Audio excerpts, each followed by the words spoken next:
They should call a halt to the shameless deception of innocent Igbos with reports of fictitious victories on the battlefronts. They should appreciate that the so-called diplomatic recognition by dubious characters cannot, in the least, alter the course of Nigerian history. It is sheer wickedness for Ojukwu and his clique to continue to goad innocent citizens to support rebellion and lay down their lives for a cause that is not just. The rebel leaders know in their hearts of hearts that all their false propaganda about genocide and massacre derives from personal ambition and the haunting fear of their own future and safety. Consequently, they do not know when to stop. I call on those who claim to love Nigeria and the Igbos to face realities and advise the people of the East Central State to lay down their arms and return to the fold. It is not enough for organizations and individuals to ask the federal government to cease hostilities while ignoring the evil intentions of the rebels. I honestly believe it is in the true interest of the Igbos that they return to the fatherland. I am satisfied that all other Nigerians have learned the lesson of our most recent history and the current civil war. Landing troops in the Delta Creek areas is one thing. Using them with effect is a vastly different thing. It is clear to me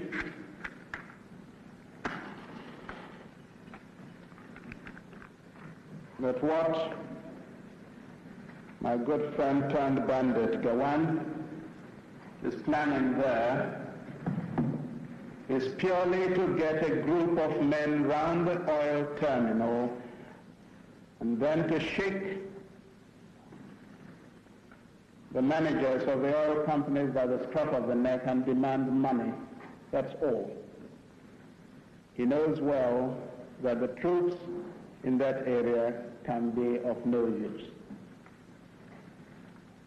There is a danger to this, though, that in his lunacy, he might in fact decide to turn very nasty and destroy the terminal installation. But we have Colonel Obasanjo, who is the commander of 3 Marine Commando, who have been able to capture a number of senior secessionist officers, and he had brought them to Lagos to see us in order to let us have their acceptance of the spirit of one Nigeria.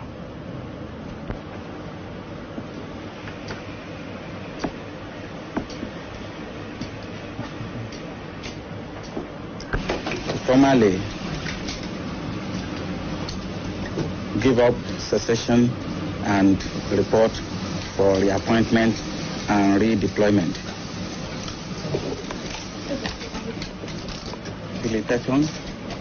Your Excellency. Glad to see you again. My pleasure. How are you? Very well indeed. Glad to see you again. Thank you. Patrick Amadi. How are you? Excellency. Glad to see you again. Thank you very much. Glad to see you again. It's an experience. Honestly. Glad to see you again. And I would like, therefore, to take this opportunity to say that I, Major General Philip Effiong, officer administering the government of the Republic of Biafra, now wish to make the following declaration. That we affirm we are loyal Nigerian citizens and accept the authority of the Federal Military Government of Nigeria. That we accept the existing administrative and political structure of the Federation of Nigeria. That any future constitutional arrangement will be worked out by representatives of the people of Nigeria. That the Republic of Biafra hereby ceases to exist.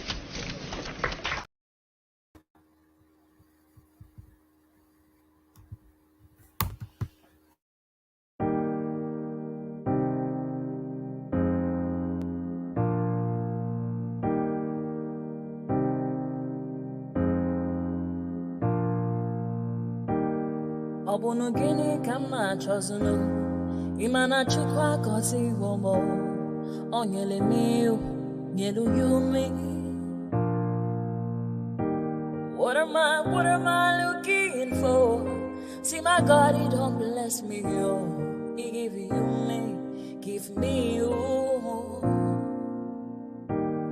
Obun kife la chasha so, obun kife me chasha me. My baby, you know, say you go love for me. Hey, yeah. I do go, I could go. When I call your name, Shakara for me. Oh,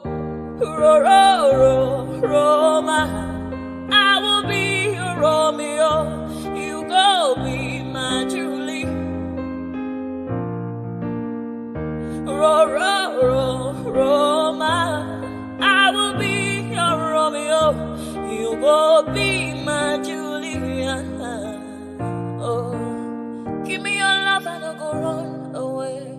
Show me your love and I'll go use you play. Carry me, go me, I go follow you away. Follow you, they go. Maka munagi, me and you. Okwa munagi, my baby, and me and you. Me and you. Okwa munagi, my baby, Obuzi kife la chasha so, obuni kife la chasha me oh. My baby, you know say you go love me. I do go, I could go. When I call your name, Shakara for me. Oh, Roma, I will be your Romeo. You go be my Julie. Yeah. Roma, I will be your Romeo. You will be my Julia. Oh, Roma, I will be your Romeo. You will be my Julia.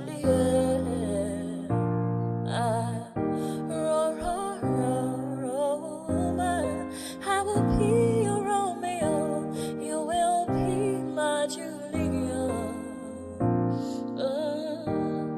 Obuzi kife la chasha so, obuzi kife mi chasha me. My baby, you know say you go love me. I do go. I could go. When I call you, Shakara for me.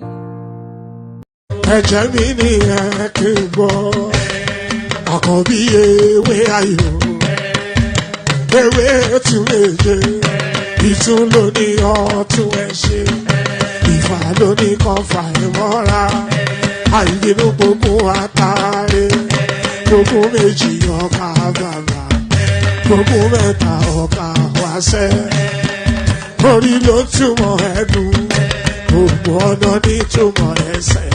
Akọni ìmọ̀ tú ìmọ̀ ọjọ́, ìmọ̀ èmi ni wọn kì í dálẹ̀. Wọ́n bá lọ mẹ́lẹ́mọ́, wọ́n á fi jóye ẹlẹ́mọ́. Akọni wọ́n bá lọ bèbèrè, wọ́n á fi jóye ẹrùkù. Bọ́ọ̀wọ̀ wọn bá tẹ̀lé, wọ́n á fi jóye aláre. Àwọn mẹ́tẹ̀ẹ̀ta parapọ̀. Wọ́n wá jọ ń pẹ́ mọ́, ẹ̀ẹ́mọ́ olóko jẹ. Wọ́n ń pa Akíntọ́lá ọmọ Ògún. Wọ́n ń pàdé Ìyọ̀dà ọmọ Àtàràbọ̀bà. Àkọ́bí wọ́n ń pàdé Ṣàtàdàdẹ ọmọ ọba Ìjẹ̀bú Mèrè. Aṣíwájú odò gbólùkẹrẹ, ajagun lólòdì ọ̀run. Tó o bá ṣe pé tìyẹ, tó o bá ṣe pé tìyẹ, lọ́ máa ń darí jọ wí. Àgbèrò ni kò ń gbọ́wọ́, ọ̀gọ́ ti ṣìgìdì máa gbé, àgétì ló máa ń gbé, àyàn ti ìlàyàn ewúrẹ́. Ọlọ́run dákun má padà lẹ́yìn ẹ, kó má gbàgbé ọ̀rọ̀ tẹ́. aṣíwájú ọlọ́run dákun má padà lẹ́yìn ẹ̀. Àkànbí ọlọ́run dákun má padà lẹ́yìn ẹ̀. Ọkọ̀ onírẹ̀lẹ̀ ọlọ́run dákun má padà lẹ́yìn ẹ̀. Òdòlé sọ bẹ́ẹ̀, gómìnà sọ bẹ́ẹ̀, dẹ́pútì sọ bẹ́ẹ̀, ọ̀túnba sọ bẹ́ẹ̀, spíkà sọ bẹ́ẹ̀, bàbá Ìjẹ̀bú. Oh, there it is. I was still making the necessary adjustments, but there it is. Happened upon me just all of a sudden. So, pardon me. Still making the necessary adjustments. So, still making the necessary adjustments. So now adjusted and ready to go. So, good day to you. Another weekend upon us. So, and I think this is going to be the last weekend of January, is it not? So, yes, this is the last weekend of January. So, after this now, no more Happy New Year. It's now the long slog of another year. So, or not, let's not start it out on negativity. It's now the delight of a new year. So there it is. So here we go again. Another day, another session. And here you go again. Your friendly neighborhood or your laughing man are happy to be in your company as it always is. So, here we go again, the usual protocol. Click on the like button just as soon as you're coming in. Subscribe if you haven't done that already. And if you want to come join the hyperlink that says StreamYard, that's your ticket to ride. So if you want to come join, just click on that hyperlink that says StreamYard, and then like a bunny, you hop onto the studio or you hop into the studio. So do all that. Click on like, click on subscribe. So those are mandatory. You are compelled to do that by law. The law demands that you must do that. So click on like and subscribe as is compelled you by law. And then highly recommended that you click on the hyperlink that says StreamYard, just so that you can come and share your thoughts with the goings on. So do all those. Let's and also is the introduction phase too long and winding? You tell me. Do you want me to shorten the intro with all of the musical mesh that we put together? So let me know that. So let's just get straight into it. No time to dilly-dally. So let's get straight into it and let's launch into it with this one. Talks in advanced stage. Sanwo Olu reveals plan to establish Lagos Airline. So there it is. So the window of opportunity presents for the Lagos State space. If you've ever wondered about the phrase "the perfect storm," that is when everything aligns together to happen in a particular way. So everything aligns together for Lagos State now, and they must seize the moment. So they have a sharp and ready guy as their governor, Sanwo Olu. They have somebody that has made Lagos State his lifetime project, Tinubu as the president of the nation. And so the elements align now for Lagos to propel. And that propulsion talks in advanced stage. Sanwo Olu reveals plan to establish Lagos Airline. And of course, there's a Lagos airport as well, very much in the throes. So let's get into it. Lagos State government says it is considering establishing an airline for operations. So I'm not quite sure what it means for operations. What else does an airline do other than that? Speaking at the Lagos West Senatorial District Town Hall meeting on Thursday, Babajide Sanwo-Olu, the state governor, said the plan has been in the pipeline for months and the state is finalizing the financing model. This was disclosed in a statement by Goyega Aki Chile, Chief Press Secretary, Lagos, on Thursday. Sanwo Olu said the state was preparing for the groundbreaking to start the construction of its airport in Lekki. So that airport in Lekki now, is it going to be a state project? Or is it going to be a federal project? Is it going to be for the domestic market? Is it going to be an international one? A lot of arguments to say that Muritala Mohammed International Airport, it has outlived its purpose. It's bang right in the center of the heartbeat of Lagos, which is round about that Ikeja area. And the traffic is just so grinding. And the airport itself is old and decrepit. So as it has certainly outlived. No matter how many remodeling they can do, you can't polish a third. That is what they say. You can't polish a turd. No matter how many remodelings they attempt at Muritala Mohammed International Airport, the fact is it has outlived its usefulness. And with this window of opportunity again, Tinubu being the president, they can just build an airport somewhere in Lekki or Ekpe to open up that economic space and then to free up Ikeja for business and governance. Now, speaking at the Lagos State Senatorial District Town Hall meeting on Thursday, Babajide Sanwo Olu, the state governor, said the plan has been in the pipeline for months and the state is finalizing the financing model. This was disclosed in a statement by Gboyega Akishola Akoshile, Chief Press Secretary, Lagos, on Thursday. Sanwo Olu said the state was preparing for the groundbreaking to start the construction of its airport in Lekki. He said the airline's operating contingency and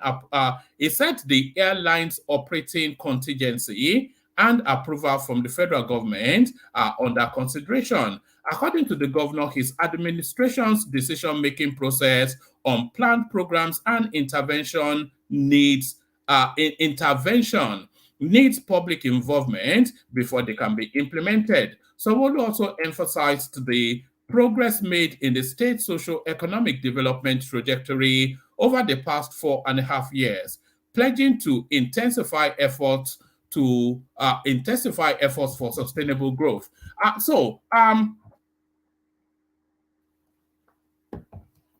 Are we suggesting here that Sanwo Olu is actually likely to rival any and all of his predecessors to emerge as the best? Because a lot of progress being made on this guy.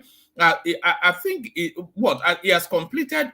Okay, so those train lines were already in the pipeline, but he's completed, I think, about 2 or 3 train lines now. He's built all sorts of fantastical structures and is really moving very actively. He's built a film studio purpose-built for the Nollywood industry, just to keep Lagos both at the heartbeat of that industry in Nigeria and the wider African expanse. So this guy is doing some magical stuff, Sanwo Olu, but there it is right there. A Lagos State Airport coming to a locality near you. Oh, let's just round this off. In Lagos West Senatorial District, infrastructure development has been our priority since we came in. Sanwo Olu said the state has completed 70 kilometers of new road and over 2 kilometers of bridges in the last 4 years. These include Penn Cinema Bridge, Ikeja Flyover, and over 42 roads we have completed in Alimosho, Ifako, Agege, Ikeja, Mushin, Amuwo, Odofin, and Badagry, he said. We also have over 30 ongoing road projects which are at various stages of completion within this district. So the one thing that I just, they seem to be concentrating on only public-facing infrastructures. So infrastructures that are in the main glare, they concentrate on that. But when you deviate off the main road, the whole place is still a rot. So they now need to cascade structures to local governments to agree and perfect sort of building styles for the sort of inner roads that actually go into where people live. I'm not quite sure if asphalt is best suited for that, but in terms of the inner roads, the drainage and all of these things, they need to agree and perfect it with the local government and then create the funding and supervision for that. But there it is right there. Lagos Airline, this is, and they will run it well. That's just the thing. They will run it well, of course. Let me take you to this page. Supreme Court upholds 5-year jail term of former Nigerian lawmaker Farouk Lawan over $500,000 bribe. So this is the narrative of this guy and Femi Otedola. As far back as this story broke, we actually we were in this space when this story broke. And it looks as though now, with this now window of his daddy not being in charge, the law takes its course. Supreme Court upholds a 5-year jail term of former Nigerian lawmaker Farouk Lawan over $500,000 dollar bribe. So this is the narrative of it was actually, if I remember well, it was actually a blackmail to implicate Otedola in something that he wasn't involved in, unless and until this guy actually paid him $500,000, which seemed to have backfired. The Supreme Court of Nigeria has affirmed the judgment of a lower court that sentenced former House of Representatives member Farouk Lawan to 5 years imprisonment for receiving a bribe of $500,000 from businessman Femi Otedola. Lawan was tried for receiving $500,000 bribe during a legislative probe into fuel subsidy regime in 2012. So he could only have gotten that jail time because it was outside the prism of the Buhari administration. Because, of course, if it was during the Buhari administration, they always circle wagon around their clan. So they'd let him go and probably locked Otedola up. Correspondents reported on February the 24th, 2022, that the Court of Appeal Abuja Division affirmed the conviction of Farouk Lawan over the $3 million bribery charges preferred against him by the federal government. Lawan was the chairman of the House of Representatives ad hoc committee probing the multi-billion naira petrol subsidy fraud in 2012. He was accused of demanding $3 million from Femi Otedola to remove Xenon Petroleum and Gas Limited, Otedola's former company, from the list of all companies allegedly involved in the petrol subsidy fraud in 2012. Lawan, who was arraigned on 7 counts of bribery by the Independent Corrupt Practices and Other Related Offenses, was alleged to have collected $500,000 from Otedola. So that's Farouk Lawan then. Yes, necessarily the justice had to be done.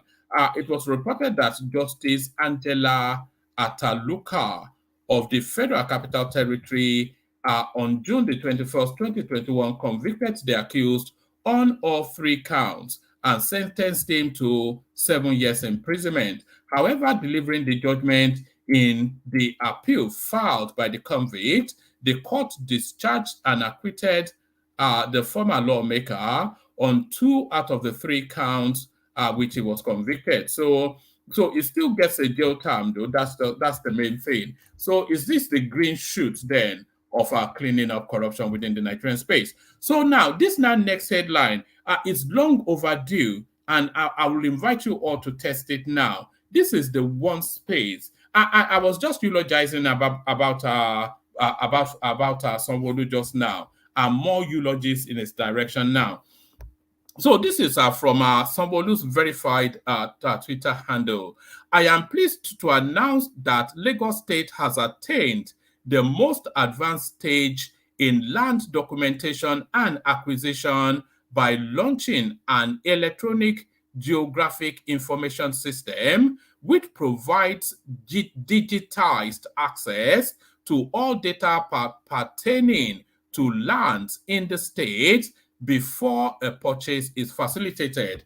The EGIS portal is a one-stop digital platform that sanitizes and revolutionizes the process of acquiring, documenting, and verifying land in Lagos. With the portal now live, application for land title have transitioned from the century-old manual paper into digital form, eliminating the need for middlemen and the associated cost applicants previously faced. Now anyone can verify, search, and apply for land titles, including governor's consent, from the comfort of their homes at the click of a computer button. This innovative system has organized all archived land records dating back to the 19th century and matched them with all land titles,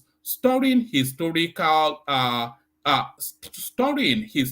transactional data on every parcel of land in the state's cadastre. The commitment to creating an enabling environment for Lagosians and investors underscores our dedication to improving service delivery to our citizens. This automated process has transitioned land transactions in the metropolis from manual paper form into a digital format, interpreting them into our land registry workflow. So, if there was one thing that had been hopeful that we would see, that certainly that. So that's a leapfrog for Lagos State, a leapfrog for Lagos State. Honor customs. Also, this now next headline speaks to now that narrative of the East not having a port, therefore they're being denied the capacity to transact. So on customs record 313 billion naira revenue in 2023. This is the comptroller of that port. The Nigerian Customs Service area command in Rivers generated 313 billion naira, accounting for 93% of its 2023 target. Baba Imam, the command comptroller, announced this on Friday whilst commemorating World Customs Day at the command corporate office in One River State. Mr. Baba said that as of December the 31st, 2023, out of its 336 billion naira target, the command realized 313, representing more than a 71 billion naira increase over its 2022 revenue. According to the comptroller, the year's theme, Customs Engaging Traditional and New Partners with Purpose, offers an opportunity for the agency to further educate stakeholders. So that's enough of that. But the headline tells it all. It's alive and working now, so you don't even have to go to Lagos anymore. It's alive and working now, so you don't have to go to Lagos anymore. But if you go to Lagos, don't expect subsidy. Subsidy removal. Lagos State ends 25% palliative discount on transport fare on Sunday. So this was the insulation then during that period that the fuel subsidy was really a raging topic. The Lagos State government, through the Lagos Metropolitan Area Transport Authority, has announced the cessation of the 25% discount on transport fares across the entire Lagos State public transport system starting from Sunday, January the 28th, 2024. So I don't think we need much more than that. That tells you really all that is going on there. So there it is again, $500,000 bribe. Supreme Court dismisses Farouk Lawan's appeal, upholds 5 years imprisonment. I hope it serves the fullness of that 5-year term. All right, let's go on to this one. Army announces discovery of burnt corpses of policemen, act of cannibalism during raid on alleged IPOB ESN camp in Imo State. So all of that is still going on. Let me go on to this. This will be the last readout, and then we go to the care guides. Police arrest Yoruba Nation agitator after over a year on the run. With one, I'm sure without me even reading it, I suspect you already know that it won't be Sunday Igboho. The Nigeria police has revealed that a Yoruba Nation agitator. Let me hold on. Let me have a sip of water. The Nigeria police has revealed that a Yoruba Nation agitator, Olamilekan Odofin, has been arrested after over a year on the run. In a statement on his X handle, Lagos police spokesperson Benjamin Hundeyin said the 34-year-old was arrested by officers of Ayobo Division. According to Hundeyin, the suspect on January the 9th, 2023, championed attacks on motorists and the police under the guise of Yoruba Nation agitation. The spokesperson added that an investigation is ongoing following the arrest. At least one person died, 2 police officers got injured, some vehicles damaged during the protest by agitators for Yoruba Nation last year in Ojota, Lagos. The pro-Yoruba separatist group and the police pointed accusing fingers at each other over who provoked the clash. The agitators claimed that the police provoked the clash after its men tried to disperse the rally, and the agitators refused to hit. So well, if the police tell you to disperse and you refuse to hit, then you instigated that, because you have to follow lawful instructions. That's the when the police invites you to do something, they are not asking for your discretion to do or not do it. They are giving you a clear instruction to carry out. So if the police tell you to move on, do yourself a favor and do exactly that. Just move on. So there it is right there. So one of those Yoruba Nation wayward elements now Otibosowo Ojoba. So Otibosowo Ojoba. So let's play the Kegaj music, get the session going, and see where it leads. But of course, you know where we're going first, to the Kegaj. Only water, where is Sima? Water, only water, where is Sima?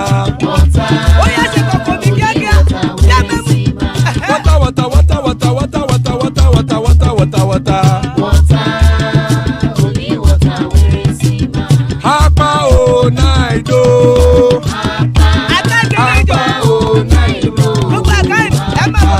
Hapa you don't come o.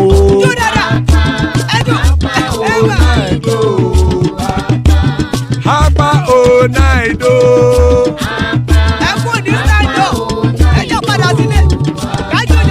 Oro kẹ̀kẹ́ ẹlẹ́mù yé o. Ilé sọ́díyà kẹ̀kẹ́ rẹ̀ ẹlẹ́mù rẹ̀ o. Bobby Master kẹ̀kẹ́ rẹ̀ ẹlẹ́mù rẹ̀ o. Chief Wailati kẹ̀kẹ́ rẹ̀ ẹlẹ́mù rẹ̀ o. Eruku lẹ̀lẹ̀ ẹlẹ́mù dé. Eruku lẹ̀lẹ̀ ẹgbẹ́ ẹlẹ́mù dòde ojàre o. Eruku lẹ̀lẹ̀ Ghana ti dé ẹgbẹ́ bọ́dì o. Ọmọ ẹlẹ́yẹ ẹyẹ o ó dilé o. Olúyẹ̀lá ẹyẹ o ó dilé o. Petrosoname ẹyẹ o ó dilé o. Petrosodunke ẹyẹ rẹ̀ ó dilé o. Ẹlẹ́kọ̀ ọ̀run mú ìní o.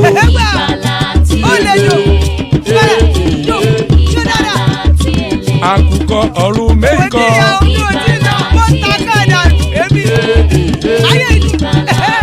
Ikú kò ní ríwà gbéṣe o.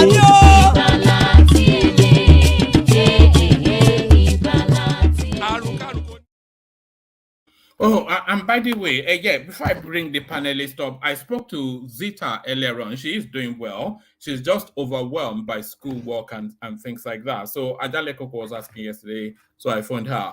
So Bishop joins us. Good, always a delight to see Bishop. Ekene joins us. A real delight to have Ekene here. Adale Koko, father of the bride.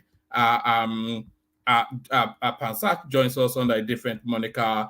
We have Royalty in the house, King Emeka, and Charlie Boy in the house as well. So an eminent company of great minds.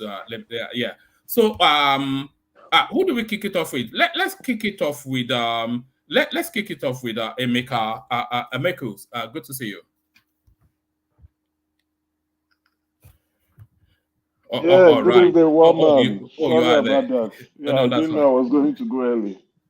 Yes, we'll do we'll whip it around quickly. Okay, awesome. Yeah. It's weekend season again. Mm-hmm. And I know the viewers they've tuned in for a weekend, and those of the one-man show very, very, intoxicating, very, very addictive, very useful and relevant. So, and very relaxing too. So, to the viewers, I salute you all. Good evening. And to the co-panelists, keep up the great job that you are doing. And also to one man, thanks for being a fantastic host. All right, brilliant. All that.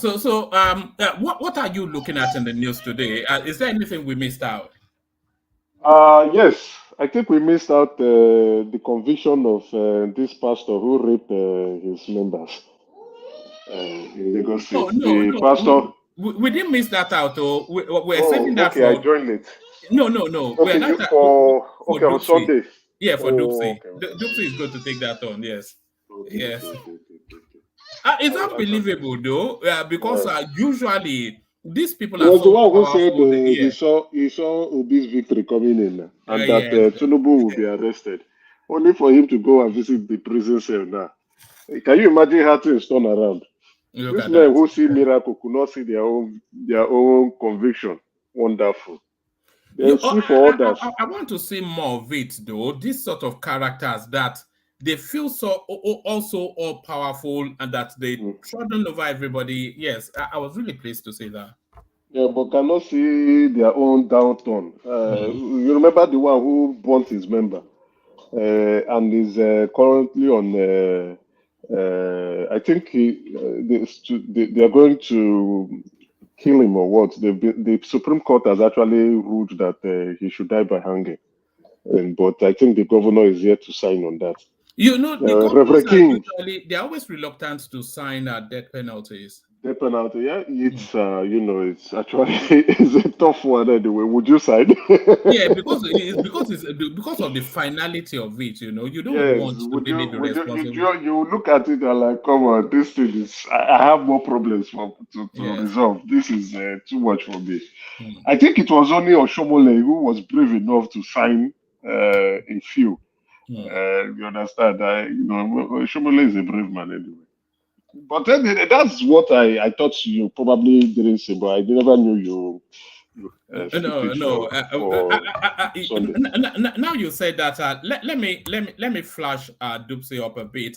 Dupsy, of course, back on Sunday, and she's asking this tonic question somewhat.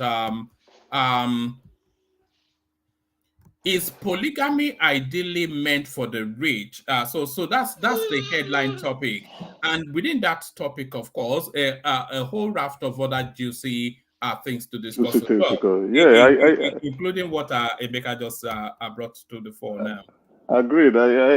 Just to pass a comment on that topic anyway, I think the rich can afford it. It's something, it comes with the lifestyle. If you are broke, you what are you doing with more than one woman? Even if what are you doing with one woman? You understand? So it's a lifestyle. If you choose to you have the funds, you can run it. Anyway, let's go to the meat of the day. Yes, let's go to the meat of the day, and let's kick it off now with Sanwo Olu putting the idea out there that he wants to float a Lagos Airline, Lagos Airways. Coming to that's a brilliant idea if you ask me, but I also think every decision comes with drawback and positive benefits if you think through about it. It's a brilliant idea in the sense of branding, you understand.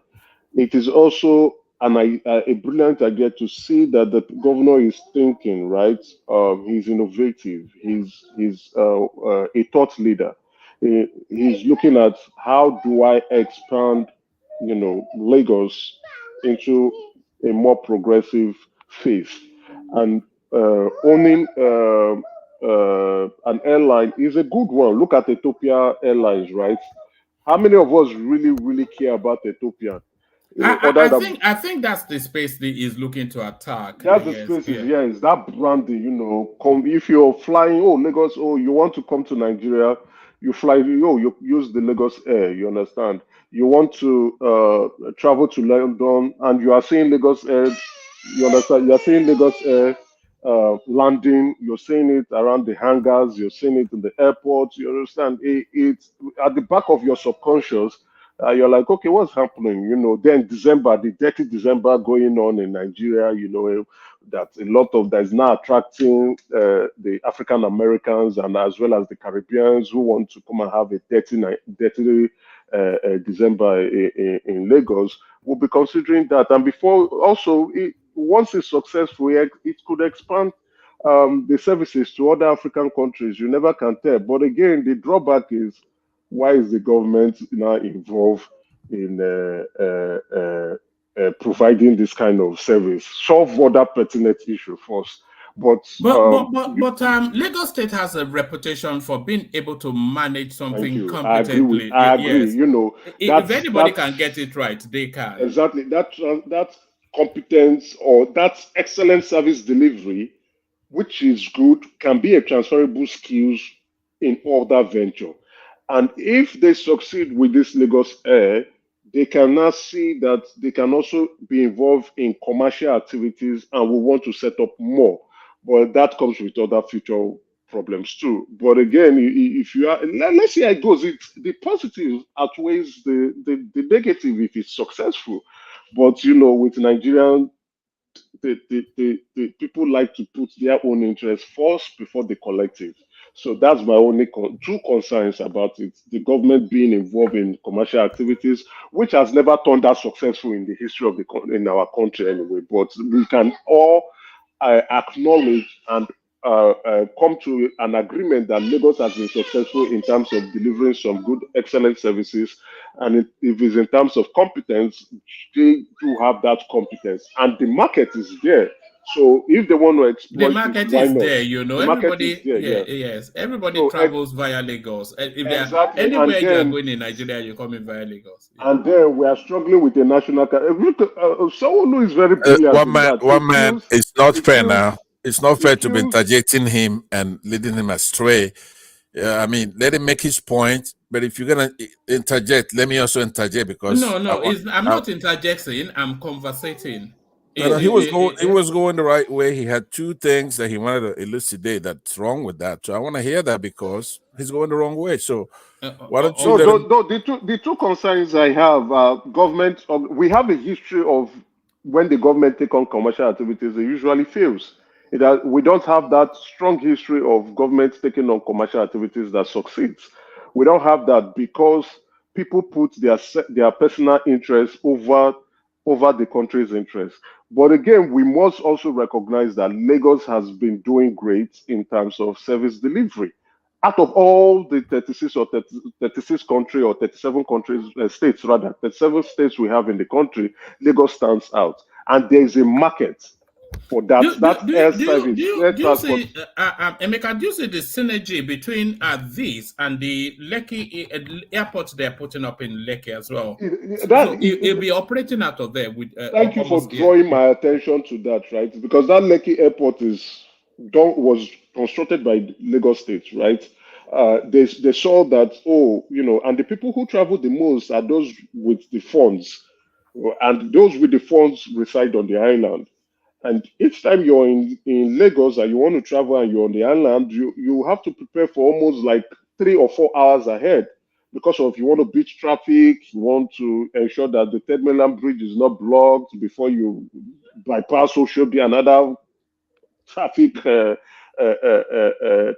reading location. There you navigate through to go to Ikeja and Ikeja Airport. So they saw that congestion, which is always there, rush hours, especially weekends. And they decided to create another airport, which is good. The market is there. The market is usually there.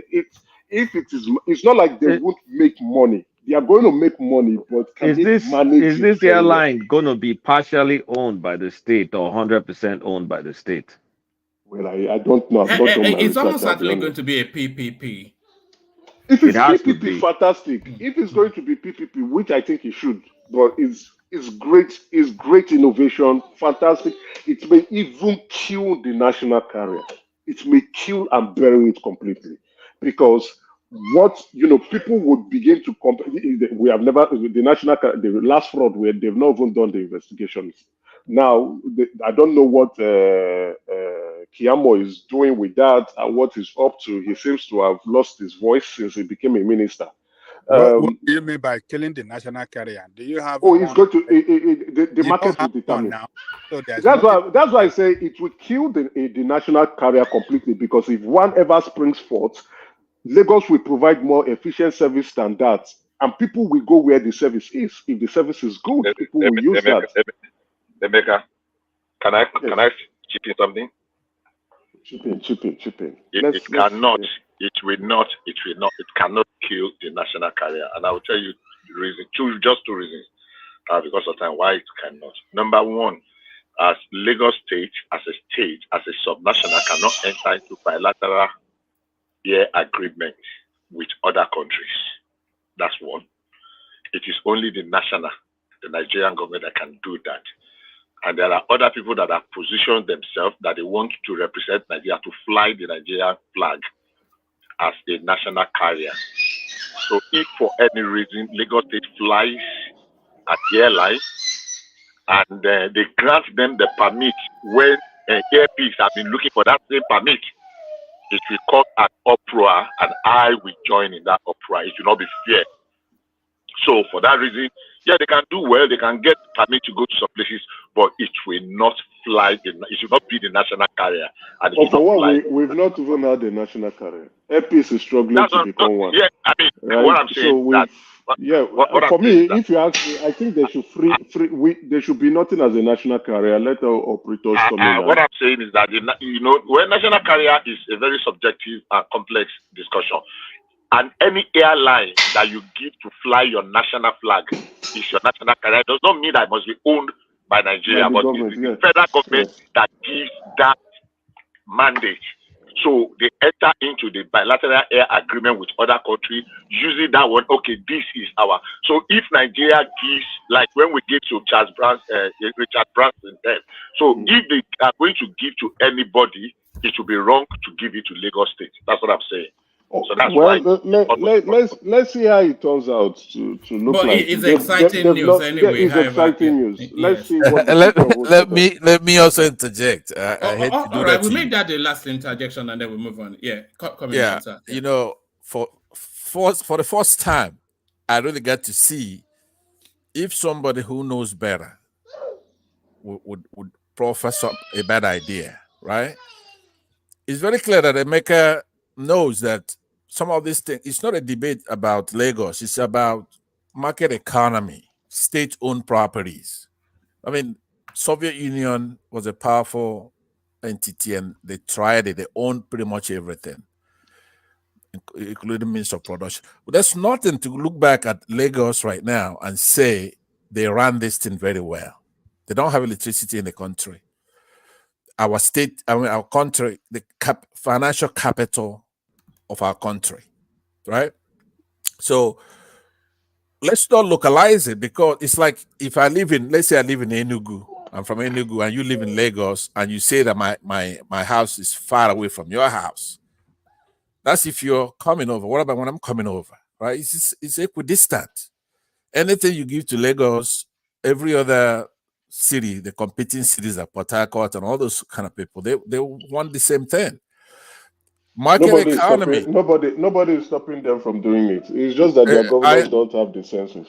I understand, but the argument, are you trying to say that state-owned enterprises are better? I mean, they're trying to sell off the refineries, they're selling off things because the states cannot run anything. Maybe you didn't hear me very well. I said we have a history of filling with state-owned corporations. Right. That's what I'm saying. All right, let's not get but let me just land one more by saying, no, just believe me, this is not antagonistic. It's not hostile. No, it's not antagonistic, but it's directed. It's not. No. It's hashing out what he said already, and then he's trying to make what he did right there was to give some premises that are correct. Right? We agree with his premises. Then his conclusion, it's deceitful. If you're going to be saying, let's try it, why should we try before we talk about it? We want to hash it out. They say they want to do it. They have probably looked at the feasibility plan, and they are doing their homework to say, okay, I think this can work. there's no harm in trying. Like what Kolata said, it could be PPP, which is good. Like then, which means Lagos State just owns shares, and we don't know the percentage of shares they might probably own. Then the private individuals who own the remaining. Regardless, we don't even know how the ownership structures are going to look like. We even don't even have the full idea of who the promoter would look like. It may even be completely private, and they are just using the Lagos Air But as a that's not way to true. just Look at it. Look at the title. No. Let it go, Pansat. We don't No, want I'm to. saying look. We Look don't at want the to be held headline though. The hostage. title. Yes. it might be Yes. private. It might be private. These are all speculation. It has not started. When it comes to fruition, we will get more information about it. But it's a fantastic idea, if you ask me. The only concerns I have Do, is do you just as a round off do you agree with my argument that the Muritala Mohammed International Airport, it has overlived its purpose. It's too decrepit now for it to be of any, and it cannot really be. You can only which paint of, it which of to which of them, MM1 or MM2? the international one. I think they built a new one now. No, they There built a too. terminal, They but built That it. They built another terminal, which is do you they've not been even think that the advertising. location is wrong? Ikeja, the heart, and there's nothing wrong with the There's location. nothing wrong with the It's location. okay. The airport is actually functioning pretty well Mm. now. The new one is really nice. They've been, I think the immigration guys have been trying to, and couple they've been trying to brand it. It's got a lot of people, even our very own. Where is he, Seth? Maurice. That's Maurice. Maurice, where yeah, are you? I don't know. Maybe it's I in know you are Belma. listening It's to the in, background. Maurice recently traveled and he confirmed that the new terminal is really lovely. He likes the new terminal and it looked good. And I think what's his name again? Our own special Babalawo, Mike. Mike, Yeah, yes, Mike yeah. did the He video, sent right? in clips even, Yeah, yes, yeah. he sent in the video. I didn't use it because I think they didn't commission it the time I left Nigeria. I didn't use it. Marcus, let me But ask you a question, please. Is it your philosophy that we should have services, airline, roads for the rich, and then something different for the poor Nigerians? Is this something that you're attracted to? You have some infrastructure for the rich that's nice, beautiful, and then we have the old ones or ugly ones for the poor. I'm not the one that dictates the terms, but when you're traveling on an airplane, you have the first class, you have the business class, and you have the economic premium, and then you have the economy. When you are also in the airport, you have the VIP section, lounge, you have the regular section, and then you also have where you go and stand behind. If you are in the club, same thing. If you're even in certain hospitals, you have the private ward where you are being offered a lot of better services. So this life with some people have designed specific services or products that will cater to those who can afford it the most, and they Okay, but will that's put in some a future. private No, enterprise. Pastor. One man, just hold on, No, please. Hold on. One man. Guy, don't No, hold no, it. but just hold on. We're just I want to starting. follow up on that, on what he Yeah, but just said. don't hold on. No, Don't it's can nothing you like hold that. on? Look, Don't just hold the hold on. pistol. Don't No. hold on. You will have that say, but I don't want the conversation held to hostage so early into the session. So ask that. Let Emeka respond, and then Okay, we'll move fine. on. I'll ask it, then I will Yeah. leave and come back towards the evening when we have more time Oh, so I could talk. But what I'm all saying, right. Emeka, is that a private enterprise could set up that kind of stuff, VIP, but that's a government entity, as a public plan. Everybody's equal. Do you understand? So that's why, if like examples that you're citing, yeah, if you open a club, you could have VIP section. You could even have whatever groups. But I'm a capitalist. I do not. That's what I need. Before you begin to twist the conversation, I believe the government should not be involved in any business or commercial activities. and if they're involved, let that be to people, entrepreneurs, those who have the resources to be involved in that. The government should be involved in governance. okay, Certain I agree with that. But policies what I'm and the saying rest. is that if the government goes ahead and builds it anyway, in essence, let's say is a natural monopoly, something a government has to do. And then if they do it, though, they cannot be saying, like what you say, VIP section and all that. It's supposed to be for the public. It's supposed to, everybody's equal. You can't do what a private enterprise can do. But I leave it at that. And I want to caution you to, use your wisdom and the stuff you're talking, talk straight. Don't be deceptive. Talk straight because you're smart. You got it right. Don't let one man malign you or turn you away from that. I will exit, then I come back after a few hours so I could be able to talk. I changed my name so that you won't be afraid of Pansat. Nobody's afraid of you, Pansat. Okay then. I'll see you in a couple of hours. One minute. All right. Cheers, Pansat. Cheers, Pansat.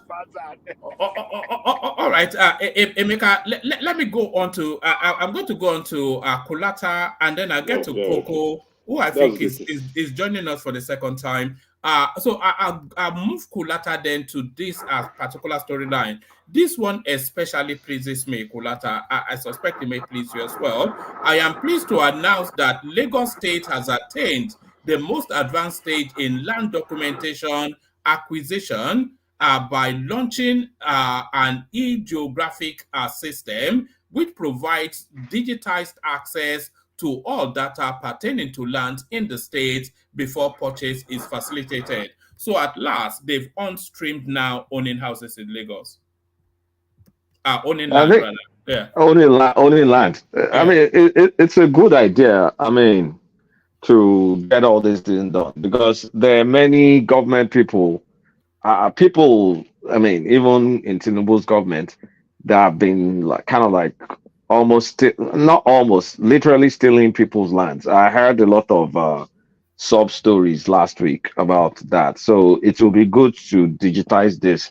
I'm actually in the process of trying to formalize some of my own allocation, especially with the Fourth Mainland Bridge, because I bought some around that axis. Along that axis, okay, yeah. Yeah, just a speculative buy, but it looks like they're going to start that project in March and April. Yeah, the first quarter of this year, you said, yeah. I'm literally in the middle of trying to get the allocation, formalize it, and then decide what I want to do with it.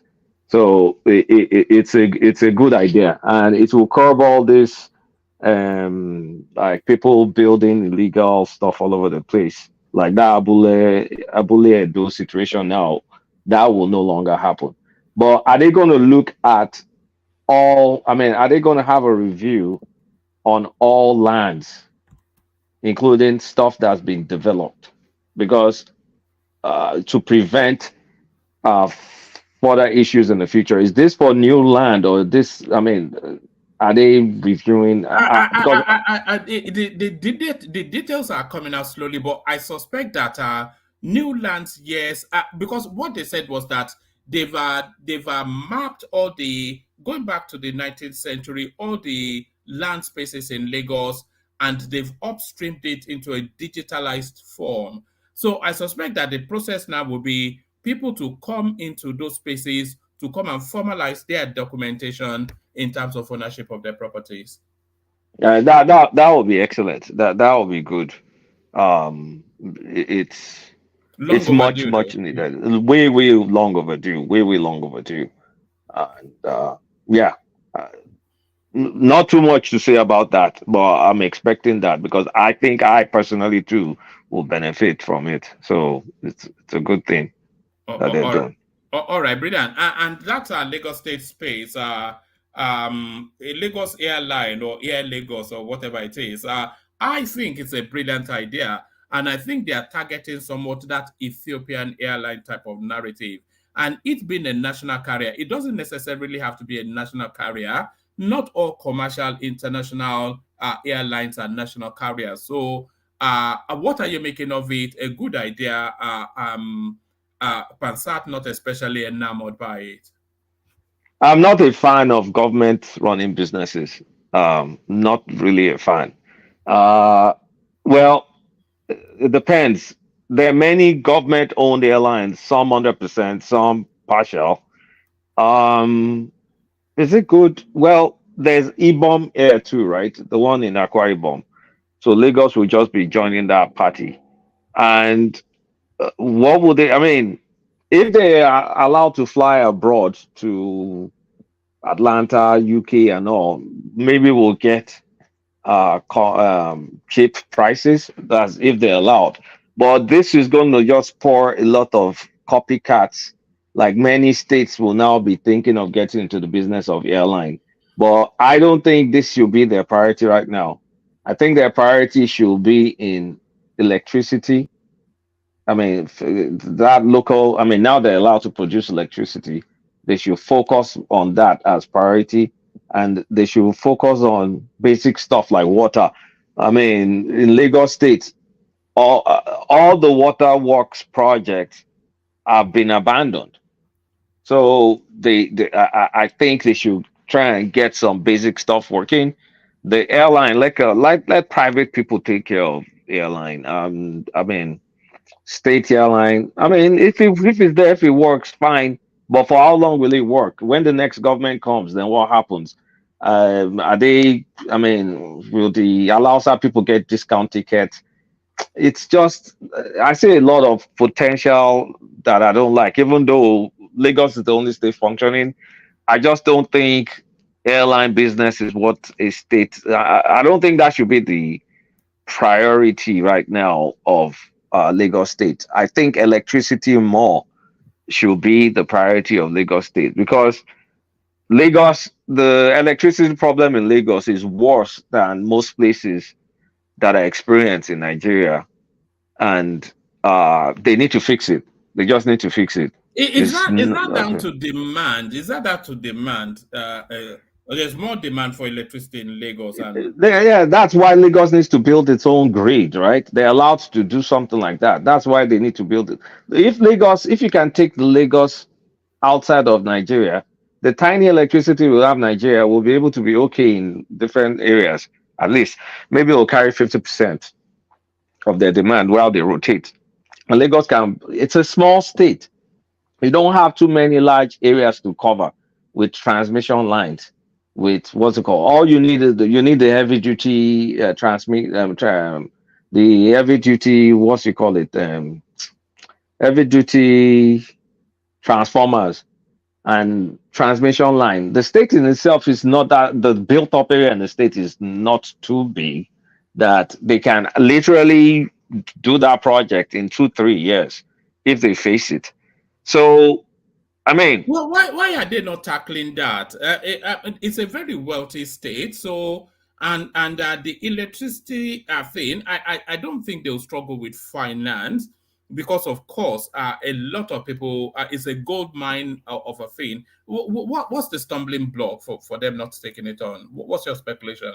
I think they're still probably drafting like what you might call it now. Yeah, he has to pass through the state assembly, doesn't he? I think that's what the new law says. Yeah. Yeah, but the bylaws, regulatory, whatever, they need to first formalize all that stuff and look at how they can work with this new amendment that is passed. I think once they finalize that, they should be able to get something going. I think actually Lagos and Edo State are the only or the few states that have done some work in terms of like regulation and whatever needs to be drafted to support this bill. So in my opinion, they should fast track whatever needs to be done and start, because as it is right now throughout Nigeria, Lagos suffers worse electricity. If you go outside of Lagos, in Ibadan, for example, you get way more stable electricity in Ibadan and other towns compared to Lagos. So they should just focus on that. I mean, they should focus on that. And they should also focus on an alternate route that the Dangote tankers will be taking. That Lekki Road is going to turn to trash very soon when you're going to start loading 2,000 to 2,900 tankers on a daily basis. That's going to turn to another Papa another Papa It's going to be Shoki a Road. hellish experience. A lot It's of going to people be a hellish they experience. are rushing to buy land there. They don't know what's coming. So I was surprised that they've not made alternative arrangements to look at where they're going to transport all those things. So if it's still going to be this same route, then you see, I don't know. Airline for me, airline is not it. There are other things that they should work on that I feel is more priority. If they do the airline, I'll use it if the price is right. But I don't care much for it. Is there a danger if they have an airport in Lekki and then they have a Lagos airline running as well? Is there a danger that the elite, they would insulate themselves from the everyday person, and then of course they would not have a real connect as to what their needs are? Because you just fly in, you hop into your apartment in Lekki, and that is it, and then you go out back to London again. So is it going to cut off the interaction with the everyday person? Well, if there's an airport in that Lekki axis, probably going to be nearer to Ekpe or something. Then a lot of people don't need to go to the mainland because some people in Lekki, the only reason they go to the mainland is either they're going to a party or they're going to or they're flying out of the country through Ikeja. There's few people that are already shielded away from mainland activities, and like their work is in Lekki. Now in Nigeria Because their now, only interaction with the mainland, of course, is driving from the airports to their it's driving from the airport to what's it called, or if they want to go to the interland, like if they're going to Jebu or Shagamu or Ibadan or all these places. So it will really, really cut it off because there are many people that are living that so-called island lifestyle, which is pretty much shielded away from normal, I will call it normal places. So it's if they put it there, yeah, there's going to be a lot of bougie people that I don't go to the mainland though. I don't, all those nonsense. There will be more plenty now, but they should really, really spread it out towards that side, move it further down because there's still development. They need to move development all the way to that area, and there are few islands gone that have not been built that needs to be built up. Like, what's the name of that island? Some island that has a name of, is it Refugee Island or something? Is it Snake Island, you mean? No, not Snake Island. There's something called Refugee Island. Is an island off one of those lagoons. The way you have Banana Island, there's one called Refugee Island. Is further down, and then there's a place where some guy was showing me. There's Lakaway, that's further down, where you have all these resorts that you can buy for a couple of millions of dollars, a couple of hundreds of millions of dollars, just like a refuge where you can just get out, shut out of Lagos. It's a nice place. And so I think they should move all that stuff there. But the issue we have in Lagos is zoning. There are no zoning laws, right? Apart from maybe Banana, where you have the office place and then you have the residential place. Even within the residential place, there was an office in there. I don't know how they allowed it. So if they start building there, okay, let me give you an example. What's this place in Lekki? This main road in Lekki? It's now shit. What the hell is it? Admiralty Road. Admiralty. Right. Admiralty Road. Like 10 years ago, 15 years ago, people were living there. Now you can't live near Admiralty Road. It's just full of Cold Stone ice cream, the place of eateries.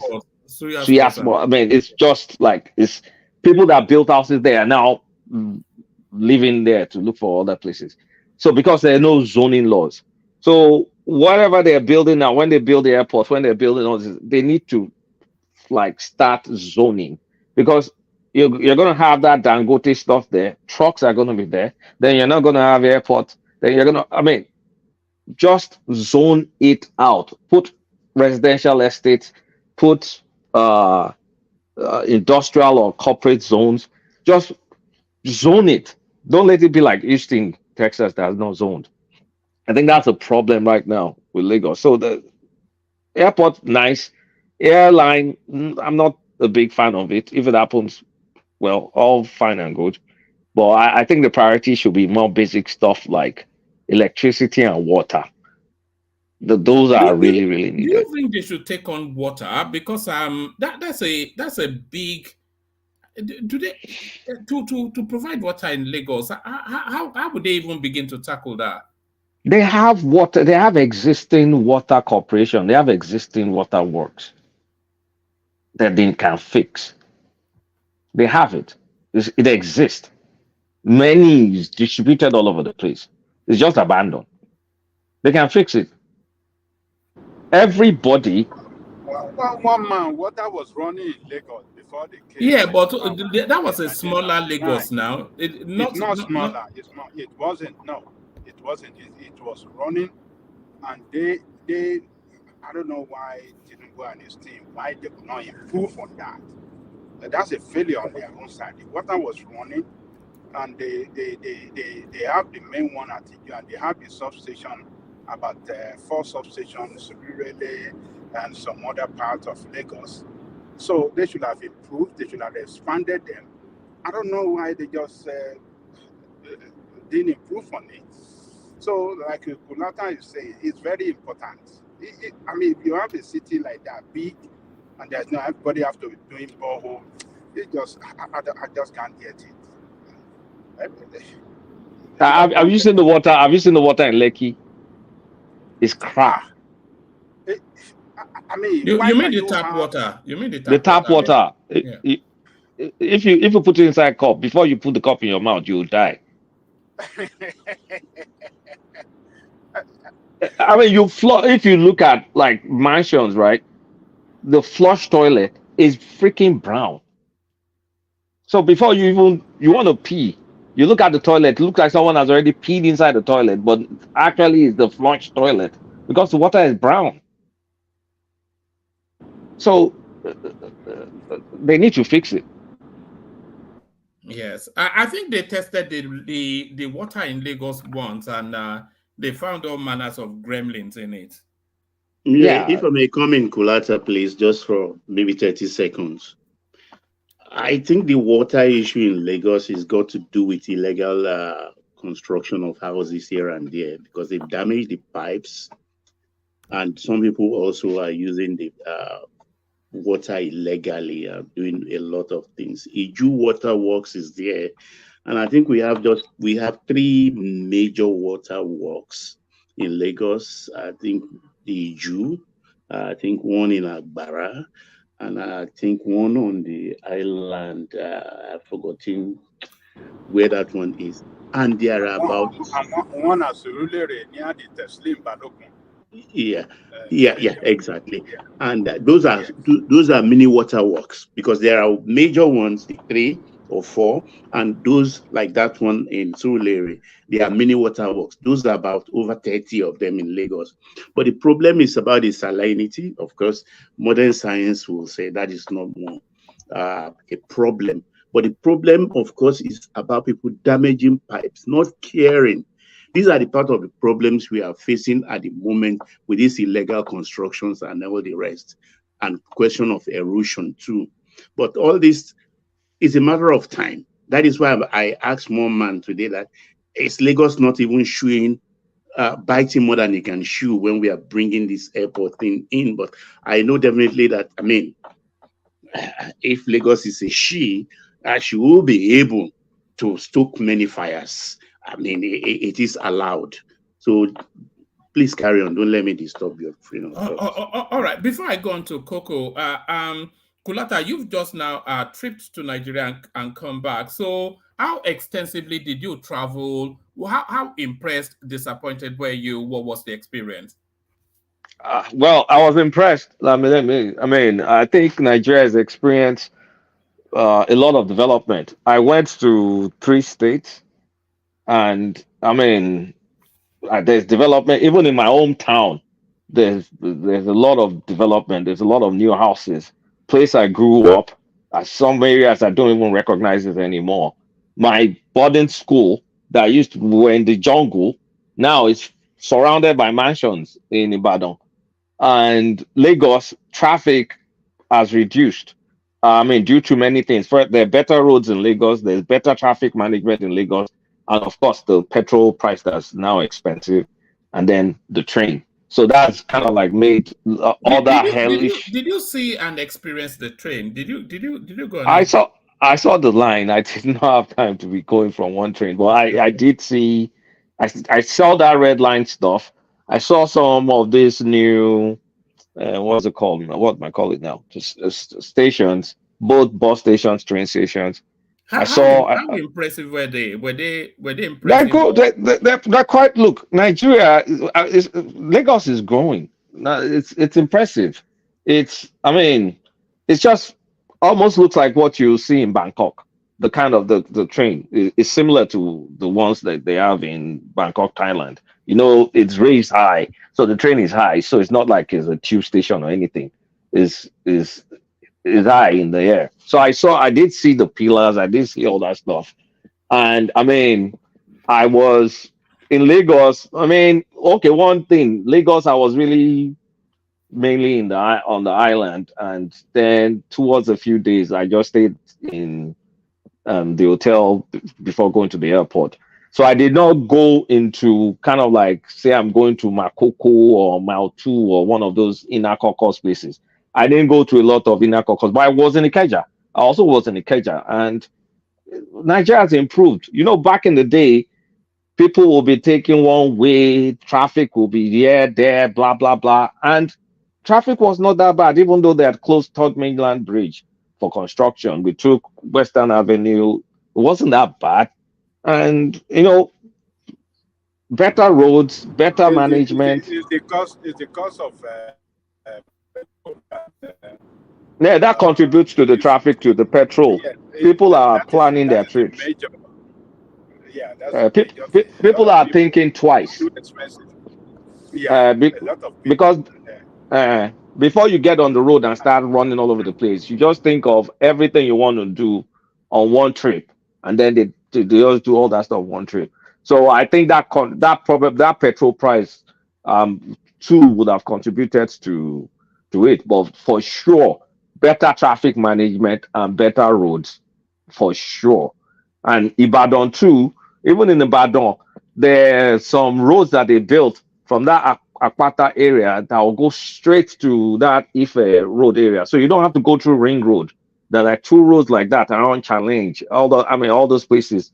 And their houses, like towards that Bodegbo, there's a train station in Bodegbo, towards going after Akpata, Omeadio area, is all built up. This was bushes before. All built up, all that area that will run behind our hostel to go to Omeadio to go and buy fufu. All that stuff, massive houses. Something that was just thick bushes, thick forest, gone. All that At least one they is are gone. Brodians. There's flexing muscles. They are Brodians. I don't know if it's just our Brodians, because even my hometown too is, I mean, I don't think, well, there are Brodians too. There's no Yoruba family without our Brodians anyway. But there's just development anyway. There are some areas I saw in Ife that look like Lekki. I'm like, two different areas, and there's some areas I didn't even get to. The built up, like big houses. Like I was like, wow, when did this happen? I mean, for people that don't travel that often to Nigeria like me, you can literally see the difference. It's very, very visible. If you experience it on a daily basis, are you not impressed with some of your friends who left behind doing well too? Now there's a problem. Oh, people are jackbuying like crazy. People are jackbuying in their late 40s, in their early 50s. Yes, and the jackpot is not for the young. I was just about to say it's not for the young. It's not for the young anymore. It's not for the young anymore. I mean, friends that are doing very, very well. Of course, I have friends that are doing extremely well, but the ones that were doing well, like, let me say rich, but not super, super rich, their wives and kids are now abroad. They are in Nigeria. they've relocated I think family. the problem there actually for the the economy has turned against the middle class. Is what no, the elderly actually, or the middle age, they are living mostly because of their children to get good education. That's what my own thinking about that. Because also most of the they say economy has sacrifice turned against because professors are them, known though. to be working in car wash and things like that abroad, which shouldn't be. And if you talk to them, ask them, they say, well, I'm doing it for my children, at least to acquire better education. That's what I hear mostly, actually. Well, it's for the education. I think there's a dilemma, right? If you have 3 of your kids in Dave Waterman, for example, how much is that annually? Dave Waterman is, I can't remember how much. It's probably close to $20,000. I don't know. So if you have 3 kids, let's just say 20,000. I can go and check. Let's just say $20,000. If you have 3 kids in school at the same time, if it's $20,000, that's close to $60,000 a year. So a better part of your income is going to fund bougie school when you can get that kind of school for free in Canada, or you can get it free in the United States or England. So a lot of them just relocate their wives and kids to England, or mostly to Canada, England, and they stay and then And they want their children to have better accent as well. Everybody in Lagos get accent, one man. And you know, there are people in Lagos that have never been outside this. They can speak American for better than they you. They even know the cities more than you. They know it's more than yourself. Yes. Everybody gets. One thing is, no matter the area you go, in Akokos, smaller towns, the default they're speaking is English. I went to Amalaskai, and I just went behind the place, one place to use the restroom in Amalaskai. And I was listening to conversation on where they're cutting meat. This guy's default was English and then sprinkling of Yoruba. Before it will be hardcore Yoruba. So they could be graduates. Just still in that space, Kulata, did you witness any of this grueling poverty that we hear every day, or did you just insulate yourself from over? No, I did not insulate myself. Look, I went there to just experience. So here's the thing: is we had a party, right? So, but and it was supposed to be by invite. And the problem is we did not start gating people from the gate of the hotel that we're having a party. So some people came in, and then people were coming to go and get food. And then I saw a few people putting food in nylon bag. Like they come, they serve themselves 3 plates or whatever, and then they put it in nylon bag. But I now remembered a few memories back when I was a child, when we had something similar. The same thing happened. So exactly. What it just meant was it hasn't changed. It's the same. And we also had another party even in the East, Minimo State. We had similar stories too. So it's not, and one area, nobody was coming to meet me to come and ask for money. Not a single person. So while things are hard, I don't think there's some things that we've always had, like people get crashing parties looking for food. That's always been there. Mogbomo branch has always been there. Yeah. So I did not experience anything that I will say I've not experienced before.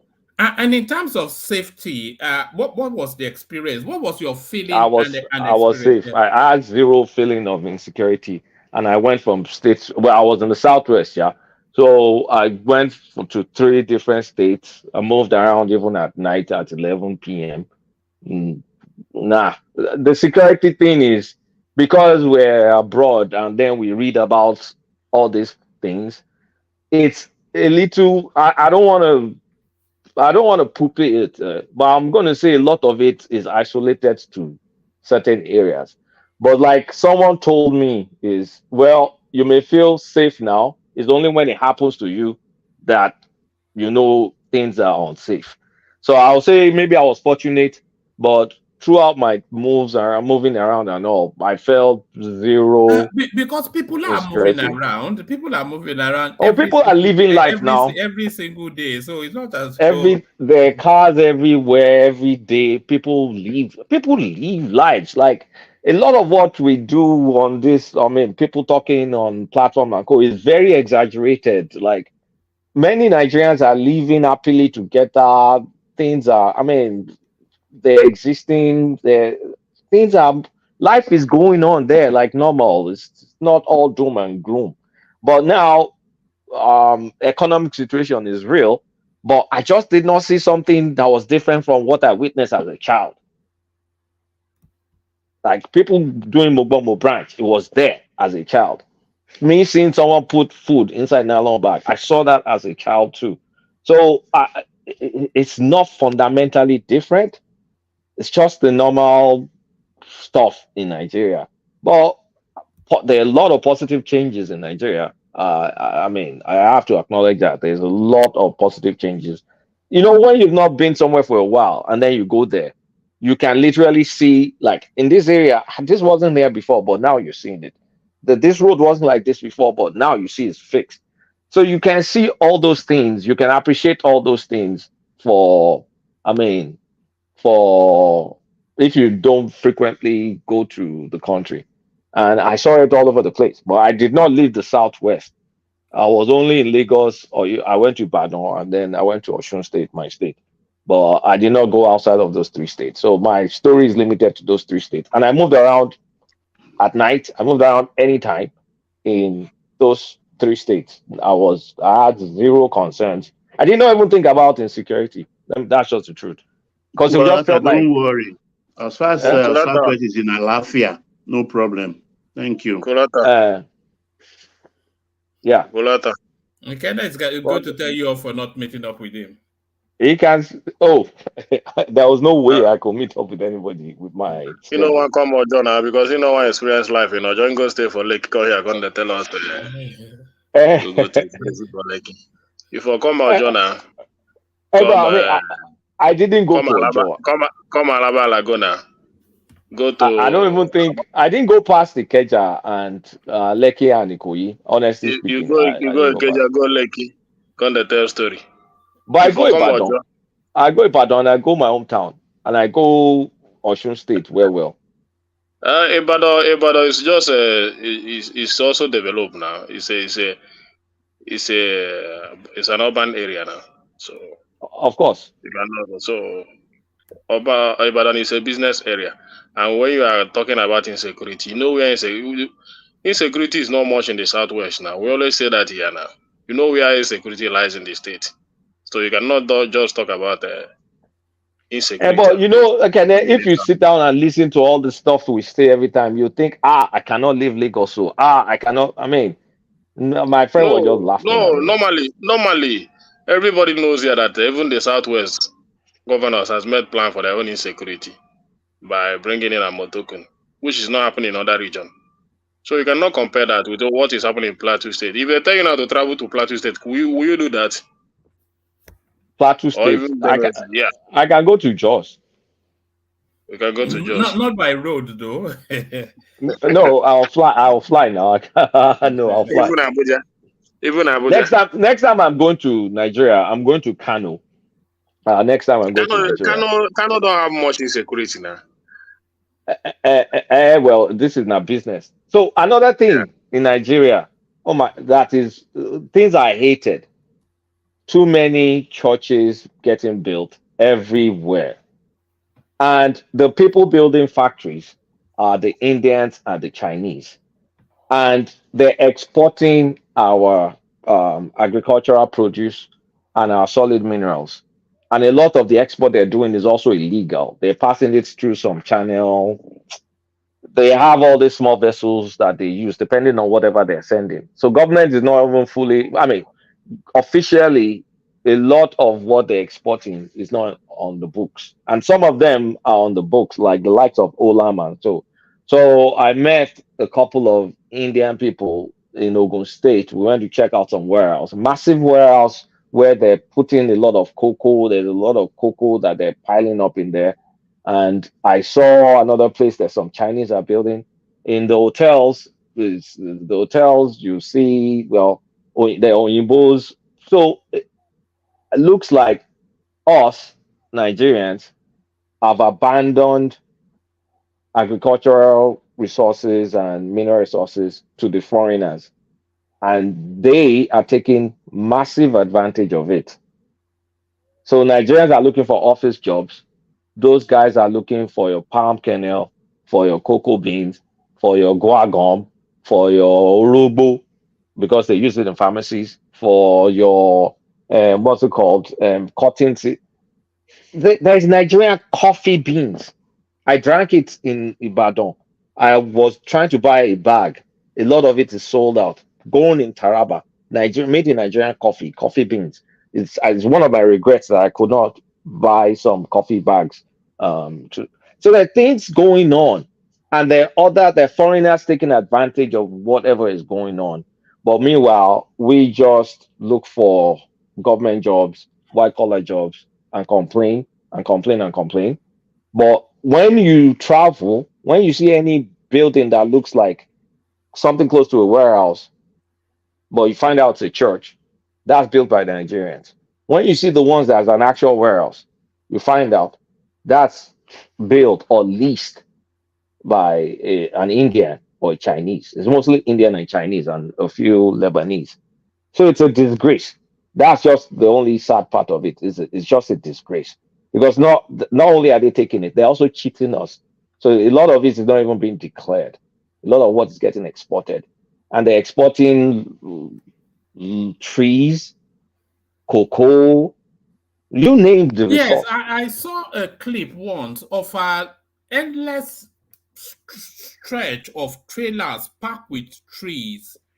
And the guy was saying all of these things are going to China, just endless trailer after trailer packed to the bridge. Even cassava. With trees. The deforestation, the ecological, whatever it is, they don't care about you, and you don't care about yourself. So it's sad. Please, who is to be blamed in this failure? Is it not the government? It certainly is the government. Thank you. I don't blame the government in people building. See, let me tell you something. Can I land? Okay. Can I land? Okay, I'm listening. I don't. It's not government building churches. It's individuals building churches. It's not government building factories. It's individuals building factories. So we can't just blame government for everything and anything. The government has their own blame. But if all of us look inwards and stop chasing just white collar jobs and start doing what these other foreigners are doing, at least we'll be doing our own part in spite of a bad government. Please, can I come in here? Those people that are chasing white collar job don't have the capacity to build those things, those facilities you are talking about. But those guys that are building those churches, that have the capacity to build those factories, they don't chase white collar job. They're already doing well. So they're doing well by building churches. Churches. Listen, the reason why I say they're already doing well because they don't need white collar job. In Nigeria, those that are running about looking for white collar job, they don't have the capacity or the resources to build such warehouse and have the ability to export them. Do you know that the wood that you saw that they're exporting to China, when they started doing the exports, the major people that export those wood are Nigerians. It gets to a time the Chinese people notice. Do you know what they did? They stopped Nigerians from bringing it to their country. So now they have to contract to their Chinese indigenes. So now it's you as a Nigerian, you go to the forest, you get the logs of wood, you have to sell it to a Chinese man. It says the Chinese man is be the one to load it in a container and take it to China before they accept it. You understand? So now, and our government are seeing these things going on. They don't want to take. Now the Chinese government don't allow the Nigerians to export it to them directly. Why don't the Nigerian government stop the Chinese from buying it from the locals? They can't stop them, but they can tariff it. They can tariff it. Okay, they can tariff it. If they don't even tariff it, they can even Nigeria will have trade. That is why when the other day you see Oshomole was very angry with this lady that's under Ministry of Trade and this day was asking her a simple question: what's the trade balance between Nigeria and China? She was babbling, talking something. These are the places that we are having those deficiency in trade.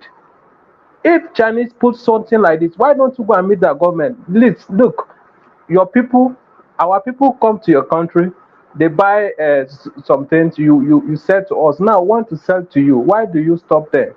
So I know I know where you are coming from. If we can have good mind, No, Nigeria does not have the leverage to make demands of China. No, so I disagree that China stopped them. You can literally go to Alibaba now, open a trading account, and I can tell you that you will get contract for hibiscus, you'll get contract for cashew nuts, you'll get contract for that. Nobody's stopping you. What I am seeing is the only places Nigerians are putting money is churches and real estate. You'll see a lot of Nigerians pulling money to build estates because estates is that you'll see a lot of new estates in different places, but you don't see people trying to do something industrial, sir. Sometimes I don't know. I don't know how you describe. You see Nigeria sometimes. This Nigeria you're talking about, you think building factory is ₦1 stuff. At least you need bank support. Do you know our interest rate? I know. Ekene, I know. Compared to I know. other countries we are talking about. I know. The same infrastructure. Collecting loan from bank in Nigeria is just like committing suicide. Wait, calm down, Ekene. The reason I'm pissed off is the same kind of building that you'll use for factory. Because a lot of factory, let's even say, okay, the factory is just to store and dry farm goods. Simple, not anything major. I'm not asking for too much. Just to store and dry goods. It's the same amount of money that you're going to use to build a freaking church because it's almost even the same building. Actually, I'm not going to forget about churches because wait. On my way to Omole Estate, the church is a business too. On my way to Omole Estate, passing that area and also Oregon, all those kind of like factory-like things, every single one of them is now a church, without an exception.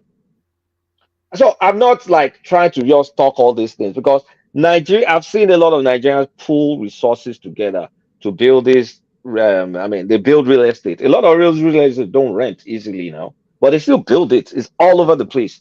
In Ibadan now, Ibadan and Ikiri, they almost merged cities. It's just few more years, Ibadan and Ikiri will merge together. Real estate development has gotten to that point. So Nigerians, the things with what we do is we pick an area and we copy each other. So right now, everybody is just facing real estate. Area that favors the economy of the nation. You understand? I don't know if it fails because a lot of those estates are empty. It's just like when you buy an estate now, you can now compare it to building factories because it keeps on appreciating. But building factories, the way inflation is going, you don't know what will happen. In the southwest, there are a lot. In the southwest, when I was driving, I was just looking around. There are a lot of palm trees that are wild, and there are plenty of them.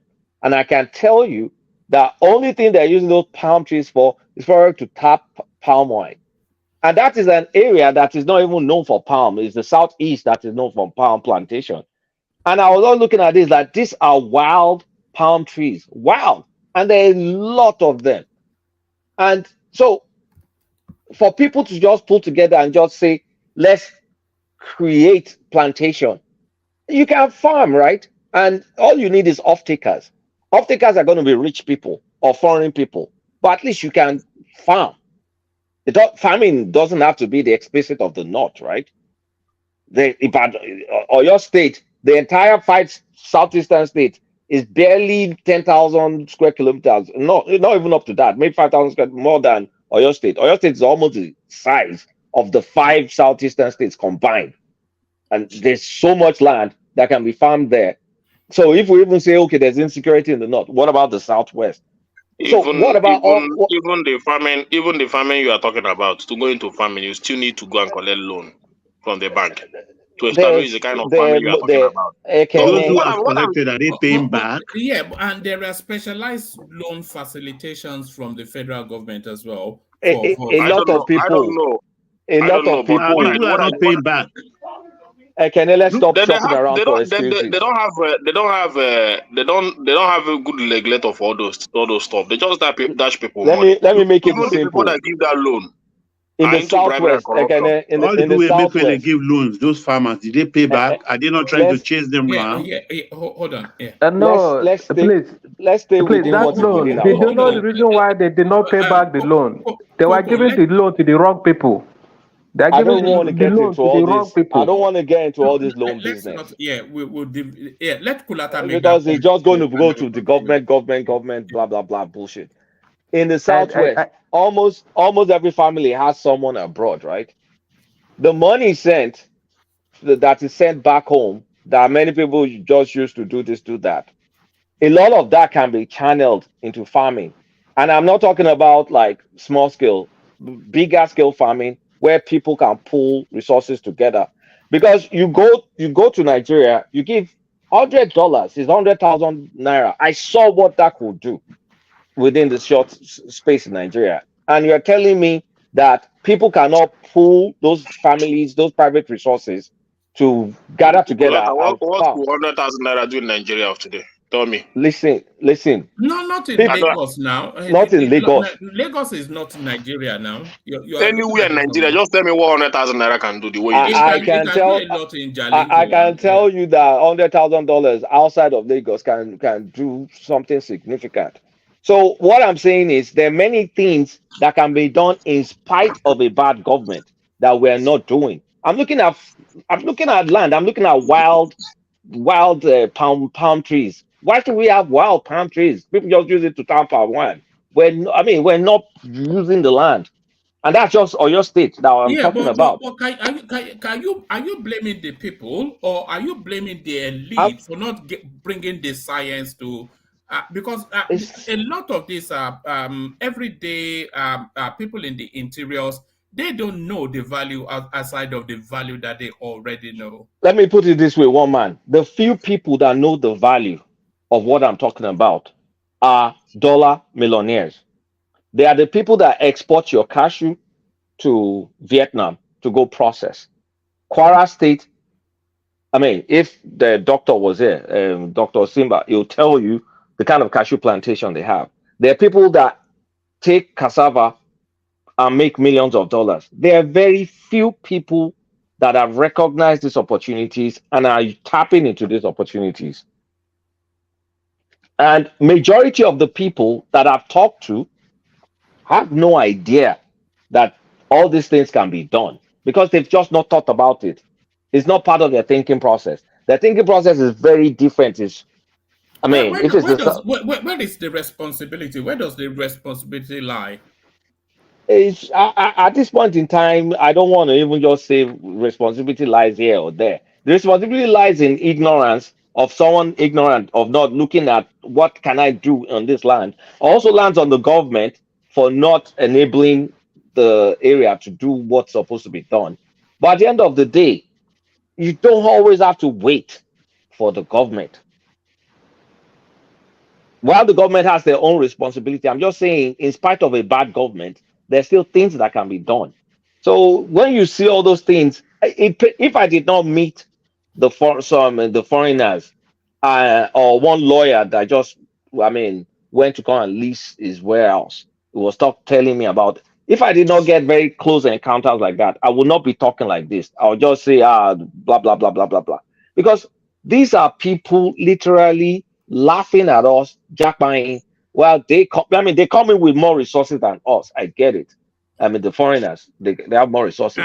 More technology, more know-how. But what technology do they have access to that me here or you there don't have access to? So they're coming to be millionaires in our own land. And we are crying and running away. But they are laughing like these guys are not seeing the opportunities that they are seeing.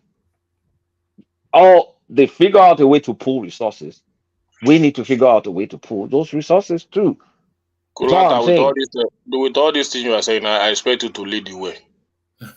Don't So worry, don't come and teach us what we already know that is happening in our state. What I expect you that leave story. I know what I'm come and lead doing. the way. So when you are leading the way, you are telling us this is what you are doing, then maybe we can join you. I'll tell you what We are part of you are also exactly. in Nigeria. I'll tell you exactly what I'm going to do later. But I'm Not not. what I you're won't doing. be. I will want you to start doing it. I'm doing If it is something. easy the way you were explaining it, just come and lead the way. If It's you not. lead the way, then come to one man when tomorrow should tell us I'm that you are not leading coming the way. to come and announce business I'm doing, but I'm going to tell you for a fact that I'm doing If something. you even if you are, we can anywhere What you I'm. are, if you say Can we you should just pull let it, me finish? we should put it together now. Can I settle down? I Yeah. am doing something, and what I'm doing relies on Kano. That's all I'm going to say about that. All right. So Are you revisiting old grounds in Kano? yeah, of course, I've made my. Oh, I mean, Because is this something that you've told me before? because it's easier now. Because Okay. SGS that used to be in Lagos that does inspection, they're now in Kaduna, so you can use that dry port in Kaduna. So you can load your container essentially in the north and send it abroad. Can I intervene? Yeah, come in Prestige. And then after Prestige, we go on to Coco, who is a new voice emerging in the space. Yeah, Right. Prestige. Like I said, Cabo, Kulata, nice to see Look you. at that. What does Cabo mean? That's welcome. What do you mean? You think I Look don't? at this Because I guy. don't speak Yoruba well. Like I didn't live in Yoruba land.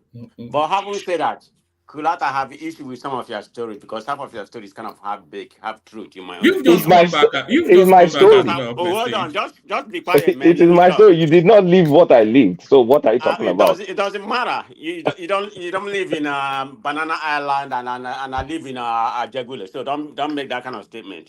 Yeah. I But don't even anyway, understand what you're saying.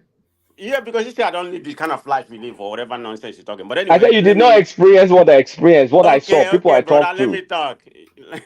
Just a minute. Yeah, I'm just saying the reason why I said some of your stories as kind of have truth. I mean, maybe you live a different kind of life. I didn't experience what you experienced because I was in Nigeria for 6 months. I just came back, this year.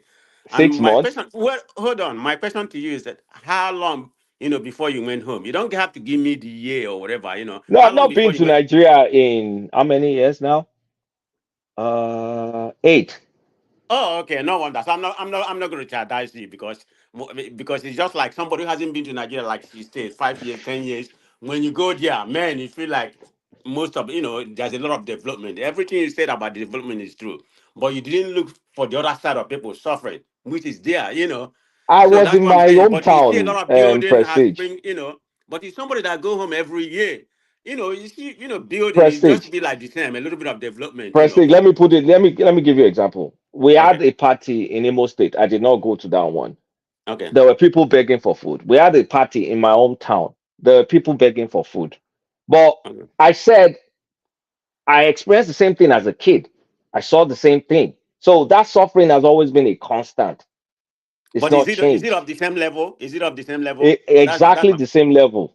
okay. And I just need the experience. Go yeah, ahead. it's my experience now. I mean, it's not yours, it's mine.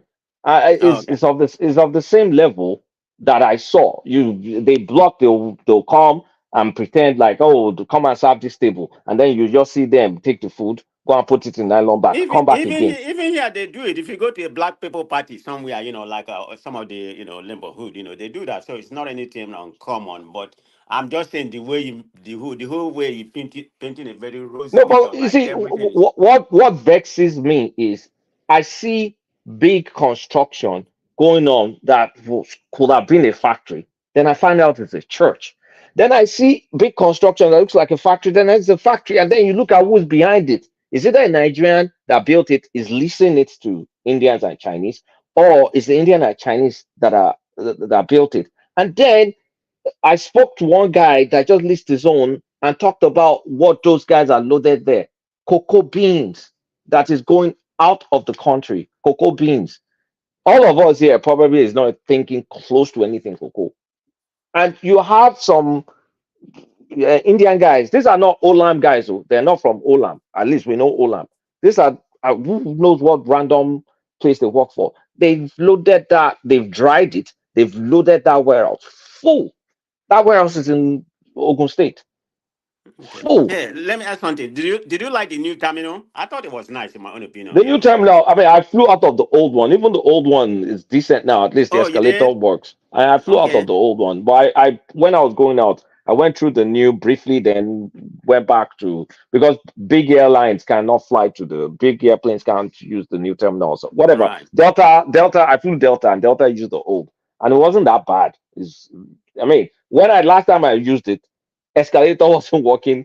They had one, they used chalk to write that You your talking flight about is the blah old blah one? blah blah. The old one, but now the escalator works.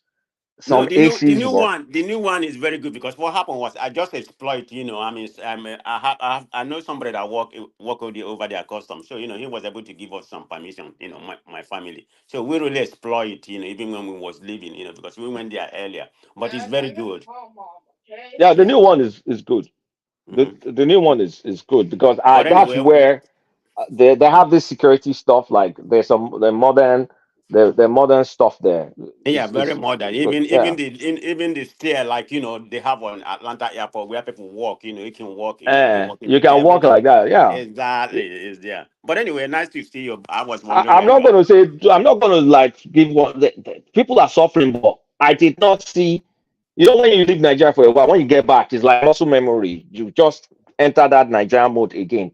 So the level of suffering I saw growing up is still the same suffering I saw. And to my surprise, I did not see, back in the day, you were expecting some random relative coming to ask for money. Not one. Maybe I was Well, fortunate. they did Maybe I they was did ask fortunate. me. Not necessarily some Maybe I was relative did ask fortunate, me. or maybe my face was strong. I don't know. But I don't know. But I did not experience that. Okay, nice to see you, When, man. when they don't notice you again now, they think you are a stranger. For somebody that has been away for almost 8 years, They know you, they already Kenny. forget you, Kulata. They No. forget that they already forget that. Do you now feel inspired to go more often, Kolata, after this trip? Yes. I mean, I have to do some things. Like, I mean, because it's easier to do it now because you have inspection near the source.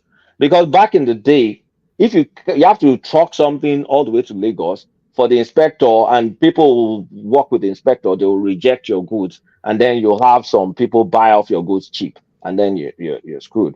But now, what I was told, we're already mining lithium, right? I don't know if you guys know. And some have legit, some have illegit. I don't want to get into that because you better have all this expensive equipment to know the percentage of the ore versus the dirt. If you don't have that, you stand a lot of chance of having your stuff rejected. But even if it gets rejected, the thing is, if it gets rejected, you just have to sell it giveaway price. If you have those expensive equipment, you can check if you have time. The thing then is you need time and patience. Because if you don't have time and patience for the kind of job I do, I don't have that time. So you probably want to do agricultural produce, like stick to hibiscus, stick to guagum, stick to just agricultural produce. If you can secure a contract here, a monthly contract or something, you may want to stick to that. But if you want to do that solid minerals, that one is a bit dodgy based on what I heard.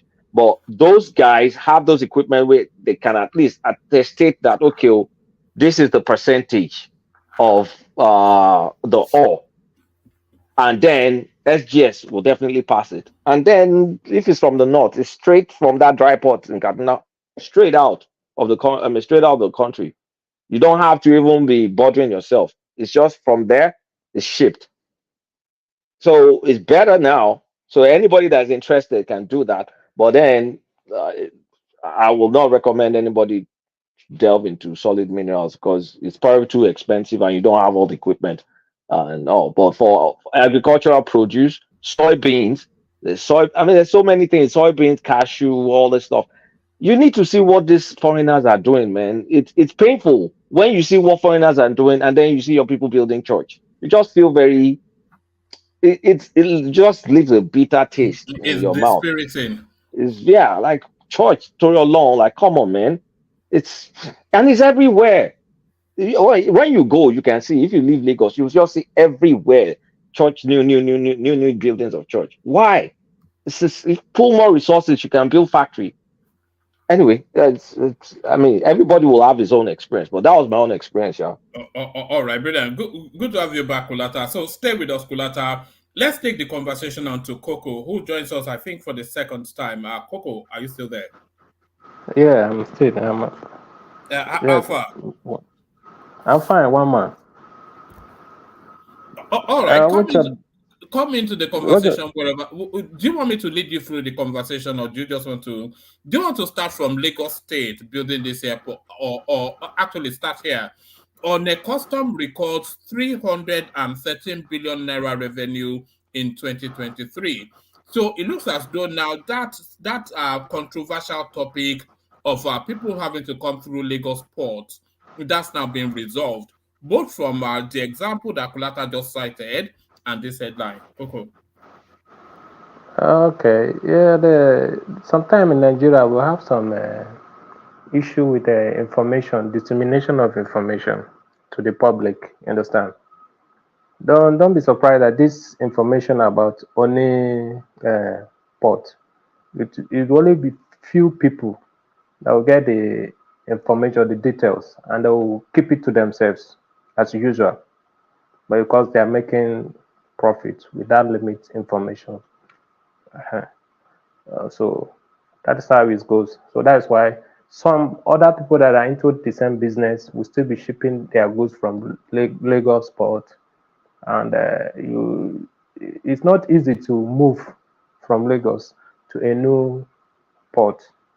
Like most of the importers already have their warehouse in Lagos, have some of their business in Lagos, then they have offshoot of their business in other environment. Now, when they open another seaport elsewhere, it's going to take them time. So it only take people that reside in that locality that are not into importation business, if they can put resource together and decide to import through their own route that is closer to their business domain. So that is one of the challenges, and you cannot compare what you have in One and what is in Lagos. So it's still going to be some challenges there, and there's one problem with transportation in Nigeria. When you talk about moving containers from a seaport, do you know that sometimes some businessmen, if you move a container from Apapa to Ibadan, or let's say from Apapa to Ojota, that's this equivalent, almost the equivalent of that amount is what you pay when you are moving that same container from Apapa to Ogbomosho in Oyo State. Why is that? Because those transporters will start giving you reason. They will spend almost equivalent money on the driver, the road, all those things. Because where the stress, most of the stress lies is within that Lagos axis. Because they spend more money to move anything out from the port, out of Lagos to Ojota. So now you see that even when somebody when someone ship a container from Oni seaport to Onitsha, and someone ship from Lagos to Onitsha, the price difference in transportation will not be too much, will be less. So, and him not being used to the Oni seaport, he has been used to Lagos, so it's not easy for. It's just like in business. Before those new seaports to start operating fast, operating well like Lagos, they have to be a serious, deliberate marketing and strategic uh, way of getting those businesses that are close to that port involved. Because you just like where you live, if there is a mall that is close to your house that you regularly go, or maybe the mall is about 5 meters to your house, you regularly go there to buy items. If they open a new mall that is 2 meters close to you, still when you wake up or you wake up from your house, you want to buy anything, your from your subconscious mind, you are used to that mall that is 5 meters to you. You go there. It's when you get to that mall that I remember. No, I think there's no more, but already you are in the old one. So you may keep going to the old one, and left the new one because you are used to the old one. It's a normal thing. All right, let me take you to a different topic. Talks in advanced stage. Sanwo Olu reveals plans to establish Lagos Airline. Divided opinions on this. Akulata insisting it's a misplaced priority. Emeka somewhat applauding it as a good idea. Where are you positioned with that? I listened to Emeka submission and the Kolata submission. Both of them are actually speaking in a good angle. I may go with the both of them. One, not well. It's not like a completely misplaced priority. Understand? It's a good thing, but but what is happening in Nigeria these days, like there will be a lot of duplication of airlines in Nigeria. The Enugu governor, I had a conversation. It was interview. He was talking about Enugu Air. Now, Ibon Air is there. Now Lagos Air wants to come up, and when this three comes up, believe me, other states will still follow suit. Just like the duplication of airports around the whole state now. Every state governor now wants to build airport, and at the end of the day, just like what a Kolata talk about a warehouse, there are things that a government can do, they can look into that will make their citizens to go out of poverty. Most of our government, the government these days, what they do is to go into any business or enterprises, or like sometimes white elephant project, where they will spend 80% of the state resources so that they can be able to siphon some of the money to their pocket. Well, man, can I interject? But I don't see anything too bad with the Lagos. Come on. Can I interject? You are free to interject. Okay, one man, this airline we are talking about, you know that government in Nigeria don't know how to handle business. We have a lot of. Lagos State does, though. Lagos State knows how to handle business. I don't know about Lagos State, but the issue is this: Sanwo may have a good plan in that, but who will be the next governor of Lagos State? How is he going to continue with that plan?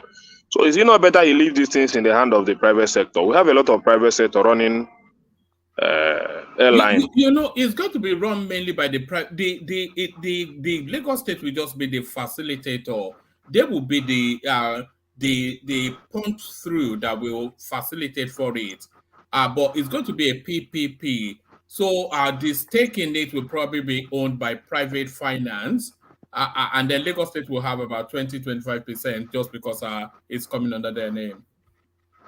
Well, I don't know, but you know, the only thing I know in Nigeria is that anything government or in the hands of government are there for looting. But when you have all these things in the hand of the private sector, they will handle it like their own business, run it, maintain it very well, like their own business. So I don't see government going in. I don't see the need of Lagos State government going into this.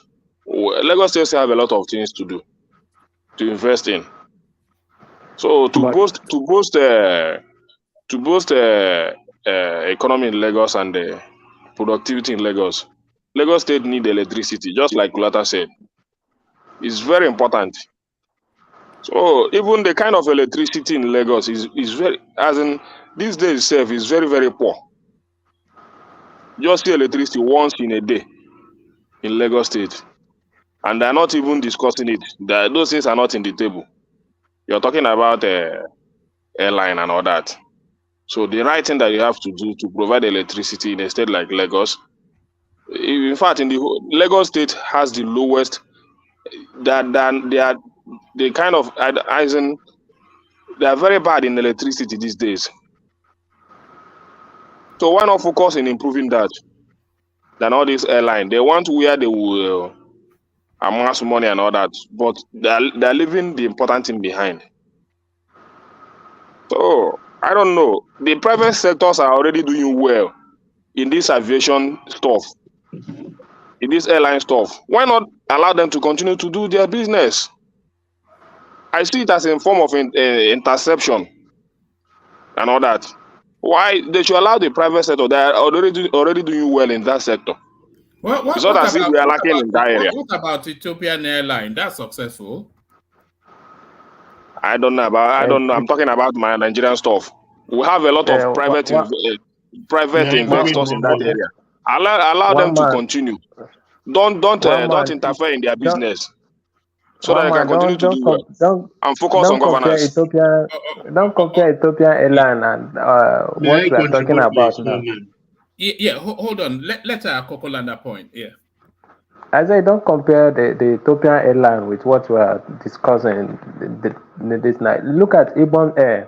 Ibon Air was very good, but when the governor that actually initiated that plan left office, during the 8 years of this past government of Akwa Ibom, Ibon Air was silenced.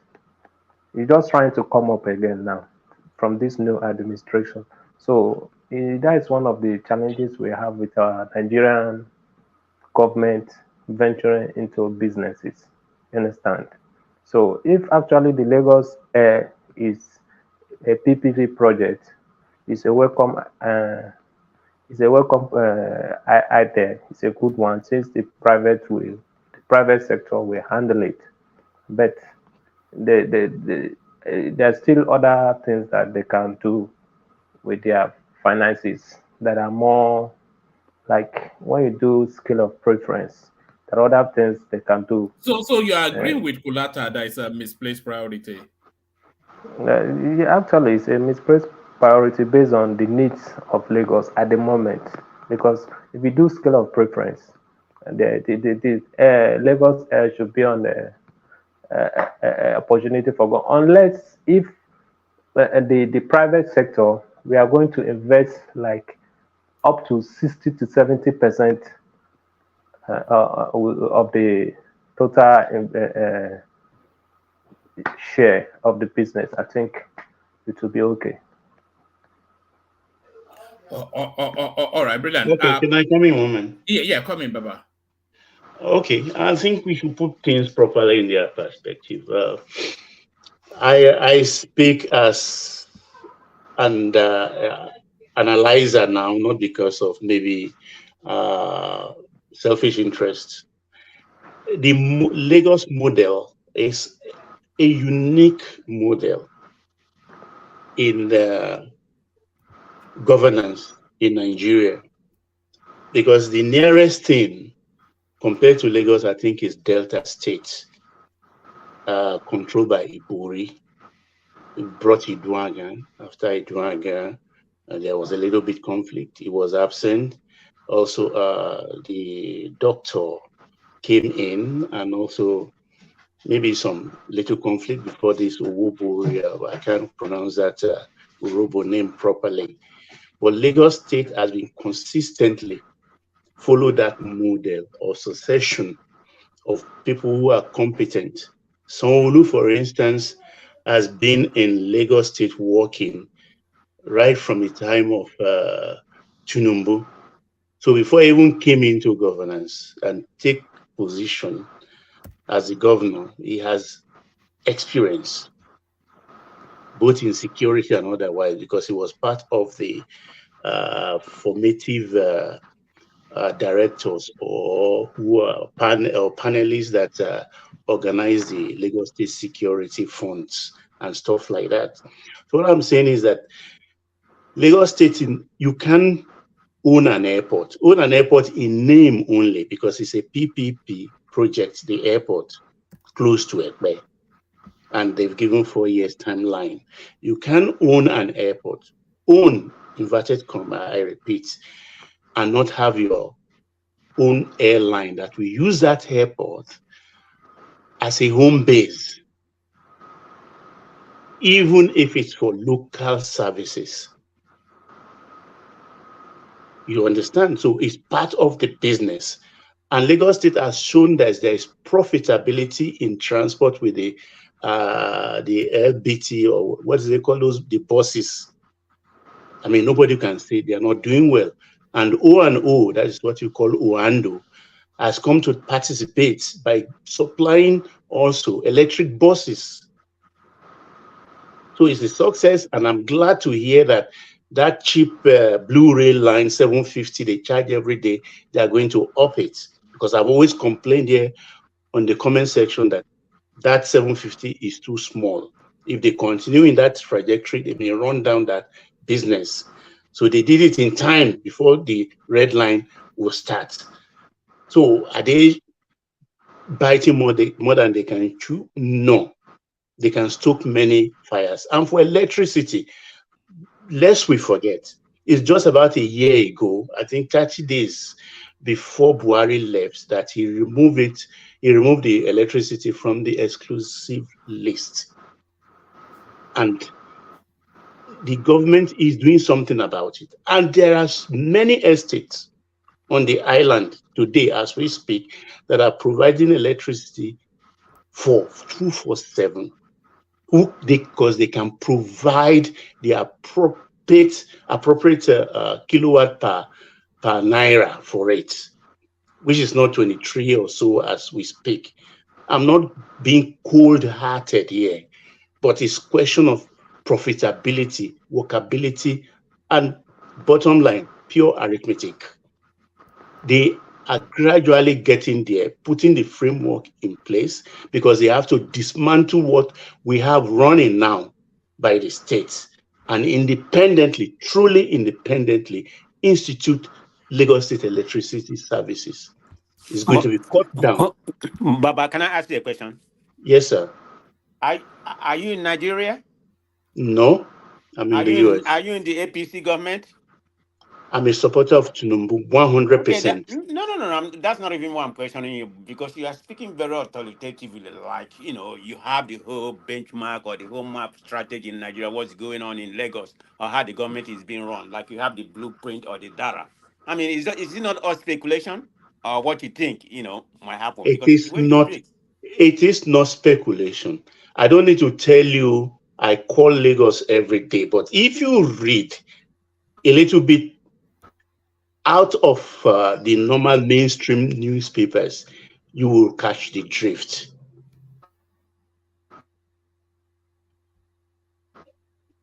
Can I go on? No, you go ahead. I wanted to ask you that, because, go ahead. Yeah, I was even speaking to somebody on the panel, a well-respected person, even yesterday, though we didn't go too deep, but I know he will call me maybe tomorrow. We'll still talk about this. You understand? So what we need in terms of electricity is we should be prepared to pay more. But the services will come, and when it lands, it will be 24/7. Baba, I don't think people will not eventually end up paying more.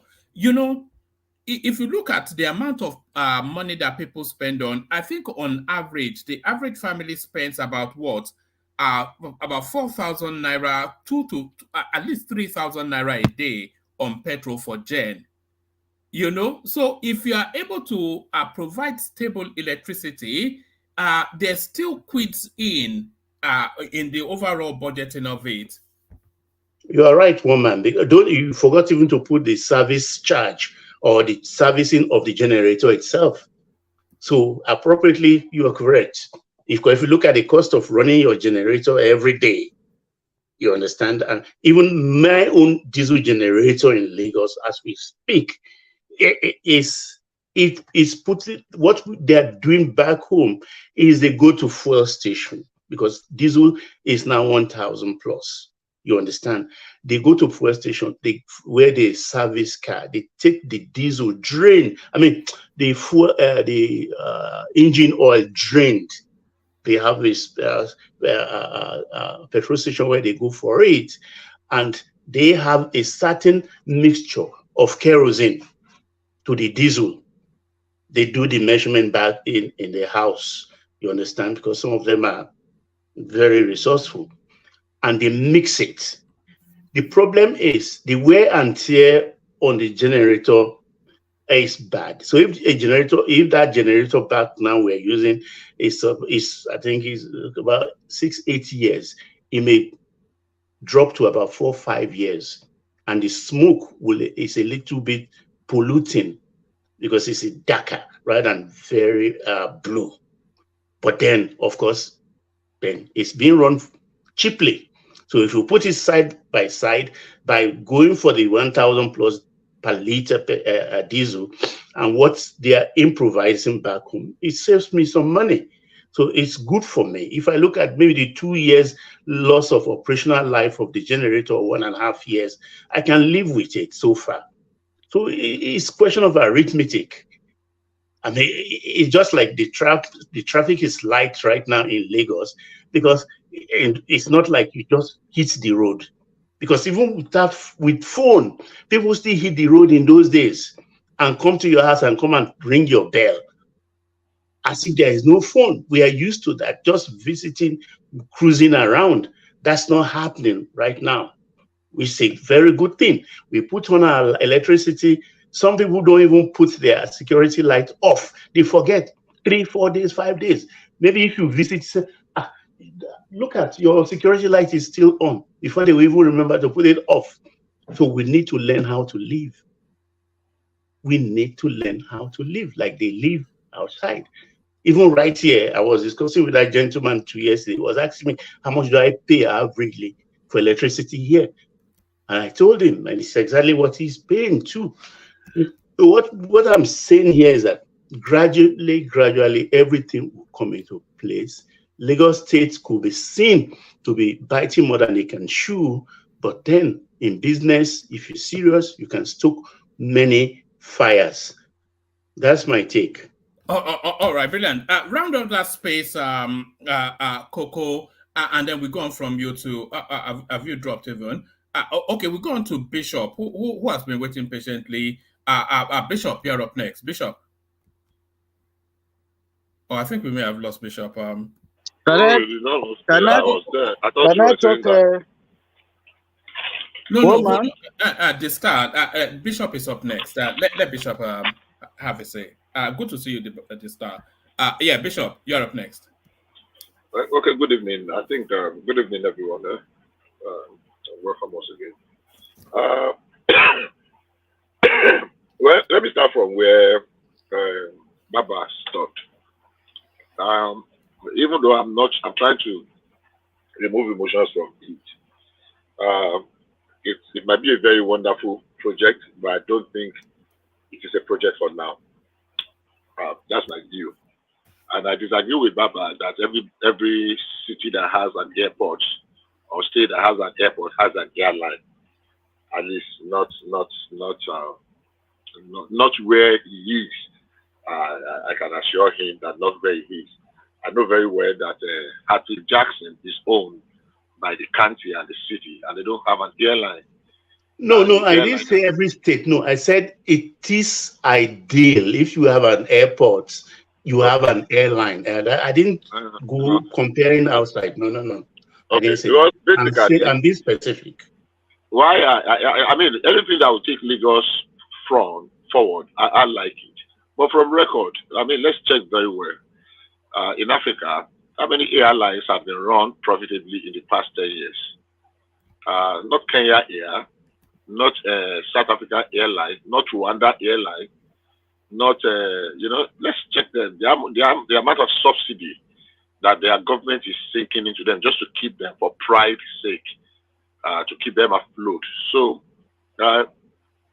we know the challenges. We always like to reference Ethiopian Airline, but if we look at the challenges they faced too, and how they got to where they are, yeah, I like anything that would move Lagos forward.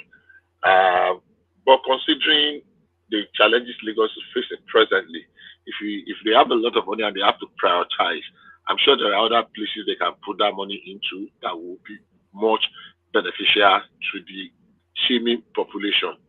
And growing, that is growing rapidly too, because the population of Lagos is growing very rapidly, and it's as a result of the quality of life there, even though some people want to say it's about the worst place and the rest. But I still believe that there's a lot of ground Lagos needs to cover. If I want to be sentimental, I would say, oh, it's brilliant. Echo Air. I'm even thinking a name in my head, Echo Air and the rest. It might be, but I think it's an idea that should be put in abeyance for now. Let me get some other things right. Electricity, proper encourage other people to invest in electricity, build smaller cities, decongest, encourage people go into liaison with Ogun State to get some, because if Lagos State is already over congested, it's being pushed on the left, right, and center, and they're almost encroaching, they have extended into the sea. They can go into partnership with some other states. Come to Lagos about the expressway, part of Ogun State owned there, extend some things so that infrastructure, you can push some population to go deep into those places. Healthcare, tackle healthcare, primary education, primary healthcare. The part that Lagos State is holding is doing well. Some local government in Lagos too, they are doing well, compared to other states, but they can do better. They can actually do better. And make a policy of, look, we have 3 years, any out-of-school child in Lagos will be arrested and their parents will be sent to jail. Make such, that kind of a policy, because people come into Lagos every day and put children or underage children to be hawking. People live in bachas, people live in the one they call bacha, what do you call them? This makeshift building. People come from everywhere without plans of where they are going, how they are going to stay, and they keep adding to the challenge of Lagos. Lagos has not properly gotten 100% right the idea of waste management. There's still a lot of ground to cover. I am not completely against it, but compared to what is on ground, I think it's an idea for the future, not the immediate. What about if the idea is not actually, is Lagos only by name and is actually being sponsored by private money? Yeah, well, if private money wants to go into Airline and Lagos State wants to flow, they want to be the one that will just be like the umpire of it, that's fine. It should come. It's a public. Lagos is a public. Sanwo Olu has done very well. Except for his lethargic, and what do I call it now? Very slow response during the NSAS that I find very worrisome. Because it seemed then he was PPC arsonists and people that were hell bent in destroying Lagos. And at least I expected him to have stood up to them once during that exercise, and he was cutting and begging. That was the only time I had issues with him. And I seriously called him out, because that thing could have been nipped in the bud. So he's done very well. Apart from that, he's forward-looking, he's ambitious, he is fast and very effective thinker, by my own assumption. People that have not been in position of leadership will think that it's a piece of cake or bread and butter until you are asked to come and lead an landlord association. You will know. Sometimes it kind of calls. Yeah, of course, it's easy to criticize and to cast aspersion and to call people names, call them idiots, call them brainless, call them.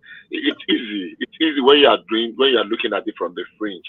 I've been in a position whereby I had just less than 400 staff that I need to take care of. Honestly speaking, blood pressure because they will call you at very unholy time. Ungodly time. One day, sorry for that. One driver was trying to siphon fuel in the middle of the night, and the cover of the tipper fell and hit him on the head. Me that did not send the messages, me they called. One was going to run an illegal operation one night. They went somewhere.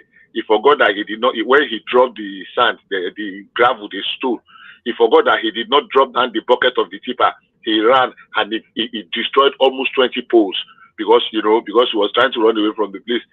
It's me that did not know anything about it. I was sleeping how many miles away that they had to call. So all these things, the box stops at his desk. So, I mean, we should appreciate the challenge of leadership once in a while.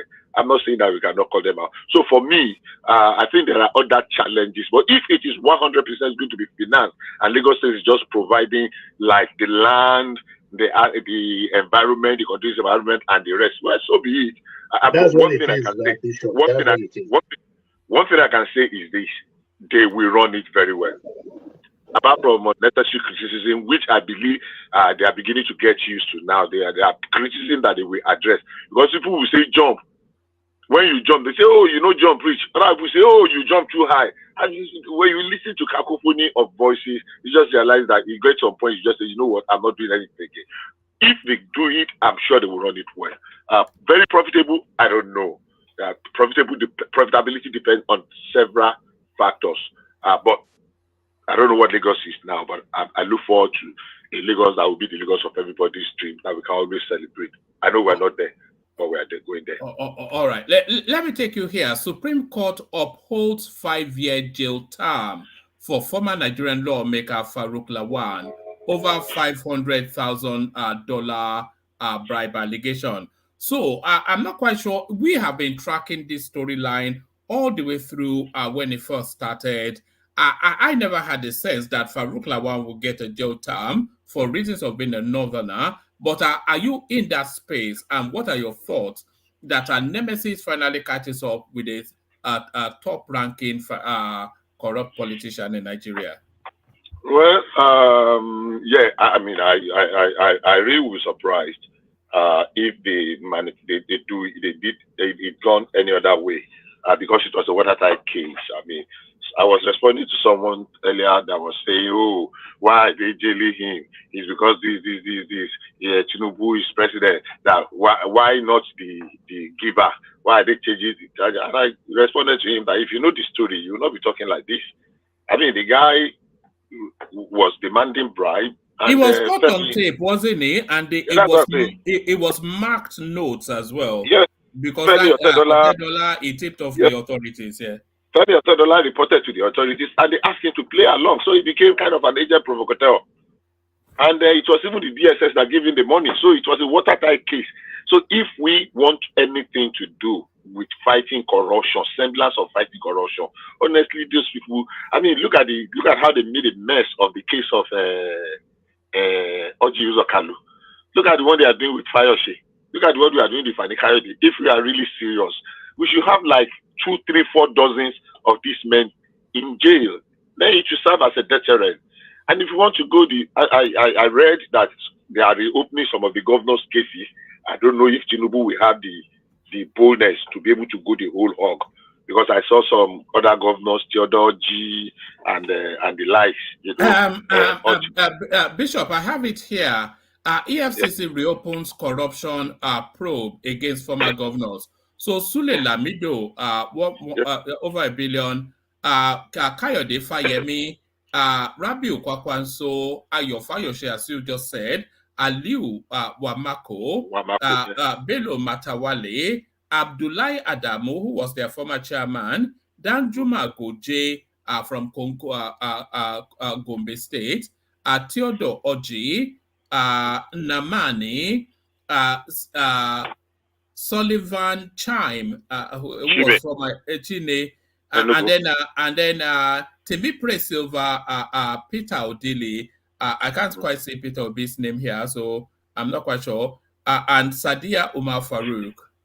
Even Obiano was arranged yesterday or 2 days ago. Yes, and I heard that what's his name went to visit him in his hotel. So showing solidarity, Charles Oludo. Well, the truth of the matter is this. I don't know how far they can go. You can't. I mean, putting all those in the fire now, we just can cause a lot of distraction. But we must let justice, not just that justice must be served, it must be seen to have been served. The case of this guy was so very clear, and it will be a disservice. It should be a miscarriage of justice to have done it. From everything, I think he should be out anytime this year because he served up to that 5 years. It's 9 months. Has he been in custody all this while?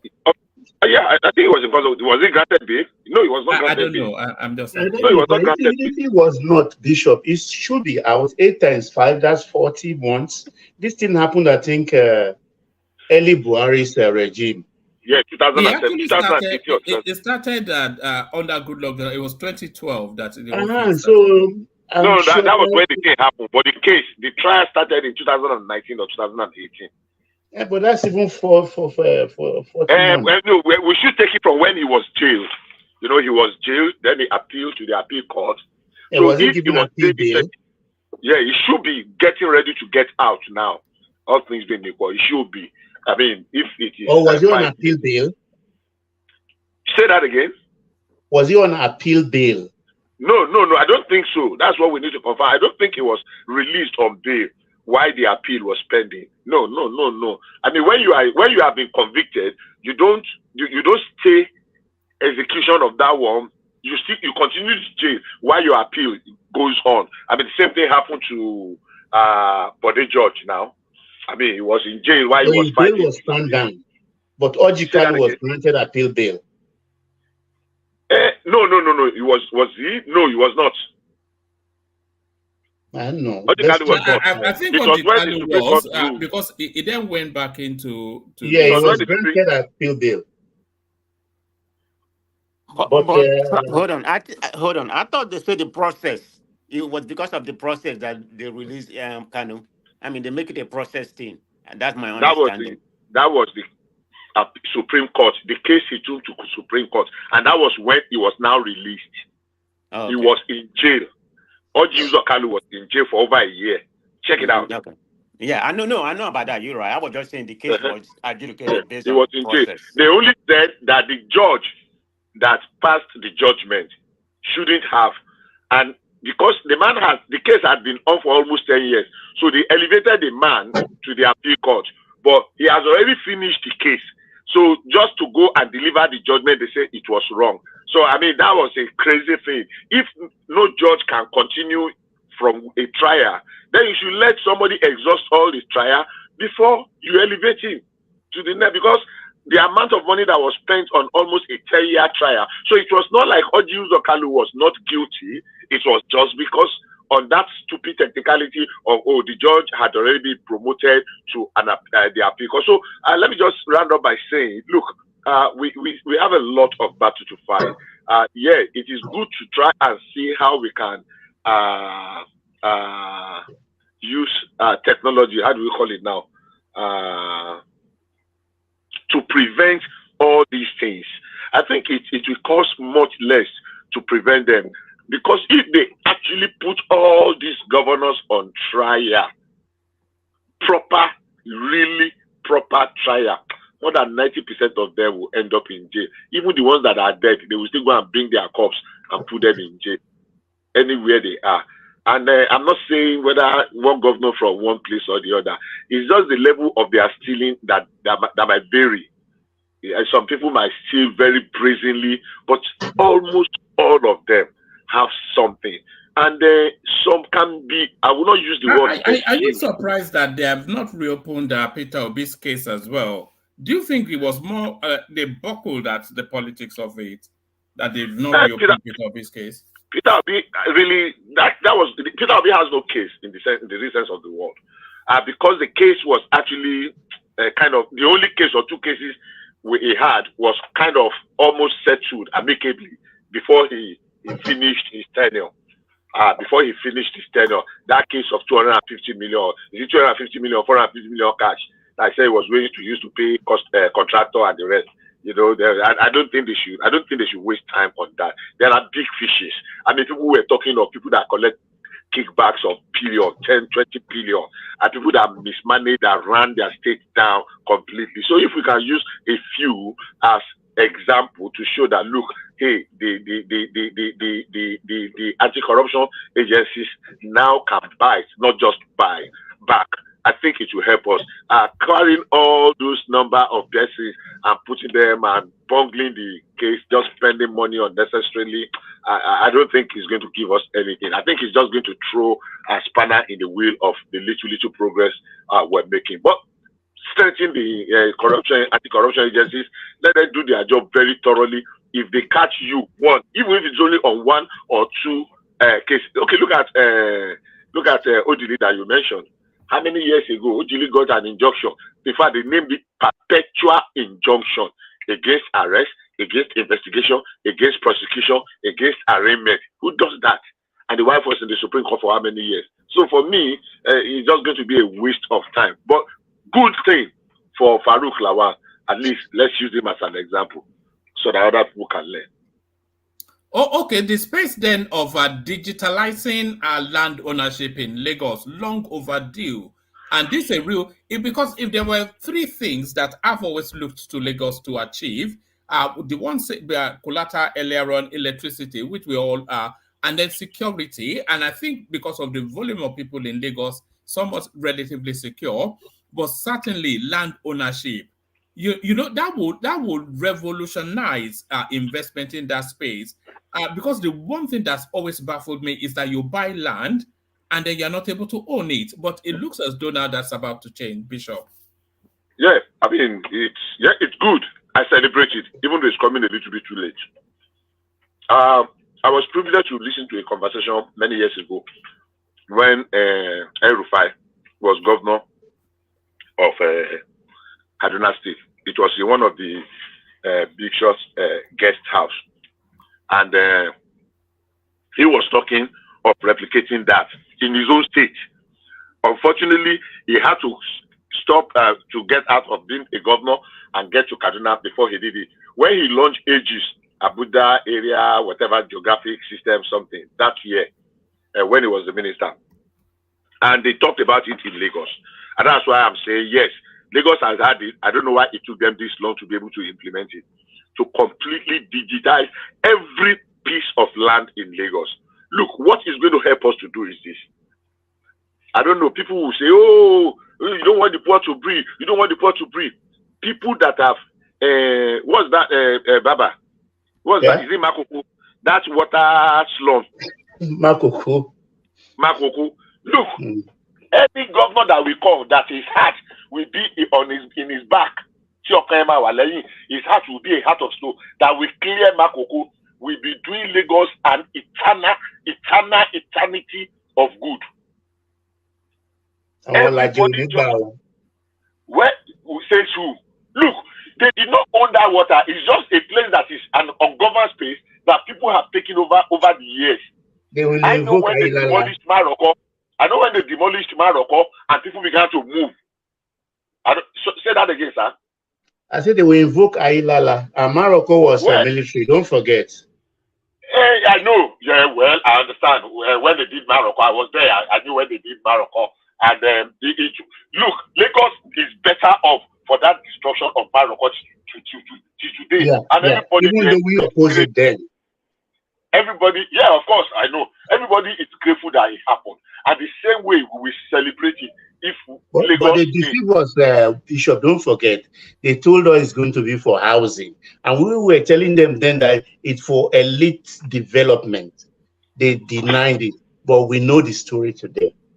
Well, maybe everybody will pay more attention because, of course, everywhere in the world, there are choice areas that it's only people that can afford it that will go there. There are places in the world, everywhere in the world. I mean, you people that live in London, when we used to play Monopoly in those days, we talk of Piccadilly, we talk of Mayfair, we talk of any man that wants to come from Adekunle, from what is this, their borough, to say you want to come and live in Mayfair. You know, so If it is choice and it's going to bring development, so be it. Everybody cannot live in Lekki. I cannot live in Lekki because I cannot say, except I want to go and live in Banana Island inside my dream. And when I wake up, I will still be where I am. So if we begin to say, then we will not allow the kind of development that we expect for our urban cities. At some point in time, some couple of years ago, London made driving through the city of London to be expensive. The simple reason is they want to discourage too much commuters. They encourage people to share ride. What do they call it? Pool ride. So pool ride. So for me, yes, Lagos is on the path.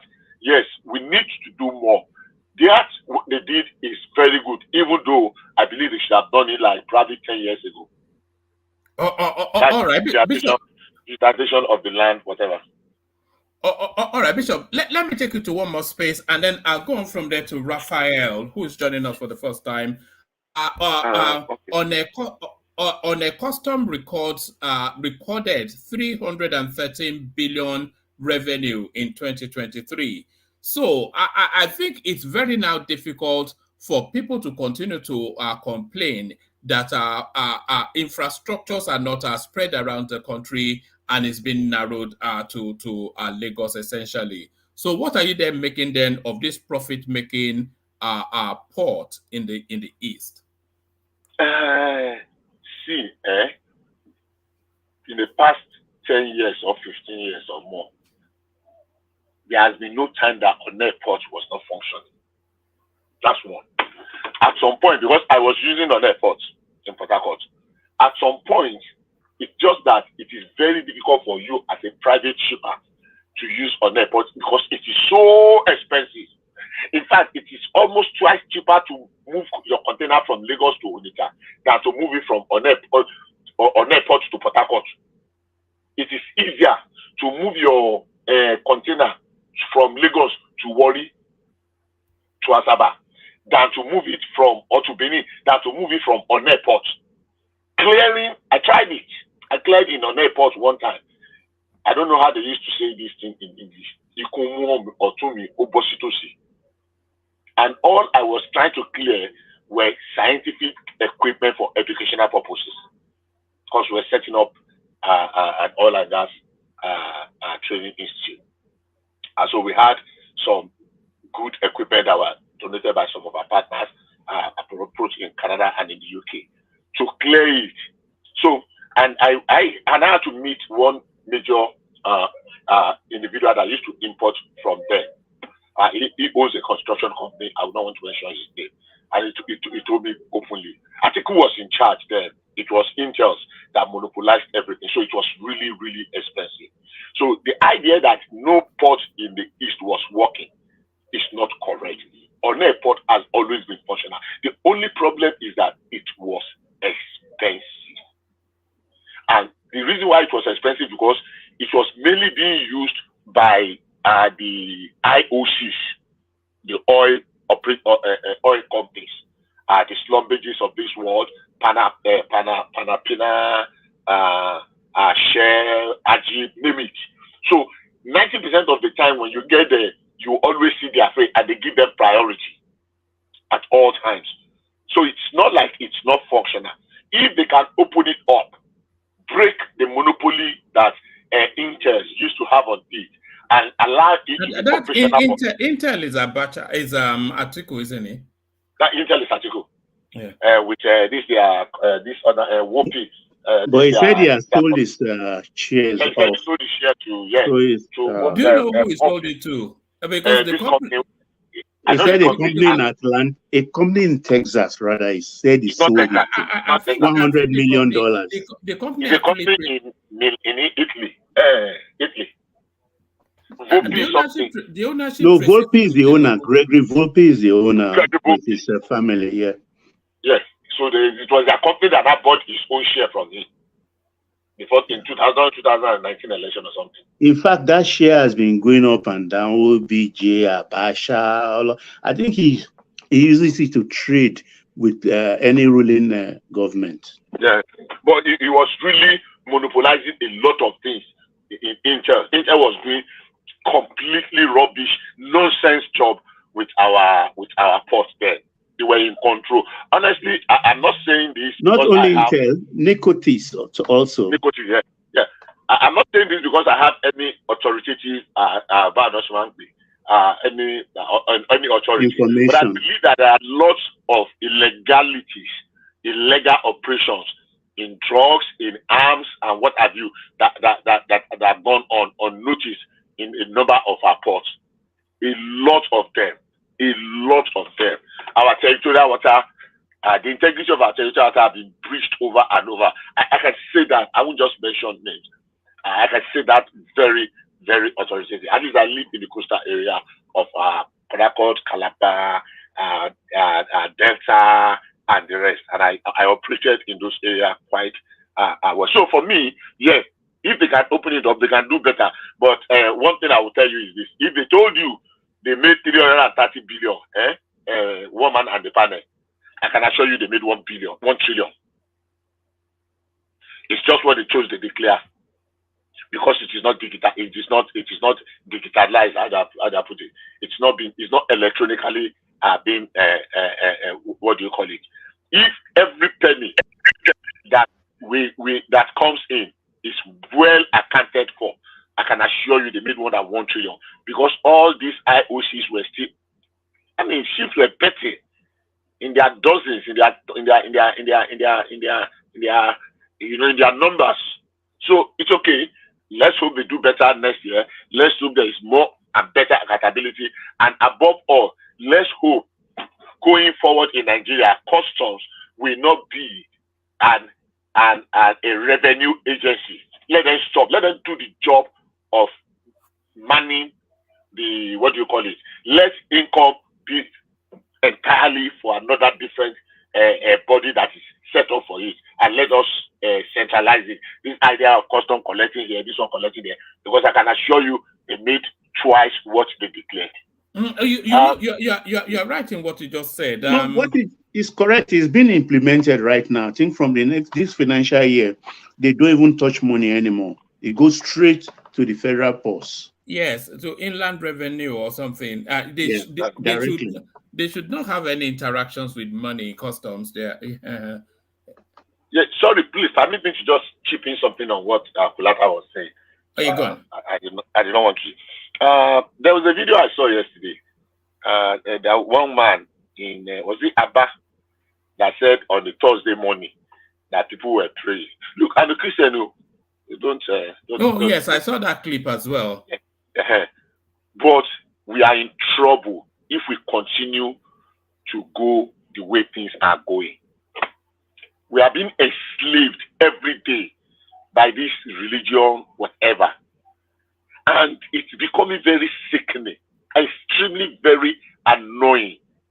People will go to church and pray from morning till night, praying for job. Everywhere, when Kulata was mentioning those areas, I know those areas in the Luboju side, where I know a number of warehouses that were warehouses that were functional. I'm not saying it because I'm against church. I'm saying it because something is wrong, fundamentally wrong with us. If we are selling our factories and our industries and we are converting them to churches to go and be praying for job, and people are in church Monday, Tuesday, Wednesday, Thursday, Friday, Saturday, there's something is wrong, fundamentally wrong with us. Let me show you something, Bishop. This is going to be a part of what Dupsy will be talking about in her session. Carry on. I'll find it for you in a moment. Okay, okay, go ahead. No, go on. So for me, I agree with I can understand this position of his pain, and I'm a little bit not worried, not surprised that some people are seeing it from a different perspective, because you know I always agree on almost everything. I can see where he's coming from. We're spending productive hours, productive time in prayer houses. Who did this to us? Everybody is setting up churches. Look, what happened, just briefly, what happened to that bishop in Lagos? Lagos is setting is like a pace setter now. I think we should change Oyo State from being the pace setter state and give it to them in Lagos State. Lagos is a pace setter now. Do you know There is a guy that used to have one randy guy that used to have a church in Abuja. I don't want to mention his name because I don't want them to sue you for slander or for whatever. Oh no, I think we're discussing that. No, I know. Is it Feyi Daniels? Feyi Daniels. No, I know. Feyi Daniels is the convicted one. There was another one in Abuja. There's another that had one in Koza, whatever name. I don't want to mention. Oh He's yes, in London now. No, that guy is a punk. Yes, I know who you. I can't remember his name. Be careful, man. You know, he used to be a cultist here at university. Yeah, Be careful, man. those accounts against him, Baba. Those accounts, those people that accused him, their evidence, it was stronger than the one in Lagos. But because Lagos has a law that is setting the pace, whether you are molest a minor, whether you are a rapist, whether you are sorry. Those words, don't use those words. Yeah, carry on. Yeah. Okay, whether you molest, don't use, don't find it triggers you too. That's why. I understand. I'm not using that one. Is the MO one trigger too? Yeah, it's a trigger word. Yes. Okay. So Lagos is setting a whatever, and that takes us back to where El-Rufai was coming from. That when he said emphatically, we need to regulate religious practices. Otherwise, it will be a field day for charlatans. Every newcomer, they're trying to do that in Lagos. There was this clip that I saw that on a working day of the week, these people then rolled out of their mosque onto a major road, and they took over that major road for their prayers, and they just rolled out their mats in Lagos. I think my 12 area. Yes. We should stop all those. I mean, not just you are praying with microphone. You can block major road. If you are what about the noise? The noise, well, that's what I'm saying. The microphone, the speakers, rather. When you put speakers outside of your place of worship building, and we are breeding all manner of charlatans, criminals in the name of churches, in the name of pastors and the rest, and they are enslaving people. The musician said, emancipate yourself from mental slavery. It is time people free themselves. Going to church on a Thursday morning and remaining there all through. I caught someone one day, and he said on a Monday morning, some few months ago, something like that, and they said it's in the church. I said, you're in the church on a Monday morning, what are you doing? And they were there almost all day. Said they're having a special program. You're spending how many hours in the church on the Monday morning? Are you kidding me? What do they tell their employers? They lie. Either they are sick or so while they are going for prayers. How do you expect that God? Let me tell you this, Bishop. This is somebody I know personally. He'd been looking for a job for quite a while, and then he got this driving job. I think it was at Unifair. And then on the day that he was meant to start, he went to church. And he's going to that church to pray for a better life. I mean, it's just it's a thing. Let me give you this headline. It says, this is the headline I was looking for you, Bishop. It says, my wife gets too involved in church activities. Man tells court. So this is the narrative of a fed-up man who has taken his wife to a customary court to say enough is enough. If she wants to be married to the church, then he's happy to release her. But that religious space. I'll respond to that with just one sentence. One sentence, if you don't mind. And that sentence is this. And I apologize if some people are going to get cross with me. Our churches are destroying more homes and families than building. Correct. They are breaking more homes. Wives are more respectful to their pastors and their bishop and their GOs than their husband and their in-laws and even their father. Correct. So the churches, rather than building homes, are actually destroying homes. But one thing, Bishop, these women at times they just took it upon themselves. I know cases of where a woman will take the choicest part of a meal and ask the house help to take it to the pastor. Not because they have any relationship, but they just think there's a special blessing for that. How about that? Because they've been brainwashed. Exactly. Because they've been brainwashed. The God will deliver them. I agree with Walata. Sorry, land your point, then I'll come after you. No, go ahead. Sorry. No, I was just going to say, that initiative that we were doing, sending money to all the dual regions. Do you remember? Yeah, I listened to them. Yes, when those people, when they report it to their churches, the church will slice 10% of them. He will say, you see, was that prayer that I said? They will slice 10% out of what we are sending them to. They will slice 10% out of it. Unbelievable. Should we go start a church, Bishop, and just collect money from Muguns? An actor has done that.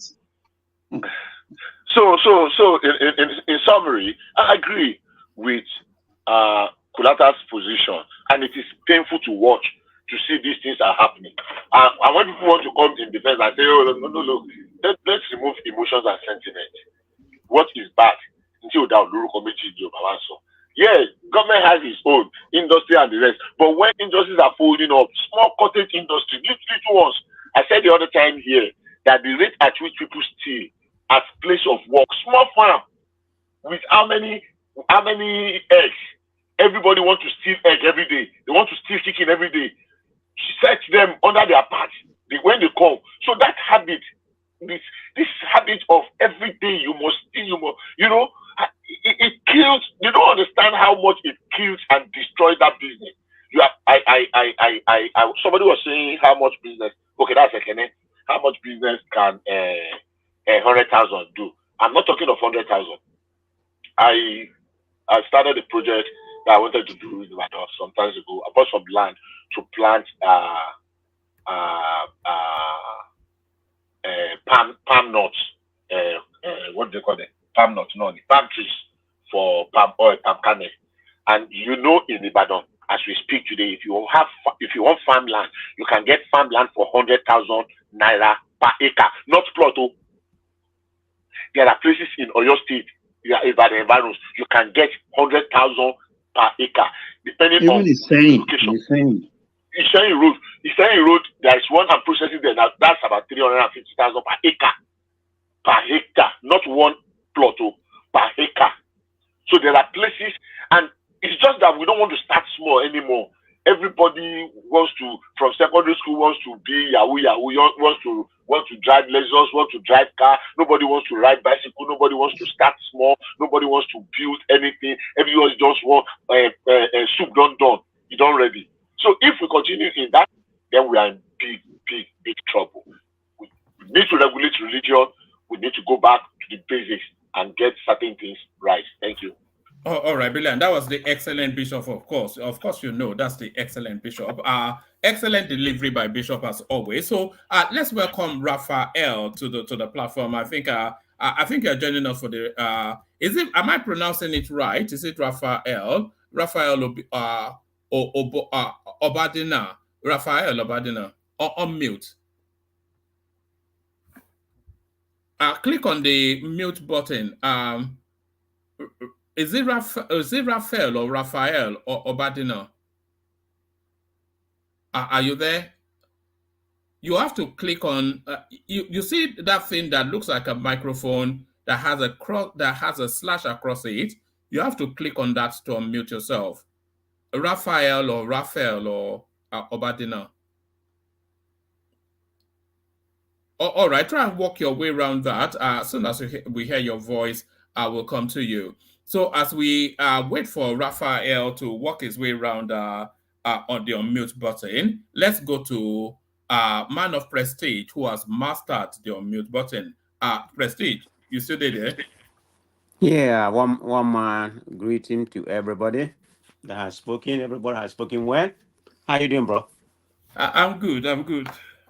You sound like you're ready for bed. It's only 7 o'clock where you are.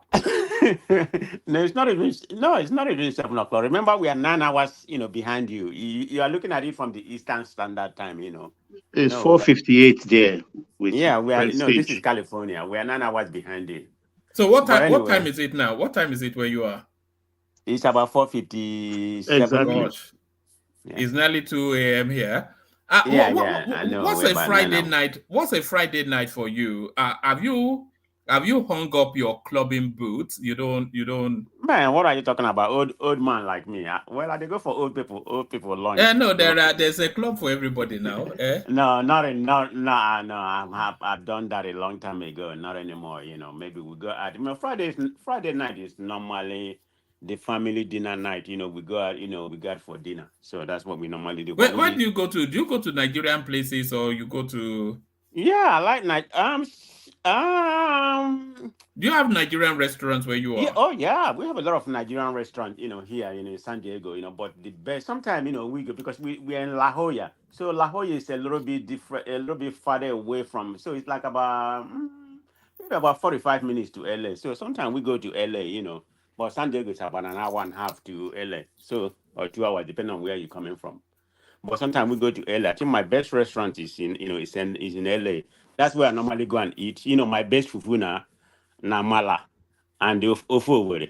Because when I go to Nigeria, the place I normally go is called, in Victoria Land is called Amala Joint or Morocco. Amala Morocco, Morocco Amala. That's the place. I like Amala a lot because it's very soft. I like it too because it doesn't stay. It just washes. It's No, it not doesn't like stay. pounded yam that No, will no, no. just it I will mean, I knock eat you pounded out. yam, but if you give me because I eat pounded yam when I eat like vegetable soup, which we call ofo, where they use okra and other kind of things to make the ofo. But I do that when I go to Imo. But when I'm in Lagos, the first thing when I landed, I'm going to get my amala. I mean, I love that. I love that. Is it after you've eaten that amala that you feel that you've really landed? Yeah, honestly, I do. I mean, I give you my two favorite places for waiting for Victoria Airline, the Amala joint, Morocco, Amala. They are very, very good. That's where I normally eat. I don't like pomo, and when they put, I say no. Neither a little bit of beef, but most of it is fish. I don't eat a lot of beef. Definitely I not don't pomo. eat beef at all. I eat goat meat. Yes. I eat goat meat too, but my favorite, I like everything with fish. But that pomo, please don't bring it close to me. I don't Well, know if I've eaten it. Prestige. What about fuku? Do you eat fuku? Fuku, what is fuku? It's the diaphragm. Huh? It's the diaphragm. Oh, okay. No, I don't think I've tried it, but amala is my favorite food. Then ofu with which is the vegetable. Have you eaten amala in Ibadan? No, where they told me that they have a place in Amala in Ibadan, where they have joint, one of the best Amala. No, I have not. I've seen a lot of them on YouTube, and a friend of mine told me, no, I have not gone. I was in two places. I went to Amala Sky, which is kind of like normal. Then I Okay. went to Ajia. What's the name of that place in? What you want is a Muslim sounding name woman to make you amala. That's what usually works. Mama To Silifa, me, Mama Silifa. Fulata, I don't care what he said. That Mama Amala Mama joint. Adija, Mama Adija They know how to in make amala. Adeoyo. Mama Adija in Okay. Adeoyo. Okay, but that Amala joint for Victoria Island, oh my God. I mean, the No, food. you need the one in Ibadan. Those two words don't go together. Amala and Victoria Island. You don't want to You be. see, You don't in want them to Ibadan, they have. are killing the cow beside you. I mean, they're killing the Oh cow. no, I don't want to watch it. It's just like Forget I all don't want to that. watch you kill You chicken and see, let me it's eat turned chicken. No. into it thinks chicken comes from a cellophane bag in a supermarket. You Yeah, don't know I mean, I that. eat it. I understand what you're talking about. Kulata is fresh and You everything. see, That's the understood. meat But is so fresh. It's like you're eating it raw. yeah, It I tastes definitely. But I so don't want to fresh. witness. I don't want to witness the killing. I mean, all those blood and everything. I mean, I mean, everybody's different. I'm already missing Nigerian meat, man. I'm already really missing. No, There's that a is. year about you. Do you sense you eat in Nigerian restaurants wherever you are, and then of course you've gone home? Is there a taste difference in what you get in Nigerian restaurants and what you get in Nigeria itself? Yeah, yeah, definitely. I don't know because it's a Nigerian environment, make it differently. It tastes different. It tastes more organic. I mean, the one they cook here, and I mean they use something, but it's just different over there. Maybe they use the writing because most of them is processed not necessarily processed. I mean, it's not as lively as it is when they, when they package it and bring it here. But it's completely different, in my own opinion. I don't know about Kulata or other people what they think about it, but in my own different, it feels different. Maybe I don't eat a lot of here. Like when I go to Nigeria, when I go to Nigeria, even when I stay in a hotel, I don't eat any burger. I mean, of course, I don't eat burger or whatever. I don't know the last time, maybe almost about a year since I eat burger. I don't eat burger. I don't like beef. But anyway, Yeah. so when I go to Nigeria, I don't eat any foreign food. Yes, Me too. I don't. I don't yeah. eat anything that is not like local, very, Exactly. You know, I, when I last went to Nigeria, they tried to take me to a burger joint, and I said, "Oh my God, why would you want to take? Why? How do you think I got this fat? I want to escape the burger. Yeah. That's why I came home now. So take Yeah, me to somebody Mama the Put. last time somebody said, "Let's go to Kentucky joint, in Lagos." I said, "You crazy? You go and get it and come meet me here."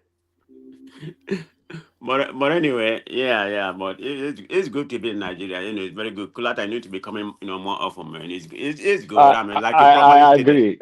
I agree. I agree. I mean, like you properly stated, Maybe we'll do it's a good. one-man went-to-one meetup in Lagos. We all travel down for maybe on a Christmas something. Yes. You do that. I'm always in Lagos every Christmas, so it's nothing new to me. I have to go home every year. So yeah. All right, brilliant. But before we proceed, let me talk to my friends here, the whole Nigerians. Tomorrow is 3 p.m. Please, everybody, your support and pray for Nigeria. We have to beat Cameroon. Please, I'm a soccer fanatic. 3 o'clock p.m., that's when Nigeria is playing. Your Amen. support, Oh. Nigeria. I won't be able to even sleep tonight. I look Okay. forward to Thank you, Baba. Yeah, good, with good me 18, now. no premiership tomorrow. So Uh-huh. it's a free day. I'm not going to watch FA Cup. I'm going to be in meditation because Yeah, even it people will who be don't care about devastating. soccer, like one man, just said Nigeria is going to beat Cameroon. That's good enough. Yeah. I want Nigeria. I want Nigeria to win the cup. I always want Nigeria. There's this thing they call the cricket test here in the UK. So the question is, if you know the game cricket. Yeah. Yes. The question, and it's very popular in Asia, by the way, India, Pakistan, etc., etc. So there was a guy that once put that question to an Asian breed, and he was asking then that if England was playing, I think it was a Pakistani guy, if England was playing Pakistan, who would you back?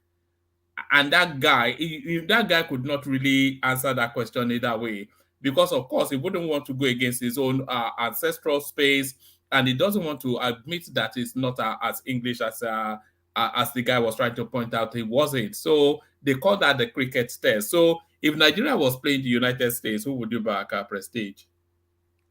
If Nigeria, of course, Nigeria. Forget about, I'm into America, but I mean, their football and everything, I'm into it. But anything when it comes to Nigeria, I mean, come on now. Where my gene come from, that's not even a question to ask.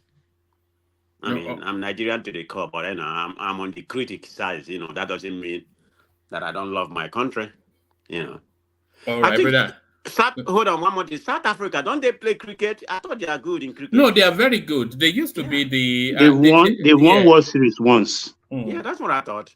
I think that's their number, and rugby. Those are their two sports. They're not really a football country. It's cricket and rugby. South Africa. I mean, they play football. I think they advanced to one of the last 16. But anyway, they're one of the last 16. Bafana. Bafana. Yes. All right. The women are Bayana. Is that what they call them, the women? Yeah, Bayana.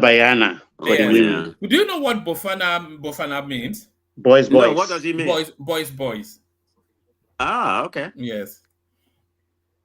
So take us to the politics. Come in wherever you want to go into it, Prestige.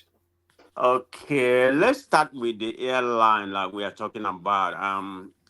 I mean, I'm kind of conflict on this, but the area I'm conflicting is about, in my own opinion. I mean, I second what everybody has been saying from Baba to Kulata, it's a misplaced priority. But there's nothing wrong with having a new venture, in airline in Nigeria. Nothing wrong.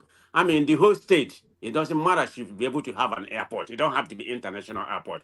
I mean, even a local place here have an airport. So having an airport everywhere in every state, It's not the issue, I mean, we should be able to have more airline, and Lagos, not necessarily call it a Lagos state, but private, I mean, there's a lot of billionaires in Lagos, let it be a private venture instead of Lagos. But the reason why I'm saying let it be a private venture, because everything, the government starts, it doesn't end well.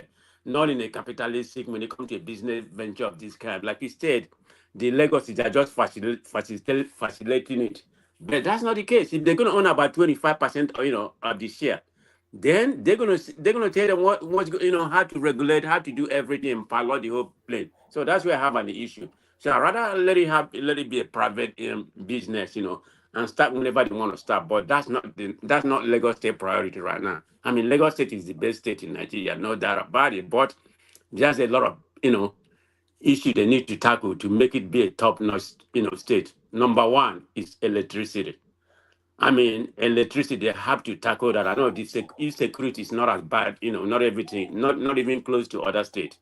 But they have to tackle that insecurity. The road is getting better, but I can only speak about the place I visited. I didn't visit, the only time I passed the mainland was, through Ikeja when I was going through the airport. So I don't really know how the mainland was. Most of the time I was in the island. So I can't really say how the mainland, but on the island, the road are pretty decent. I mean, it's pretty decent. So that I give them a kudos for that. They are trying on the road. I didn't go to the airline I didn't go to train to visit, but I saw some of the blog about the train. So that I don't have to say. But Did anyway, you not see it in passing as you were going about your business? Did you not see the I saw it in passing, but that doesn't mean edifice of it? yeah, I can comment about it. Yeah, I saw it in passing because it's very high. I mean, you can see it where you can see it wherever you are. Even I thought, yeah, I saw it once, but that doesn't mean I can be able to comment Well, was about it how impressive? It's a positive step. I mean, because no other state have it. Even in I don't know what country even have it. I think maybe Ethiopia have something like that. I don't even if there's any other country in I Africa. think Maybe. Egypt. I think Egypt has a real Okay, system as Egypt well. had it. No. I mean, when we talk about Nigeria, Lagos is on a different category. So, when it comes to other states, so let's be very clear about that. So maybe because maybe the resources they have are not, they have a good governance. So that's definitely true. Of course, they're gonna eat their own money. That's just Nigerian. So, Well, Madam but anyway, Prestige, what do you think yeah. about traffic management? I felt it has It's improved a better, but we lot. need more traffic. We need more, light and everything, to control the traffic. I didn't see much of that. They need to implement that. That's why I said all those kind of things need to be worked on. And electricity. That's number one. That's gonna eradicate a lot of There's problem we traffic have in lights. the. I saw traffic lights everywhere. I don't know about Were people everywhere now. observing it? Was it being obeyed, or is they Yeah, just taking? it was. I But mean, I well, saw it was traffic light, obeyed but to some the of them are extent. not working. I saw traffic light, but some of them are not working. But I can't say everywhere is traffic. But there's still there are still people controlling police controlling people by the movement.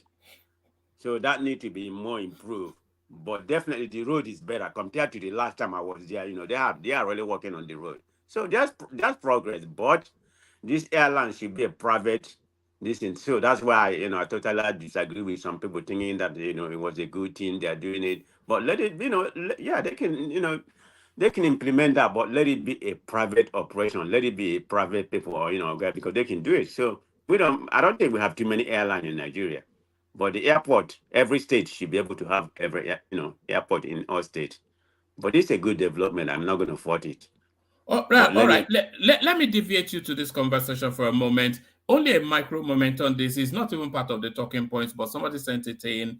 A jury finds Trump must pay. A jury finds Trump must pay $83.3 million to E. Jean Carroll. So I think this is a judgment against Donald Trump. A jury said Donald Trump should pay $83.3 million in damages Friday, an eye-popping sum that marks the sharpest legal setback for a former president now entangled in multiple criminal and civil cases. So essentially that. So what are you making of that?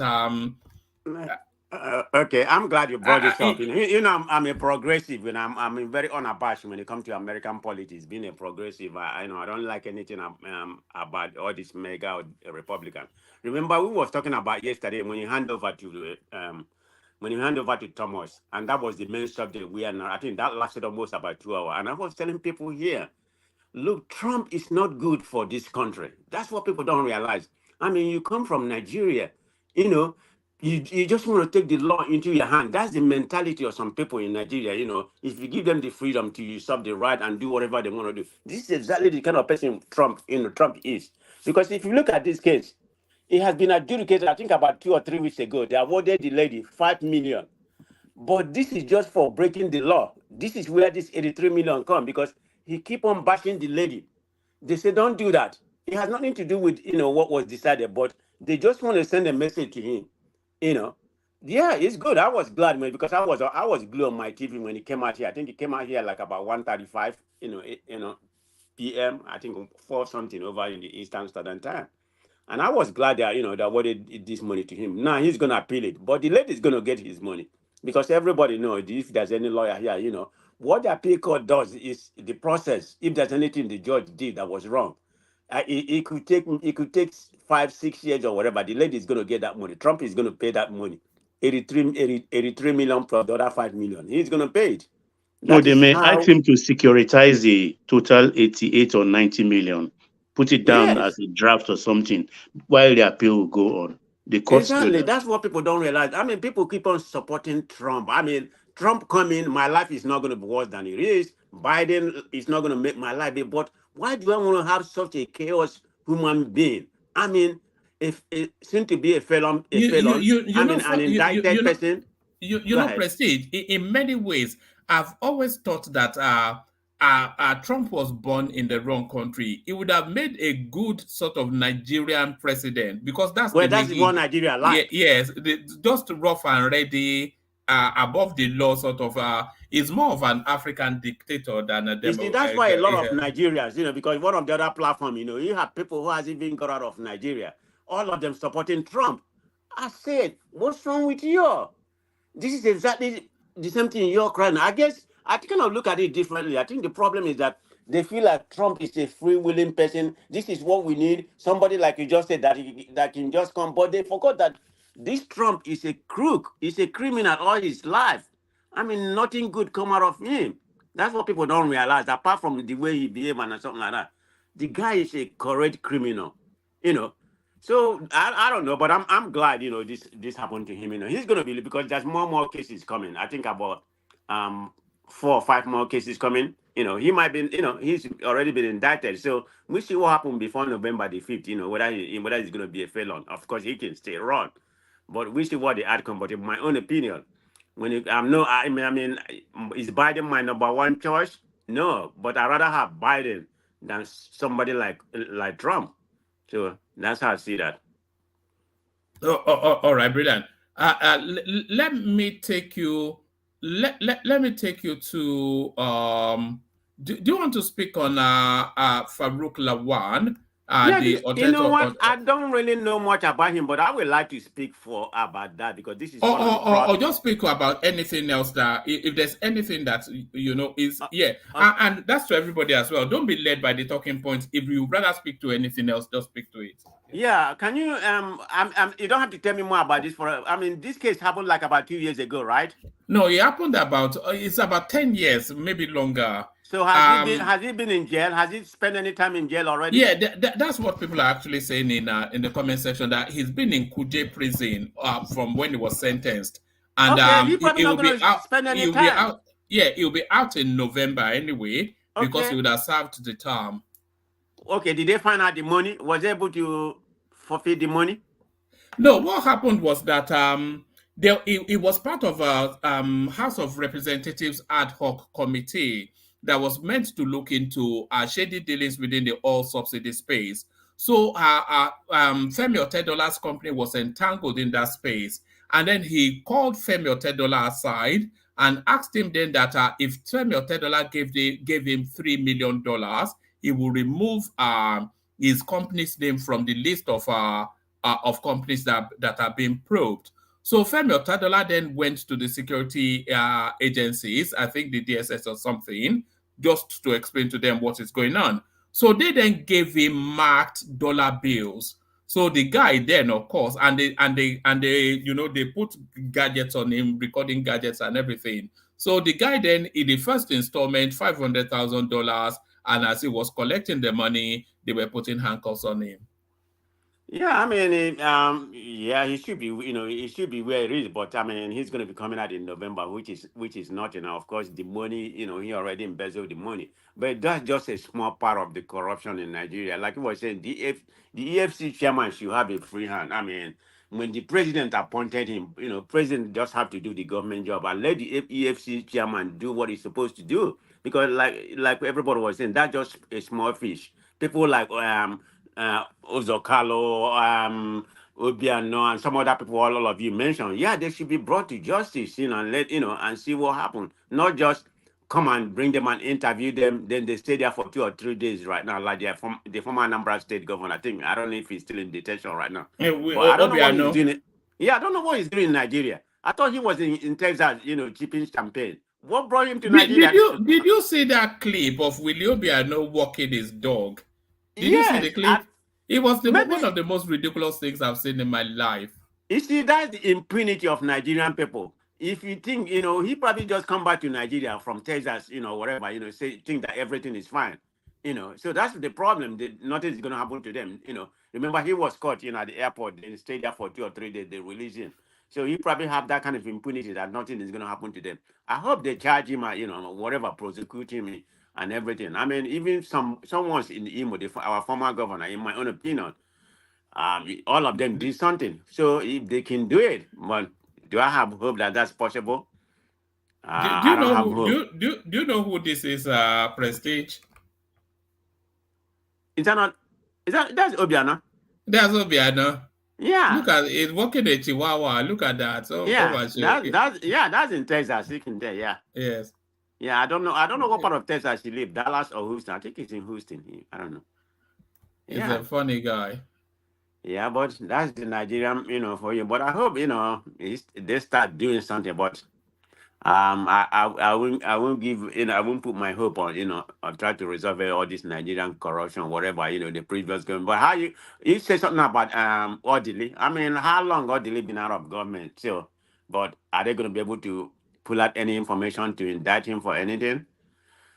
Well, I don't know. It doesn't matter where you come from. If they cause you, you need to pay for what you did. If they can prosecute them, which I doubt, but at least bring them out and we know what they did. That, you know, that's a step in the right direction. But if they do all this thing with that no end result, what's the purpose?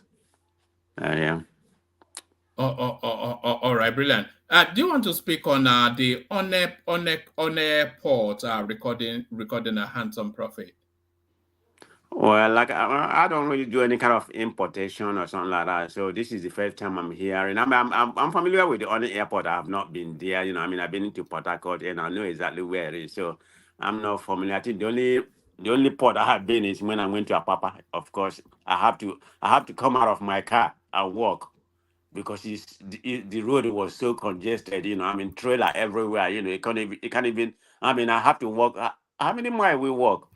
I mean, because I'm used to walking in. Not this time I went home. The first time I went home that I went to that area, you know, we have to walk almost 2 miles because it was a gridlock, you know. I mean, the whole place was blocked. Just to go see for Savvy, we went to a Papa area. So that's the only port I'm familiar with. You know, I can't speak about any airport. I mean, they said they're making profit. I hope that is true. I think was it Bishop that spoke? She has more knowledge in this area. So if you said if they are making more profit than what they just portray here, you know, that is a good news. At least there's something. But they need to, like you said, the price.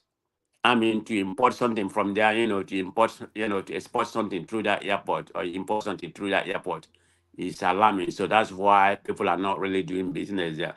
Maybe they should try to reduce the price, make it easier from the southeast or south to be, you know, in order to decongest their Papa airport because they need to decongest their Papa airport. that they're having a problem. People that do import and export in that area. Prestige. A lot of things in Lagos are sited in the wrong place. That Apapa port, even, it Yeah. shouldn't really be there. Why you say don't you think it's about decongestion? We make it a little bit better. It needs to be in a space where it's not as developed as Apapa, and there's a more expanse of land for them to properly structure it. Definitely it's not as developed, but the border has been there. I don't know for how many, even before I was born, or not that kind of, everybody was born. I mean, that has been there. Is that not, that's been there for a long time. Yes, but has it outlived its purpose? Yeah, to a certain extent, but if something outlive its purpose, you can renovate it, expand it, and make it more, up to date. Or just move it somewhere else. What about just move it somewhere else? Where can they move it? I mean, which one is the largest they can move it? They can move it to Ekpe now. Move it to somewhere like Ekpe. But they have to drain it. Do you know how many years to drain? Up to that international standard there. So that's the problem. I think they need to find a way to decongest one man Prestige. Good evening. How are you? Are you not thinking of land, the space? Lagos doesn't have space. Lagos doesn't have land. What do you mean, Thomas? I'm just saying, there's no place, you can move it to. It's the biggest we have in Nigeria. Is it no matter of improving it? There's nowhere they can. One man, don't you think they need to demolish? Yeah, they should just move it out of Lagos. Move it. Okay, where are they going to move it to, Thomas? Where are they going to move it to? South. That's what I'm saying. There is no. That's not going to happen. But you have to drain it to meet up the international standard. You have to build it up to international standard, and waterway. I mean, if we have an expert here, correct me. That's not that's not going to be a problem. Prestige, they will need dredging, a lot of dredging. But that to achieve that, Thomas. You know how long it takes for dredging? I mean, it takes years. It's not something you can do a year or so. So they just have to find one man. Just forget about that, Papa. That is how it's going to be for life, unless somebody comes back to Lagos or Nigerian president that thinks very far. And if they want to even extend it, there will be a lot of demolition, which people won't like. Nigerians, we don't like demolition. We want things to be good, but we don't like demolition. So I go on. Yeah, I mean, some of the area, like the roads, leading to the Apapa area and the roundabout before you start getting into the Apapa there, all those places need to be expanded, demolish a lot of those houses there, make it bigger and something like that. I think that's what is needed because that's the best we have right now. This on the airport probably smaller, the Calabar airport or whatever they have. They are smaller in size. Nigeria is the biggest country in Africa. We do the most import, So we need something as big as as big as that place. But it just has not a lot of effort has not been put in to improve the place in terms of decongestion or something like that. So in my own opinion, I think that's what is needed. In that area. So that's Prestige. Yes, sir. Yes, sir. There's nothing wrong in the location of that. Yeah, that's what I thought. There's nothing. The problem is with us. We lack, as a nation or as a country, do I call it?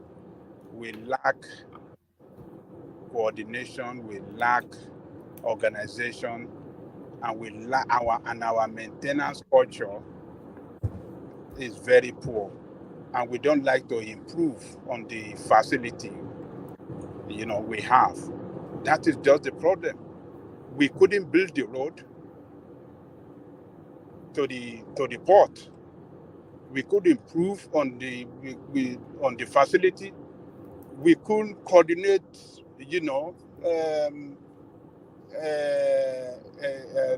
the way to pick up and leave. Again, they could go even rail. There's no rail to the port. Rail. So all this infrastructure that we should have improved upon, we failed to do it. And that is why it's like that. It wasn't like that when they built those, particularly Tinkan Airport. Tinkan Island. Right. It was fantastic. I think it was the best in Africa when they built it back then. I remember the Tinkan. I was in Lagos by that time, yeah. It was so big, back then. It's a very big space.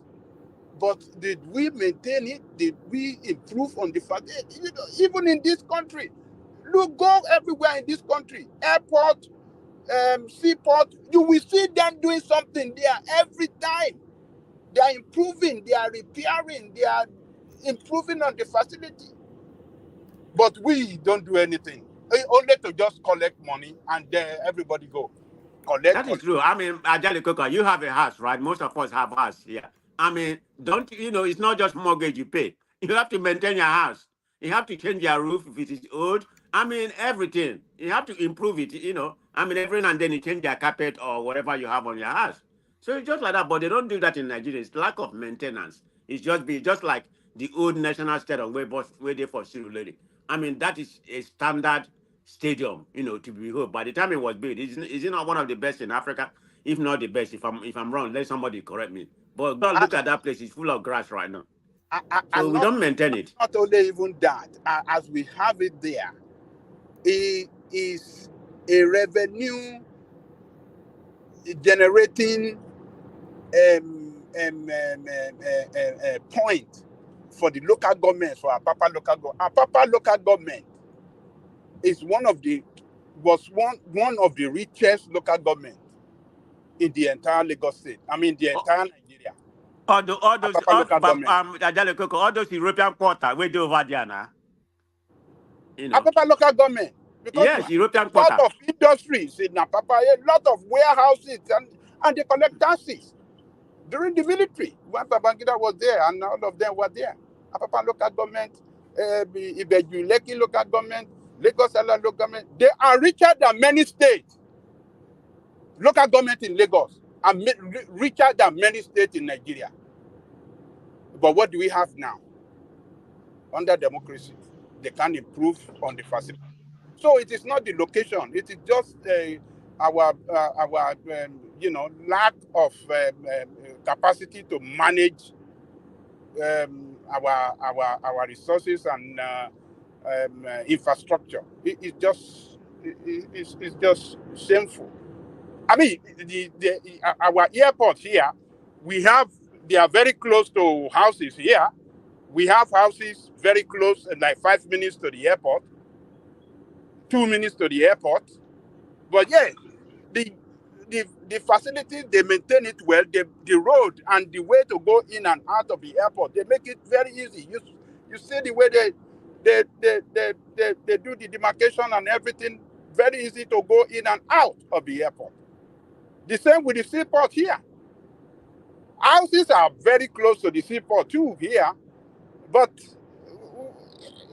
we don't have this kind of problem that we have in Nigeria, where trailer will be on the road for weeks, close to the port. They couldn't collect the container and they can't leave. And container will enter demurrage. It's just a poor management. I mean, of that facility. That is just the problem. One man. Yeah, it's not the location by no means. It's You a know, poor, I mean, it it's a has to poor be man. maintained. You know, improve and everything. I mean, because that's the best way. I mean, that's the best we have. I don't mean the outlook of things, but that is the best. The number one seaport we have in Nigeria. I think in West Africa anyway, if not. So it just need to be maintained. That's the problem they're having. So this may have, I mean, it's a good news, but everything that come out of Nigeria, take it with kind of half baked, So maybe that's the true revenue they generated. But I hope they improve on there. So yeah, all right. Let me take you to one more space, Prestige, and then I'll go from there to Baba. This headline here: if supporting Tinubu will take me to APC, so be it, says PDP chieftain Daniel Bwala. So I don't know quite what this guy is doing. just make the move. Is he begging to join AP? Just say you have crossed Is he over. not your friend? Because when I was in Nigeria, I did a playback on your edition because I did a few playback and I saw him on your platform. Yes, Did he no, come on your platform? he came. Yes, I'm trying to get him back, but because he's in the throes of everything, I don't think he's ready just yet. But he will be back. Yes, yes. But I mean, I don't know why people are making In a big deal. fact, what is happening here, Kulata will tell you, it started on this platform. We forced him into this position. They will tell you when we started to interrogate him. Did you ask him if he wants to go back to APC? I mean, he used to be in APC before, right? Before he went to PDP. So, I mean, Nigerian policy, it's not an ideology. It's not based on ideology. It's based on, which party you think that fits you in terms of what benefit you. So that's the way I look at Nigeria. It's not like here where, Republican are so bent on what they believe. Did you see about what they did in some of the draconian states being controlled by the Republican here? I didn't mean to deviate, but just the part of ideology in Alabama. The first nitrogen gas they used to execute somebody. Did you all see that? I don't know if you all saw that. No, It that's happened yesterday. an American thing, isn't it? You Well, that's Americans, such a barbaric thing. It has never happened you anywhere in think the we all world. pay attention to you. No, I'm just saying it never happened anywhere in the world. This shows America is quite a savage country, isn't it? They have extreme cruelty there. Yeah, they are, but it's all Republican. I was just painting this to see because of the ideology. We're talking about Nigeria. I mean, the politicians don't have any kind of ideology like they have Democrat, conservative, and progressive here, So that's the problem with Nigeria, So him going back to APC is not even a surprise. So, I mean, he's going there for what's going to benefit him. Like the one not just said, okay, I'm an APC. He probably has talking to APC people before he start praising them and everything. So it's nothing really new about Nigerian politicians. So I'm not really surprised because he has given an indication. Because when I was watching him on the playback when I was in Nigeria, I saw the way he was talking about, because it seemed like he was praising APC to a certain degree. I said, oh man, this guy is already sold on this APC government. So it's nothing new. I mean, if he wants to go, I think he's already there. He just have to come out and pronounce it that, I'm back to APC. Is it not where he came from? So it's just the lack of principle of integrity. Not him especially, but Nigerian politicians in general. Right. So nothing that he's doing is new. I mean, every politician in Nigeria they lack integrity. So I'm not really surprised. Man of President, if you don't mind, can I? Yeah, go ahead. Yeah, I think I will beg to differ slightly on the reason for this. Not that I support it, there is lack of principle.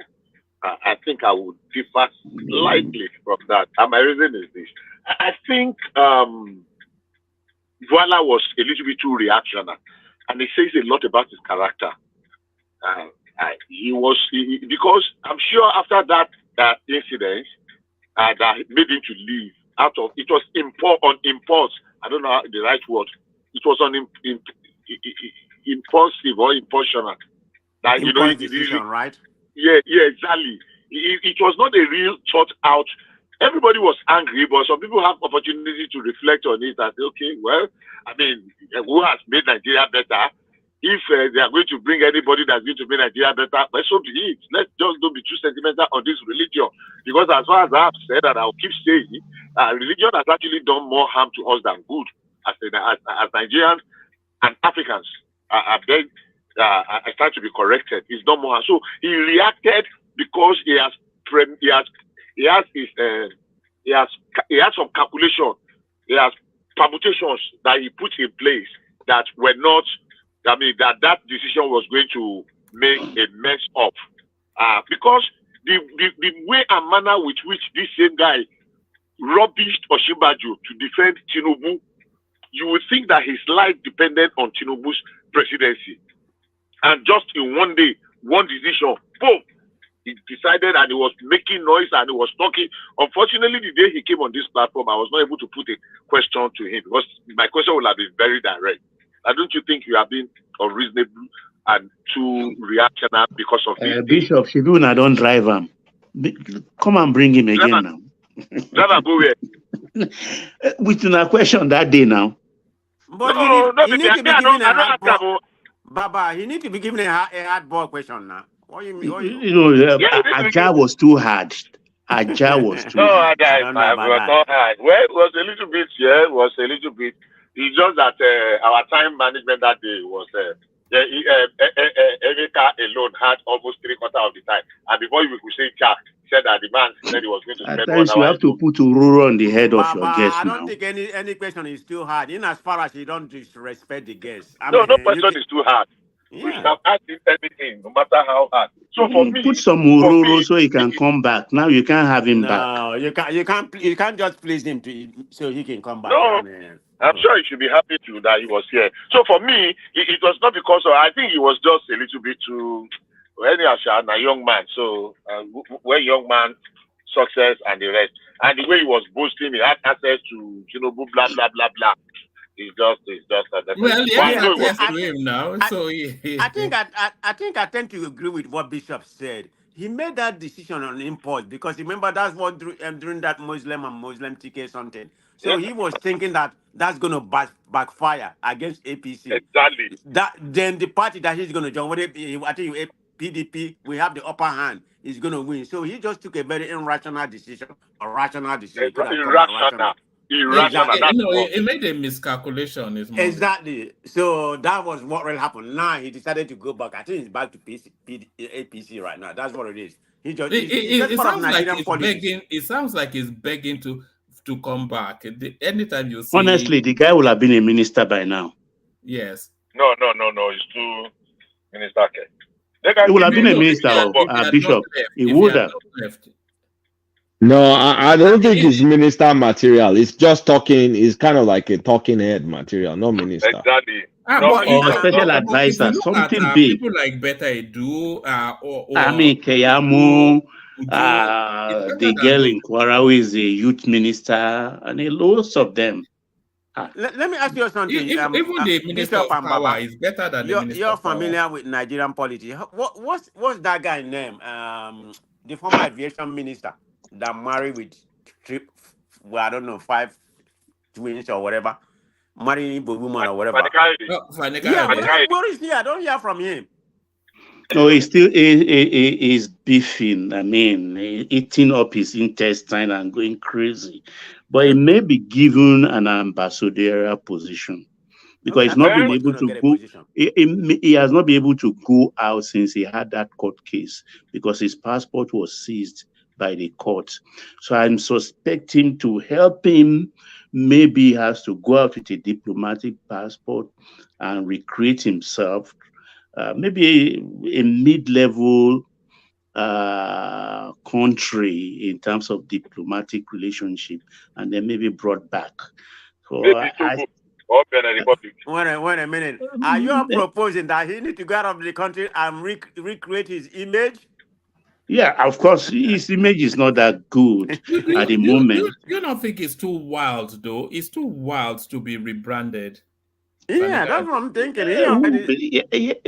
There's not nothing is impossible, actually. I mean, if our dear saints can be branded doors, what about FFK? If he has proper handlers.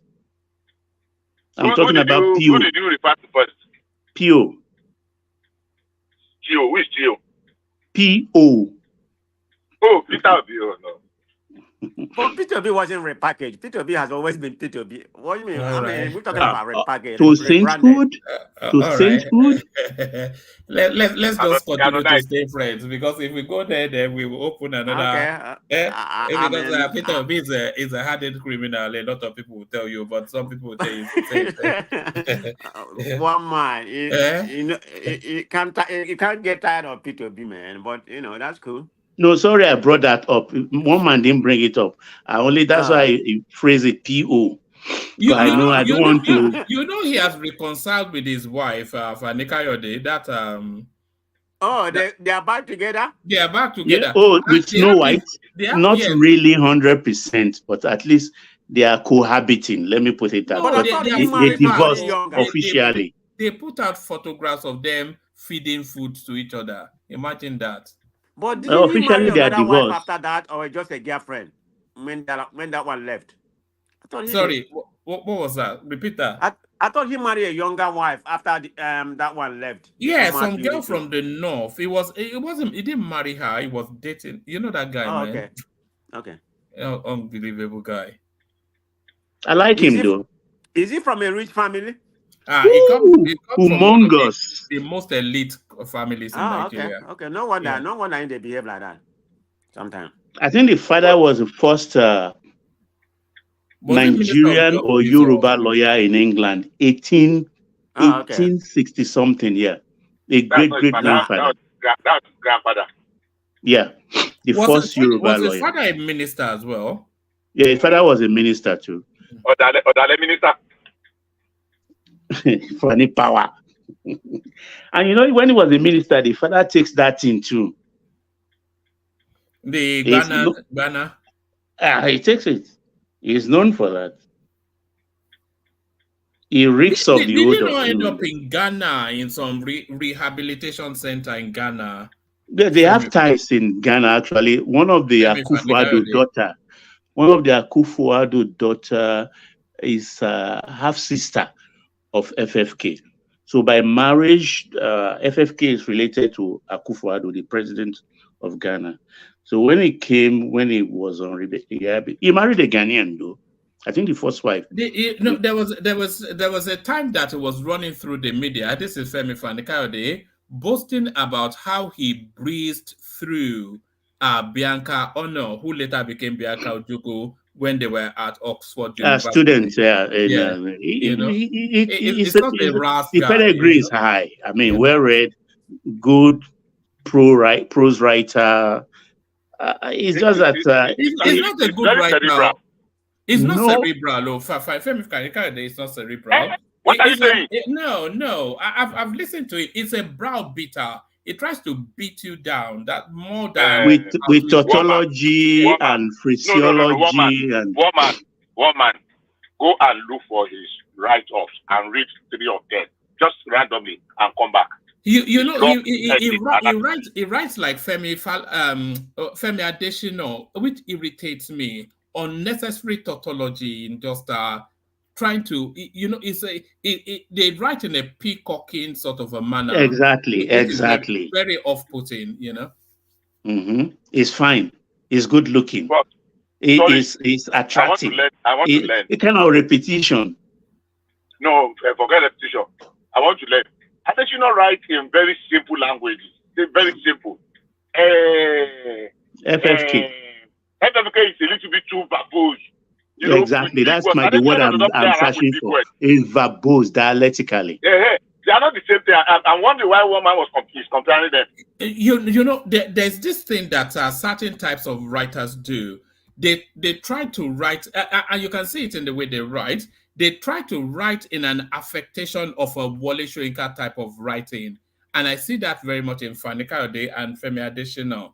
Just some unnecessary use of words and imageries. They just irritate me, the two of them, I have to say. I'm not the writer. I've never liked Femi Fani-Kayode anyway. I never liked it. No, I never liked it. And I don't like the way his language is too crude sometimes. When he gets it's very gutter, not at all from the breeding that he has, it's not. It doesn't reflect his talk. I think you are just being nice. It's not his language that is crude. He himself, the man himself, is a gutter man. So don't say his language. All right, Brendan. So, thank you, Prestige. Prestige, stay with us before time. Let's go on from you. Let's go to Baba, who I think is ready to go. But okay. Stay with us still, Pansata. Interject us as you will. So Baba, you're up next. Yes, thank you, woman. Despite being on, I salute you all and also people in the comment section. Able listeners and viewers, please like, share, and subscribe. But right now, please, the like button is slow and not up there as we want it, as you too may want it.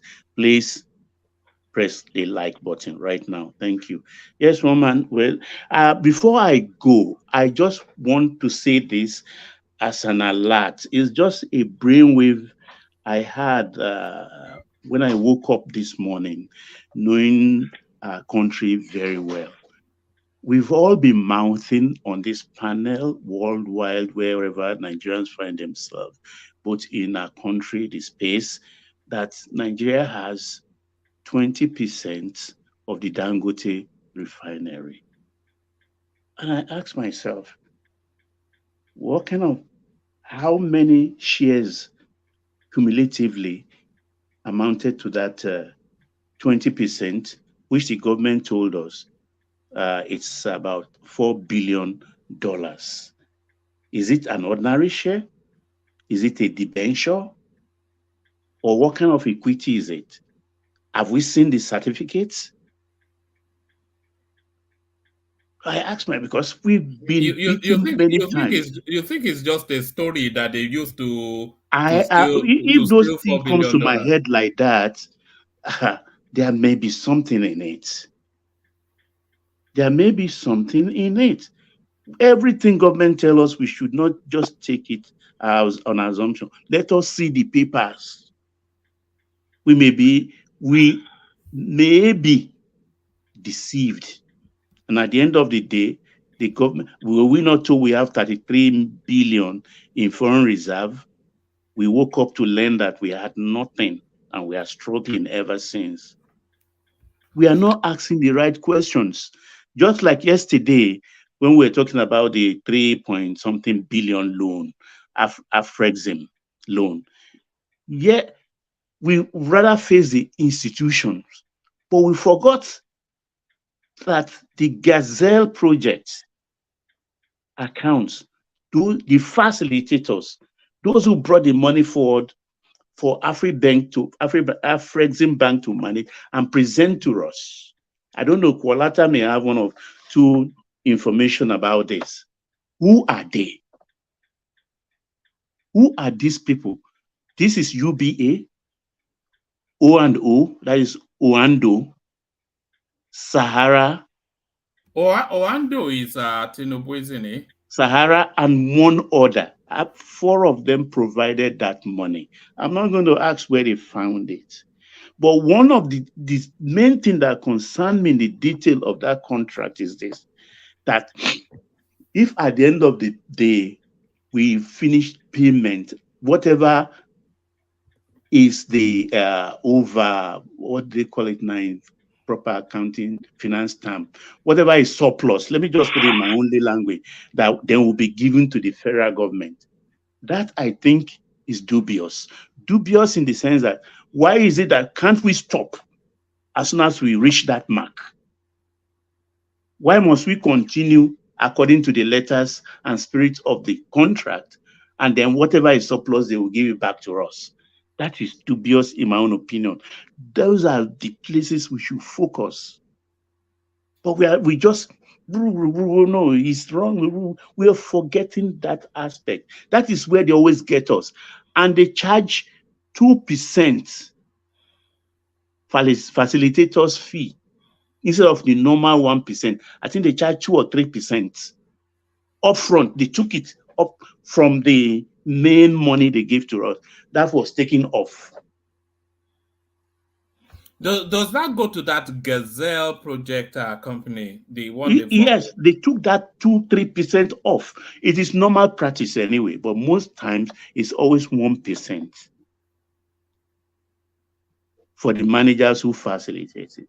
But here, I think they took 2-3% upfront from the main money first, and they are still going to make much more profit. These are the questions we are always blinded to because of our emotions. So those are the 2 things actually woke up to this morning. That Dangote $4 billion, Nigeria should check. Oh, Nigerians, wake up. Yes, I'm ready to go. What's the topic, woman? Yes, do you want to start it from the Lagos Airline? No, I think that has been overflogged. So All right. Let me take you to this space then. Prince Daddy was asking in the comment section. You know, when we were discussing the Dangote thing yesterday, the article thing yesterday, we were saying it will force the government to come and respond. And the government has responded, and you were speaking about it just then. It says you are late to the party. Tinubu's aide replied article on $3.3 billion dollars NMPC loan. So this is Olusegun Dada, Special Assistant to President Bola Tinubu on social media, says Atiku Abubakar, a former Vice President, fumbled the numbers on the $3.3 billion emergency loan deal. On Thursday, Atiku Abubakar, okay, let's go to it. Responding in a post on Twitter, Dada said Atiku Abubakar is late to the party as usual, stating that the presidency had explained the deal to Nigerians. Project Gazelle is such a straightforward deal that I do not expect Atiku Abubakar, who prides his whole political aspiration on being an economic reformer, to fumble the simple numbers behind it. Pardon me. For record purposes and to save Alhaji from his self-imposed mystery, here are some explanations to his questions about the conditionalities of the loan in a simpler language. The facility is a forward sales agreement between NMPC and an SPV, the buyer, where a predetermined number of barrels of oil is sold in advance at an agreed price. The sales allows the seller, NMPC in this case, to use the received payment to solve critical and urgent problems with forex scarcity as the problem in Nigeria's case. A lower benchmark is usually adopted as a safe haven for the buyer, as oil price tends to remain unstable most times. For repayment, an eventual increase in oil prices will result in the SPV returning all excesses to the seller, NNPC, while the risk, which could lead to a rearrangement of the terms, is a significant decrease in the agreed price. Oil has been averaging $70.75 per barrel since the deal was agreed. And if things stay the same way, Nigeria will be getting refunds of excess amounts from the SPV once the payment is concluded. That said, there is a big chance that the repayment will be concluded before the agreed time if oil prices continue to increase, as NMPC has penned as a 90,000 barrel per day, which will eventually be calculated at the current prices. According to the presidential aid, repayment stops when the agreed amount plus interest is fully paid, and Nigeria may be liable to refunds where there to be excesses. Dada expressed hope that Abubakar will allow the financial experts in charge of the country to continue devising innovative ways of funding our expenditure. So that's how the empire clapped back. You can see it's mumbo jumbo. That guy is writing here. In one breath, he said that when we complete the payments and the excess is there, they will refund it to us. And the other breath says that when we complete meeting the payment before the end of the something, it's just mumbo jumbo. And we have to be very, very careful here. People are making a lot of money off us. These things are not new. There was a time where even you doing a trade by barter during the military era. Time was Julius Berger, when we owed them so much, we couldn't pay. We were paying them in crude oil until OPEC, I think, kicked against that. because we are doing it off our quota. So a lot of things are going on. And this is why the first time when we had that World Bank loan, $800 million for palliative, and we all are saying here, but I remember Bishop actually saying about, 8,000, let everybody take the 80,000. Some people say, no, it's too small. Well, nothing we've heard about that anymore. Did they take that loan? I don't know. You don't know. Have they taken it or they have not taken it? That is the question. Have they taken it and did not tell us? A lot of things, at times, we are just not paying attention and they are taking advantage of us. Even this 3 point something they took now, I think they've taken about just 2.5 or so, and they put it on the Forex market. And the Forex market have swallowed it. Even 2 billion of that money. That money several went quickly. Of money. That money went quickly, didn't it? Yeah, 2 billion has gone even to all the airlines as backlog payment. And yet our Naira is still being battered every day. Our Naira is being battered every day. So to what end? I know we don't have foreign reserve as it were now. So it is difficult to even function financially as a nation. If we put bond forward right now, nobody is going to take.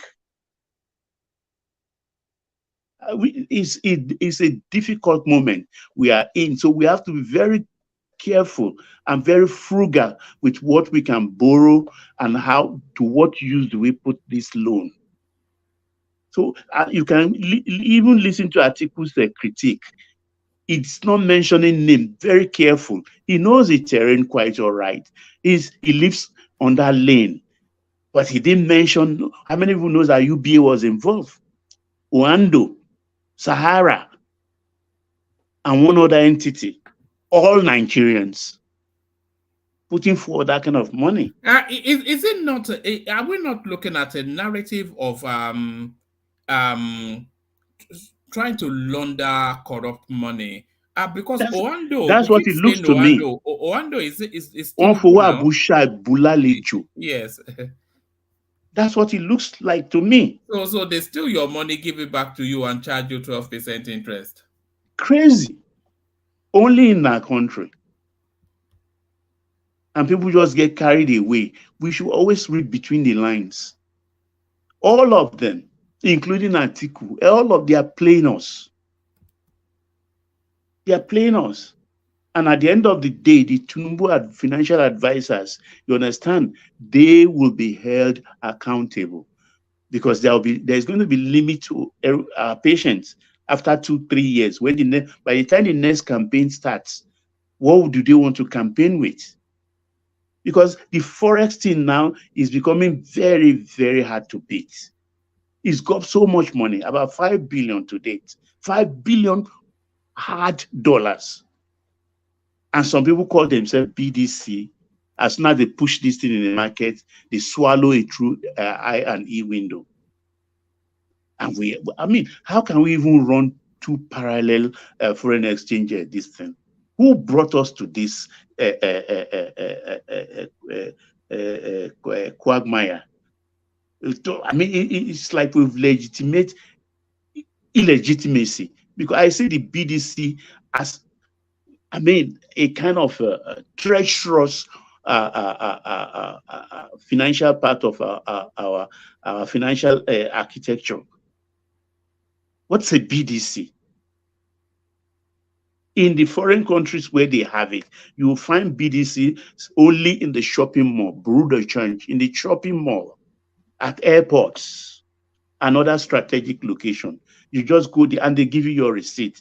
Does that happen in our own space? Where do you find these people?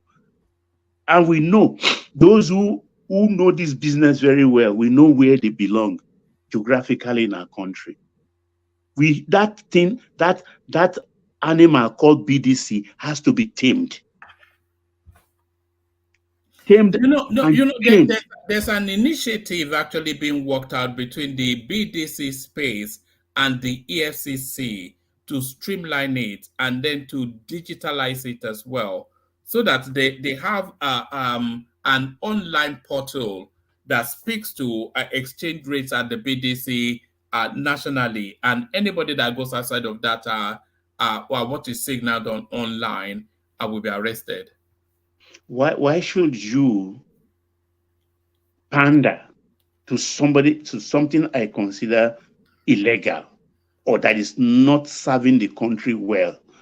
It's an established market space now. But his presence is injurious to our well-being financially. So either you suspend the licenses and allow the banks to do the business, create a special cubicle, a window in every bank branches. If you want to buy, let us all of us buy from the I&E window. It's going to be difficult. There will be lines. People will protest and things like that. But at least if you want 1,000, you can get $500 and you go your way. Because these people, I mean, do you even know how much they put on in those days when Emirates was still operating? I mean, armed robbers at Ikeja, that's a car park where they function, have robbed them at least 2-3 times, $3 million, $2 million, all in Ghana must go back, being taken to Dubai. Imagine that's just one airport. Kano Airport is there, other airports there. Bondu had cash. So they are not serving the country well. So it was a creation of the military. And does that mean we should continue it when it's becoming injurious to our well-being? I don't think so. So the government should have courage and say, no, we are after all, they gave them the licenses. Take the licenses back or suspend the licenses. And let us reformat these things. Because they are the one doing this damage. They are the one who has the paperwork in their portfolio to access the I&E window. I mean, once they put in $500 million, it doesn't last 24 hours. It's gone. It's gone. Does it reflect on our import receipts? No. Into private pockets, and you want to negotiate with them. How many times? I mean, this could be even the third negotiation, if I can remember very well, since they came since the advent of this present administration. If we don't solve, we cannot take a positive step forward if we don't solve this BDC problem, this Forex problem. Is the elephant in the room right now. Thank you, woman. All right, brilliant. Let me take you to one more spot, Baba, and then we go on to Ajan Lekoko. So this headline on the screen: Abba Yusuf's aide speaks on Kano governor joining APC. So this story started a few days ago when Ganduje was signaling across to the NNPP governor of Kano State that he wants him to come and join APC. So this, of course, after this guy has been affirmed by the Supreme Court. So he holds situation now. So he signaled that he wants him to join APC and all that. And then the sort of response you'll be expecting was to tell him to get lost. But the Kano State governor has now come out to respond to that.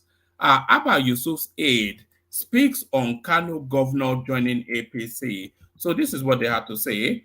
The Director General of Media and Publicity in the office of Kano State Governor Abba Yusuf, Sanusi Bature, has stated that his principal has not received any formal communication from the National Chairman of the All Progressive Congress APC, Abdullahi Ganduje, regarding an invitation to join the APC. This statement comes in response to comments made by Ganduje, who indicated that he had extended an invitation to the Kano governor to leave the NNPP for the APC. Ganduje, during his appeal, specifically mentioned his desire for the governor and his party, the NNPP, to join the APC. Dawakin, speaking on BBC Hausa Service on Friday, clarified that they became aware of Ganduje's invitation through social media. So what's going on? Hold on. Is that you? Is that you? Is that you? Was that you? All right. Let me carry on. So Dawakin speaking on BBC Hausa service on Friday clarified that they became aware of Ganduje's invitation only through social media. He emphasized that Ganduje, with his experience as a former governor and deputy governor, is well aware of the proper channels to approach an incumbent governor with such an appeal. Despite the public declaration by Ganduje, Governor Yusuf has not made any statement regarding his stance on joining the ruling party. This development occurs amidst reports that President Bola Tinubu is working to reconcile Ganduje with Rabiu Kwakwanso, a former governor of Kano State. Both Kwakwanso and Yusuf had defected to the NNPP prior to the 2023 elections, where they pursued presidential and governorship bids respectively. So now, from the somewhat ambiguous response, because there wasn't a categorical rejection there. So does that then is this signaling to us that the Kano State governor is amenable to joining the APC? Is this what we're reading into this? Yes, now, one man, because what you all these people, you understand, there are two categories of politicians right now in Nigeria: those out of power and those in power, but who wants to warm their heart into Aso Rock. And how do you do that? You have to belong. You have to belong. So the Kano, for instance, and River State, they are two states the president will need to carry 2027. And knowing the president politically to some extent is a unifier who covers his flanks. He expects betrayal. He prepares for it. So he doesn't put his eggs in one basket. So Wike or no Wike, he doesn't want to believe that River State will be 100% for him next time around. So he needs Kano State votes, not just 25%, but to win Kano as a state outright. And I will not be surprised if I wake up tomorrow, their main principal officer, which is being edged out of NNPP at the moment by those who claim to be founders of the party. Once he shifts ground, then, of course, what's left of the governor, he has to join, because he will have his second term to think about, because this is his first term. And don't forget, Kwankwaso was once a governor of that state with Ganduje as the deputy. He handed over to Ganduje. But Kwankwaso still wants to be in control, and he was the one who put up Yusuf. But Ganduje has his own candidate. That was where they fell out. But they are reconciling. That's what men do. We are not women. And these are politicians. So Ganduje has thrown the ball in their court. So it remains for him, or the hook. So it remains for him to now reel them in. and the process has started. So I won't be surprised if if the governor declares after Kwankwaso and for APC, it becomes total APC state. And that guarantees to an extent 2027. That's my take there. Baba, Kalesa. Tommy, Bawo. Yeah, don't you think, don't you think moving to APC has nothing to lose? Is a gain. He has nothing to lose. So moving to APC will be the best bet for him because he will be sure that second term is secured. Don't you think? That's my calculation too. It's in his best interest. Because if you prove stubborn, I don't know what may happen. You can see Fubara today. He was thanking Asu Rock because I think that's one of their silent agreements. And Fubara was waiting. Will these people use the courts since they can't use the assembly? And the court has ruled. So impeachment is not going to happen because it's been guaranteed that. So he's going to be a good boy. Let me put that in brackets. Fubara is going to be a good boy. So I think same thing will play out.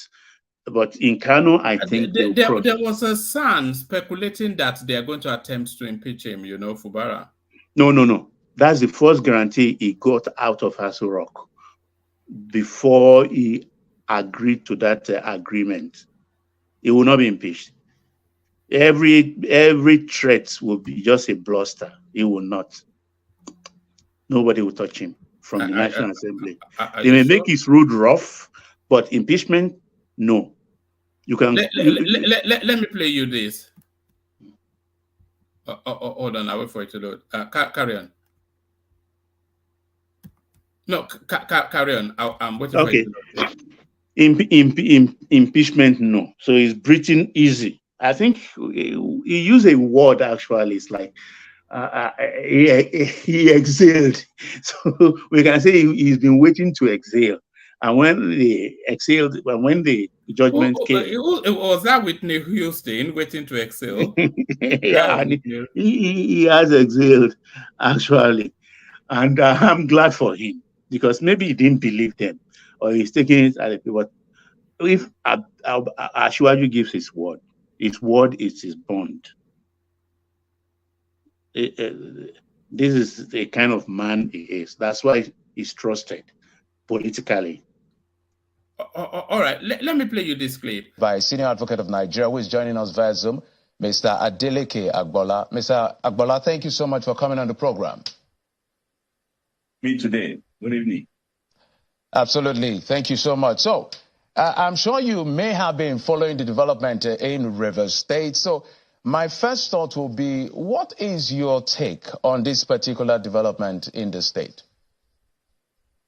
Well, not entirely surprising because the peace that we've had in Rivers State in the past couple of months is like the peace of the graveyard. Efforts have been made to douse the tension between the governor and his political godfather, Honorable Wike. But it appears that the solution has not yet been found. But it's expected that there will be frictions here and there, and everybody is trying to assert his own power as to what goes on in Rivers State. But the governor has to tread carefully because when majority of the members of the House of Assembly are not on the same wavelength with the governor, it can portend serious dangers for the peace and security in Rivers State. Because I will not be surprised if efforts are made to impeach him.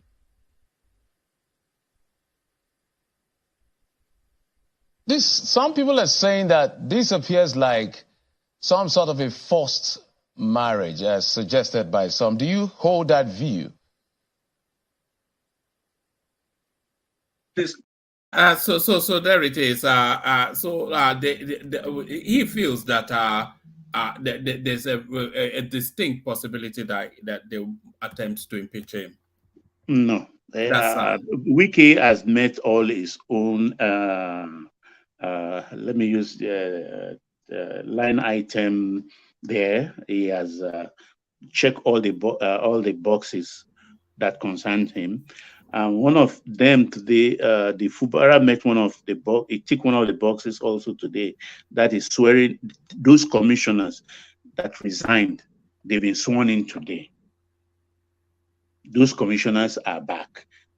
So they are fitting the blocks in the right places. So he's left to meet all the agreements. Once he meets it, no, it's not going to happen. They will not. The president doesn't go back on his word. He is known for that. In fact, that's one of the strengths. His strengths. He will not go back. He's been guaranteed nobody will touch him. Second term, no guarantees. But this one, Fubara will be there for 4 years. All right. Do you want to go to the Farouk Lawan narrative? No, let Ajah comes in. The time is fast spent. Let Ajah comes in. All right. Thank you. So Ajale Koko, you're up next. All right, one man. All right, brilliant. Thank you, Ajale Koko. So, Ajale Koko, to you then. Let me bring you in from this space, Ajale Koko. Police arrest Yoruba Nation agitator after over a year on the run. So, this is the narrative of there was a time they were. Let me just give it to you. It says the Nigeria police has revealed that a Yoruba Nation agitator, Olamilekan Odofin, has been arrested after a year on the run. In a statement on his Twitter handle, Lagos police spokesperson Benjamin Hundeyin said the 34-year-old was arrested by officers of Ayobo Division. According to Hundeyin, the suspect on January the 9th, 2023, championed attacks on motorists and the police under the guise of Yoruba Nation agitation. The spokesperson added that an investigation is ongoing following the arrest. At least one person died, 2 policemen got injured, and some vehicles damaged during the protest by agitators for Yoruba Nation last year in Ojota, Lagos. The pro-Yoruba separatist group and the police pointed accusing figures at. So this is essentially, I'm not sure if you remember, I think we sort of spoke on it back in those at that time. This Yoruba agitation thing, and Sunday Igboho was meant to be there, and I don't think he ever really made it to that particular rally. But what do you make then of the Nigerian police sweeping up the Yoruba Nation space? Yeah, thank you, one man. Greetings to our listeners around the world. Click on the like button, share and subscribe if you haven't done so. Well, I believe that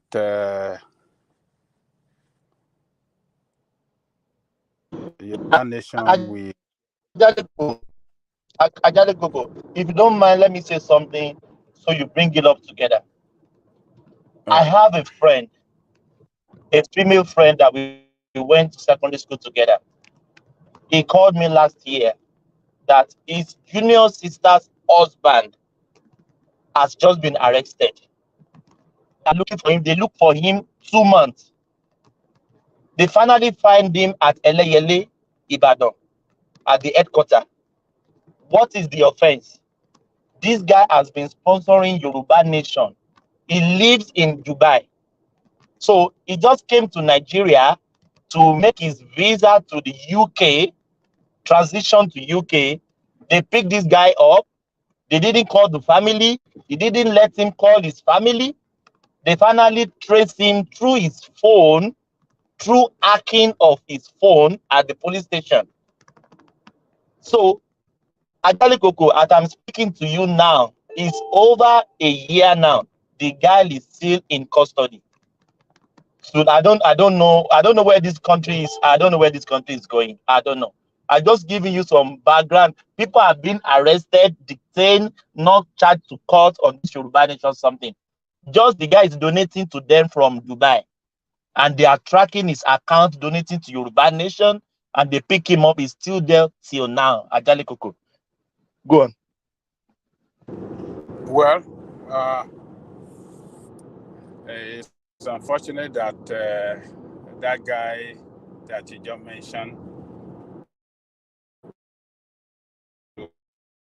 inhuman treatment by Nigerian state. The real topic, the guy that one man read to us that they pick up, well, I believe, yes, they will want to maltreat him and,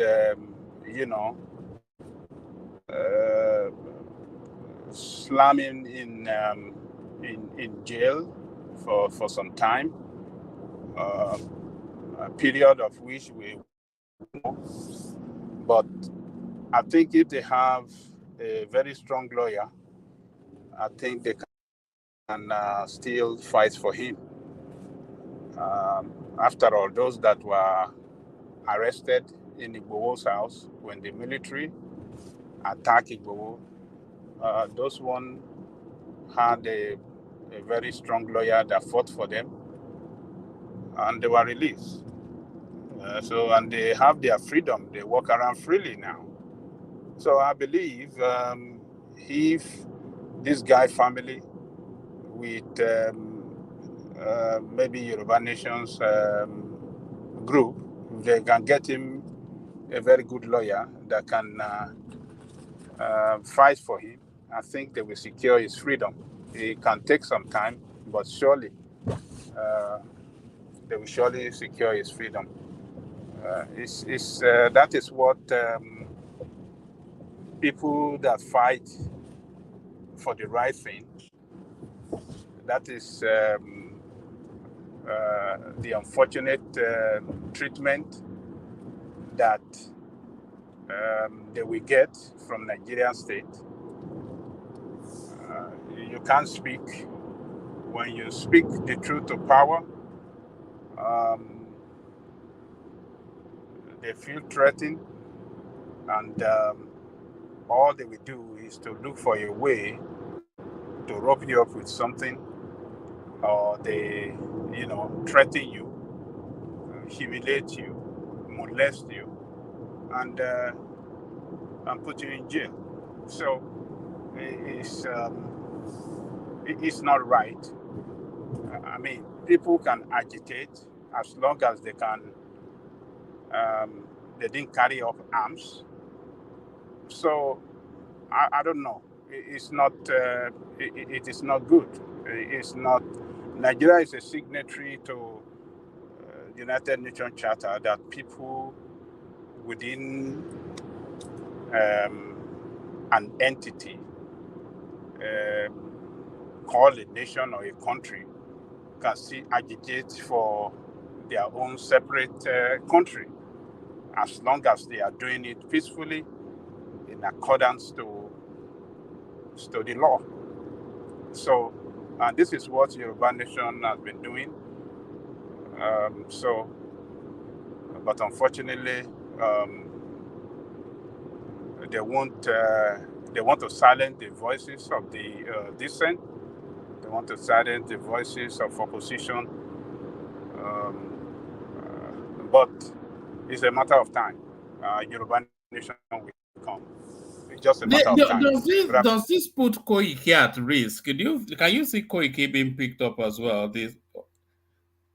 Koike cannot come to Nigeria. If he comes to Nigeria, they will slam him in jail for a long time.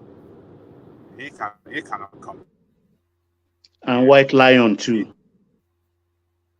Huh? White Lion, the guy with the beard. I don't know where he broadcasts from, but there are so many they can come. Many of them must not come. Yeah, they will throw them. Do you think I can go to Nigeria a long time without being picked up?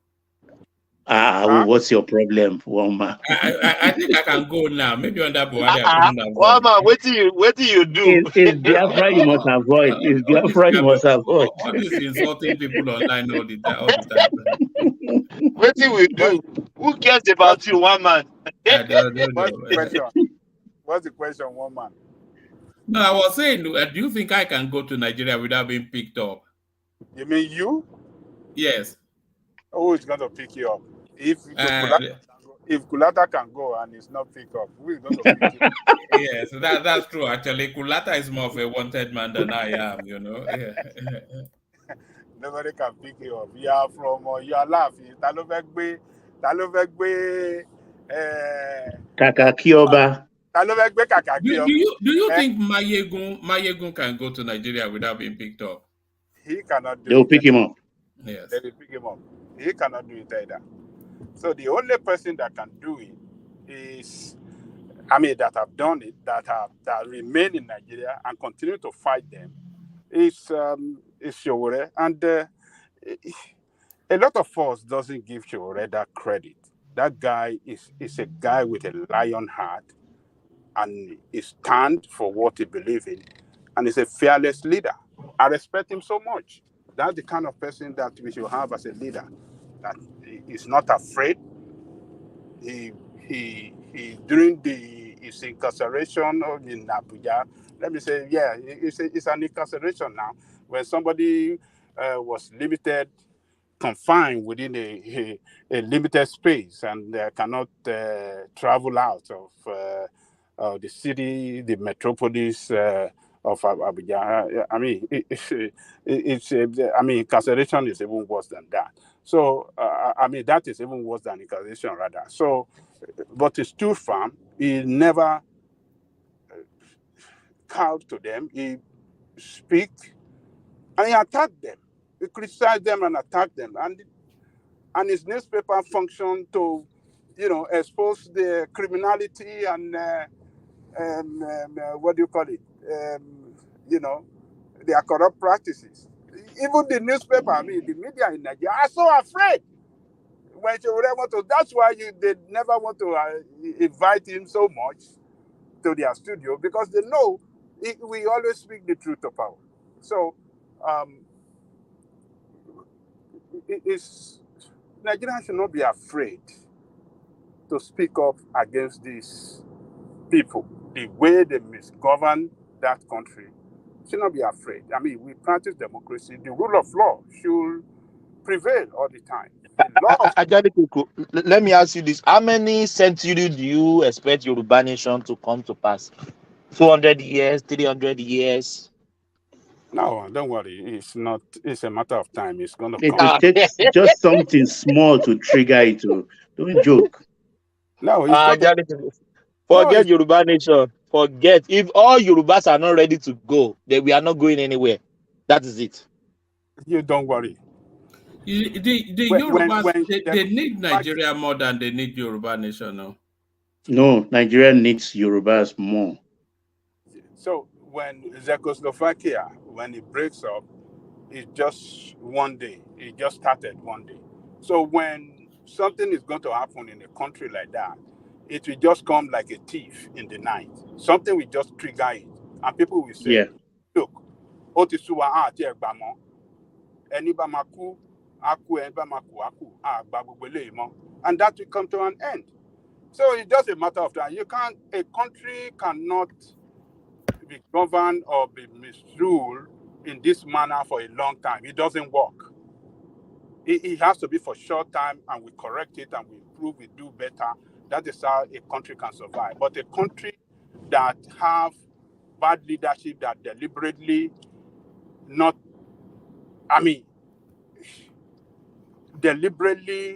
misgovern that country and doesn't care about their people, only for themselves. One day people will rise up and say, no, enough is enough. We are not taking this. It's just a matter of time. And you can see it. It's not a stable country. It's getting it's getting disintegrated on a gradual. You can see the unity of that country is it's so shaky now. We are more divided than ever before in that country now. More divided. We are very suspicious of each other. Are very deep now than ever before. But everybody will be poorer for it if Nigeria breaks up.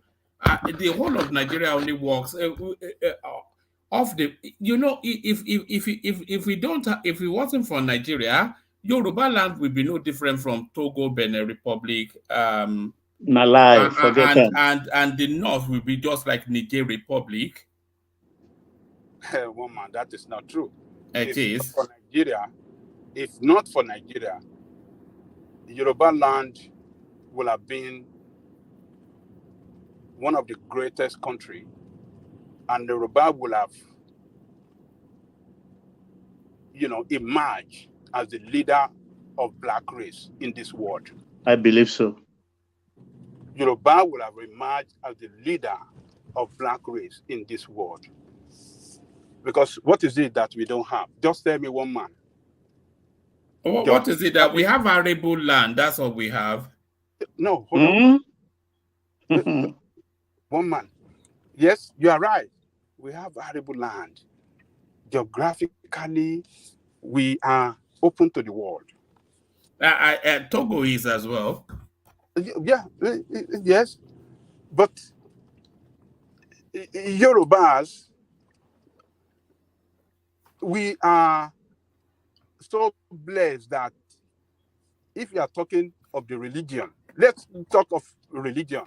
If you are talking of the religion of black men in this world, it's Yoruba religion that is on top. That's to tell you something about Yoruba people. If you're talking about, an identity of a people, Yoruba have an identity that is so unique among black race in this world. So there are a lot of things that we are so blessed with. And when you're talking about the people, I'm talking about, if you're talking about people that are very resourceful, people that are very, very industrious, Yorubas are number one in Africa. It is Nigeria that killed Yorubas.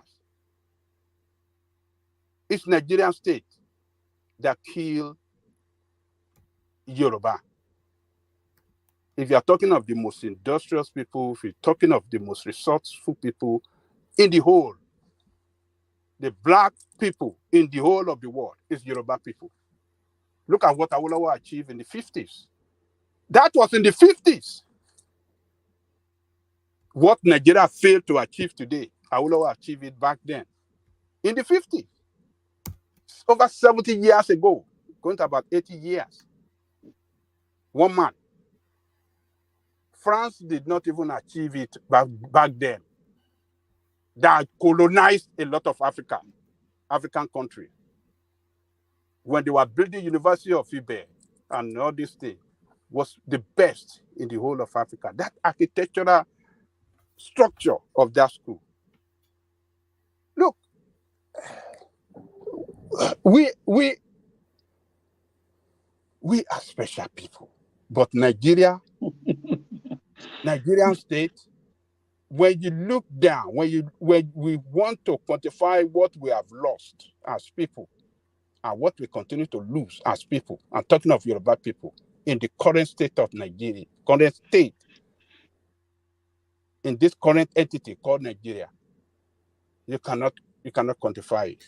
The Yorubas were not on we were not on a trajectory that was different from anybody else before the formation of Nigeria. It is only within the Nigerian paradigm that the Yoruba entity came through. And it is not really, it is Yoruba that make Nigerian state, that make Nigeria to be a country to reckon with in this world. It's Yoruba people. And I will tell you why.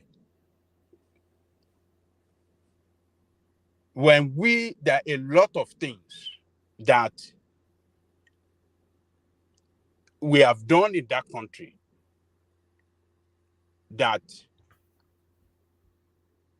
Yoruba are the one that initiated it, and Yoruba are the brain behind it, and Yoruba are the people that practice it first, adopted it first, and before other parts of the country copied it and started, emulated, what we did. When Awolowo started free education, it wasn't practiced in any part of the country. Are we not practicing it today in Nigeria? When Awolowo introduced free education at the secondary school level and the free health service and the free education at the higher institution, was never practiced in Nigeria. Nigeria is still struggling to practice free education, but we practiced it back then in the 80s. When Yoruba started the state university and all these institutions of the state, owned by the state, it's never been practiced in any part of Nigeria before. But you see it being copied everywhere. Everybody want to have their own university, their polytechnic. When Yoruba started it, it was like, it's not possible, you can't do it. Awolowo cannot do it. These people collect, but Yoruba did it and run it successfully. That is what that. When you look at what we have been able to achieve, be able to, initiated. They could only. This was achieved under the Nigerian banner. The Yorubas could not have stood. We would just be like Togo, because the people in Togo and Benin Republic, they're essentially of our stock. So if you remove the might and wealth of Nigeria, then that gives you, just similarly, if you remove the might and wealth of Nigeria, the people in northern Nigeria, they'll just be like people in Niger Republic, or Chad, That's Yeah. Let me tell you, your current embassy in London was owned by Yoruba, by the West. It was Yoruba's cocoa money that built that embassy you have in London. When Awolowo was paying the workers' salary in the West, back then was more than what other part of Nigeria, regional cannot pay half of what Awolowo was paying.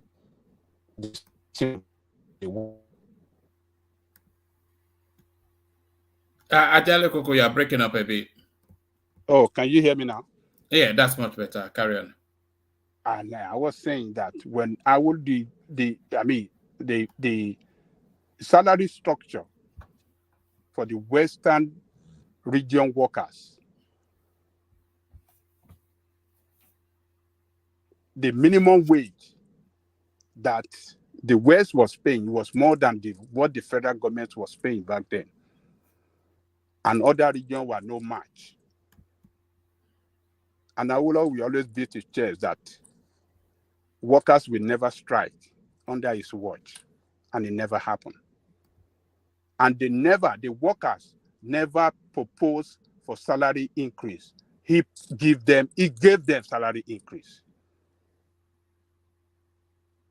That is what Yoruba represent. Do the right thing at the right time. That is who we are. Others, we led others. We initiated a lot of things to make country work that other part of that country copy. They were saying it was not possible back then. But Yoruba people did it successfully. And they came to Yoruba land, to the leader to learn how was this possible. Nkrumah of Ghana came to the West to ask for Awolowo what was the strategy he used to give them free education. The same thing Egypt president, Gamen Abdel Nasser, came to Ibadan to ask, How was it possible? It's never done in many parts of the world. And 80 years ago, almost 80 years ago, that was initiated and was practiced in Yoruba land. That's to tell, look, one man, what is the name of this Baba of Agbomagbe? What's the name of that Baba back then?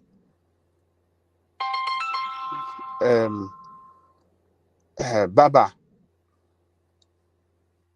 Hello? We can hear you. I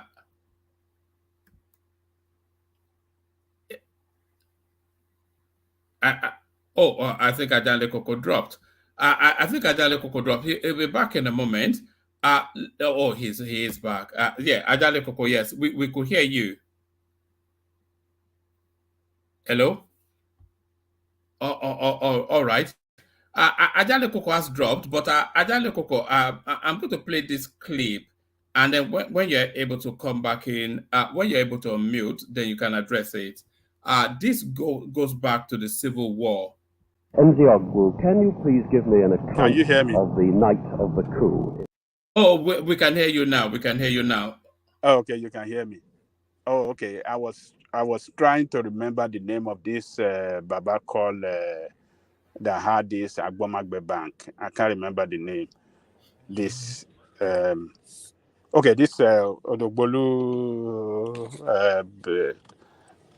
Baba, I can't remember his name. That was back then, multimillionaire back then. The Queen of England, when he came to Nigeria, he personally requested that I want to see him. I want to go to his house to see him.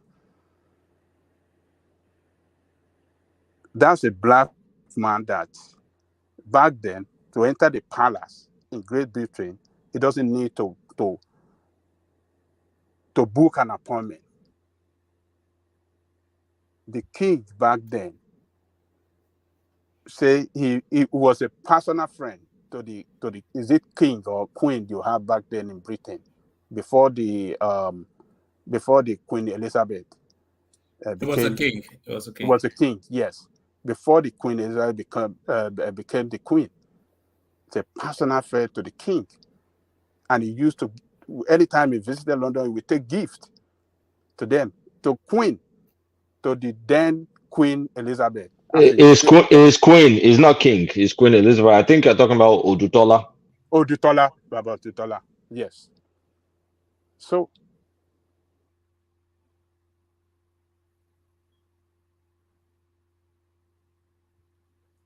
are you there?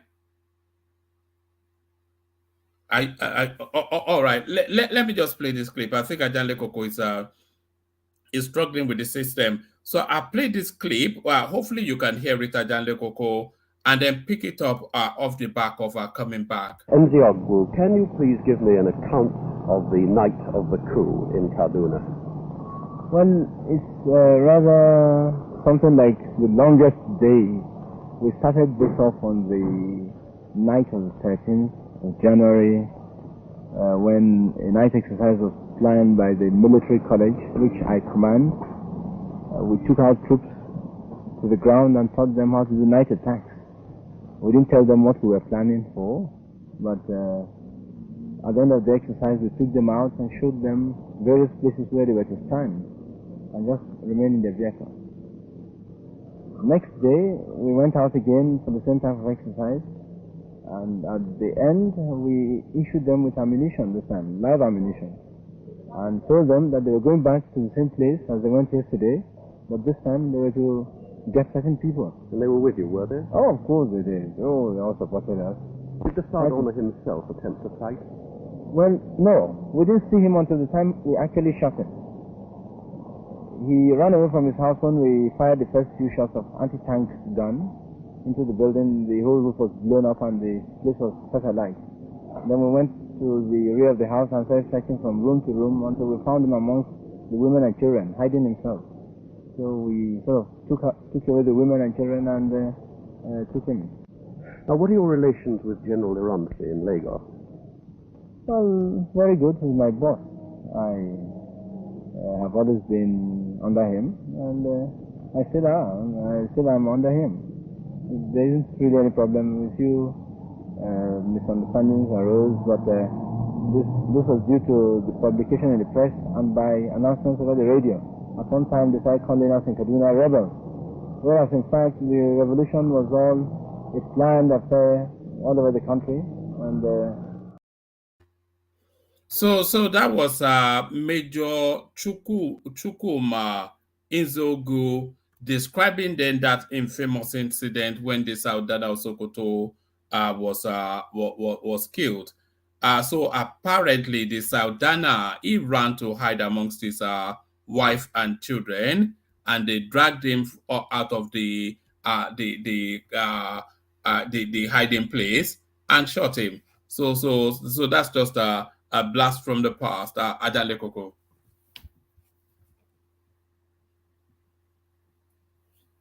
We still can't hear you.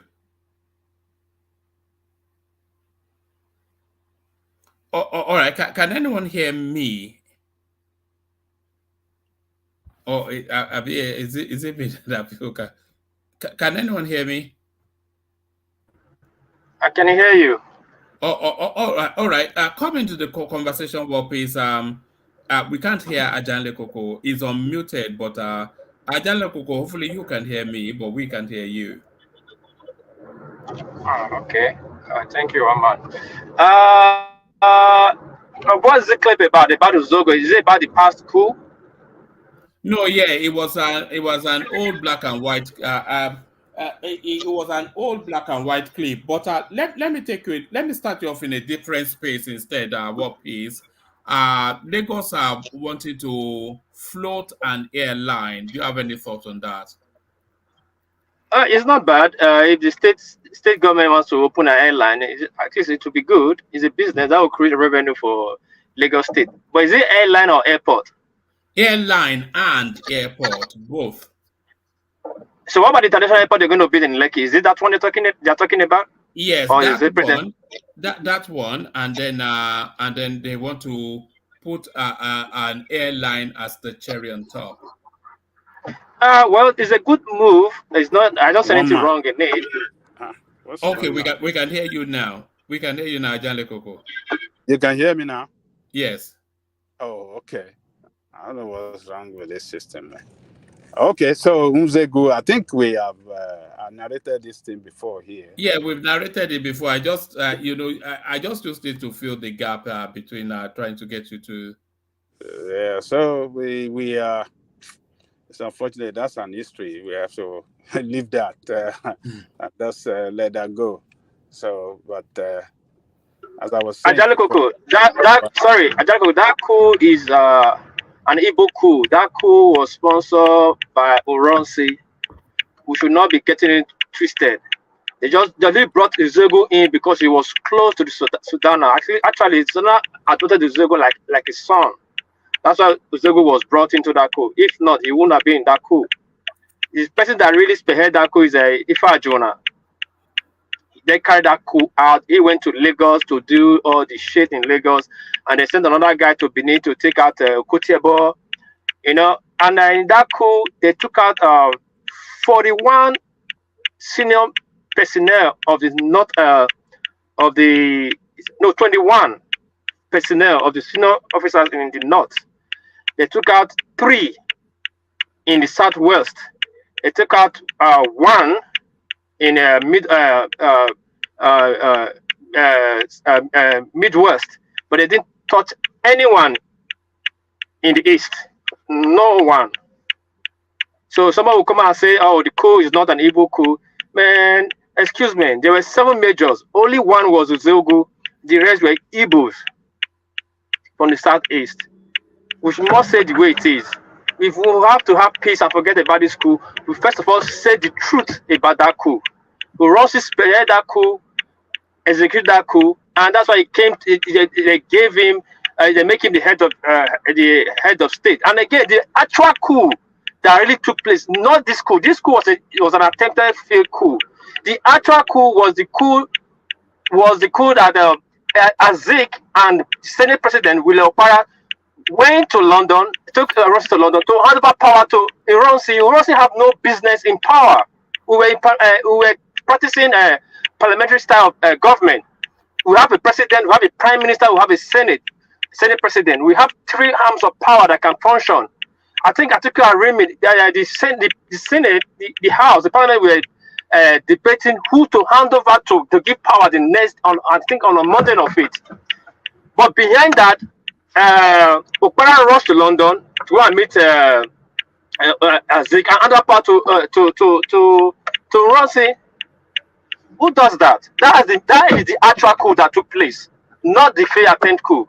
Because the military has no place in this coup. They took out the prime minister. We still have the president, which is Zik. We still have the senate president who can stand in to fill the gap for the both of them. Why handing power to the military? And moreover, Uronsi, as a claim, have stabilized the country after the coup. So why handing power to Uronsi? And as soon as they took power, they changed the constitution. Benoit Beze brought the constitution in just in a day. In a day. So tell me, if it's not well conceived coup, and change the power, change to federalism. So nobody would convince me, and nobody would tell me Uronsi is not part of it. That's my take. Jacopo, thank you.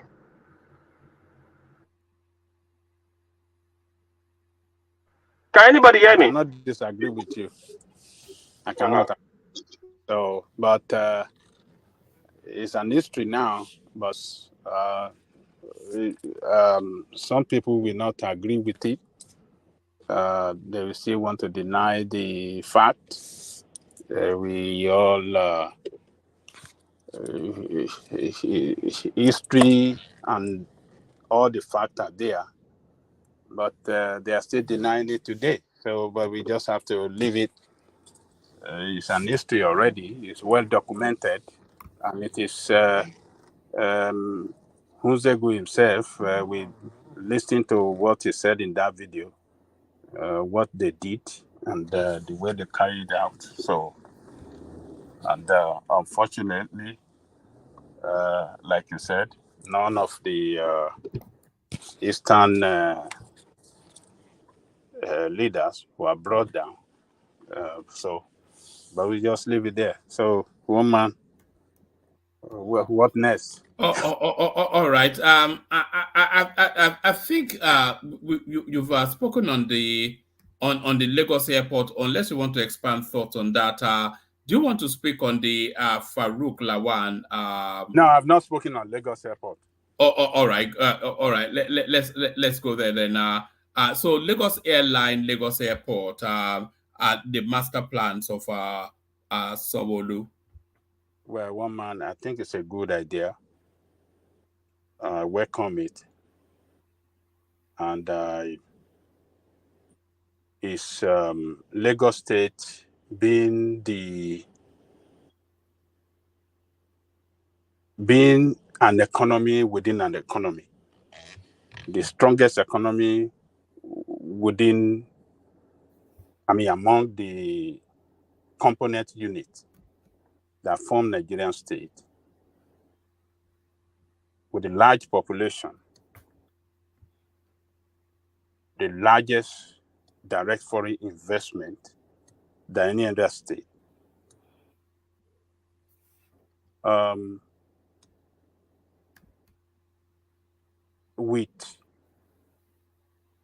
Have to start planning for the future. And planning for the future means, it requires that state to put in place better infrastructure. And we know what infrastructure means. When you put in place better infrastructure, it attracts investors, it brings development, it brings money, it creates wealth. And that is the reason why this airport, and that is why this airport is needed in Lagos. It's long overdue. Lagos is expanding. in so many things, expanding in population, expanding in infrastructure, expanding in, financial base, the economic base. So you can't have a state like that expanding in that manner and doesn't put in place better infrastructure, modern infrastructure, modern facilities to meet the future challenges. So I think those guys, Sanwo Olu and his team, I think they are thinking futuristic. They are thinking futuristic. And, this airport we see in Lagos is too, is getting smaller in terms of, is getting smaller in terms of the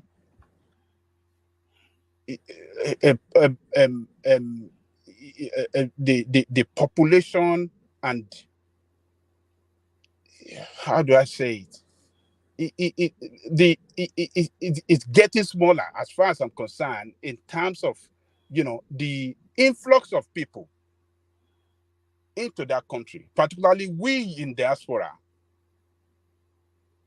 It's not in the next 10, 20 years.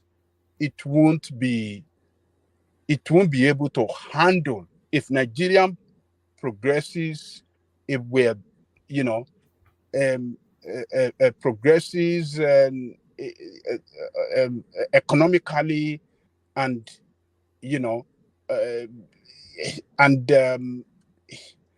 investors are coming in. A lot of good things is happening. It's going to be that airport will not be able to handle the influx of people into that. It becomes smaller.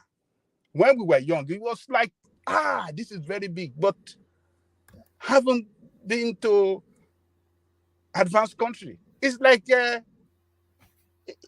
a local airport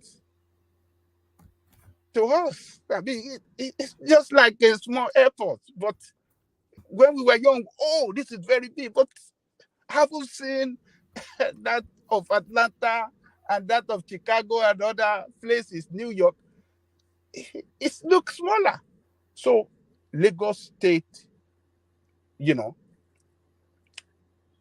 for example, look at New York. New York is not as big in population as Lagos State.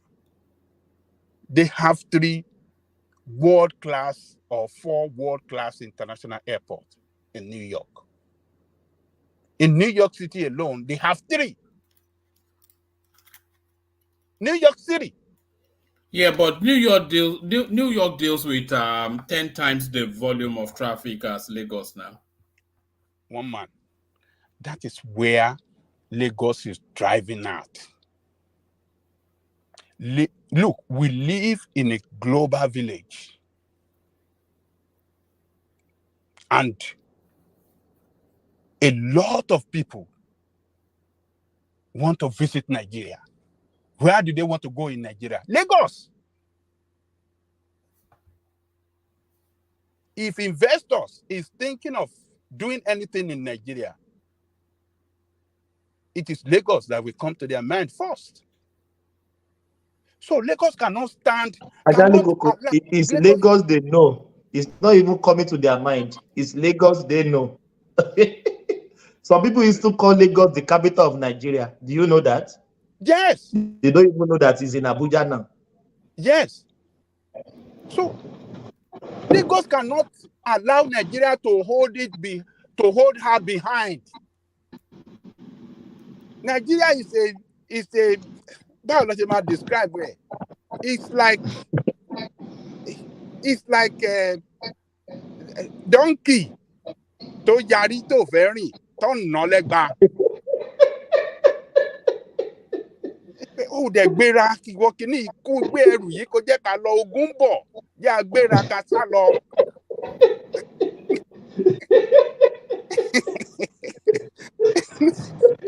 But Ajani Koko.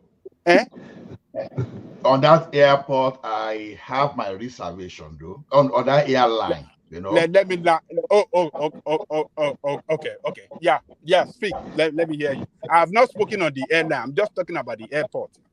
Okay. Because airline normally is a business, right? And I think over time we've realized that government, when it comes to government, they are not really good businessmen here. Now, they can manage. I've seen government manage public transportation for mass transit in the city. Every city, many cities or many established cities, they have their transit system, like a rail system.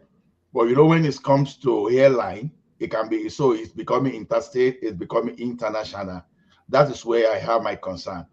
Like on airport, of course, yes. If we allow that to happen, federal government in Nigeria should not have business building airport. They should have business just regulating, because for those areas that have known so much, cities are building airports, not even state, not even province. But it's only in the Nigeria, just because we want to centralize everything, that's where the problem comes in. So I don't know whether I should jump up and celebrate this airline business, because it's still it's still this, you can still subject it to some kind of political manipulations, between the state and the federal government. So to me, it's a mixed feeling for me, and I think where the government should focus on should just be the infrastructure itself, like Lagos Airport, and maybe you want to strike some deals with some airlines, okay, that can, just because of the facility you want to put in place for them to come and be using your facility, then that's good. But the airline itself, I don't know, to be honest. I don't know. I agree with you. That was the point I was wanting to say before I came back, when I was talking about the airport. The airport is a welcoming development thing, but the airline, it will be good, even though Lagos acquired the license, they should put it like a PPA, or how you could call it. Let that airline be on a private hand. They can contract it to a bigger company in abroad, or anybody that is good in managing airline. They will bring the airline in and under Lagos name, but it's on a private, as shareholders controls the airline. On that ground, it will be good for the states, it will be good for the people, and it will be good for the people that is invested, the company that they contracted to. But if they want to use Lagos money to get an airline, which is okay, but at the long run, it won't be good. To be an avenue of looting. We've seen what our businesses have become, one Nigeria control. At the end of the day, one guy would loot everything. And again, that of a train track, like here in Japan, the government controls the track. That's what people don't understand. The government controls the track, but not necessarily the coach. The coach is being owned by private individuals. There are trains in Japan here, but you see one name, but if you go into details, you see that most of the coaches is privately owned. So I think these are the things Nigerians have to start to look at. You build a good coach train tracks all over Nigeria, then privatize the coach to individuals, or PPA, do PPA. So people come and build that type of trains and put it there. So you regulate and collect your tax, and you get employment. So I think they should check that airline aspect very well before they jump into it. But it's a welcome development. Thank you. Well, yes. So the airport, everybody agree that yes, Lagos Lagos must have additional airport. They must have their own airport. The one they want to have. Ajane Koko, sorry. Let me bail out. Hand over to Thomas. Conversation carries on. Thank you, everyone. Carry on, Ajane. Okay. So everybody agree on that. That's fine. So on the airline, I think we have some disagreement on that, but I support that too. I would like Lagos to adopt what Nigeria did on Dangote's refinery. They should invest in private airline that will carry the name Lagos, while their investment will yield return for them. You understand what I'm saying? So I think that is the way to do it. I'm not going to support that they should solely own an airline, but Baba Gane Koko, yes, sir. is the Lagos airline going to be registered in Nigeria or registered in the Caribbean? It's going to be registered in Nigeria now. You know what these people do most time? That is why, what is it called? Air Peace Man is in trouble with the United States because some of his airlines were registered in the Caribbean. So he wanted to buy aircraft in the United States. However, for not the transaction, one way or the other was skewed. So they believe that it was trying to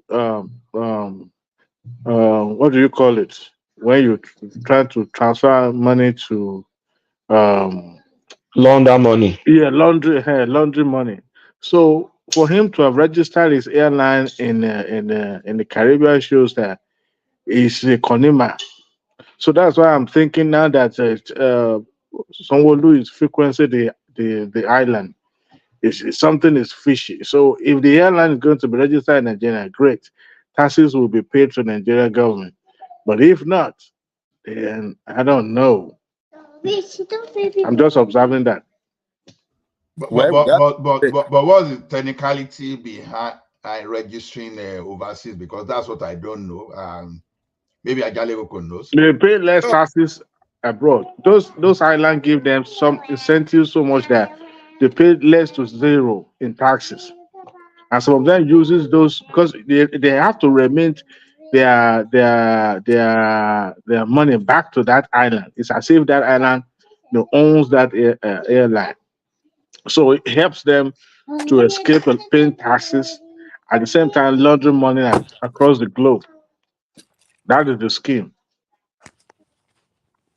well, we don't know how they are going to do it, but what I am suggesting is that I support the idea of investing in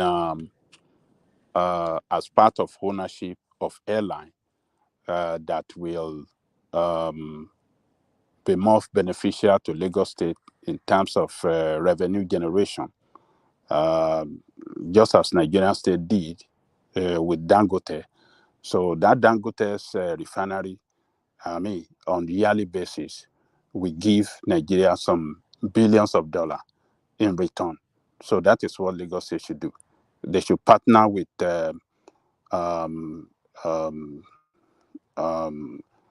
those experts. Those airlines that are, well formidable, that have credibility, that and we have a lot to benefit. It will create employment. It will, technical skill will be achieved. Technical know-how will be achieved, and that will position Lagos State to international world that is a place that is a place that is good for investment. So we must have it. Most of the rich people or foreign investors, if at all they come into Nigeria or Lagos, they want to live in Lekki and Victoria Land. So having airports around that corridor will make it easier for them to come in and go out. So the advantage is going to be very huge for Lagos State. And that of airline, like I said, will be one of the revenue generating points for Lagos State as well. So I will not support the idea that Lagos State should be solely owned. No, they can't do it. It's not possible. They should go the same style with Dangote, like Nigerian did with Dangote. That is the best way. So it's a good step in the right direction, and I hope that they will pursue it vigorously and achieve it and make Lagos State more unique to the rest of the world, and and more conducive for investors. Lagos State cannot wait for Nigeria. Nigeria is a donkey that doesn't want to walk. You know, it wants to continue to consume food, give him food, consume, but you know, really, when it is time for the donkey to move, it doesn't want to move. You can't wait for Nigeria. So that is the way. Baba, I was actually enjoying your analysis about how the Southwest Nigeria was leading in everything then. So this one, even though in as much as I've had my concern, I think this one is going towards that model, right? And like you said, but you know, one funny thing in this environment is someone to talk. Yeah, go on. Yeah, Ola, go on. Okay. Something very fantastic in this environment. I'm just curious. So Lagos State government will be running airline now, and the federal government will be collecting taxes to be shared across the 36 states, right? You see, this is one of the reasons we now said, okay, I like the shortcut. I like whatever Lagos State government is doing, but I just hope they won't hijack it like the hijack part of a Odua investment then. Then on the other hand, you know, on the other hand, I think restructuring is what we should push aggressively. But I like the idea that when restructuring is not coming, everybody starts to do something. Okay, let's see how it works. You know, the other time, I don't know the utilization now. The other time, I know that Ekiti State created the airstrip for that Ikunderi farm and some other things, but I don't know how far they've gone about the cassava revolution they are promoting in Ekiti State too. So, well, let's hopefully, although I have my concern too, like I said, that the Lagos State government will be running airline, but who knows? Someone starts something and let's see how it goes. So I can only wish good luck, and I want to believe they might have thought about it very well. But then, like I said, the politics of it, where will they be flying? Will they be flying from Lagos to Ekiti, Lagos to Kaduna, all those areas, or will they be flying international airspace? So if they are flying across the international airspace, that is where the real elephants that keep dragging every lambs. You know, when you have, maybe you can have like 100 100 lambs, and one elephant is enough to just drag them backwards. So that big elephant Nigeria is self-system that keeps dragging everyone backward. I hope it will not come, because when you look at the pace we were going in the 60s, by now China should not even be a threat to Nigeria. Nigeria should actually be a competitor to the Chinese people.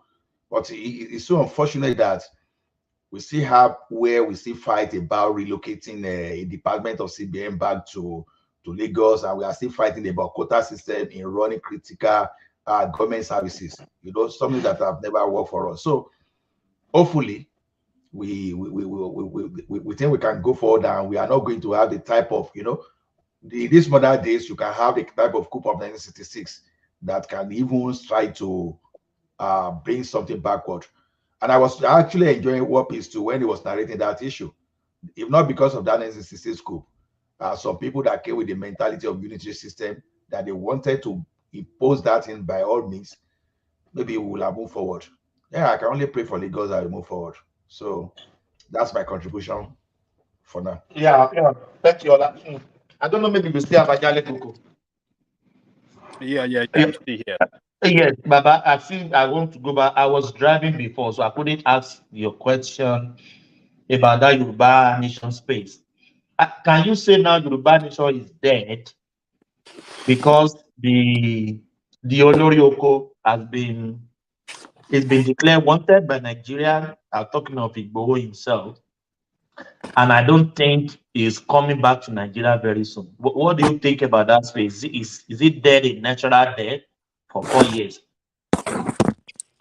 Look,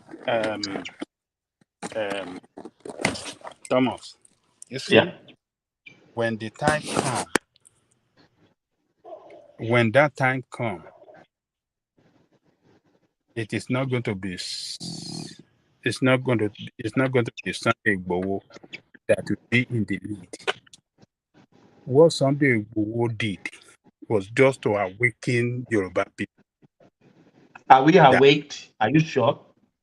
It's just to awaken Yoruba people that Eden soon kí ló ń ṣe yìí ṣé wọn fi kọ́ síyàn ní gbẹ́rẹ́ papọ̀ ẹ dìde kẹ́tẹ́ lajú kẹ́ rí nǹkan tó ń lọ ṣé wọ́n fún yín lóògùn oorun ni? Are you people on sleeping tablet? You guys wake up and see what is going on. You just woke us up to look and see what is happening to us. And when the time comes for people to say enough is enough, it's not going to be Igbo, it's going to be everybody.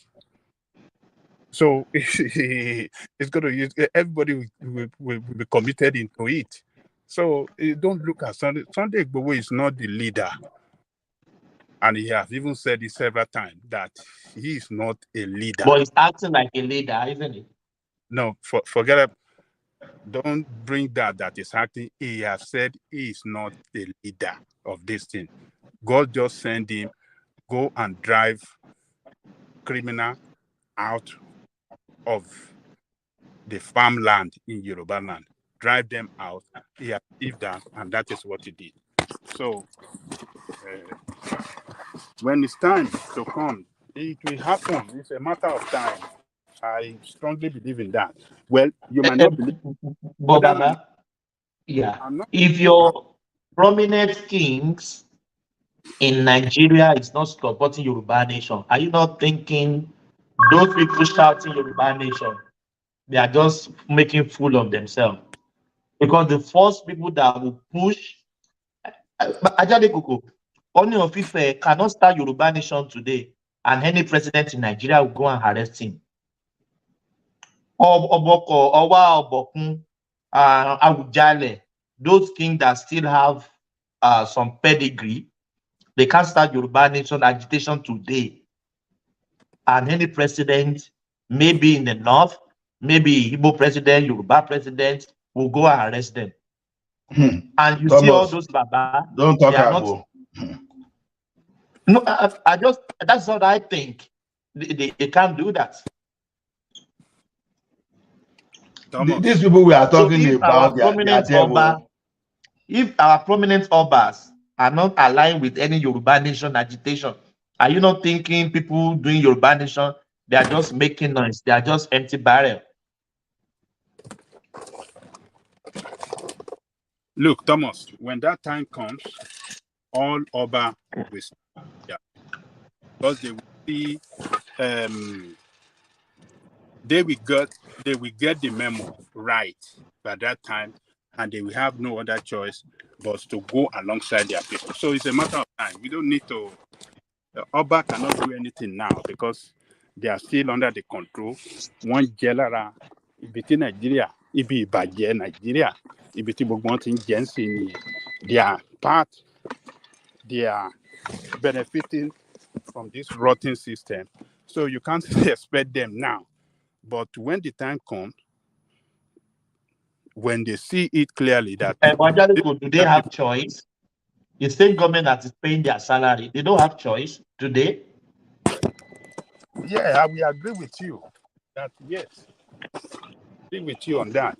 But don't worry, it's a matter of time. We don't need to drag it too much as if it's going to happen when it's not. So, but I have a strong belief it will happen, except Nigerian leaders change their way. They run that country, and they run and by changing it, that country must start to work for ordinary man in Nigeria, including Yoruba people. That is what could prevent it. But if Nigeria continue to get worse off than the way we have it today, don't worry. Everybody across Nigeria will stand up. Yeah, I'm having a suggestion. Why don't we go to war like the Biafran? No, Biafra, they don't have strength. Maybe Yoruba will use the jazz to win the war, to get out of Nigeria? That's a stupid question. Yeah, Sha. Hello, Thomas. Ọ̀gbẹ́ni Hello, Thomas. Thomas, ogun ló fẹnu pè bí iyán yẹn. See, don't Hello, even Thomas. go there because you know Yoruba will say mọ̀jà mọ̀sá ni a máa kíkan jí lógun. Ẹ ti dé nìyẹn kẹ́ máa pa òwe tó bá ti dọ̀rọ̀ ogun náà tẹ́ ẹ lè jà ẹ máa pa òwe. The question is this. The question is this. That's not the way to solve things because your enemies are looking for the way to decimate you. You are already we are already surrounded by the enemies already. So when you want to fight that way, that one is not even fanciful because nobody wants to suggest himself to international crime these days because Thomas, it's not as no. You say Yoruba will say you understand? Sometimes you don't pick a fight you cannot win. You understand? You pick your strategy and you start deploying your tactics, until you use whatever you have, whether propaganda, whether pressure, to weaken the enemy. And when you weaken the enemy, it gets to a point the enemy will say, okay, we are even tired of you, yeah, be going safe. What's your problem? You understand? Because by that time, everybody will be seeing what Yoruba are talking about now because this is existential threat. This is survivor things, right? So you don't go and do like Utu and Lucy or whatever, and you don't go and do like no, you don't go. Like the Biafra one you are talking about now. Yeah, I don't underestimate the power of those people, even though they were not prepared, right? But at the same time, don't underestimate what they did because if not because of some certain strategy, if not because of food, for example, if they've had got alternative to food, and the soldiers were not hungry, believe me, it won't be that easy the way we're talking about now. Nigeria will still win the fight. They can't win. My friend Thomas, even Nigeria never thought it was going to even take up to 3 years. Don't see, it's like you've not really read a documentary or you've not really read any history about that. It was not an easy. That civil war was a terrible one. Than what we're talking about. If not because of that strategy to use hunger, it was just that war. You can just say hunger war. That's what it is. If not because of hunger, France. France was fully in support of Biafra than even the United Kingdom was in support of Nigeria. If that civil war had gone for another 2 years, it would have been another result entirely. So let's not just say that it was that easy. No, it wasn't that easy. So we can't go into war. There are other ways we can tactically, Nigeria had already defeated the place. In fact, in 3 months, they had already captured the original capital. They captured the south. I mean, come on, let's get real. They just wanted to end it quickly. That's why they put if it was not because of that hunger, it's not because of the hunger. Tactically, they were. I've read books on it. Tactically, they were already defeated. Let's not spin this thing. Greta, let me portray your point. That war ended in by January 1968. It was already ended.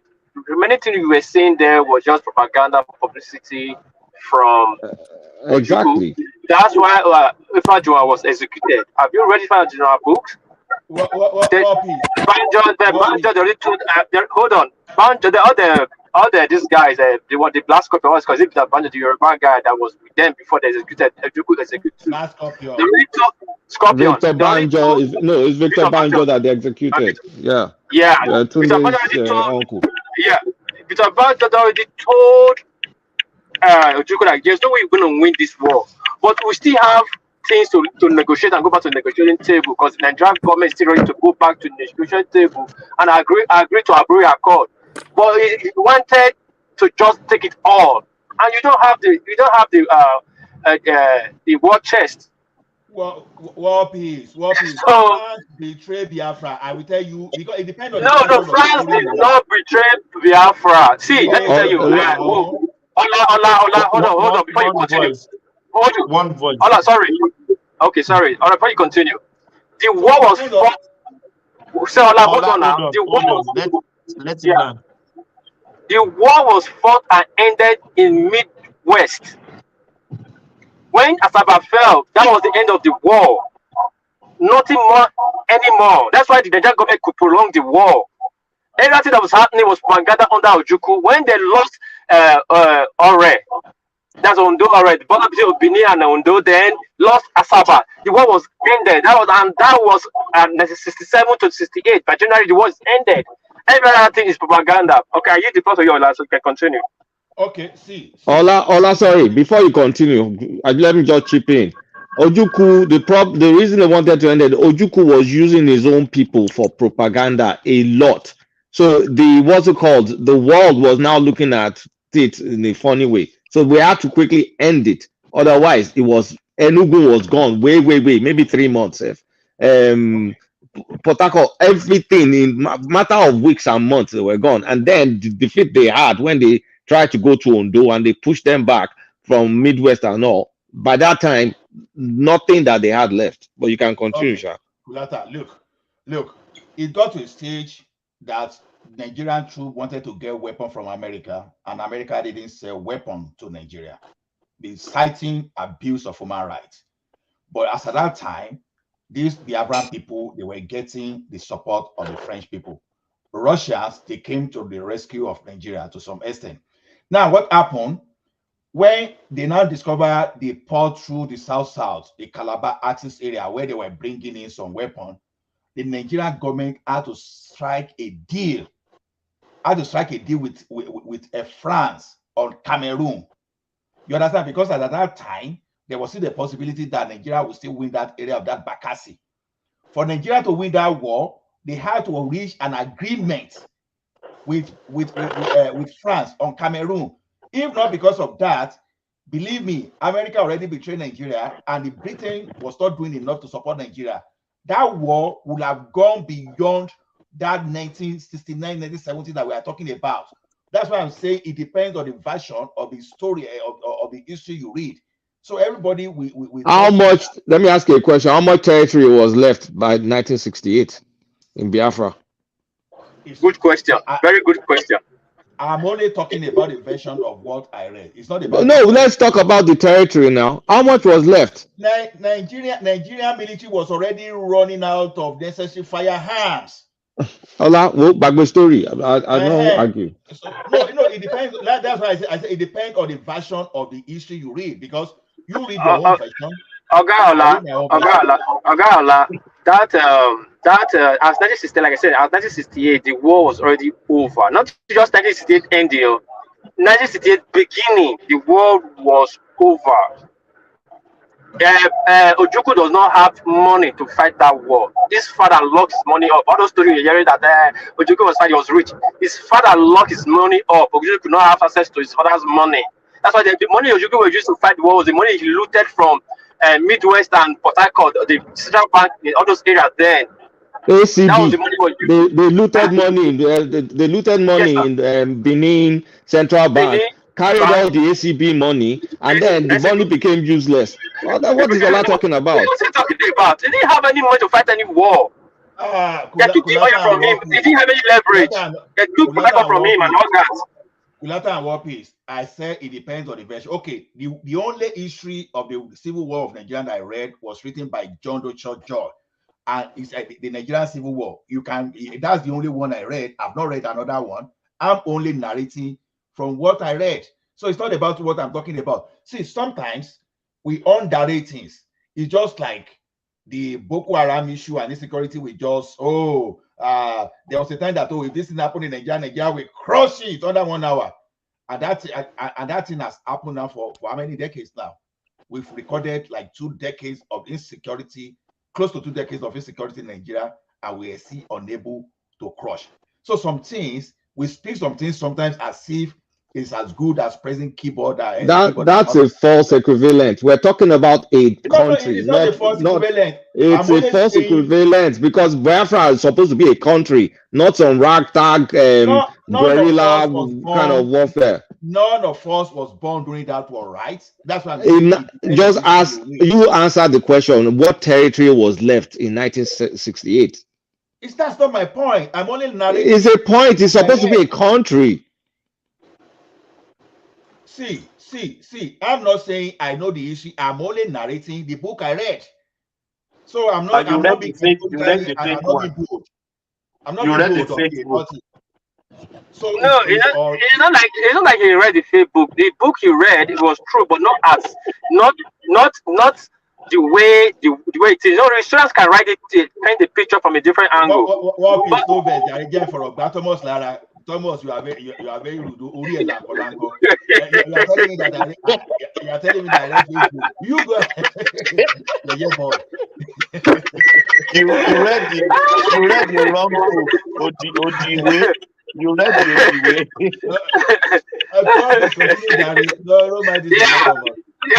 So the war was, see what happened when Biafra declared Biafra. You quickly take over Calabar, all this Bayelsa, Cross River, and Port Harcourt. Then he was treasuring, he was flexing his muscle because he has he has what to bargain. Now after then he took over Midwest. He needed data. He wanted to secure that oil so that he can use the bargain for his arm and whatever from international policy, international power, which was looking good for him. But when he moved further to Ore, says he's going to Lagos, that's why he lost it all. Nigeria beat him back from Ore to Lagos to Midwest. From Midwest to Port Harcourt, he lost at the same time. Simultaneously, he lost Port Harcourt, he lost Calabar, he lost Midwest simultaneously. Not too far from each other. And he was beating back to Enugu. So when he was already there, there was no need for Nigeria to move further again to chase him more again. What else he was doing? He was just propaganda. He was killing his own people, using children soldiers to fight the war, using hunger, using propaganda, showing to UN, thinking UN will come to his aid. Now he doesn't have anything again to bargain, to buy weapons. He doesn't have any resources. He looted money from a central bank in those states, that's then Midwest. He looted money from Port Harcourt. All the states he took over, the region, he looted the money to be fighting war. He does not have oil to bargain. What will we not use to bargain? And we use Nigerian weapons. Ojukutu is a criminal. Is this guy? He's a big criminal now. He's a very big criminal. Then when Banjo was telling him, Banjo told him, let's go back to the original plan. Let's go back to the original plan. He called them Sabu. That's when the word Sabu came up. Sabatua. There's Sabatua. They want to take over my. Now it became his own struggle, not longer Biafra struggle. All the Banjo, he executed all of them. Do you know he executed Banjo and his he executed and his entire family lineage? He met all of them. People start taking their kids away from the East. East were bubbling now during the war. People are still doing the normal thing in the East now. You go and watch the movies. Not movie, the documentary. Life was still going on normally. Just the way life was going on in Lagos. Life was going on in the East. It was Midwest that everybody was hiding their head. But soon as they blow that bridge, and when Nigeria cross that bridge, cross that river, the war ended. Tell me how many places they throw bomb in the East. Show me how many cities they fought war in the East. Tell me what is at the end of the day, the option that Thomas is placing before us, that we go into war to get Nigeria, is not a viable one, because it is. I know. I was just giving you wrong advice. Maybe you will take it on board. Of course. That's why we're educated now. We won't take wrong advice. Yeah, war is not the option. War is never the option of getting peace. Negotiation is the option, and that was Ojukwu lacked. Ojukwu had all the opportunity to stop that war and get his demand. But when they told him to stop, okay, we cannot win this war. Peter Banjo have retrieved.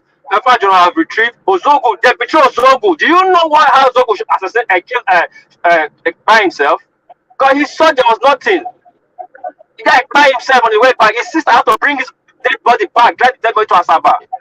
He said, if Nigerian military meets me like this, what will happen to Asaba will be too bad. So if that he took himself, when he went to Enugu to meet this stupid Ojuku man, he betrayed him. Then he now realized he's an Yoma that is not Igbo. Who are do you know the anointing in that 1966 coup is because of the lies that people were feeding us about it? Oh, we were trying to get Nigeria right. Oh, we were trying to bring Awolowo back to come and rule, and yet all your leaders escaped miraculously, and yet Sardauna of Sokoto was killed, Akintola was killed. So I seem not to just get it, and yet you are trying to. So that thing, we knew that. I'm sorry to say, and if nobody wants to say it, if you think it's tribal in nature, whether faith is truth or not, that 1966 coup was tribal, nothing more, was tribal, because Nnamdi Azikiwe suggested that he suggested a unitary system, and he could not get that unitary system through the normal referendum, the normal agreement they were going to do, and some people were now trying to bring that same unitary system back through the military coup. That is one of the reasons we are where we are today. Allah, thank you. You just nailed the nail on the head. Let me educate that guy Mike on the commission. Mike Okuta, what do you call his name? He's asking me if the war was Ojukwu war. No, the war was not the Ojukwu war. The war was Igbo war. The war didn't start from Ojukwu, but Ojukwu was part of the war right from day one. We should not get it twisted. The war, like you just said, it was Aziki war. Aziki needed how they call it? He was a Pan-Africanist, and he wanted one unity government. Even during 1959, when they were holding conference, Azik had to use his colonial power to detain and arrest our freedom fighter that champion for the freedom of Nigeria. What's it called? Like our man from Edo State, Inahoru. When Inahoru raised when Inahoru raised the comment like this. This agreement we're coming on, we're coming up with this constitution. Like this constitution, let's just be clear of any country can secede, any region can secede if they don't like the agreement. And Ojukwu was insisted no, and Naro was keep bringing up. I now told Naro like if you continue with that, he will detain for contempt and have you count what they use. And Nigeria stood his ground, and he arrested him. He's there. Azik needed Nigeria to be one nation, controlled from the central. He brought this ideology. Now he think that's why they removed that clause from our constitution, secede. But they not left. Awolowo fought for that clause too now to be able to secede. Yeah. So able to succeed, yes. Because he was chastising Awolowo because Inaro was Awolowo's boy. So that was the one that is frontal, very bossy one inside. So they now left the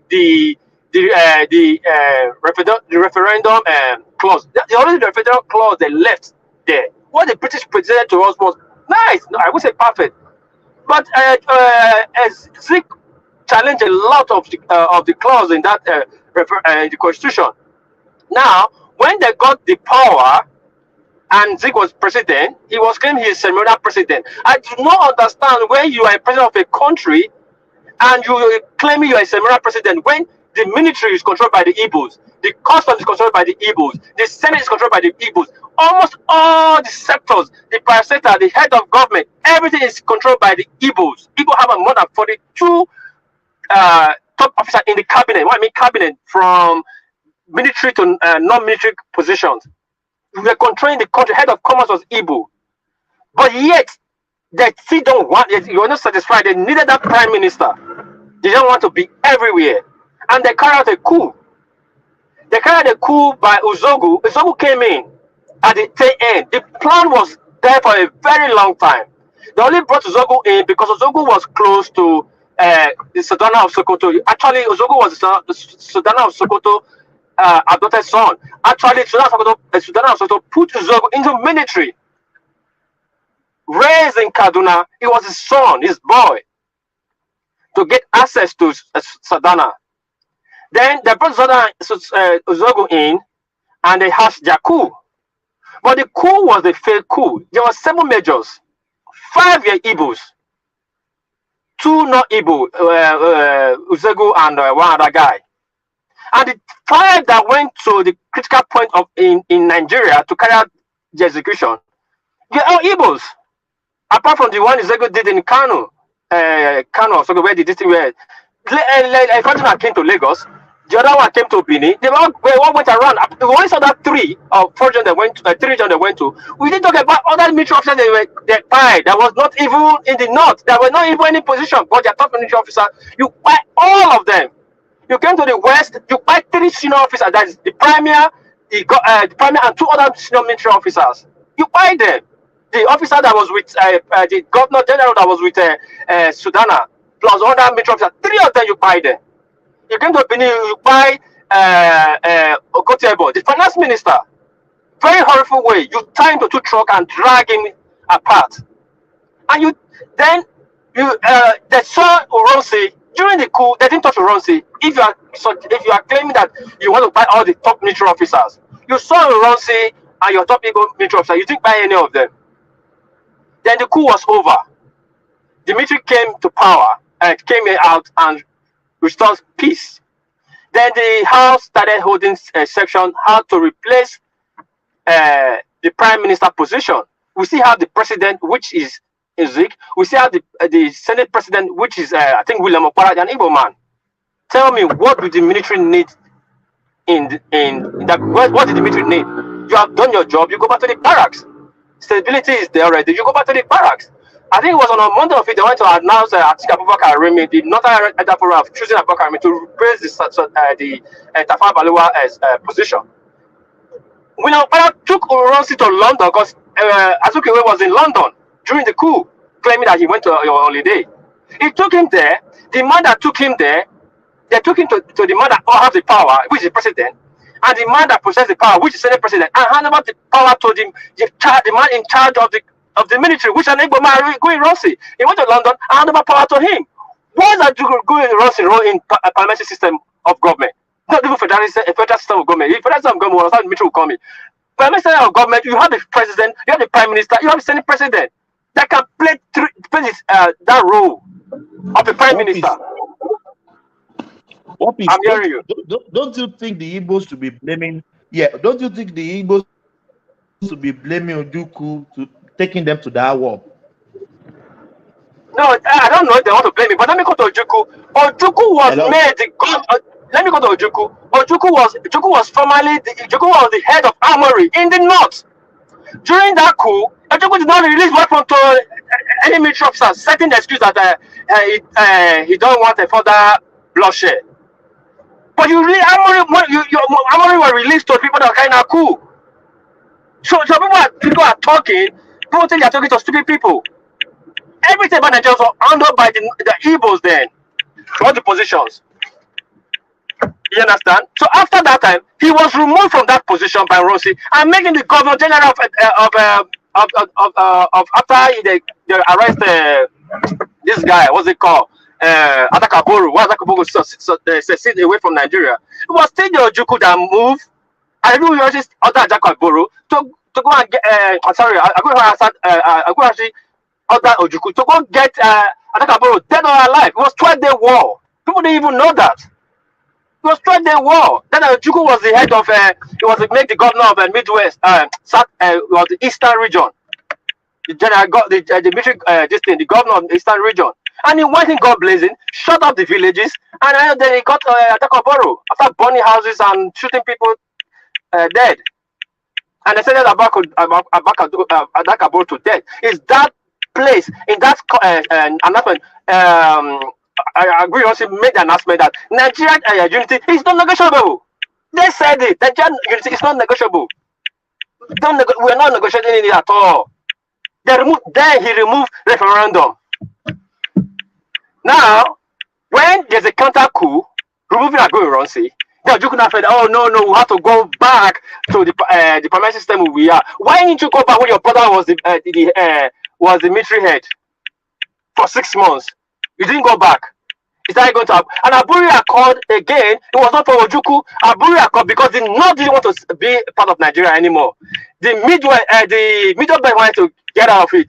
The Goja region wanted to get it. That was the Aburi Accord for. Ojuku only just joined because of opportunity to flesh out his own case, and was demanding what he cannot give. Then he came back and lied that okay, they didn't go on this. It did abide by the agreement. He's declaring war. It was not for him. Ojuku was part and parcel of the war, and Kurosi was the person that planned that war and used his officers as majors. He was the chief of staff, and you are telling me it's a Ojuku war. Now next time you will tell me this is Kurosi war, Mr. Michael Okota. Maybe you're hearing me. Next you will tell me if it's Igbo war. You always shift the blame. For once, accept the blame. Even if there's foreign elements on it, accept the blame. How can the Ben one person bring out a constitution when it was no internet era, not even AI? How can you write a constitution in one day? You just present a constitution and you change the constitution of Nigeria in one day and present a new one. That means that plan has been in the pipeline for years. Cannot just be one day. So that war, Ojuku was involved. Yaguchi was involved, and other people were involved. Thank you, Mr. Michael Okata. Are you the floor? Thomas, are you there? I think the biggest issue was after that first Thank you, coup. War Peace, for the After that for what first, you just give us, the lecture. sorry, after That's all that true. first coup, can you guys hear me? After that first coup, what happened to those military officers that did the first coup? Nothing happened to them. That was really what made it a bit clear because they did not discipline them. All the guys that planned the first coup, they absorbed them into the army. And under Agui Ronsi. So that was a bit dodgy, right? Because if you guys planned an They unsuccessful kept coup, them there. They were living in 5-star hotel. They were eh, living in the so hotel. They kept them in the hotel. so that was what like made it clear that this is kind of like a sectional coup. Because assuming if it happened, at least you should have done court martial them, do something. It's military.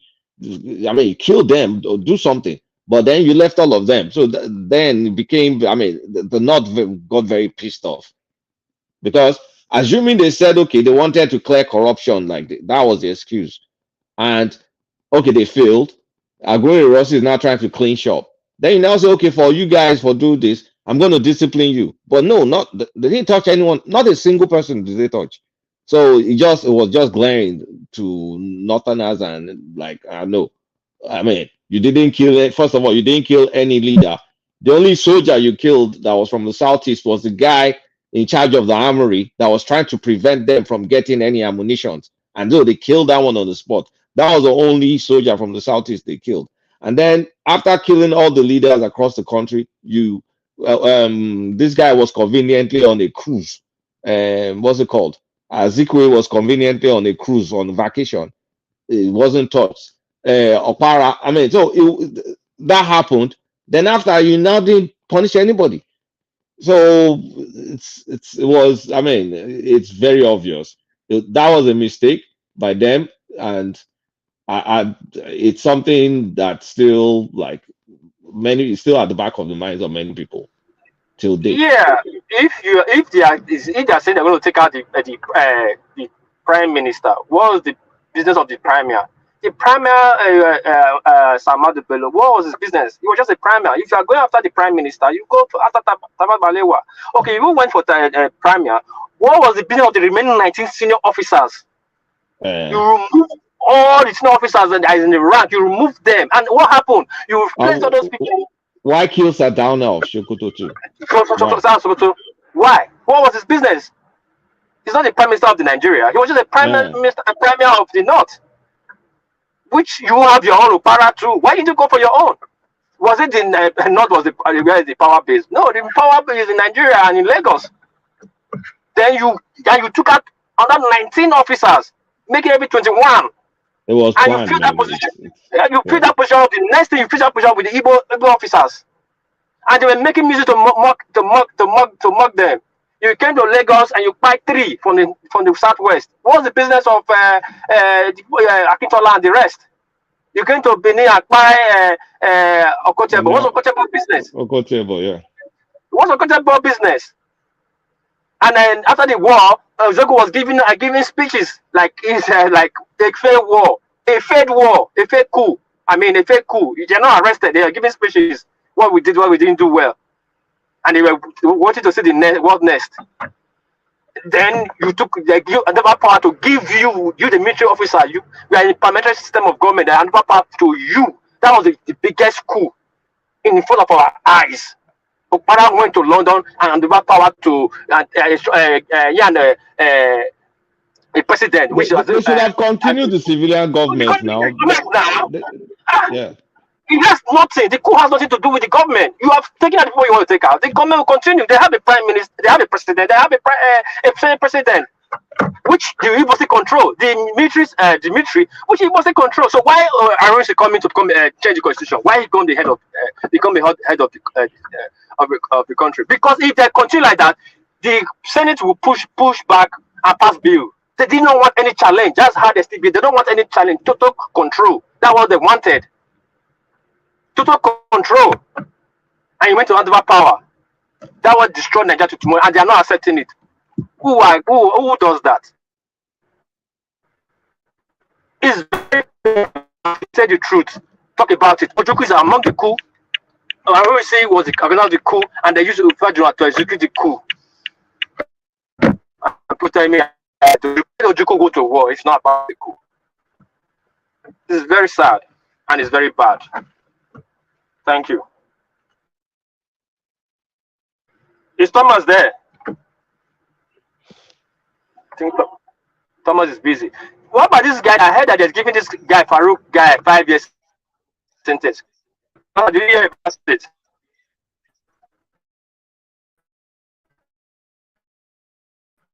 Which guy? Farouk. Oh, yeah.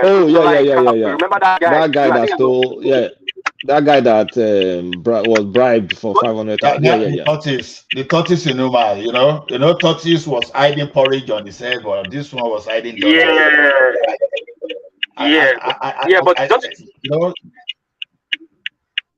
But don't continue. No, I was just saying, I was just equating him to tortoise. The proverbial. Okay, okay. Yeah. Don't you see the judgment is funny? Don't you guys think the judgment is funny? No, I've not even read the judgment. What was the judgment? They gave him 5 years imprisonment. 5 years. And they hold 5 years imprisonment. So now look at the time the case has been going on. If you remove it from it, 5 years is already over. So that guy will be coming out of bail anytime soon. Oh, are they going to backdate it? They say they will hold no, backdate it now. The case has been going on since. So you give him 5 years. If you manage to, it's not going anywhere. It's not going anywhere. It's not. What kind of constitution? What kind of country is this? But no, he spent some time in detention already, right? Yes. Yeah, has been detention. The case has been going on. Detention. Yeah. That's what they say. He has even overspent, right? When you look at it, he overspent. Because that's what they said. We cut appealed the 5 years prison judgment for Farouk. So what was the court case then? What was the president time for them? Because the major thing is convicted. That's just the main thing. So the law is the law. We just have to, whatever the law says, we just have to abide by it until the law is changed. That's just it. But whether we like it or not, he has been convicted. So the facts, that's the only fact there that, okay, anybody can be convicted. So that guy can never remain the same. I agree. I agree that he has been convicted. That stigma cannot remove it. But the problem that the punishment is not hard enough that deter people for stealing. That's why people still repeat corruption. You understand me? Like they gave him 20 years. Baba Wopis, let me tell you something. Even when they were doing firing squad in Nigeria, they never stop people from even going worse in the armed robbery cases. So the only thing that the government were able to do over time, if I talk of Tinubu now, people will say, okay, this guy has come again. Tinubu was able to introduce this armored personnel carrier for RRS, right? Rapid Response Squad. And they just without even without even trying to carry some people, take them to court, they prevented robbery. The bank robbery that used to be very, it was very common on Ozuba and Badwe, and Oceanic Bank used to be the major victim. And not only that, they would do all those things at Awolowo Way in Ikeja, all those things. So all those things they used to carry out at Rumire area. So the thing stopped. There was a time where Marwa was there that the entire Operation Sweep Van in Lagos, they were chasing the Shinarambo, and they could not even catch Shinarambo, and they still made away with his loot. But under RRS with armor personnel carrier, you were not even going to carry that thing, so there's no point of chasing you, because already they will see armor personnel carrier around the Lekki Phase 1 at that roundabout. You will go to Awolowo, you will see there. So position in a strategic location that even the armed robbers that will try to operate will know that, oh, no way. The next thing they did, they shift to Ogun State. So they shifted, so they moved to Ogun State. That was the time you will be hearing that they were robbing around Redemption Camp and all those areas. So to me, why am I saying this thing? The best way to deal with corruption in Nigeria is not by sentencing these people. Don't let them even have access to that treasury. That's what we want, because when you have too many armed robbers, when you have too many rogues in the government, when you have too many thieves, how many people are you going to deploy to follow them? Even the police you want to send after them too, they are even looking for how to cut their own deals. So to me, I'm an advocate of preventive control. I'm not an advocate of catching them. Look at what Fafe Babalola said. Fafe Babalola, to help Nigeria recover 300 million of Abacha loot, he bargained for 10% of it. Look at that. So it simply means that the cost of recovery in some situations may even be that terrible, may even be so serious. So don't let us waste energy on that. Go and prevent rent. That's all I want. So 5 years imprisonment, he has been convicted.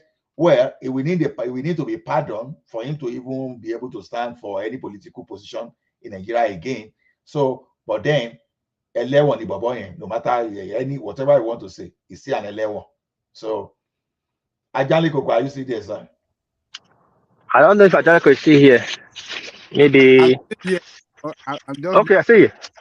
I'll talk. Okay. Waiting with the talk now, Baba. You just keep quiet. You leave us alone. I beg, talk. I'm enjoying you guys, man. Everybody, what? I beg. Don't you see that Elewon ni Bobo Farouk here now?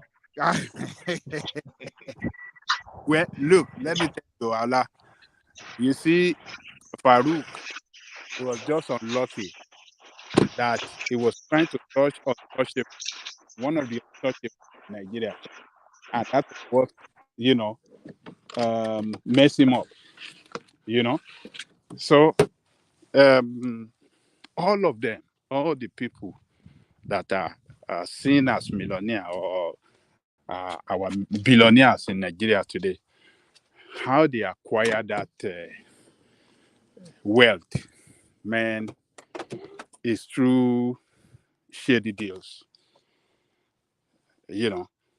Shady deals within the system that have been going on and continue to still be the order of running business in Nigeria. So, but that guy, I think he was too desperate. And then they said, look, let's teach this one a lesson. He thought he's smarter than us. He's trying to expose us. He's trying to destroy our business. Let us destroy him. So they were smarter than him. It's not that Otedola doesn't settle some of these guys in the parliament. He settles them, but this guy, he was trying to demand for too much. And they said, look, let us take him down so that the rest of them that are thinking they can do this to we that own Nigeria, they will learn a lesson. So that is what happened. Are we going to say that Dangote with Emefiele did not do a lot of shady deals? What do you think is going to happen to Dangote? Nothing going to happen. Those are the club. Those are the people in the clubhouse, club members that own that country. So, and Farouk, or what is his name? You didn't ask very well before. You didn't know that these are one of the untouchable. Don't let me. He didn't know that is I mean, his job there is to cover them up and not to expose them. So it's just unfortunate, but well, ọba mẹ́wàá ìgbà mẹ́wàá làwọn Yorùbá máa ń sọ. So time will come when all of them that where are they? Where are those people? Those that rule us in the Second Republic, where are they today? Where are they today? They are nobody. Even many of them, of their family, they left behind. They are living in abject poverty now. So that's how it works. So um, one soldier go, soldier come. That is the way things run in this world. One soldier go, one soldier come. So those that are in place today, their time will end, and another set of people will come to take over the reign of the country from them. But so that's the way I see about Farouk. He was trying to be smarter. He was trying to expose, and they said, let's use him as an example to some of them that thought that they can touch we the powerful in this country. So that's my take on that.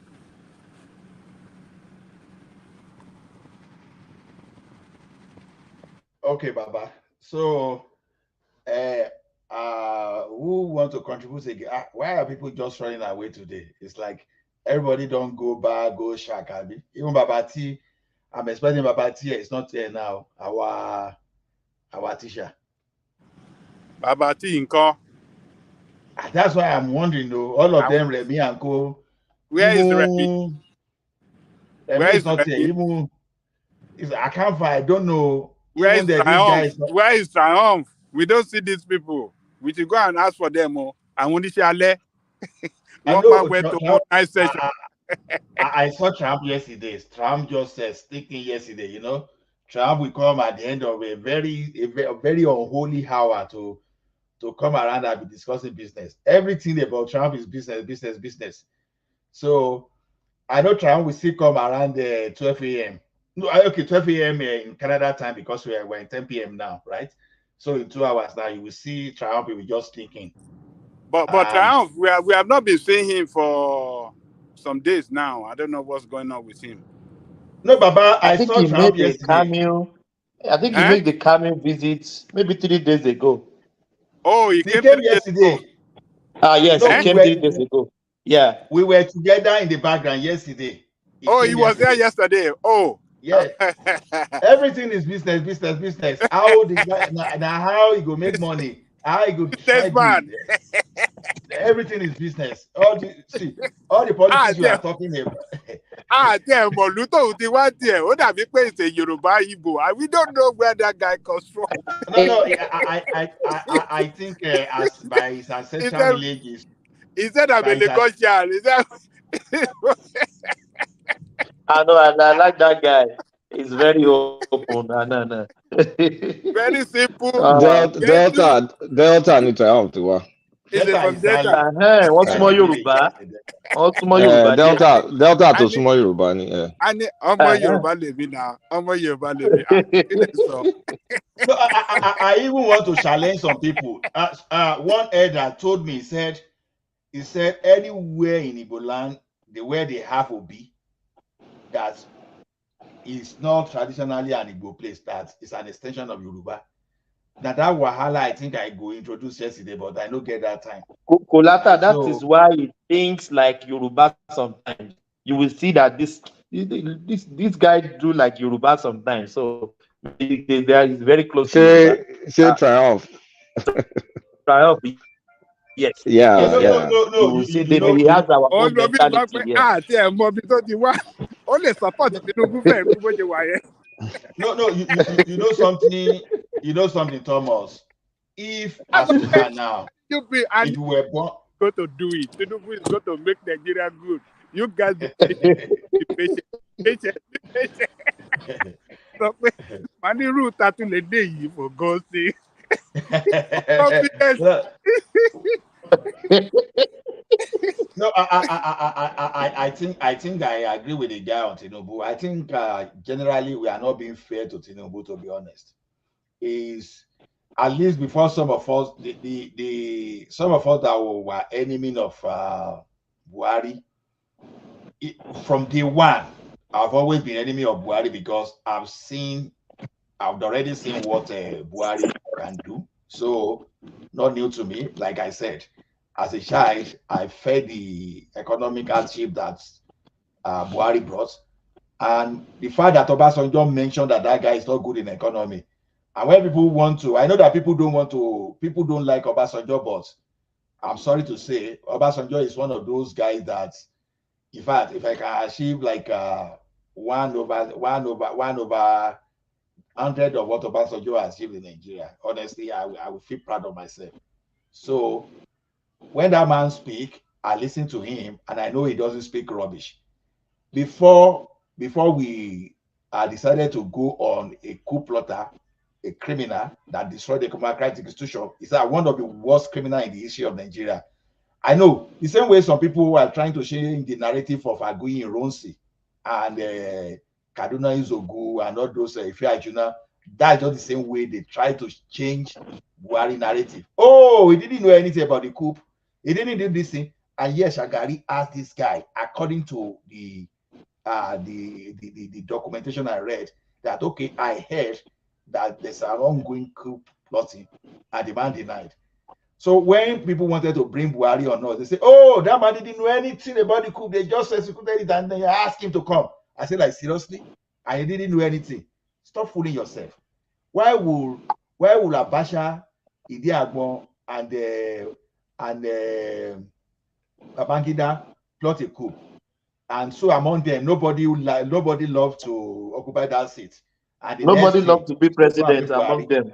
And the next is to bring Buhari. The Buhari that they could have easily retired or just find a way to send him out.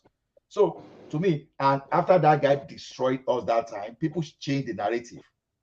They changed the narrative. Oh, it's corruption. You know, I've not hidden my own feelings. This narrative of fighting corruption is a scam. You know, when you are talking of grammatical, how do I say this thing? You know, it's just like when the motivational, you understand? I call them motivational, you know, all those speakers. English was doing it.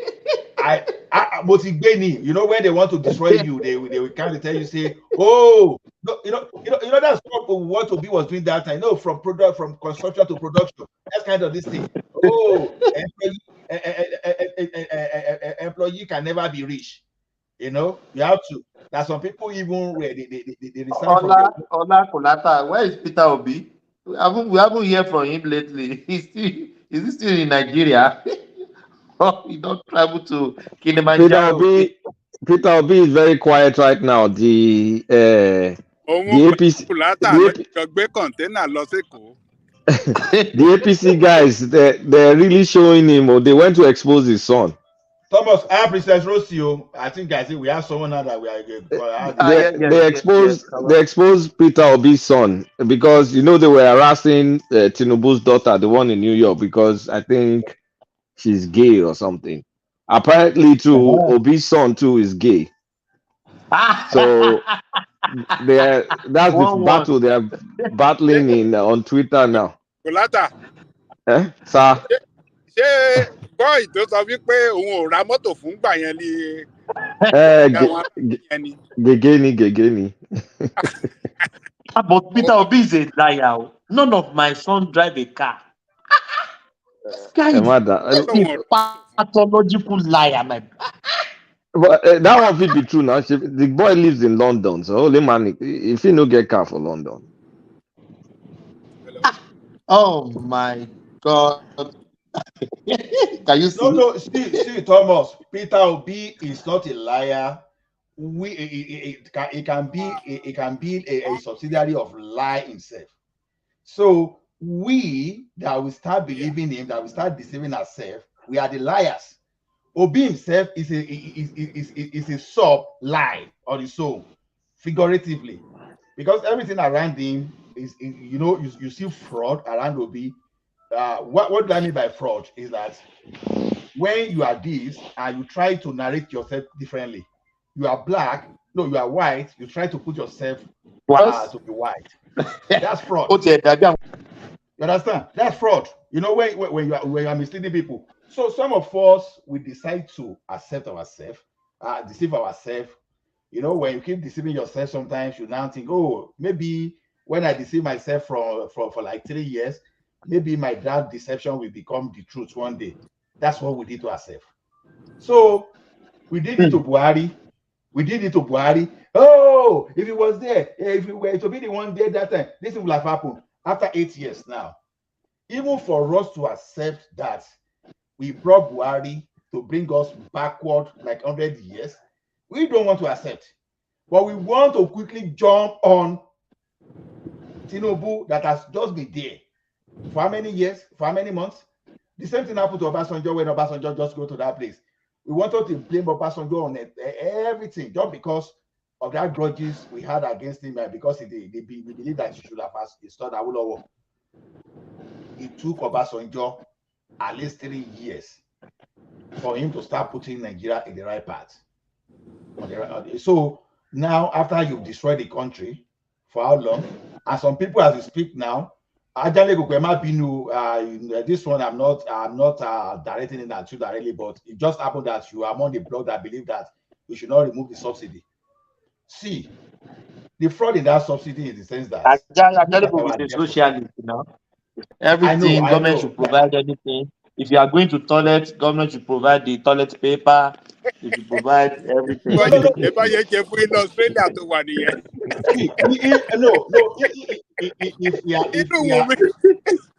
at this if guy.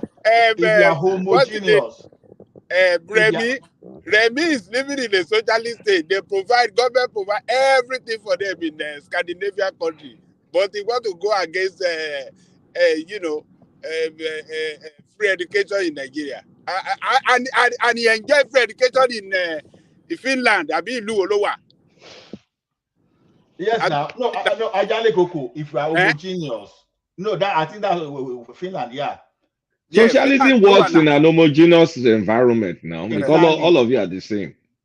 Say I want the same. Well, I say you do. No, okay. Ajale Koko. The same. Blue, you mean green. Some people want Sharia. Some people want Ifa. So we are not homogeneous. So that's just the point. As some people are building, some people are pulling us backward. This Raphael Obadi now, I beg, when I know the person, I dey fear. Who was that? Raphael Obadi now, I don't know him. You know him, Thomas. Greetings, gentlemen in the house. Madam Rosie, where have you been? Happy New Year. Happy New Year. We miss you, my sister. If what you guys are saying about Obi is true, that man has successfully deceived a lot of people, But why? Obi said, I only have one wristwatch, right? That's when I stopped. I mean, he said, I only have one wristwatch. And I saw the guy, how many shoes did he say? I said one shoe. Stop making all these ridiculous. He has successfully deceived so many people. Easily disprovable lies. That's why I never believed him for one, because you can't be saying something that easily debunked. So he said, none of my child have a car. Gay son. It's not a problem that he has a gay son, because the boy did not inject himself into the. He portrays himself like it's so good. I mean, like he's a saint. Everything is going fine in his home and everything. Yeah, but it's that his son. And his campaign term was so was so unique Oh from my God, I'm so production shocked. production. I don't want to blame. You can't blame him for his son. His son No, is his son. I'm not His son blaming him for didn't his ask son, for this. but No, no, what no, he no. What I'm saying, portrayed, I say his the campaign picture he term. portrayed His of campaign himself, term was that like from he was a consumption to perfect production. human being. Okasha. It's not perfect. Well, Oh anyway. God. I mean, why are we saying this was the same guy that used state money side by side with his own money? 250 million was caught with him. I mean, the designing Pandora loot was Papers, passed through him. Pandora Papers in. Look Why are at we that time. forgetting? 2 billion Look at that naira time his in wife UK floating too. around the world. That time in UK that he had some problem, he was saying, he covered up that story. It did That now. And again, his original source of wealth, he worked for Abacha. We keep forgetting he worked for Abacha. He was the chairman of Tin Can wow. Island Port. I mean, in the military era, that everybody was fighting for, what's it called? He was working for Abacha. So let's not pretend like people No, just, his guy no knows how wonder, to form. no wonder Madam Zita was always, coming up to say he's not a good person. He's a good pretender. That's the thing. Wow. But there's nothing wrong with the son. No, let's not get it wrong. It's because of the obedience. The No, obedience no, we're going no, to no. abuse I'm Tinubu not. because he too has he has an LGBT daughter, right? So Yeah, they were yeah, going no, to but attack him. Were they abusing Tinubu? Did they? They were abusing him because Tinubu's daughter Ah, does all this funny modeling stuff. So my shaya sile, my will be cat, my she be ologbo, my she be one thing or the other. yeah, young. So my model ni. So they were now abusing is that it one. is it Remi's daughter? Ṣé Remi ló bí Yeah, ọmọ yẹn? Remy's daughter. Yeah, that's Remy's daughter. Ah, wow. So they now went to go and get Obi's son. He's an actor and gay LGBT whatever. You'll see him. He's prominent. He's very prominent in it. The Gay Times or something. He was there with his best friend, another lesbian. Then they brought out so many things. So now they put the boy's life out there. The boy never asked for this. It's because of all this obedience now that now it's public. But it's the image. The Hold father on was now. portraying a false image now. I mean, Because the boy didn't go for campaign, he didn't do anything. But when you have rabid supporters that are And attacking everything, I'm not sure if he ever even say anything during that campaign. I never. he didn't say anything. The boy did not say anything. Oh wow. but Now they've dragged the boy's private life. They've dragged that's it good for outside Obi now. now because Obi himself was portraying himself to be what he's not. Well, Well, to be something hidden somewhere that they brought her, that would have been better. But the son have nothing to do with him. They shouldn't have done this to the son. but all the obedience were dragging Tinubu. They thought they were dragging maybe Northerners, but all these APC guys is water. Is water for water. APC làwọn. But I'm sure. How enigmatic. But How I'm sure. enigmatic. I'm sure obedience don't know this about Obi. I don't think the obedience know this about Obi. It's all over Twitter now, except they want to turn the blind eye to it. That's why I saw it. It's all over Wow. Twitter. Yeah, the boy he's out and proud. It's not even like he's on gay magazines. And Obi He's is on not saying anything. He what? likes to comment on everything now. I will keep quiet now. It doesn't Ah, comment on some things. It's that not going man to talk was about it. I mean, oh God. But he's not supposed to hate his son now. Okupe has gay son. I'm not saying to hate his son, but the image he portrayed, like it's so good. He has only one wristwatch, he has only two shoes, You're he's running this, in now. is that, like, oh my God. All down on that line now. Poor guy. I feel very sorry for the son, though. I feel sorry for him. It did not bargain for all this. But I'm sure the son doesn't care. That's this lifestyle. You think these people care about the life they live? They don't. They are He proud will care about it. now. He cared enough not to get involved in the campaign. No, but Let's if put he it that cares way. enough, he will still be in the closet. He's come out, right? So I mean, any person that comes out in the open, I don't think I think they are proud of the lifestyle if they ever come out. It's the Well, ones that are still not proud that are still in the hiding. true. It was just the whole thing was funny to me that you these guys you don't know who you guys are dragging, no, because it's fire for fire. These kids, what that's what they do. Well, I pitied you. You know one thing in this life is this: if you care so much about your history and you don't want to nobody to tell you your history perfectly, just jump into politics. Jump in politics, you will even hear what you don't know. Even something that you never knew that you did in your life, they will bring it up. They will bring it up. You know, Kulata can enter into politics today. Now, maybe in your life you had only one girlfriend. You will just hear that you had 10 before. I will be wondering, where did I have this? I know I don't So have one. Let's not talk last night. That's why I won't do politics. so you know there was a time they were getting back at Showore, but just because Showore is just an experienced person, the guy just they accuse him of what he did wrong as a growing up child. They just look at the guy, look at them, he just waved them up. He didn't even say anything. So, but on this Obi, to be honest, the thing is, we love lying to ourselves so much in that country. But what happened to Obi? I didn't know. I just joined you guys. Ogami, you are here. Welcome. I just joined. What happened to him? Now Princess Rose, Princess Rose say he saw Obi in London. I don't know. Yes, Princess. You saw Obi in London.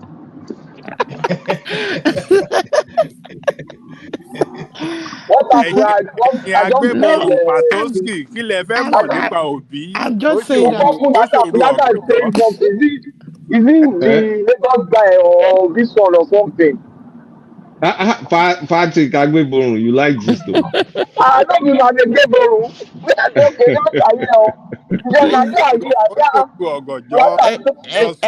Ekene must not hear this, so he'll be so devastated. What will he do? Because it's one of the hardcore Obi followers now. He believes Ekene didn't do anything wrong. Is his son's sexuality got exposed? Okay, the guy the guy lost. What do you think in Naim? Yeah. But that has not to do with him now. And I know now. See, that's why I was saying that the boy kept to himself. But they were dragging Tinubu's kids. So the APC guys too now want to go and dig this out and start dragging him too. So it's Obi supporters that I blame. Is the Obi supporters. Maybe Atiku's own is hidden somewhere that we don't know yet. Maybe they will dig that one out too. But Atiku supporters they're not rabid like the obedience, right? They behave themselves, but the obedience think they have the what's it called? The monopoly. They have the monopoly of violence. Atiku is speculative, Jerry. There's nothing like that. But this guy is out and proud. It's not hiding it. He's on Gay Times. If you look at Gay Times, he's standing with his friend called Isabella Adomaka, and Oselo Kaobi is there. And then, of course, when you now start seeing some UK Pride pictures and all that stuff, well, it is what it is. Like, it's not his father. His father is not him. So they should leave the boy alone. Biggie, you finally summoned the courage to join us. Biggie. I didn't summon the courage. I'm just a quiet person. Good evening, everybody on the panel. Good evening to you. Were you triggered then by this conversation? Because I've been trying to get on you, one man, for a while. You see, there is something. I hope everybody can hear me. Are you trying to get on me in the Peter Obi? I'm not getting on you. No. It's not about you. I'm Sorry. not that way inclined. Sorry, can you hear me? No, we can hear you. I'm only joking. Carry on. It's not about you. It's about something I've noticed on the platform. You have some set of moderators that when they see people that type things they don't like personally. Not offensive to anybody. It's just a personal thing. They tend to block you.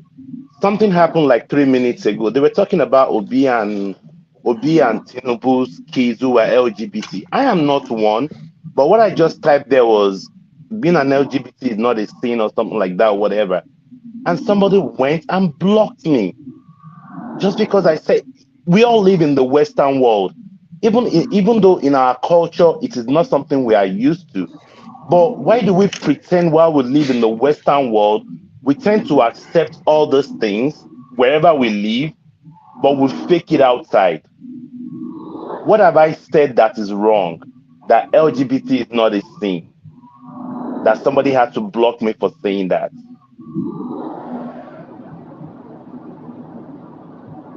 I don't think you were blocked. I think the Oh yeah, coordinator had. yeah. I was timed out. Were Yeah, you okay? somebody timed me out because of that. All right. I didn't see that. There was nothing. There's nothing that deserves the timing out from anything you said. So Exactly. Just because somebody did not like it. I Okay, mean, let me apologize on behalf of the platform for that. And we don't know who. no, I'm not upset. I'm not upset, Babaja. I'm not upset. I listen almost every day. And there is another one too that what do you mean almost? What happens on the days that you don't listen? What do you mean almost every day? I'm probably busy. I'm probably busy or doing other things. More like you, more man. More like you, I type and I say things that upset people, but that is just the truth. People come on the platform and they call Tinubu Agbado, but once I call Peter Obi Obidiot, Chioma is fond of that. She quickly blocks me. She get upset about that. How can is it possible for somebody on the platform to block you if the person is what kind of capacity is that? Is there such authorization? Like if I don't like you, I can just block you. That is what I've been noticing. Like people will come and they call Tinubu Agbado, but once I type my own comment and insult them back and call them obidiots, Chioma does that. I'm not attacking her. I'm not attacking her or anything. No. It shouldn't have any effect on the platform now. If he blocks you, that means if you are somebody that is following her or something, if you block, I don't follow her. I mean, she puts me on timeout almost every time. But I think you have to be part of the admin. I think you have to be part of the admin before you can. I think you have to be part of the admin before you can block anybody. Don't you It's have only to be part of if you the are one of admin the before you can block somebody? Well, I don't, but I don't know. But somebody does it, and she claims she's the one that does it. So I don't know. Sometimes I do that. Sometimes you block me too. You normally wrote something sometimes. Like what? I always put you on timeout. I always did. Like what? Suspect, like what? Like it's what? me, Like Thomas. what? Yeah. You know I know what it's you not normally that write now. Like what?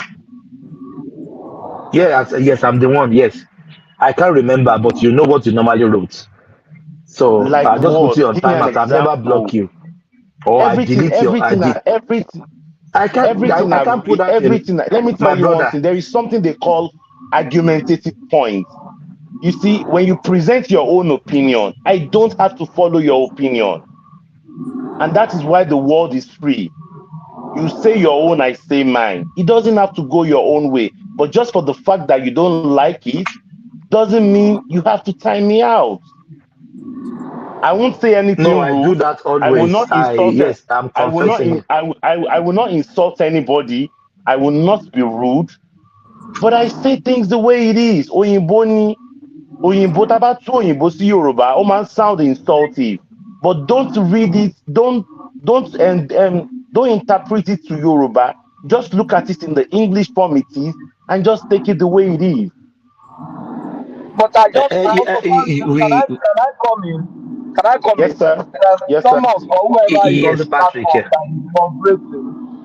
If there is a conversation and there are words thrown, as long as that word that is being thrown is not attacking the personality of anybody on the platform, For example, I say, oh, Kulata is this or is stupid or something. That's an attack on Kulata. As I long will as it's not, not no, attacking no, individual. I don't attack you. I don't attack. It's just like sometimes But if when I we say, if I on. speak against you, if I speak against your points, you don't throw me at the back. Thomas, you did it to me before now. All I had right, to for report to that example, all man. right, let me give you an example. Sometimes when they come online, it's my own opinion. When they talk about Nnamdi Kanu, I consider Nnamdi Kanu and Sunday Igboho to be the same thing. I'm sorry, they've caused more havoc to that country.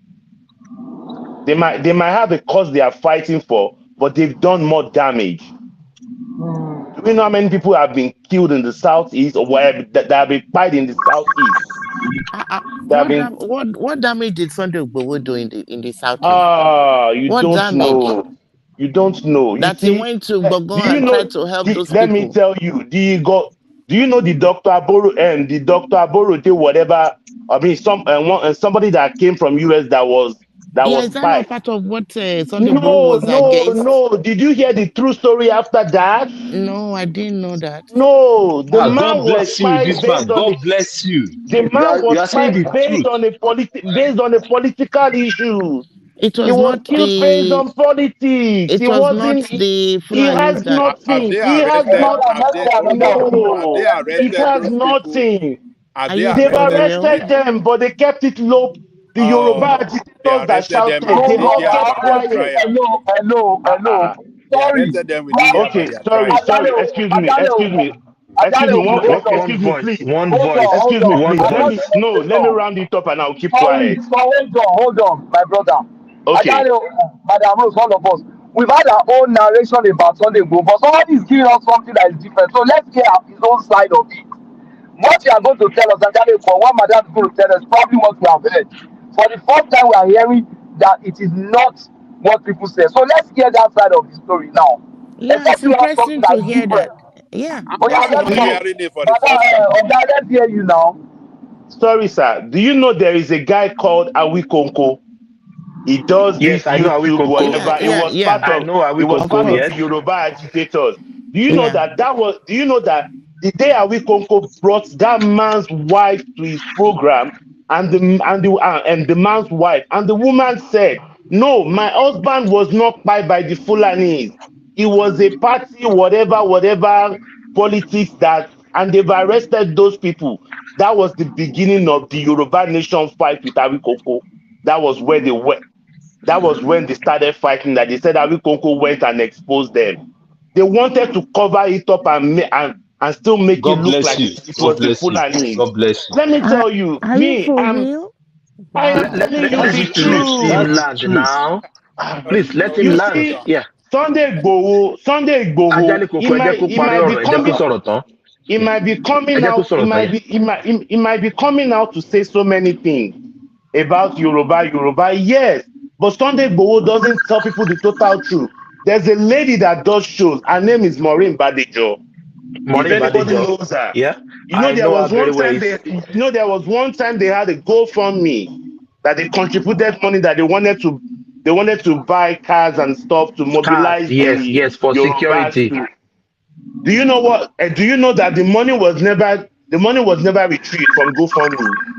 I know it. Maureen Badejo had a fallout with them because, I mean, I'm part of Sunday her. Igboho wanted to collect the money. The The money. Yes. fundraising was they were supposed to get the money together and buy bikes It and was this cars this Vehicles, to guy. vehicles. mobilize those people It was around. this But guy. What's Sunday his Igboho name? His fought. PA. His PA. What's his PA's name? Koiki. Koiki was the one Koiki. that wanted Do to you know collect the how money. much Yeah. money was donated to Koiki that he said it was for his own radio? Of course, he Do you know diverted it how to. much? Do you know how much scam has been going on with this Yoruba nation of a thing? It's because of the kind of My brother, it is hold on. My brother, okay. hold on. I contributed to Maureen Badejo. Maureen Badejo is I my did. close I friend. did too. I Did you did get your too. money back? We talk very well. I can even call her now. She will pick her call. Yeah, she's my I friend too. contributed She's my friend when too. they start all their shenanigans. Even Koiki and Sunday Igboho said they are scam. They don't want them to buy the car. They wanted to collect the money They wanted to and collect the pocket it. money. Exactly. And Money Badijo walked back to go for me. They refunded everybody's money. I got back my money. Exactly. I got back my money. You know, Yeah, I got back my money too. Hold on. So this guy said this now. You got back your money. Madam, you got back your money, but you didn't tell us all this now. That's why You didn't tell us Maureen all this Badu just said that this something was a scam. That means you people knew and you didn't tell us that thing was a scam. I knew Koiki, not Koiki. I knew this other guy. What's his name? That okay, you didn't know Sunday Igboho was a scam. Is he Ayo the guy Sunday AY? Igboho PA. I know that So, guy was a and guy. that's Koiki, yeah. I know Koiki. Koiki was a fraud, yeah. Because So you didn't know Sunday Igboho was a fraud? I thought it was a fraud. Koiki that was trying to scam us. That's why Maureen If you allow me to say one more thing now, then you go will ahead, understand. we're listening. Sunday Igboho, pardon my language, he used to be a political talk for the PDP. Yeah, he's a killer for the PDP. Don't hide it. He's a killer. No. I know, my brother. I know Sunday Igboho in Ibadan. I know Sunday Igboho very well. No. I know his house in Soka. He's a political killer. Is it like MC Oluomo? Was it like MC Oluomo? MC Oluomo is just a thug. Igboho is machinery. Thomas, before Sunday Igboho moved to Ibadan, he lived in Ife. I know what he used to do there. Modakeke and Ife fight. Yeah, so he's not exactly a clean guy. The blood on his neck in Modakeke and Ife. Why are we saying it's different from that? In short, he has done more terrible things than Nnamdi Kanu now. So every time more people than Nnamdi Kanu. So every time when they talk about Nnamdi Kanu, I place them on the same level. One voice, please. We have a new person in our midst. Patrick, let him finish. Yeah, go on, my brother. You see, so that most of the time when they are talking about Nnamdi Kanu and Sunday Igboho, I equate them on the same level. They've done more damage. Look there was something he said one time. It's because we were in Nigeria. He's in Nigeria. If he was in the Western world that he said what he said, he would be behind bar now. He threatened assassination of the Oni of Ife on a live video. If you want me to say it the way he said it, it's in Yoruba. Oni yẹn tó bá kọ̀ tí ń lọ, akọ̀má lọ dúró de express ni, akọ̀má yìnbọn fún gbogbo mọ́tò ẹ̀ ni. What does that mean? That is who he is. Nǹkan tó ń ṣe nìyẹn. That is what he does. The only reason why he brought unrest. You cannot bebe for so Babajanle Koko. Babajanle Koko. Babajanle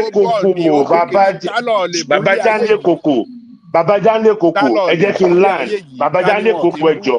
Ìyẹn ò ṣe èbú o. Babajanle Koko. When I say Babajanle Koko. When I say orí èèyàn ò pé, that is èbú. When I say orí ẹnìkan dàrú, that when I say I am going to buy somebody, that is not èbú, that is a threat. Ẹ jẹ́ ká sọ̀rọ̀ síbi tọ́rọ̀ ọmọ Yorùbá lèmi tí mò ń sọ̀rọ̀ yìí. Ọmọ Yorùbá ni mí. It is an insult. Oni of Ife. Oni of Ife. Oni of Ife. I would I will not argue with you. I don't want to delete a call on YouTube. You know Sunday Igboho.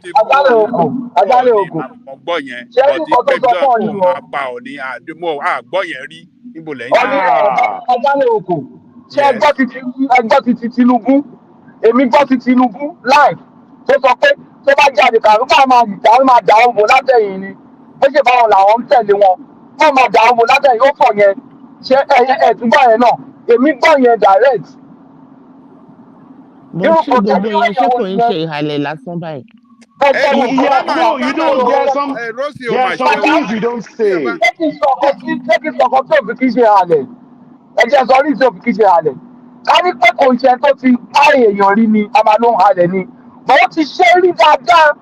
Ẹ̀mí èèyàn ò jọ lójú. Ìyẹn ò halẹ̀ náà. Ká nínú àwọn fẹ́ pé àti ẹ̀ lè yìnbọn sókè lásán.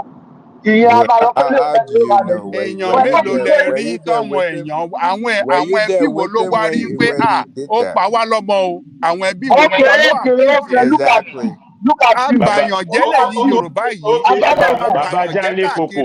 Bàbá Jálé Koko. ẹbí wo ló jáde rí pé Bàbá Jálé Koko ó pa wá lọ́mọ o ẹbí wo ló jáde rí. Bàbá Jálé Koko.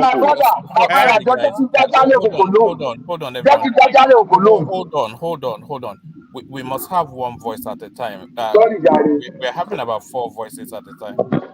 So which family has ever came out to accuse him of buying their family member? Who? Where is that? Where did that happen? When did that happen?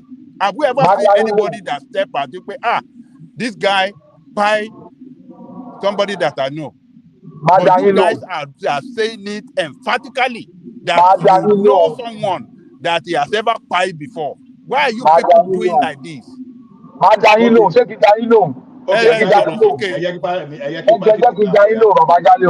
Ṣé rí nǹkan tẹ́ sọ yìí òun làwa ń sọ fún yín nípa Lekki toll gate tẹ nípa àpárọ̀.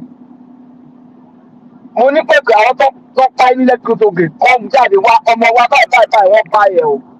Ẹni kí ló dé ta sọ bẹ́ẹ̀ ó lẹ́yìn sọ ní ìtẹ̀bálìsì síra yín. Ṣé mọ̀ bẹ́ẹ̀ ṣá? Okay. Ṣé ti Sunday Igboho èèyàn wo lẹ mọ̀ tó wọ́n sọ wípé o tó jáde pé Sunday Igboho ló pa wá lọ́mọ o níbo ló ti ṣẹlẹ̀ rí. Ṣùgbọ́n ẹ̀ ń sọ ní lẹ́kọ̀ọ́ ẹ̀ ń fi gbogbo ẹnu máa sọ bí pé ẹ mọ̀. Okay, Ajale Koko Loga Pato, let me contribute my own. You see, one thing is this: the fact that Sunday Igboho is a political tour with that one alone is illegality. So probably, I'm not saying he has done it. Probably there's the tendency of doing it while carrying out the story. That is possible. Even the Yoruba elders that accepted him into the Yoruba Nation project, they know all this fact. It's not as if they don't know. But sometimes Yoruba will say, Tori were ile, Tori were talashe ni were ile. You understand? You now see the like of Sunday Igboho as were ile that is has its own usefulness, but it doesn't take it away. Let me finish my narrative now, so that narration. So they just overlooking. They know that it's a political talk, and the probability that it must have meant someone that he got himself involved in Modakeke and Ife war is very unlikely for him not to have pied someone. So let's just take it that way. But on this Yoruba Nation that is causing this thing that someone cited Awikoko, you know, Awikoko himself, well, it's not a perfect human being. He was fighting for his own too. The entire thing, I look at the bigger picture. You know, there's this word they will say imotu, imojo, imoeniki indale. You know, you understand? It's like somehow, asasi, indirectly they be introducing into this type of program, and this is where we have to be very careful. I can hear story about the narration, the narrative about the person in diaspora that arrived, and the way that it was not Fulani. That, see, let me tell you one thing. Even the wife of that man could be threatened to come out and say otherwise. No, I disagree. Ola, no. It's my opinion. Don't disagree. Say it when. You understand? They cool. You understand? We've seen how police frame some people up when this guy, when Oshiomhole was the governor. It was Oshiomhole that came out that he brought out this investigation that police were lying. And look at what happened yesterday too. When the police were saying, oh, they carry someone that confessed that, see, that has never kidnapped his life, but that confessed that he has committed a crime. Ola, no. You are going to another tangent. you are going off the tangent. No, it's what we know. What Ola, target, Thomas? no, What target? Ola. You can tell me story about Igboho. I grew up. Let me, See, my brother. Yeah, I grew you up are in the one Ibadan. missing it. I have established No, that Igboho as a criminal, if you want to take him for his past crime, there's a record there. He was involved in Modakeke and Ife war, and it was a political talk. That is enough. But on this Igangan issue, I've seen some people here. Mike now is not here now. Mike will jump here now because his own fight is against Igbo. Because of that, it will say Fulani people, they are very innocent. Look at the narrative they brought about those people kidnapping in Abuja. What do you think they are doing? They carry someone that confessed that is an armed robber. They say, oh, this is a kidnapper. We are not the real kidnapper. You've not brought him out. You are bringing an armed robber to now rebrand him as the kidnapper. Just because we are to cover some people. In cases like this, don't rule out because having Goku brought someone online. Don't rule out the fact that the wife could be threatened to say otherwise.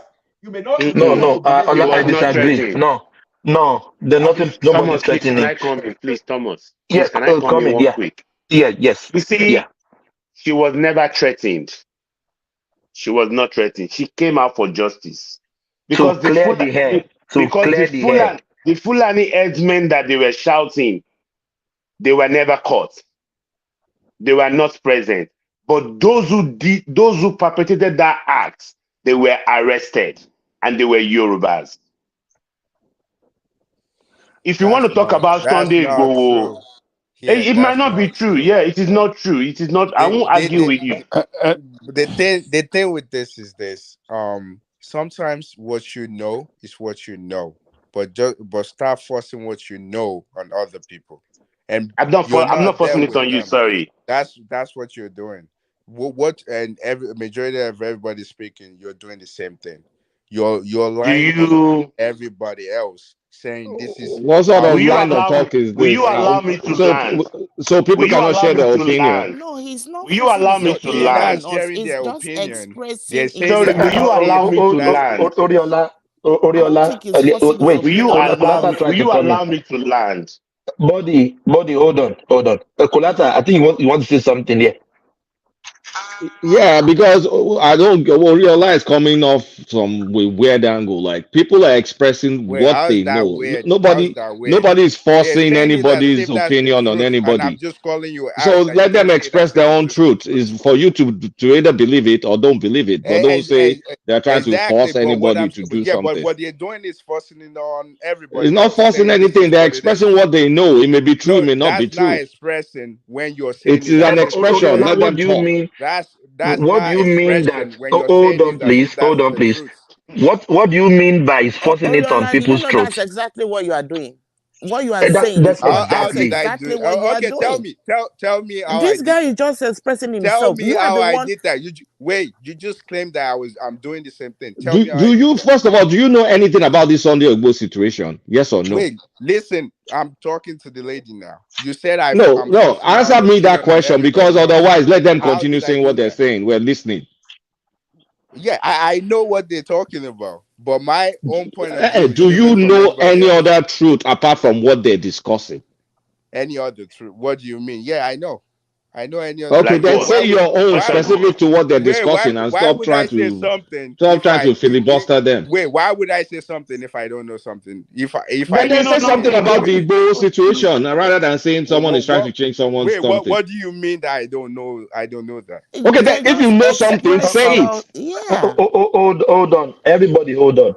Oriola, what Kolata is telling you now that Bazu is telling us our own truth. Tell us your own truth as well. Yeah. What do you know? Tell us. Yeah. See, wait. So you don't know anything? Listen. You know nothing. Let them continue, Joe. You're not even listening to me. See, that's exactly what I'm saying. You're not listening to me. You're just trying to force your own opinion on me. And I'm not saying. Come on. Now you are reversing it. Now we are the one forcing our opinion on you. Yeah, that's what you're doing. That's what you're doing. Yeah, that's what you're doing. Tell us your truth. Tell us your truth. Everybody will keep quiet. listen. No, don't speak to me like that. You were telling me what's your own truth. If you don't have any truth, then why are you even talking? And I'm telling you that even if I have to say something, you didn't even let me say anything. You just like, oh, if I didn't say anything, that's it. Just don't worry about it. But what I'm saying to you is what I'm hearing from you guys is more like this is what you know, and that's what you think everybody should just accept. And that's not the way Then tell the us world should what work. you Tell know. us Tell your us. truth now. Tell us Okay, your truth now. okay. What I know is what you guys are saying is not the truth. That's not what No, it no, is. no, no, no, no. You No, don't say claim what we are saying. What you know. Tell us Sẹ́rí nǹkan tí what mo but lọ you sọ your know. báyìí. claim. Well, okay, so your claim is Let stolen. Oriola now. You are Jẹ́ kó rí gagging ọlá sọ̀rọ̀. again. Whatever he's going to say, let him say it. Okay, You are gagging him. so your claim is this. Your claim is this guy is a criminal. This guy stole money. This guy they Who said donate somebody stole money. money? Who said No, that? Who said you that? guys said that. You guys said that. You said they Oriola donate. ọmọ There was nǹkankan, you guys continue. Let's educate what does us. this guy mean? What do you mean? Why Okay, don't you let let him me land. speak? Now, ẹ jẹ́ kó What's your own land, business with for God's this? sake. Because you are not What adding to the conversation, you are wasting people's time. Let please people that calm know down. talk about Please, it. it's none of your business. I'm talking It's now. my It's none business of your because you're business, wasting my man. What time. do you mean? It's my Wasting whose you're wasting time? my precious time. Wasting People are whose talking about time? specifics. You are just Everybody saying else is some not saying anything generalities, except for nonsense. you. What's your own? You're They've the given one you talking time to talk. nonsense. You are still Don't spinning in tell me I'm circles. talking nonsense. Then Who's say this what you have nigga? to say about Igboho or Nigga, just shut keep up, quiet. man. Shut up. Let everybody This else talk. nigga, what any Shut up, man. Come on, let Shut people up. that You know don't have talk. to talk Everyone, please every hold on. time. Please hold on, Be everybody. quiet. You don't Hold have on, to talk everybody. every time. Just wasting Oriola, that people's is This time. little guy will just Oriola, feel to like that. he just talking to Hold on, anybody hold on, anyhow. Like hold I'm on, not even Oriola. talking to you. You don't even put Oriola, your mind in the hold on. You conversation don't in the have first place. anything to add to contribute to Be the quiet, conversation. please. Be Let quiet. people, It's let none of your Boaz business. I'm continue, and talking now. let's wrap this up. We'll wrap Just what saying up? I'm Oriola, talking now. please You hold on. keep quiet. I'll talk. It's none of Oriola, your hold business. on. If you can't leave, then you can leave. No, no, no. Don't insult. No insults. We're having conversation. I meet you. No, Yorola, calm down. Everybody will keep quiet now. You tell us your truth. We are listening. Now you're listening. What I'm saying is the guy didn't steal any money. You claim that Koiki is stealing money. The guy did not. The guy didn't even Who said start. Koiki stole money? Hold on You there. guys said Hold it. on there. I was Oh, listening I to you said, guys. are you? You said Do he you want to donated have money to the conversation, No, guy. no, no, no. my brother? No, no. Ajani Actually, Koko Nisuru. hold on, Thomas. No, Ajani Koko. Somebody No, actually said Ajani that. Koko. Hold on. Oriola is not talking out of point. Somebody actually said that they were scammed. They stole Oh, I people said money. it. Oh They yeah, I said it. said it. Yeah. Yeah, I Yes, said it. he said it. So That was Koiki. included No, confronted, he's shouted deviating now. from Igbo. He's deviating from We Igbo are talking to about Koiki. Igboho, not You Koiki. see, Gbogbo ẹ̀ he's náà ló ń jà deviate. láti sọ No, papọ̀ no, now. no, no, no, no, no, no. You can't muzzle Igboho it and up together. Koiki, they are related. Oh, Àwọn ni we are wọ́n sọ̀rọ̀ sí discussing wọn pé about they stole Igbo. money. No, they stole money. Yes, they stole money. So this guy is confirming it, and And he, Oriola is he tried to refer to that statement in order how to does buttress his point, then and he let should, him land now. no. He should prove to us that they did not steal money. Okay, hold on, No, You hold on. want me Everybody, to hold prove on, to please. you? So what's your own Everybody, please claim? hold How do on. you know? Were you there with Oriola, him when he was stealing money? Oriola, Were could you you there please with him? hold on, please? Could you please hold on? Everybody, I don't want to hear anybody's voice now. Please, let's hear from Oriola without interruption. Go on. All right. But So don't say what we. Hold on, please. Hold on, please. Don't say what we don't say. Go on, well, all please. right. Everything that I said is not what you guys didn't say. I was just trying to debunk what you guys are saying. The thing, what Go I know on. is Go this. on. Well, all right. So I'm saying it now. The thing, what I'm saying is this: the whole movement was not a scam. Maybe there's some people that have hidden agenda that we don't know. But I'm going to say this to you: the thing with Sunday and Koiki is not a scam. And I even knew Koiki even before they started the whole thing. I've seen his video way before they started the whole thing. He's been doing the same thing. He's been bringing the whole everybody trying to take advantage of us. How they all of those things. He's been shedding light on it even before the thing. So before the old movement started. So that's one. You were claiming that they donate money to this guy and he didn't purchase cars. That's what one of the things that people said. They show it to us. You are that is your buddy. No, Wait, what? no What is interruption. old? You No, guys said that. Oriola, do you want to have conversation or you want to shout support on top me? I'm the How am I moderator. shouting? I can cut you off. Yes, let's have conversation. Don't say you can cut me off here. Oh, Ajale Koko, please. Ajale Koko. Let me moderate this section. Ajale Koko, please. No.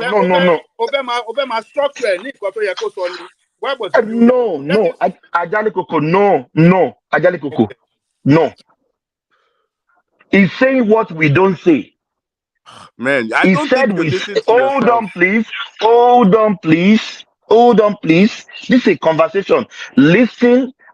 You keep quiet. When you talk, I keep quiet. Let's have a conversation. Don't let us talk on each other. We said they donated money for this guy and they didn't buy the car. That is a lie. Nobody said that. Oh my gosh. Maybe you just need to listen back because that's what I heard. No, you don't. You don't know what you're. No. No, just hold on, please. BB, did anybody say they donated the money to him and they didn't buy the car? No. What we said was that money was donated for the purchase of some vehicles, but the Koiki and Igbowo did not want to purchase those vehicles. They didn't want that. The money. What are you saying? But the purpose of the what are you saying? You don't even know what you are for saying. them to get those vehicles. You are arguing. But that wasn't their intention. Are you listening? To what we did not say they stole the money and they didn't buy the vehicles. Okay, you said they didn't want to purchase the vehicle. So what Thomas, happened to the money? So the money was taken back. What happened to the money? They go fund Maureen Badejo returned Everybody the money get back their money. I got back my money. Oh my God, that's the thing. You guys are now following this. You didn't follow the movement. They bought the car. They donated money to them. Really? You don't know what you don't even know what you are talking about. What are you talking about? What's this guy there? Thomas. You need to calm down. This is a two-way conversation. Stop acting you don't know what you are talking about. No, don't tell me I don't know what I'm talking about. Okay. Wait, can I line this? Ola, please. Let me say this real quick. Ola, let me say something to Thomas. Sorry, Ola, you will continue. See, Thomas, for us to happen. No, don't try to teach me how to moderate, please. Ola, don't do that. You do that often. Don't correct me, please. Thomas, listen to me now. You are just saying don't correct No, please. If you want to correct me, don't correct me.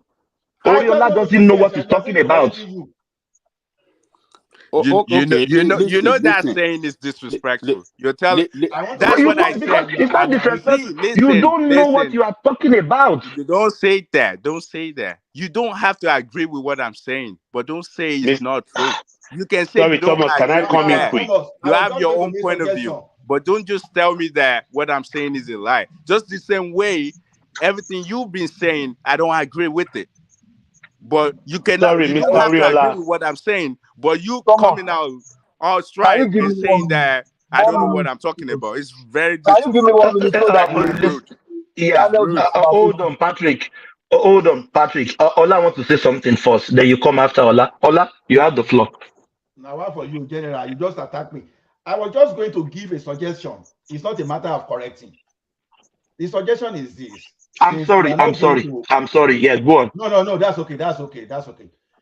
Now, maybe I just want to say, is it possible for us to structure this thing? Because I know that for us to see the root of this thing, can we just structure ourselves for like say 2 minutes?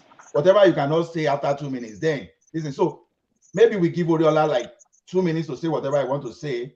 Someone will counter, another person will counter. That's what I want to suggest. Ola, hold on, please. What is making me angry and raising my voice? Oriola is saying what we haven't said.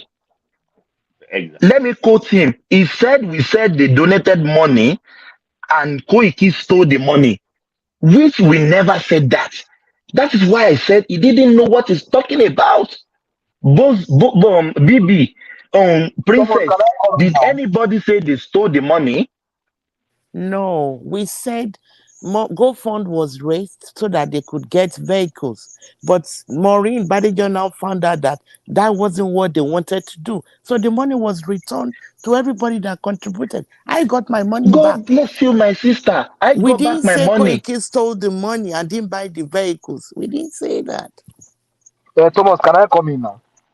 Yeah, Patrick, go in, my brother. Ola, Patrick, hold on. Ola, can you step in for like 40, 30 minutes, please? I will That's step okay. back, please. Let me just cool my temper. No, that's okay. My brother. That's okay. My brother, Oriola. Oriola, please, I have a question. Is Oriola there? I have a Let me quickly question. put this in for us to Please, just can I just understand. ask Oriola this question, please?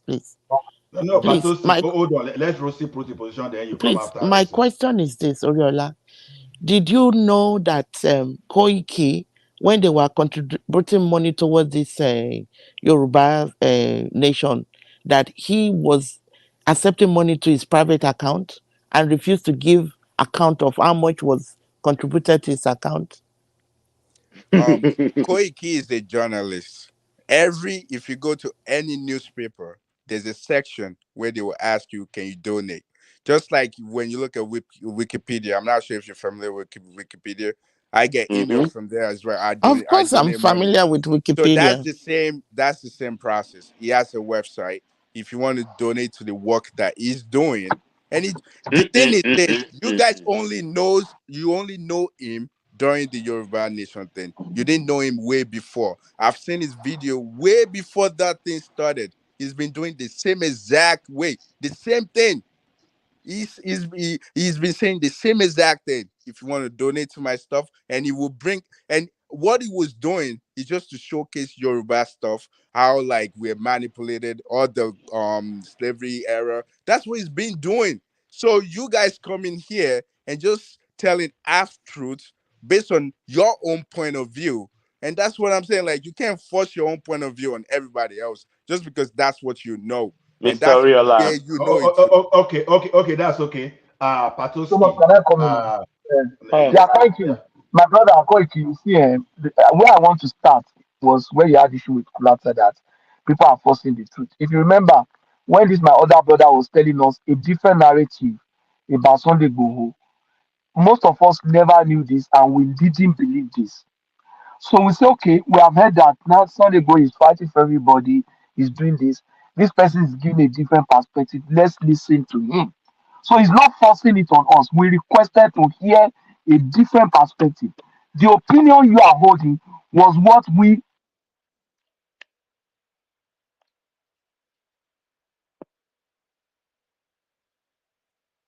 What happened Yeah, to Patriotic, it What dropped. happened to him? Patriotic dropped. See, the thing is Let me this. say something. My whole point is this. Let's just face this fact. Okay. It is true that we have Yoruba Nation, right? The movement was genuine.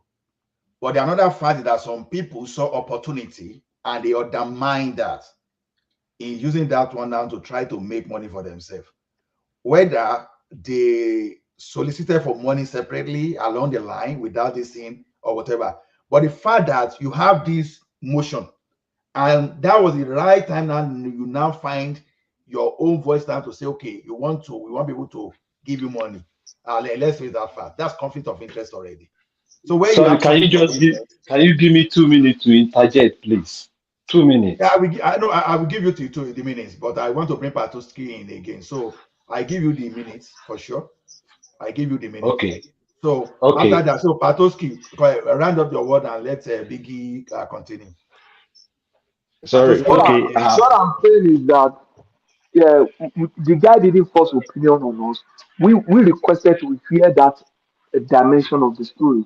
Someone like me, I never heard that before. So it's not forcing it on us. And when you say you people, we didn't all say that. It was the guy that was expressing his own argument. So it would be right for you to say the last guy that spoke said so and so instead of saying you people. That's one of the. I think those are the kind of things he said that made Kulata to say, look, you are not really saying anything. So he was pushing back at you. So that's the point there. Don't say you people are saying this. The last speaker said so and so, and he's not forcing any opinion on us. He's just expressing himself.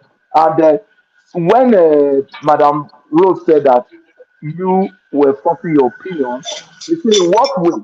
Because in the same way the other guy was talking, that's the same way you were also talking. If you say the guy forced his opinion on us, it will be appropriate if she also said you are forcing your opinion because you are not expressing yourself. It means that anybody that expresses himself on the platform is forcing an opinion. Rather, we are all giving opinions. So come up with your own facts, not your own truth. Come up with what you consider to be the truth. Then we will weigh it and decide whether it is good or not. I'm not going to ask for what you say. So that cannot be forced on me. Thank you, Ola. Ola, Okay, can I say let me something? speak. Ola, let me speak. Okay, go on, Kulata. Let me Patrick, speak. Let me speak after Kulata. Let me thanks speak for after. stating the Okay. obvious. I don't know how this is not obvious to us. And by the way, we were talking about Igbo, not Koiki. I think people already left Koiki. I don't know Koiki. I don't give a shit about Koiki. The people were talking about Igbo and his past. And that was the conversation we're having. And somehow, when there's no additional information, it now turns to a Koiki. And I think we've derailed the conversation. I'll appreciate if Boaz can get back to what he was talking about. And if anybody has alternatives about that Igbo guy, you should talk. But don't just, I mean, Patrick already did it justice to it. So let's Please. get back to that, what we're Okay, talking about. let me say something. Let me talk. Let me say something about Why Igbo. not that we Just 2 get back to minutes. that? 2 minutes. Ganiyu, please Can I wait. say something? Ganiyu could just give his input. Okay, this is it. You see, Maureen,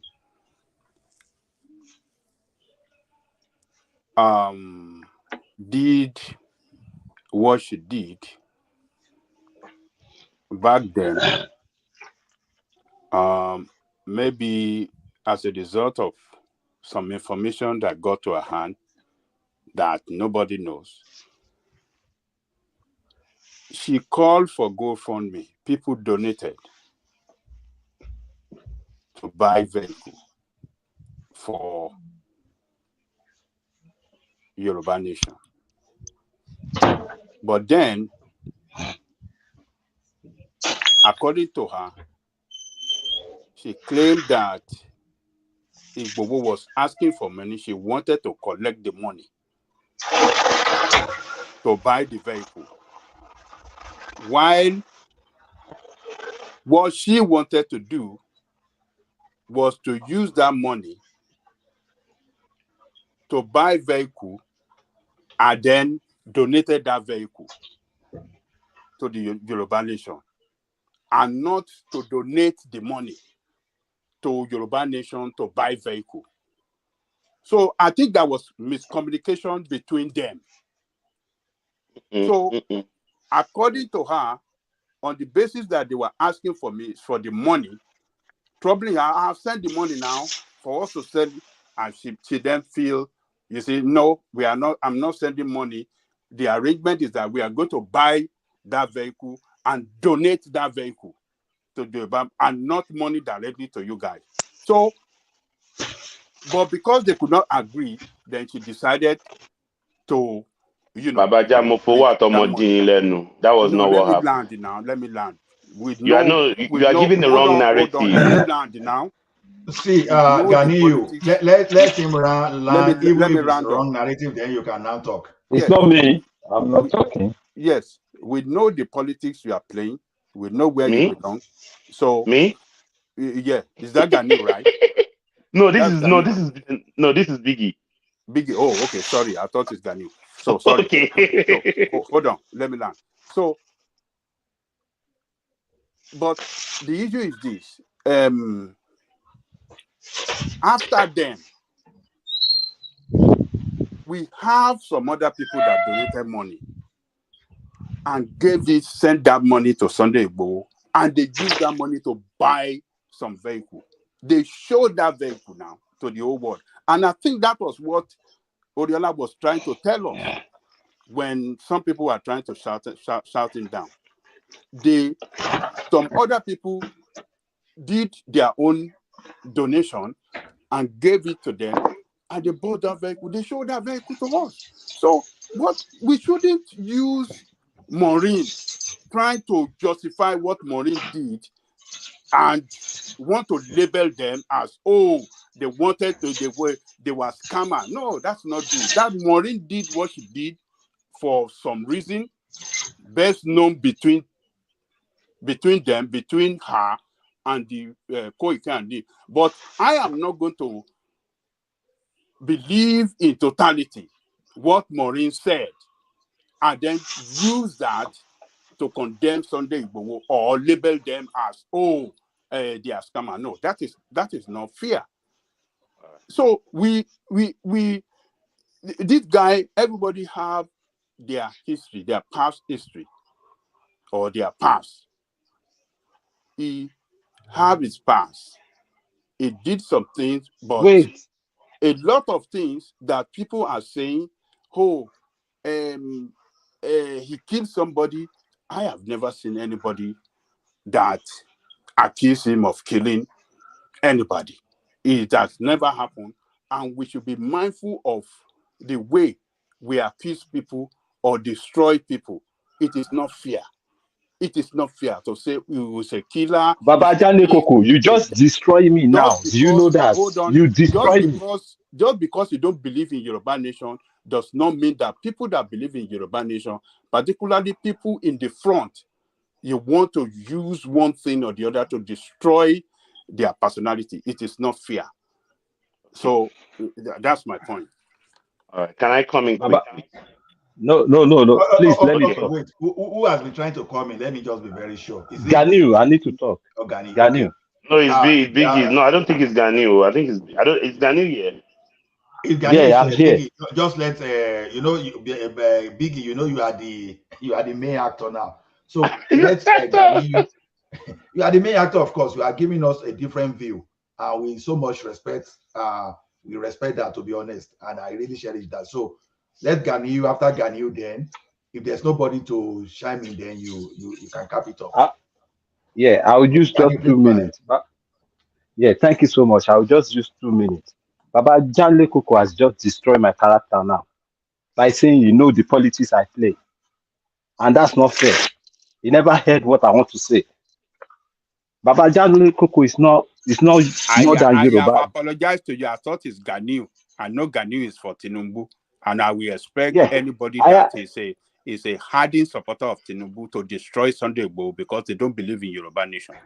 So, No. Sunday Igboho is a full criminal. Is that? He's a criminal. Wait, let me tell you.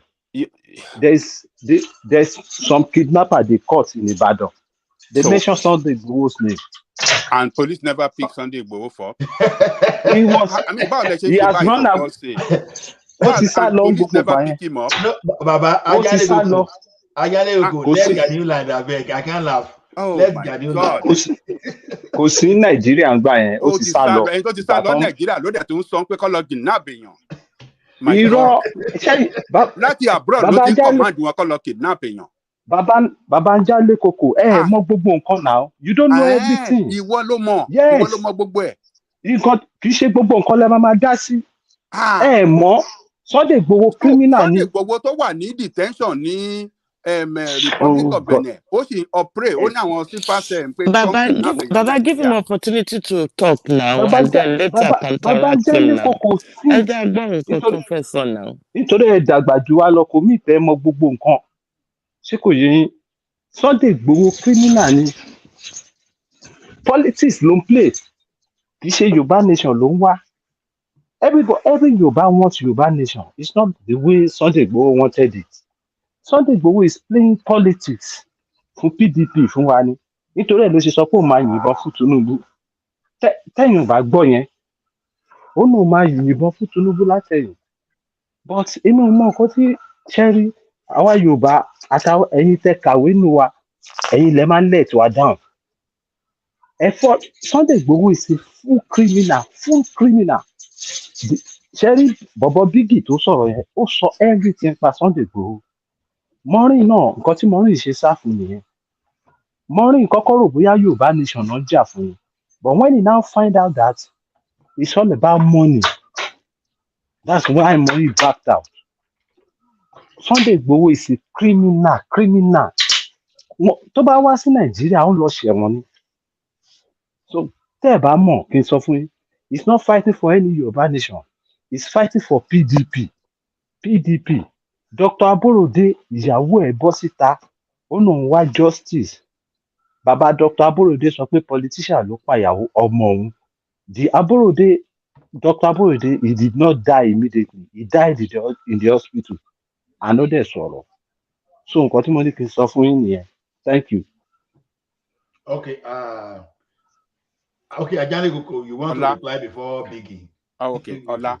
So we all watched that video before when Sunday Igboho was going from one town to the other in Ibarapa area, meeting all the traditional king, and the traditional king were telling him what they were going through back then in the hand of the kidnapper. And the person they were all pointing accusing finger to was that Fulani man. Waziri. Is it Waziri or what is his name? All those things. I mean, except video, Sunday Igboho was going to all the traditional, the other one about maybe 5 towns. All of them were pointing accusing finger. Man, Awusa Fulani tó ń gbé ní ìlú yìí, òun ló máa ń kidnap àwọn èèyàn. Tó bá ti, anytime someone they kidnap anybody, he's the one that he was always the intermediary to take money and get that person released.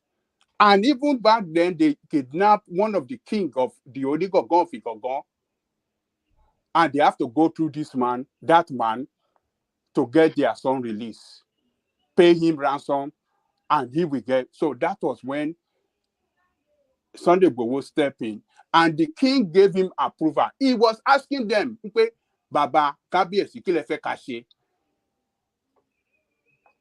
And they said, whatever you can do, that these people should leave, they should leave. And then he went to that man, and you saw what they did when he went to have discussion with that Waziri. They shot him that day. Wakili. It's not Wakili. He's Wakili is the one that was there was one Seriki there. I think it's Wakili now. Wakili is it Wakili? The one that he went to me that they shot Sunday Igboho right there, but Ajesara Ojeki Bono. Is different from Wakili. So Seriki is the overhead in that community. So they went to him, and they almost killed Sunday Igboho that day. They fire shot at him, but their shot couldn't get on his skin. And that was when he gave them 7 days that they must leave within 7 days. They must leave that community because all the king in those communities doesn't want him there anymore, because they are causing havoc, they are causing kidnapping, and they are causing raping and maiming the people.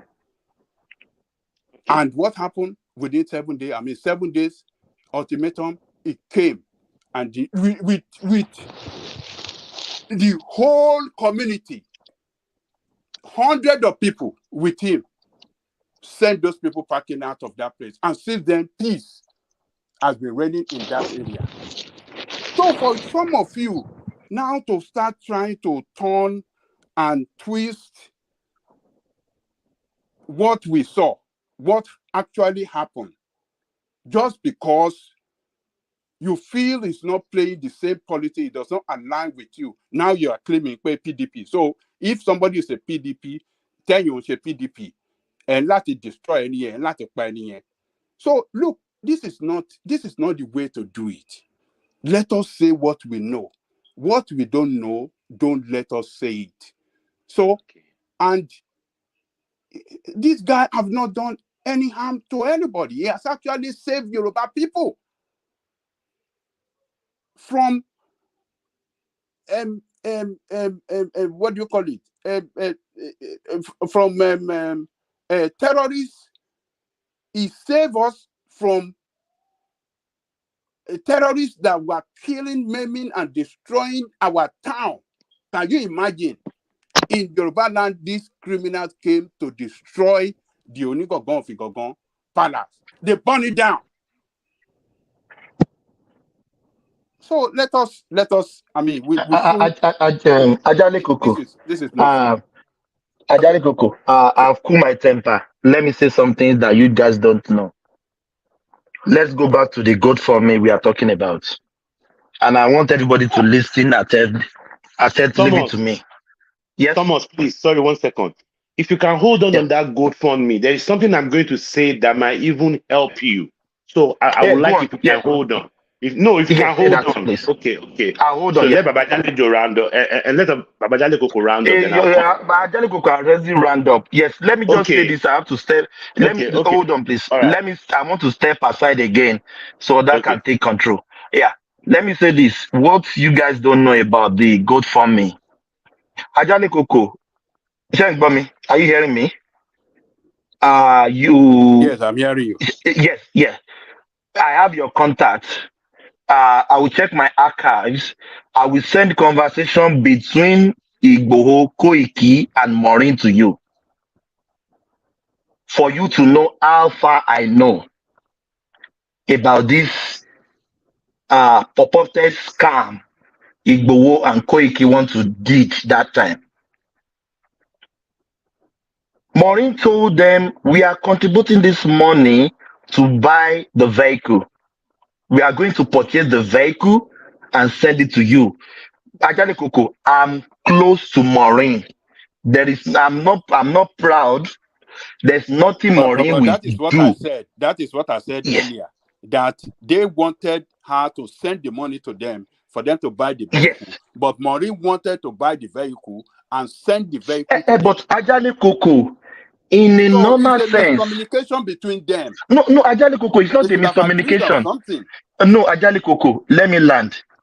If truly Igboho is not a scam and Koiki, what will he agitate them that Maureen should send the money by force? Because he that used they don't Sunday want. Igboho. Let me finish. She used Sunday Igboho's name to collect that money. Ajale Koko, let me finish. I'm not arguing that. Sunday Igboho is not Yoruba nation. Yes, let me even finish. I'm not even arguing that. He used Sunday Igboho to collect the money. Fine. So if truly Igboho wants the vehicle, he wants the security in Yoruba land, why did he and Koiki want the money, not the vehicle? And when Maureen did the gold fund, she said it was specifically to buy vehicles here and send it down. Vehicle. So why all of a sudden they want the money? They want the money. Princess, I have conversation. I'm going to break your bubble. Igboho and I have it. So what you are telling us that do you want me to break your bubbles, Thomas? So what you are telling me is that if Maureen have sent that money to them, they won't buy the vehicle. They will have. We don't know. Is that what you? But why didn't they want the vehicles to be sent to them if they really want those vehicles? Okay. Why were they refusing those vehicles being sent? Instead, they needed the cash. What of another GoFundMe that happened after them by some other people that send money to Igboho and they bought those vehicles and showed the whole world? But the thing is that wasn't even the first time. Go and sit down, man. It wasn't Baba Ajale Koko. That wasn't the first time. Maureen should go and sit down. Baba Ajale Koko. That wasn't the first time Maureen sent money. The first one was Maureen said there were many people in. No, Baba Ajale Koko. The first time Maureen sent money to them because they didn't send money to them. Baba Ajale they wanted Koko. To scam you. Initially, Maureen gathered money, sent to them because, according to information, there were many people. 2 or 3 million. 2 million. That there were people staying in Sunday Igboho's house. Yes, I did. That they needed money to feed them. They sent that one. Then she now said, okay, if you need to go around the jungles, we're going to send some vehicles down. So that was when that GoFundMe came up. Now, when the money was ready, they wanted to purchase the vehicle. Then they changed plan that no, they needed the money in their hand. Rosie, let me bust you. No, Thomas, Thomas, BB, please, 1 Biggie, second. hold on. I want to step away. Hold on, Oh, please. please. Do you know what happened again? Okay. At the long run, they now change the story. Igbowo, he always sell money. They should send the money. Igbowo will go and buy the vehicle. Money say, but why you guys behaving like this? She doesn't care if Igbowo sell motor. She wants to contribute money, buy the vehicle, send it down to Nigeria. Why can't you wait? Why are you worrying about the money, not the vehicle? Thomas, should I burst your bubble? My brother. let me burst your bubble. Do you know that when they contributed that money, because I don't know how they do GoFundMe, but I knew Maureen, she put this Yoruba whatever, and I think she added Sunday Igboho's name or whatever. Do you know that they went behind to email GoFundMe? They wanted to cash the money behind Maureen. That was the reason why. That was the reason why that accident was and you believe that? You think that is possible? Baba Jado, argue what you don't believe know. it's possible.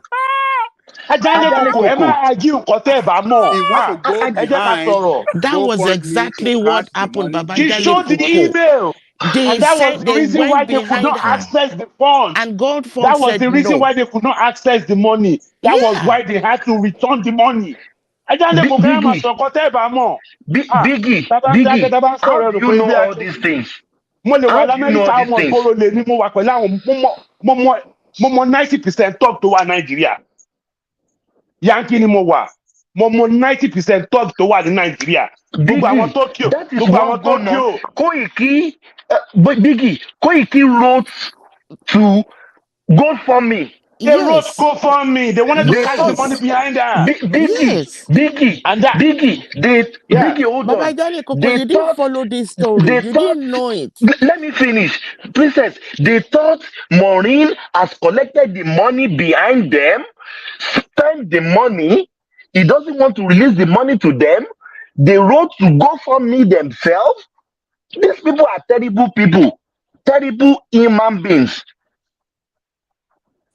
What did they write to go for? I don't know. I will go and look for that show. No, tell us the content of the letter. Were they asking for I don't need to tell you the content. They wrote GoFundMe. If GoFundMe release the money to Marine or what? What's the purpose of the letter? They wanted to access the money. Oh, because Sunday Igboho, because Sunday Igboho was possible.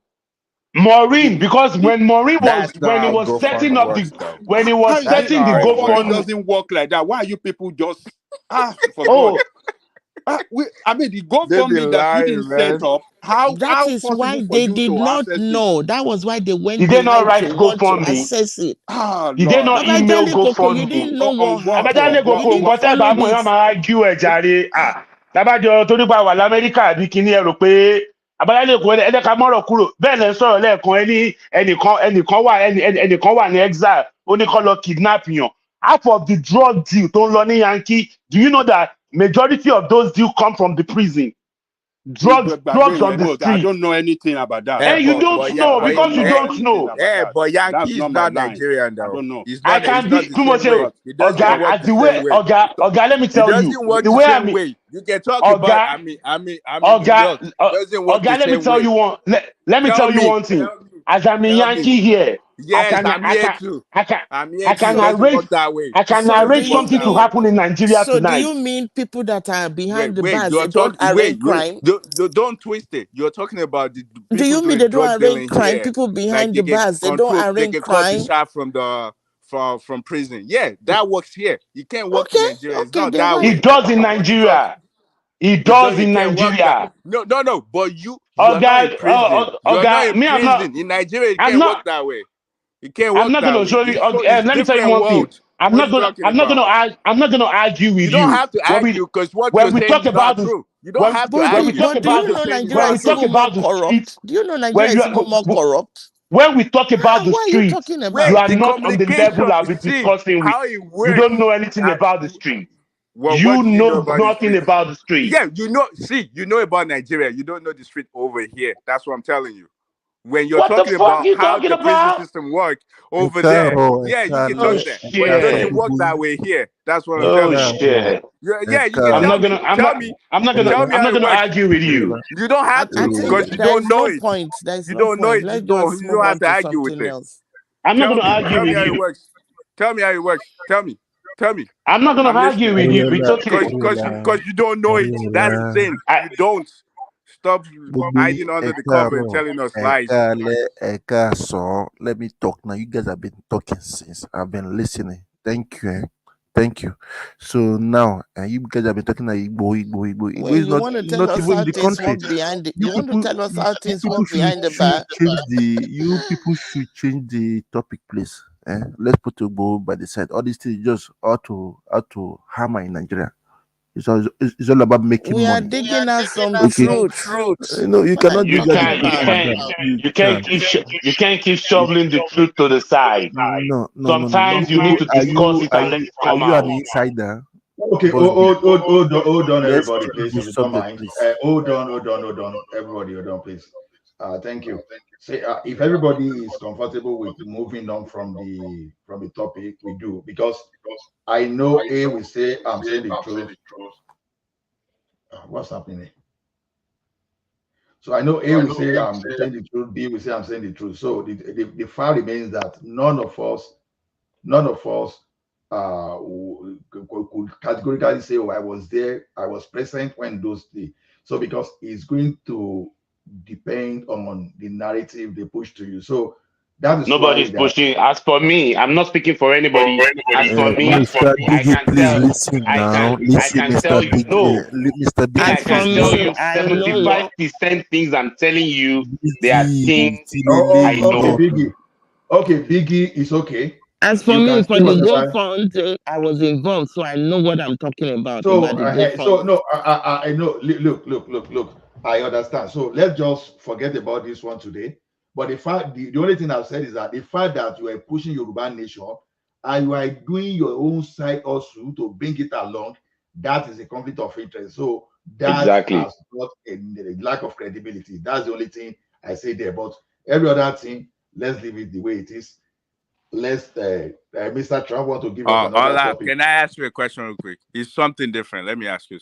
How do you think the Teleton works? How do you think the Teleton, whenever there's fundraising and they're doing Teleton, how do you think it works? Do you know how it works? Okay, tell us how it works. No, I'm asking you. Do you know how it works? Yeah, I know how payment system works generally, but I don't know product specific. I will not say I don't want to go product specific. Okay. So let me give an example. You know, like how, like, if you have cancer or you have anything, or maybe let's use this. You remember when the hurricane happened in New Orleans and they're doing TV Telethon? Do you know that there's an agreement that the only money that will go to that relief probably would just be 10%. The other 90% is going to the network that put the whole thing together. Do you know that's how it works? That's how payment system works generally. Exactly, but you're saying no. I'm just trying to like see the whole thing. Like you saying that because they're collecting money on the side and they're doing one thing is not good. But remember no, that Odiola, that's not what I'm saying. Odiola, get me right. You are fighting for Yoruba Nation. You understand? Why fighting for Yoruba Nation? Why are you begging for people to support you for your own studio? Why are you hiding under that umbrella? So everybody that wants to join to see as opportunity, they will start doing something parallel along the line. Let us focus. That's conflict of interest. I work for the government agency now, for example, and I start doing some contracts against the government agency. That's conflict of interest. Stay with Yoruba Nation. Let your radio, whatever you want to do, come later. But once you start doing all those things, people will start suspecting you. So why Even, does no the matter how newspaper? keen you are. So why does the newspaper? I don't know. I'm sure. I think Toronto have like Toronto Times or whatever. I know New York Times have one, And when you look at them, if you look No, at no, their no, no, no, newspaper, or you look at their page, they ask for Oriola, money though. you They are ask not for getting money. my point. Let us move away from it. Let us move Okay. away from it. So, Mr. Trump, you want us to give us a policies on investment. You know, me, I like money, right? But the thing is this: in Nigeria today, you can't even go to your farm without carrying. Even if you carry escort, sometimes you are not so sure of even the escort you are carrying. So now, how do I make money in a country where I can go to sleep tonight? I don't know if I will wake up in my room the following day, or I will wake up in the bush where someone has already kidnapped me and start asking money for. Ola, this sorry for cutting you here. Right. This issue we have to iron it out today. I'm very upset. No, Okay. do you know Okay. Ola and everybody? Do you know what upsets me? It's something I know about. Ola, Maureen has called me one day. We spoke for 2 hours. She was shedding tears on the phone that these people, they are sending threats to him that he should release the. Do you know what happened on the ground this morning you are talking about? Mm-hmm. Do you guys know? This is what I'm involved in. Thomas, There is no ìgbésẹ̀ tí Maureen that will take. He will not let me know. Thomas, do you know where I'm laughing? Do you know what Maureen passed through? Do you know what she went through? Thomas, I beg, let's move on. Thomas, do you know where I'm laughing? There's nothing you can say from now to tomorrow. Even though, no matter how credible you are, you understand. Human being, when you give human being chance, they will still argue against God. So don't bother. If you want to continue with this argument, I can tell you, I'm okay to continue with it, but I can tell you that we are not going to leave it. I want to ask Ajale Koko one question. Ajale Koko, share one bit. Yes, let me ask you this question. I promise you that I want to buy a car for you. Then you said it's okay. I got the money. I wanted to buy the car for you. And you said, no, don't buy the car. Send the money. It's the money you want. You will buy the car. Won't you be suspecting some hanky-panky there? That why are you bothered about the money I want to send you? Do you want the car or do you want the money? Because that is what went on between Maureen and Koiki and Igboho. Maureen sent them 2.5 million or 3 million. And later Maureen asked them, what do you guys need to make this job easy for you guys? And Igboho said, they are not strong. If we are going to the bush, we need like a vehicle that will carry us along. And Maureen said, Thomas, you really know the real story. Go ahead. Maureen, I can call Maureen Ajale Koko. I'm the one that gave one man the contact of Maureen for her to come on this platform, for you to know how I'm very close to Maureen. And Igboho said, we need car. Maureen said, no problem. We just contributed 3 million for you guys for eating of the warriors in the house. I will go back to my people. I will still talk to them. And they started, the money rose to almost 50,000 pounds. Mm-hmm. But they were, Thomas, do you know initially? Bring the money. Initially, do you know what moved Maureen? She didn't believe in their cause initially, but when she saw Sunday, she told me that she didn't believe and said, Sunday said he's going to do, and he did it, so she was moved. That was why she joined the cause. Is the Igogo that Igboho went that I will go there? That is what convinced Maureen. Ajale Koko, answer this question. Now you are saying bring the money. We don't buy the car. Bring the money. Won't you be suspecting some hanky-panky there, Baba? These people are not clean. No, their ways are not clean. Ajale Koko. Well, like I said, like I said, Maureen have the right to,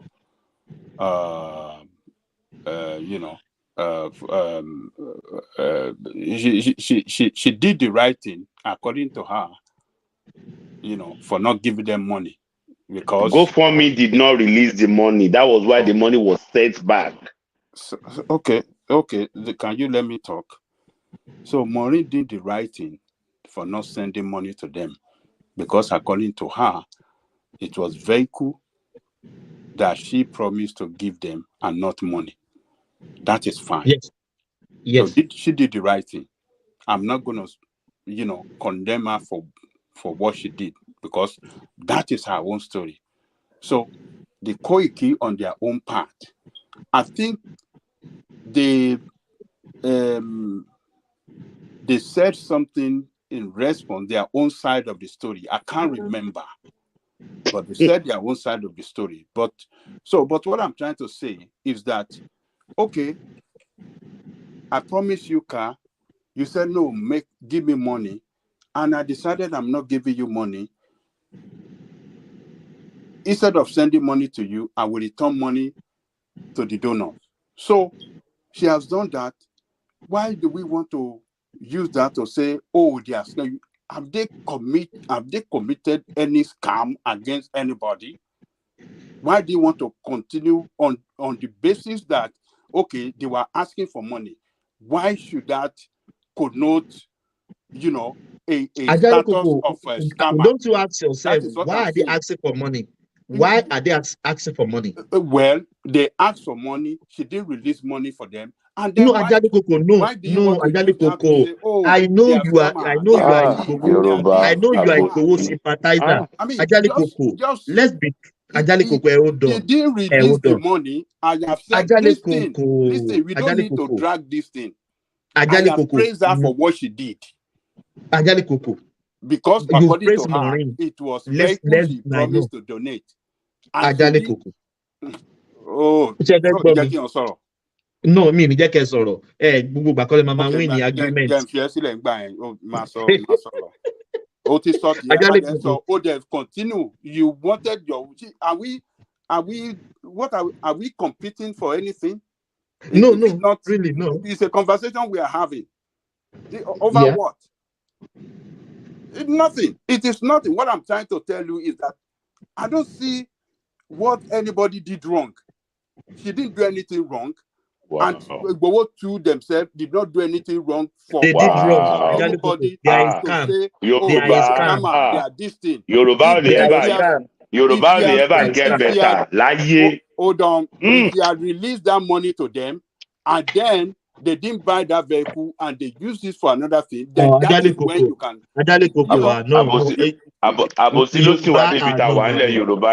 No. Ajali Koko, I disagree with you. I'm asking you now, why are they asking for money? No. I have told you, they asked for it, she didn't release it for them, and it ended there. And you can't use that to call them thief. You can't say because they asked for money, oh, and this. Ṣé wọ́n ti yọwọ́ lápò ẹni tó fẹ́ fi pè wọ́n lónìí? Gbogbo owó tí wọ́n péjọ fún kéèkì kí ló fi ṣe? Ṣé wọ́n yọwọ́ lápò ẹni? Office radio station. Ṣé gbogbo ti sọ ní Yorùbá nation? Ilé tí Ìgbòho kọ́ sí kínní, àwọn mọ́tò tó ní ṣó ó lọ jí owó èèyàn kan bì kan ni. Ta ló pariwo lórí rédíò pé ó jí ẹ má jà sọ̀rọ̀ níbẹ̀. Ẹ jẹ́ gbogbo Àbájálé Koko, èyí tẹ́ mọ lẹ́mọ̀. Kò díṣẹ́ Olúwa dúró. Kò dáṣẹ́ Olúwa dúró. Ìbàjẹ́ ènìyàn dáṣẹ́ Olúwa dúró. Kò sẹ́ni tó ṣe bàjẹ́, kò sẹ́ni tó ṣe bàjẹ́ anybody. Nbo ni Igboho ti wó láti fọganáísà ní Igboho. Báwo ló ṣe ti billionaire? Ṣé ó ń fẹ́ táyà aeroplane ni àbó ń fẹ́ ti jet?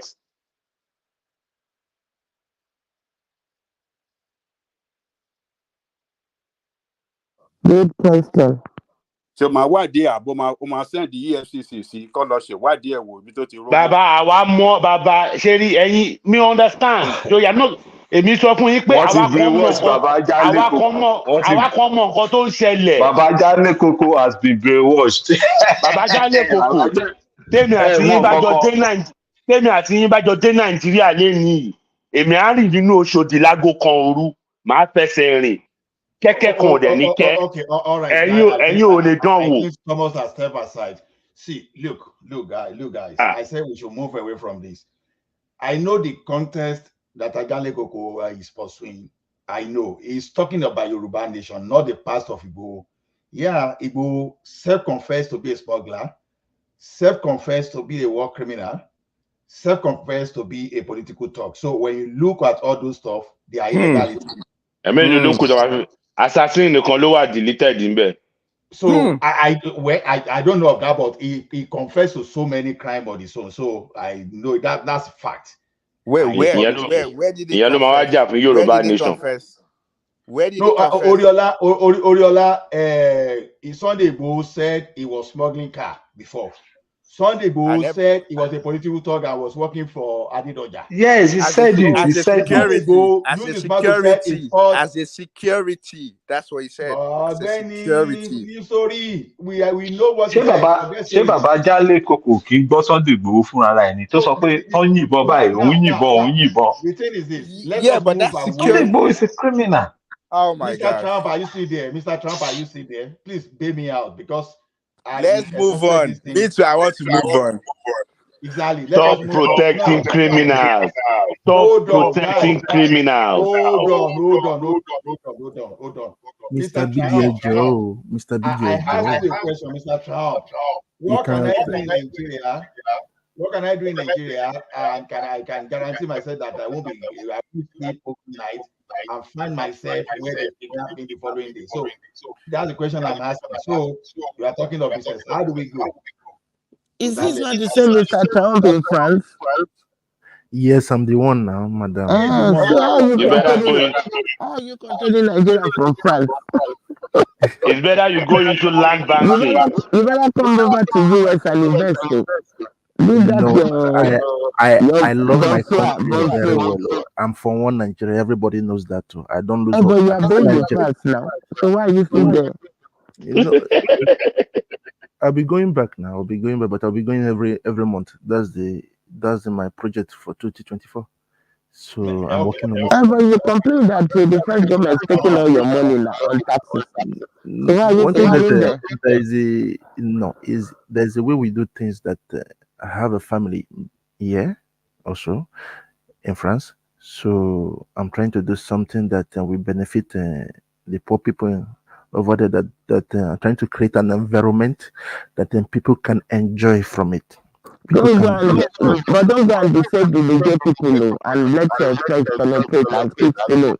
No, one thing is that I can be as a middleman now. I will not like anybody to cheat my people now. Middleman for your pocket. No, I don't do that.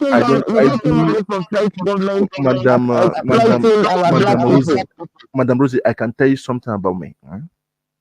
Even some of the guys in the platform, we speak at the background often. I can stay without taking a dime from my salary because my company pays me every month. So sometimes I use it.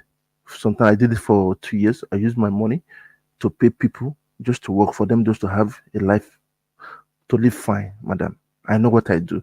It's not all about money. Ma'am, one thing that I've seen so many things that calm me down. I'm a young boy. But why are you encouraging the French government to go straight from Africa? No, it's just one thing that you guys have to do it the way that the Chinese people did it. You understand?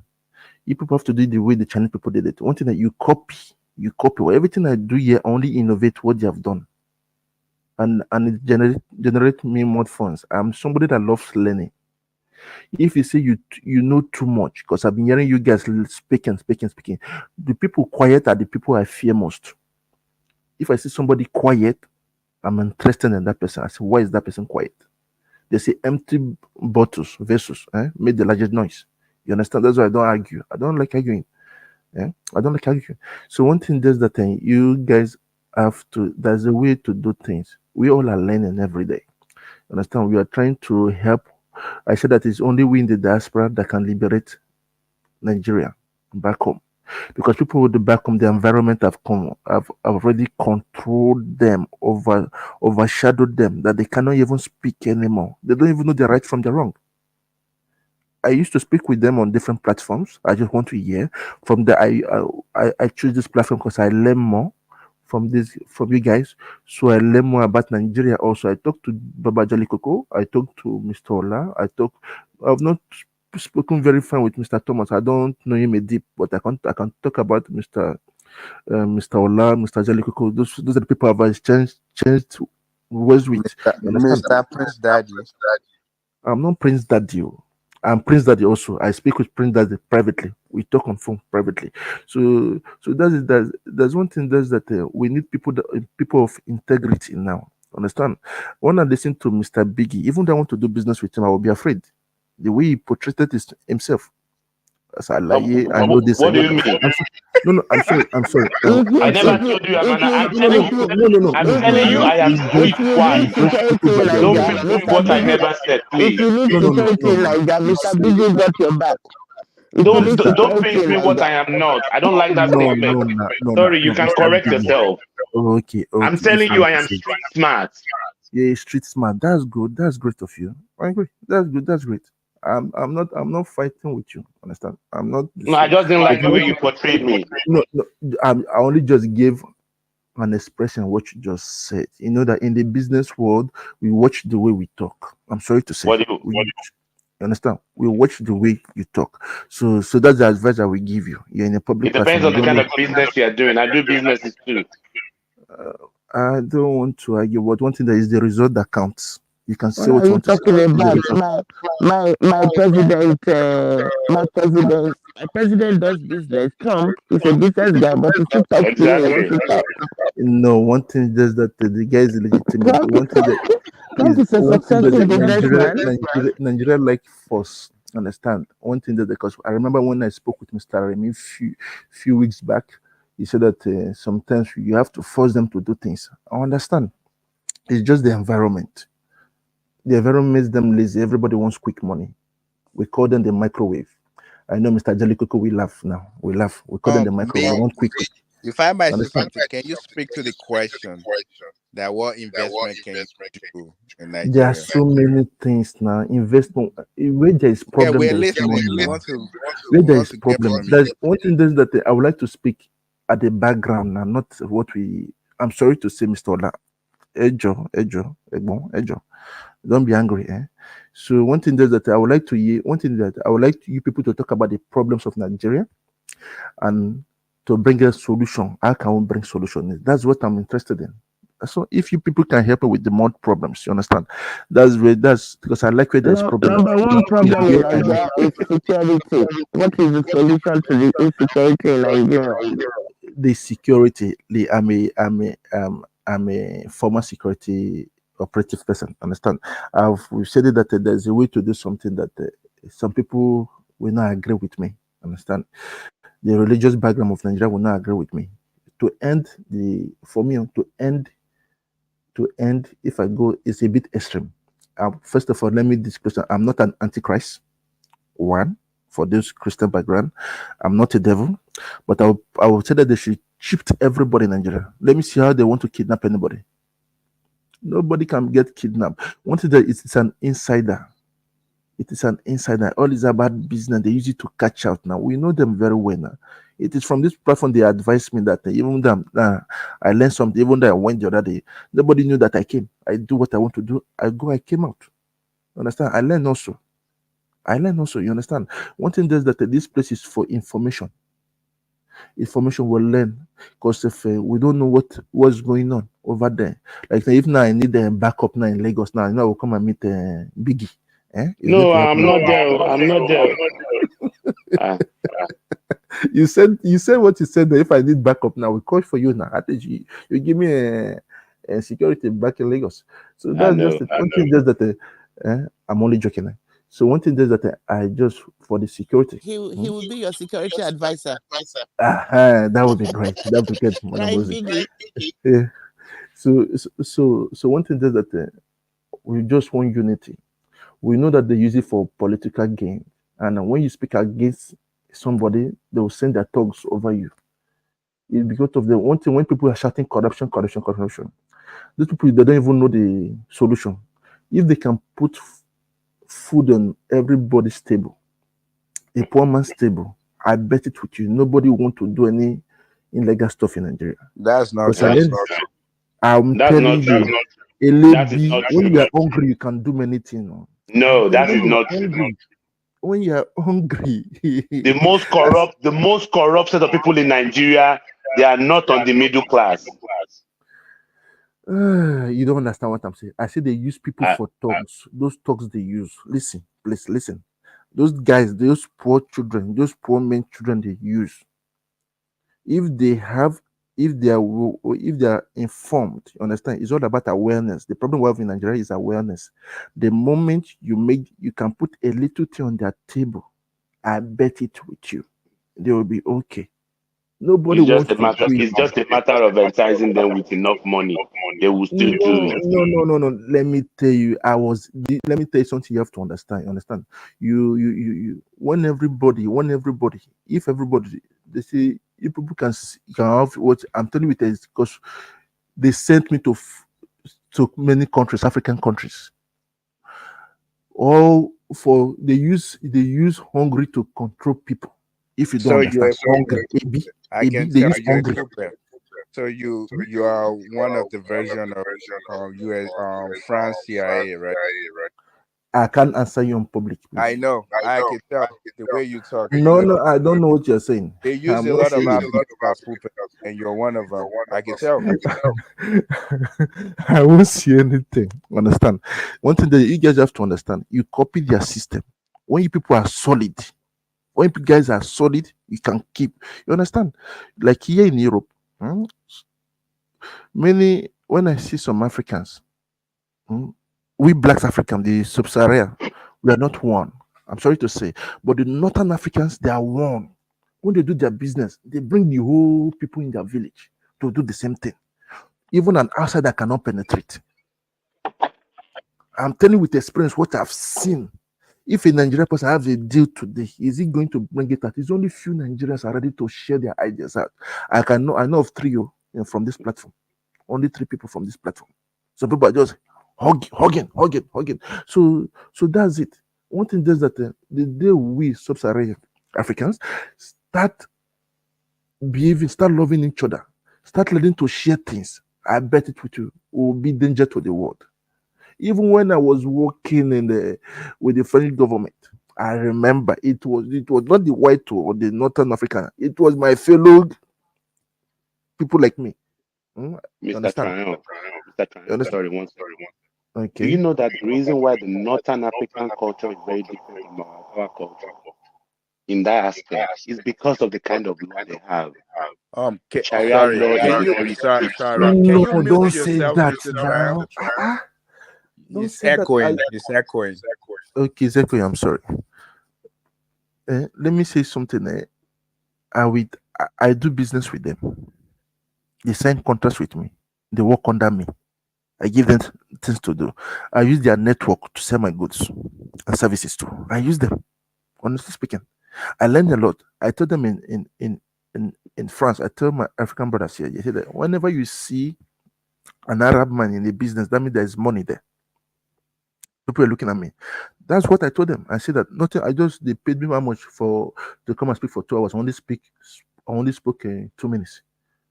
I said whenever what the advice I just get that I get up from the stage. Whenever you see an Arab person in a business, that means there is money there, and they pack all their families, their friends, their relatives. I'm sorry. One thing that we should start practicing love with ourselves. Like now, and I found out that African doesn't patronate Africans, which is very bad. They just want to. That's why you see the Chinese before they say Chinese first. But what about we? When I heard that there's some people back home in Africa selling Nigerians' lives out, I just keep quiet and laugh. It's just about they want to eat and take it and go away. That's all this agitation in Nigeria. I know it's just to make money. If you have something going on, I remember 2017 when I went, I spoke with some authorities. I gave them some stuff. They told me I should go away with my Western world, and they are still in problem today. They still that. Just look at them and laugh. I say that you just copy it. You copy the good part now. You copy the good part. Then you leave the negative part out of it. Me, I just want a common man to have food on their table. That's it. Even in France, they practice it. That's why you can see that the only when they see a little reform of their culture, they start rioting, agitating on the street. Just a little they touched. They just increase 1 year in their retirement year to work more. They start crying on the street. You can see one thing there that Nigeria is very great. I don't lose hope. We are the hope of Africa. All the whole Africa are waiting for us. That's why when I'm francophone, other sees me, they shake my hand. They respect we Africans, Nigerian. They respect us. They say, "What can you people do? They say, what is that? Anything we do, we make money." And I laugh. It's just that they don't know the sorry to say, sorry, they don't know that we in the beginning that when you start a business and start making profits, in between they have what we call process. Many of them don't understand the meaning of process. They don't have that patience. But when I see we Nigerians in the diaspora, we do well. When they were back home, they were not knowing because of the environment. We in the diaspora, we should help them to create things, awareness. That's it. Like this year, I'm paying almost 1,000 people their jam form and their work, but I'm going for NECO. I know that NECO is very easy for them to get. Then from there you start. When you give them opportunity, they will be happy. Nobody from the top will give them small money now. When I was in Nigeria, my close friends, I remember they gave them just a bottle of wine, shinap. Then they voted. I was the only person that refused. They used to tell, even they were still saying it till today. They said that they never knew that I would be different. I decided to take a decision, radical. That's it. Okay, let me leave you guys to talk and to be. I would like to know problems in Nigeria so we can talk. Insecurity, you can trace people through their phone. You can trace people through their phone. That means anybody that has a number must bring their ID. Their ID in Nigeria. So anybody, and do you know that even though you send a text message, there is a server. If we tell you the exact location you are, they can trace you. Nigeria should try and work about it in their security aspect. I would like to propose some what's it called? Some security tips for them if they want. I have people that wants to do it in Nigeria, but those guys are greedy. They want to work only with the petroleum company, not with the government. I say if it's not for the government, they should forget about it. Because one thing does that the people are suffering. People are crying. You understand? So you understand. So they use it to make money. I haven't had in a platform, in somebody's platform, that they said they used to send helicopter to bring food for people. I watched one yesterday. They caught somebody on a bike,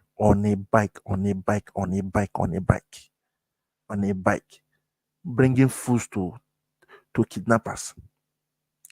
You understand? I was looking at it. That means that the people know who they are. They can be our brother or our sister doing this business. When somebody cannot give you an account, how you get this money, you block the bank account. They did it to me. You understand? So that's just it. I just believe that Nigeria will be great. We only need the square root of the population of Nigeria to make Nigeria great. That's what they do for war. They calculate the numbers of military you have. They do the square root. They send exactly the same numbers to you people, and they dominate you guys. So that's it. So Nigeria. Question. Do you think Nigeria can be great the way it is right now, or something has to change? What do you think has to change? Nigeria will be great. All we need is just all about dialogue. We don't need to. Honestly, some people say that when there is war, later there is peace. No, there's a way we do things these days. We negotiate. We negotiate with each other. You understand? We negotiate, and again, when we negotiate, like in the time of business, we cannot agree always. But when a contract is signed, everybody respects our own. Understand? So that's it. I do my way. They say anything. Even my friends, they know me. Before I do, I say we sign documents. We sign documents. If you breach the contract, I take you to court. And you pay dearly for it. Because of I learned it here from the white. I learned it here. One thing, there's a good part of it and the bad part of it. You understand? They don't have heart. Sometimes I pity for people. I say, why do you do that? Because in life there's always a cause and an effect in everything you do in life. So that's it.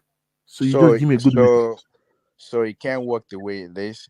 There No, still it has to can be a work. negotiation. Is that what you're saying? There still has to be a Yes, because negotiation. of the one thing is that you know that when somebody doesn't have a other means of making money, they will not like to stop it. Like now, I was talking to my uncle yesterday. He's a business people, because we spoke about it. I spoke with Mr. Ola. If Mr. Ola will remember, and then Baba T, that I would like to be renting out hospital beds. You understand? I'm not selling it.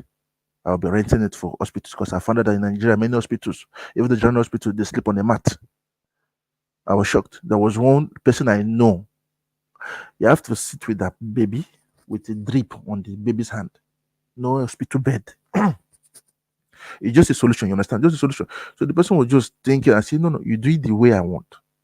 And I found out that in Nigeria, many politicians are the one buying. You can see when you are buying these ambulance vehicles in the hospitals.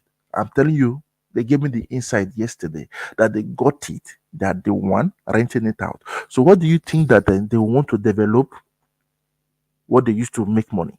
So you have to teach them another means of making money for them to let that sector get developed. You know, when there is crisis, there's problem. That means there's money. So if that place get developed now, they won't make their money anymore. So that's why sometimes I understand you have to teach them another way of making it. So that's it, Mr. Oriola. So Wait, though, you kind of derail from my question. My question is, can Nigeria work the way it is? You said no, there has to be a negotiation, and I'm asking you, yes, what exactly do you think by has to giving be them negotiated? awareness now, Mr. Oriola, don't be the devil here. Give them awareness. Understand? I know where But you're that's going not to. negotiation. No, you give Awareness them is not you negotiation. want to do that thing. Like now, let me give you something. Biggie, can you permit me to use your name in this example, please? Don't use my name. Look for another name. Okay, okay. Let me see now. Mr. X, Mr. X uses thugs to control buses in Lagos. Understand? That means any bus stop, he has his thugs there to collect like 20 naira, 20 naira, 20 naira, 20 naira. And you can see, so he makes about 3 million naira a day. And now the government wants to maybe to create job. I'm giving an example now, Mr. Raylan. Wants to create jobs that it will employ people, give them a fixed job. Understand? So if now they create this job, will Mr. X have money again from how you used to extract money from people? No. That's the problem we have in Nigeria. I'm giving an example because of when we went to Nigeria 2015, they sent us to Nigeria. We were in the north of Nigeria. I remember. No, before the election. That was in 2014. Sorry, it was 2014, not 2015. Before the election. When they were saying this crisis about Boko Haram, do you know what we said about it? We concluded it is we using it as a political gain. I was shocked. They were all there in the north of Nigeria, just listening to calls. They know where they are. We, not me. They know where they are. So they are using it just to do what they do, just to bring fear. They use fear to control people. They use fear. So that's it because of nobody want to like now. And I heard that some permanent grown people, big politicians, they import generators. So why do you think that they want to fix the electrical problem in Nigeria? They won't do that too. Because I remember I was talking to one of my family member.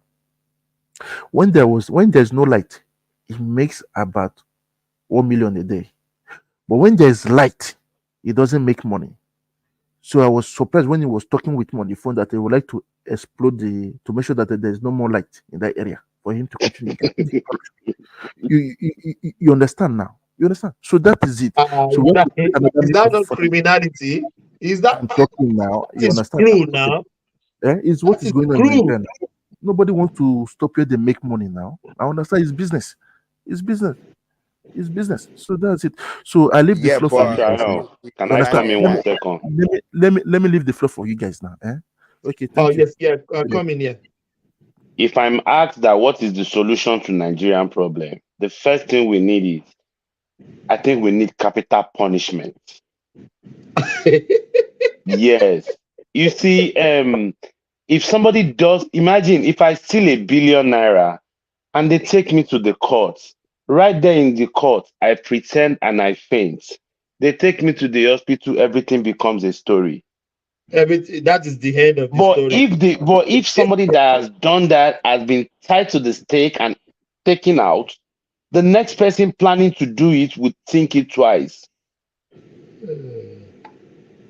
Why do you think China got better? No, Biggie. See, let me It's have just to. my opinion. I'm not saying it's the solution. No, my No. opinion. Yeah. I'm saying capital punishment has never solved any problem. Not in the developing world, not in the developed world. It will reduce it. No, people just assume that capital punishment solve it. You look, you are a Yoruba man. Yoruba will say, Bilenjo, Bolenja, any big bang, Now, the thing is this, if there's a trying to consume the whole house, and an hungry man, he doesn't know, he doesn't have a place to stay, he's not bothered. If the house, if you like, let the house raise down, it does not care. As long as that hungry man is still hungry, there's nothing you can say.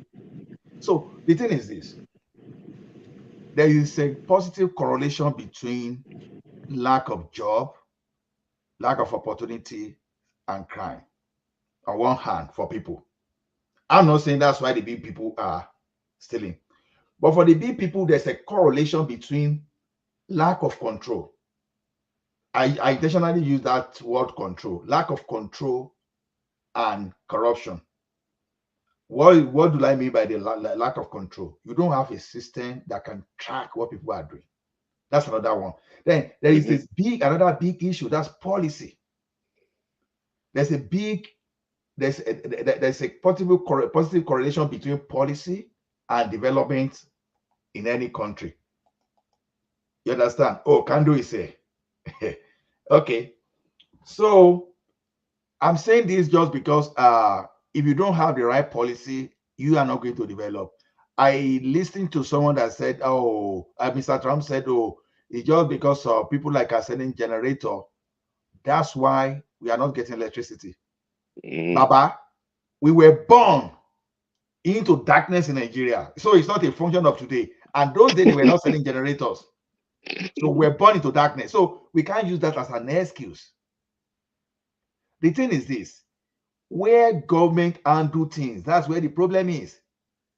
And the problem with the government we are talking about is even the federal government, even the state and the regional government, they were doing better. Like Baba Jale could say, the Western country, the Western Nigeria, was teaching the other part of the country what to do. Oh, you wanted to talk of Fashola Farm. You know that today, that time we won't be talking of the Fulani now, because when you were able to bring your cattle from the north, who are you going to sell to? Nobody. Because Fashola Farm is already there. We were producing our milk, everything. Textile, we were doing everything. Institution, we had our own institution. And then other part of the country, they were competing with us. You understand? I've heard some people again give this kind of message, just because of those people funding private school, that's where our public schools, we are not funded. That's not true. It was even because of the lack of, it's just because the public school could not accommodate the number of applicants we had. That was why the policy of private school was instituted. And as we see today, we see private school are even doing better than the public school. How can the private school that are doing better, that they don't have more than the number capacity they have, how can they influence government not to spend money on school? How can the private people encourage this to steal the money How can they encourage Malami to loot us? How can they encourage people that wanted to sell us to PI&D to do that? No, it's just because of the policy. And I keep saying this thing, I cannot say it enough. If you like, listen. If you like, don't listen. Before Tinubu got to Lagos State, they were borrowing money to pay salary. Lagos State were making 600 million, and they were paid. The payroll was like 1.2 billion. So they were getting overdraft from the bank to pay. And there was the money was everywhere in Lagos. But what happened? Because the corruption was so fragmented that every day canary, they got their own, the civil servants, some people in the Ministry of Land, some people who have to deal with market, some people have to deal with, everybody was just, okay, the guy said, okay, no problem. I even want to know where this money are going. Guys, I'm going to put a system in place. I want all the revenue to come to this place. Okay, we know that we pay 1.2 million, 1.2 billion as I use 1.2 billion for payroll. I want the registration. I want to enroll every workers in Lagos. Before what happened, Baba? What happened? So are you saying? Are you saying with Tinubu that corruption went away in Lagos? See, madam, corruption we were born into corruption. Corruption was there right from the beginning, even immediately after Adam and Abraham were created. You understand? you even see Adam was even accusing God. Corruption has been with us since the inception of the world. So why are you talking as if with Tinubu there was no corruption in Lagos? No, wait now. No, I that's why I mentioned control. Even Judas, okay, Jesus Christ, you understand, is the Lord and Savior. Now, disciple of Jesus Christ, just 12, not millions, so just 12. Judas was still a thief. I was the treasurer. He even sold his master. You understand? It's telling you when you have, okay, now divide Nigeria, use 12 to divide Nigeria to 12. I see how many, and now take the number of Judas in there. You know, when you see apply this, what do we call it, this 80-20 principle, those people that will create problem, they are even less than the majority. And those people that move the country forward too, they are less than the majority. So what I'm saying is this: Tinubu did not remove corruption totally, but he fragmented. You know, the corruption was fragmented before. He now concentrate the corruption. Now, if you want to be corrupt, you have to be in a certain position. And then took some of the money into his pocket. I don't know of that. I see. As someone that work with how do you know this though? No. I let Princess Rosie. As someone that works. So how did they make his money? See, Princess. Why are we going there again, Princess?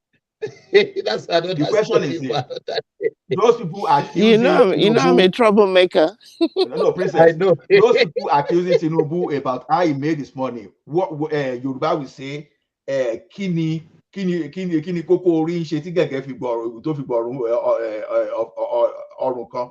You understand? You see, you know this cocoa bump in the head, right? What's that bump doing before Gota just took a side of the entire neck? You understand? So because the thing is this, people were saying, oh, Tinubu were using Lagos to make money.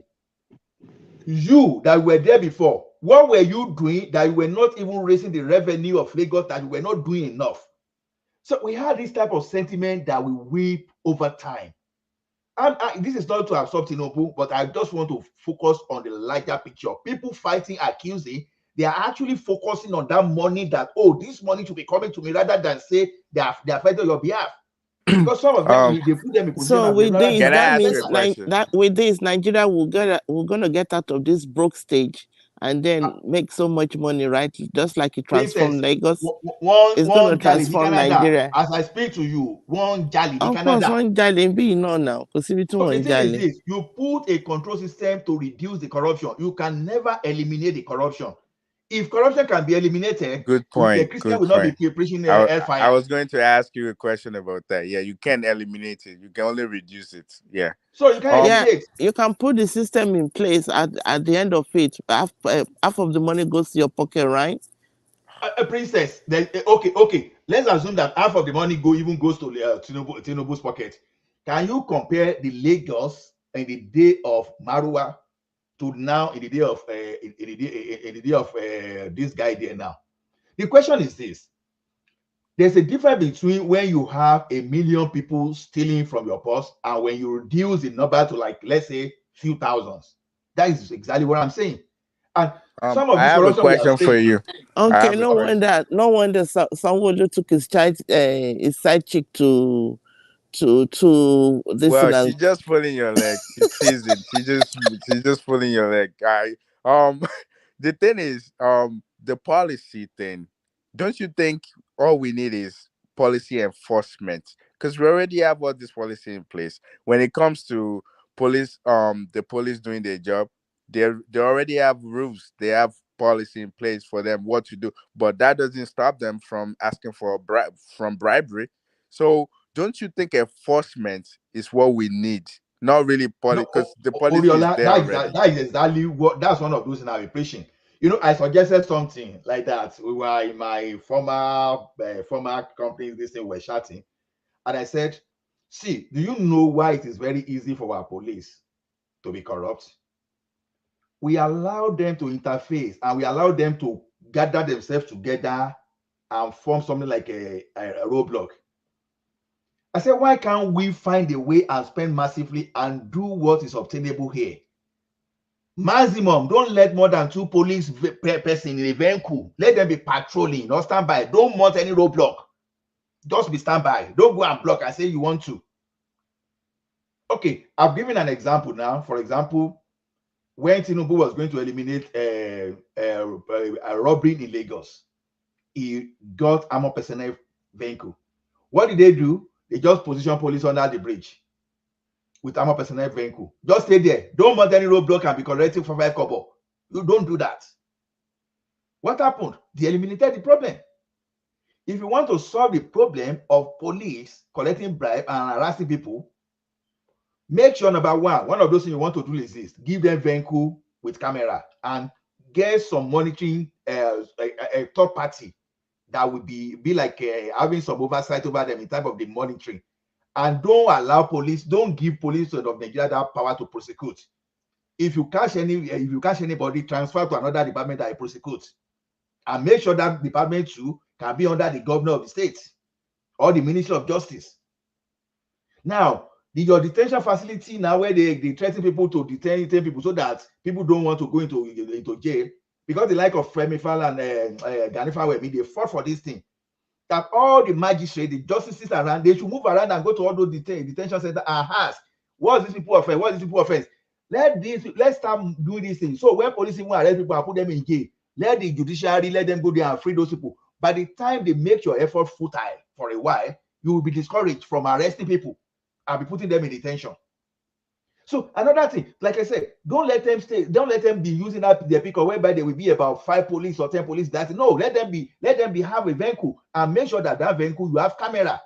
Even when you put your rifle, like they do here now, by the time there's a control. By the time you open up and try to remove your rifle, it's going to document that, at a particular point in time, you try to make your rifle.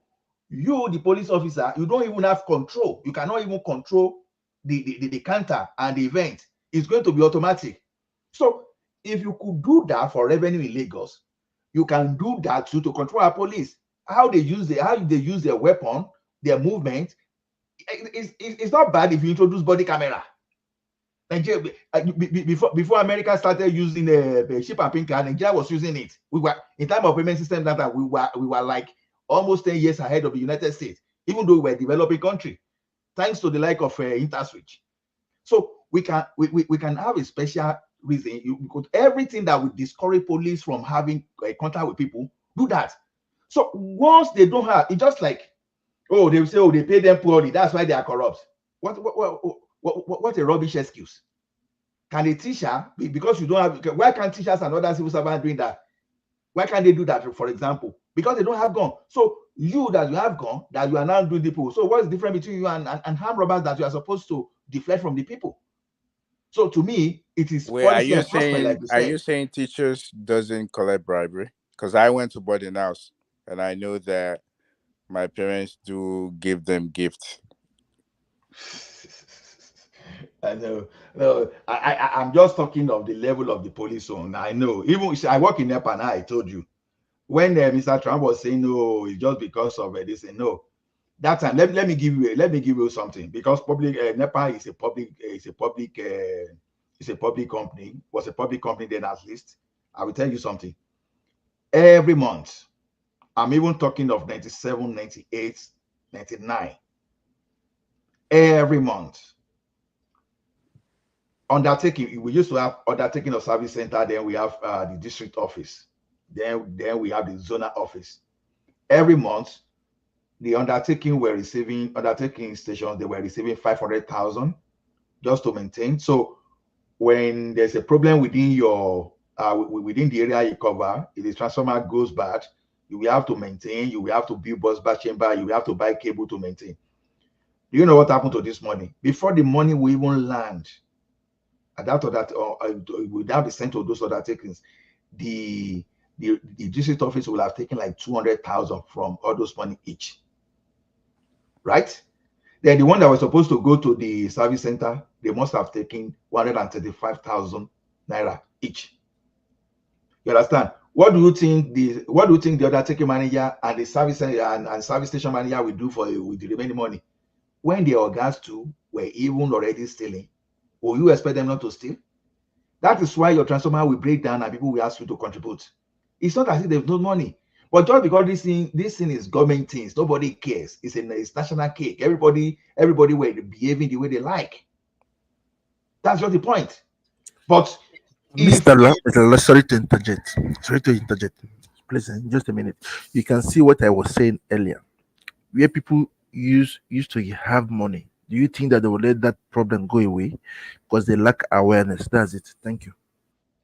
Mr. Trump, when Tinubu brought Oracle to Lagos, were the Lagos State workers were they ready to allow that to go away? So people were going to be divided. Let me tell you, in this civil service we are talking about, we have hierarchy there. Not everybody benefits. As I mentioned, for example, not everybody benefited from all those things that was happening in NEPA. Were happening in NEPA when I was there. To get it right, because look at those people in the transmission now. They were not having direct contact with the customer. Where theirs were just to transmit, and those people who are the handling generation to theirs were just to. But those people in the marketing, those people in the distribution, that they were doing disconnection, that they were doing the maintenance, they were the one that had contact with the people. So because of the contact, direct contact they had, they were using that one to manipulate the people. So what I'm saying is this: even if you are going to have contact with the people, it should not be the one that you will not be able to track. You should be able to track. You understand? So if I may say this, so based on me listening to you, so the policy might be in place, but because of our people, the way we act, nobody's going to enforce it, because the people, they're already corrupt, so they won't enforce it. Is that what you're saying? That even if the policy is in place, they won't enforce it? Oriola, like I said, nobody wants to do good. Nobody wants to do the right thing. Now, there's a intercity highway here now is one thing, but some of us, we have GPS in our car.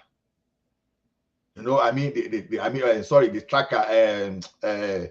What do you call it? Not GPS like that. Radar. Tracking device. Radar detector. Radar. Which so one? when we can scan, there's no police. Some of us, before you know, we'll be blowing 160, 170. But once we know that there's a police along the line, we slow down. Because two things can happen. If the police have their own radar, photo radar there, they'll be capturing your number. They don't argue with you. They will just send your infringement to you and just go and pay. If you don't pay, two things will happen. It's either they take you to court and they report you to the credit bureau. They have a system that will make the life unbearable for you.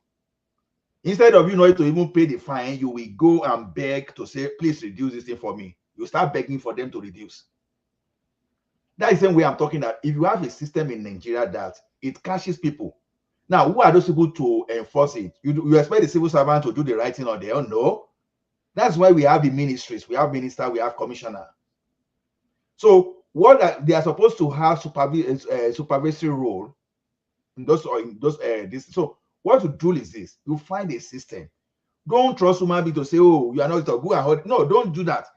Give them a system that anybody who is even supervising the auditor too can, oh, Ogbeni, look at this thing. How come that this type of money went out and we cannot even account for what is doing? You understand?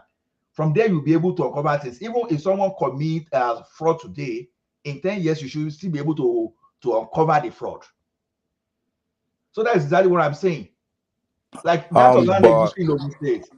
Land registry in Ogun State now. When I was doing my paper there, some people say, "Oh, guy, if you go through those people, they will overcharge you. They will do this." I say, "Okay, no problem. Let them overcharge me." They were using e-Transat and InterSwitch to do their collection, and you could confirm immediately at that time. No, you pay this money. Oh, you could see the money in the account. I said, "Don't worry. I'm a payment system guy. No problem." I went and paid everything. To the point I even wanted to appreciate those people in the Ministry of Finance that they say, "Oh, no, Mr. Allah, you don't need to do that." You understand? Because they were already scared my approach already. They were If I already may scared. say, if I may say, can you hear me? I can hear you. Yeah, if I may say this. So the developed countries, before automations, just like you're saying, we can computerize everything. Before automation, how are they doing it and they have less corruption? Because before this computer age, internet, they were doing it and they were successful. There's less corruption. How are they doing it? Because before we move into like computerizing everything, like you can still manipulate computer and everything. But how do you think they were able to be successful doing it before automation? I will ask you a question because sometimes we have some kind of perception. It's just a perception issue. The first question: how come we have many people that were innocent in the United States of America prison? Let's say correctional center or prison, whatever you call it. How come you have? How come we have police framing people up in those days? Even in these modern days, we've seen it online where the police, the American police, they try to frame people. Several cases, not just one, not just two, not just three, Yeah, several. you're right. You're right. I don't disagree with that. Yeah. You understand? Right. If not because of technology, you wouldn't have discovered them. So many of those things would have gone undetected those days. But because of the impression, we used to have that impression that these people are perfect. No, they were not. They are not as advanced as this we are talking about. Yeah, but still, they will still a little bit successful. I'm not saying that they're like they're like close to 100%, but I'm just saying that. I mean, back then, are you saying that all we're hearing is just like first narrative of what they're doing, or I mean, they're still a little bit better even before automation. I'm Do not. you even know what, Oriola? Let's see. Why don't let us go back? Don't let us go backward into the history, into the past. Let's just talk of what is obtainable now. Okay. In that old country, you say, no be there people they carry only they enter the immigration system. They started getting things right when they introduced system. Even the Oyibo people and this thing, they were involved in helping people with immigration fraud those days, undetected. So now you see things in this part of this country now. They do a lot of things based on trust. People will apply for a job they are not qualified for. They will tell you that they have this degree until you cannot do the job. That is why they will discover that, oh, you didn't do this. Right here in Canada, a doctor practice, if a fake doctor practice for at least 2 decades undetected within the Canadian system. Yeah, but Ola, here's what I want you to see. There's always going to be abnormalities, like like how they will say Outliers. Yeah, more like outliers. There will always be that, but at the end of the day, there will be a normal straight line.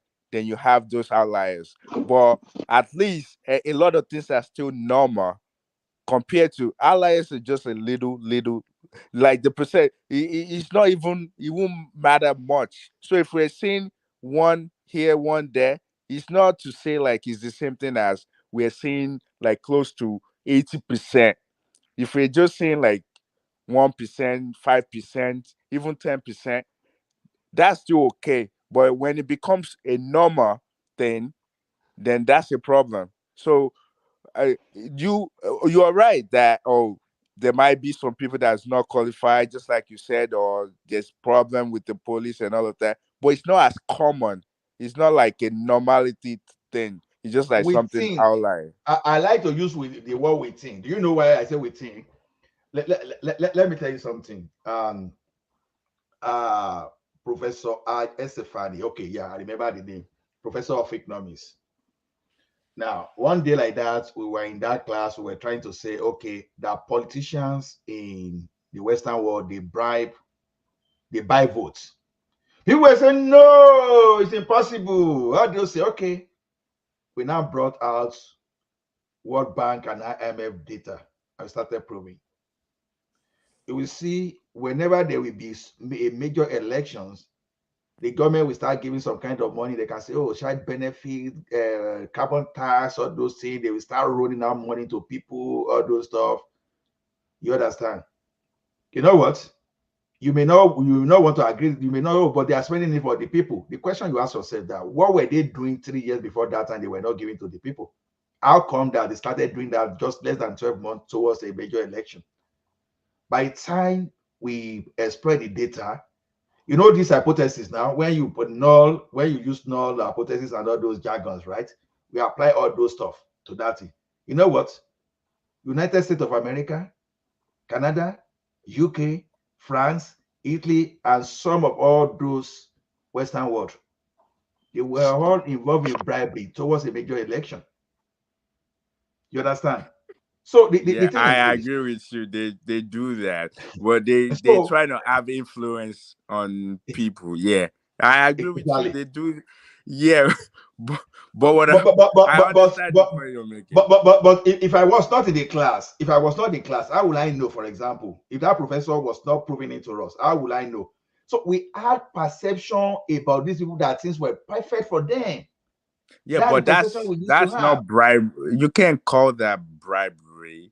I mean, it looks like bribery in a way, but it's just more like they want to see good face of how would I put that word? They want people to see them that they're doing the right thing. So I will give you an example. Like during COVID and they were giving us stimulus check, even though the Republicans they were against it, but it still passed because the Democrat they were majority of the House, so they still pass it and they passed it at the Senate.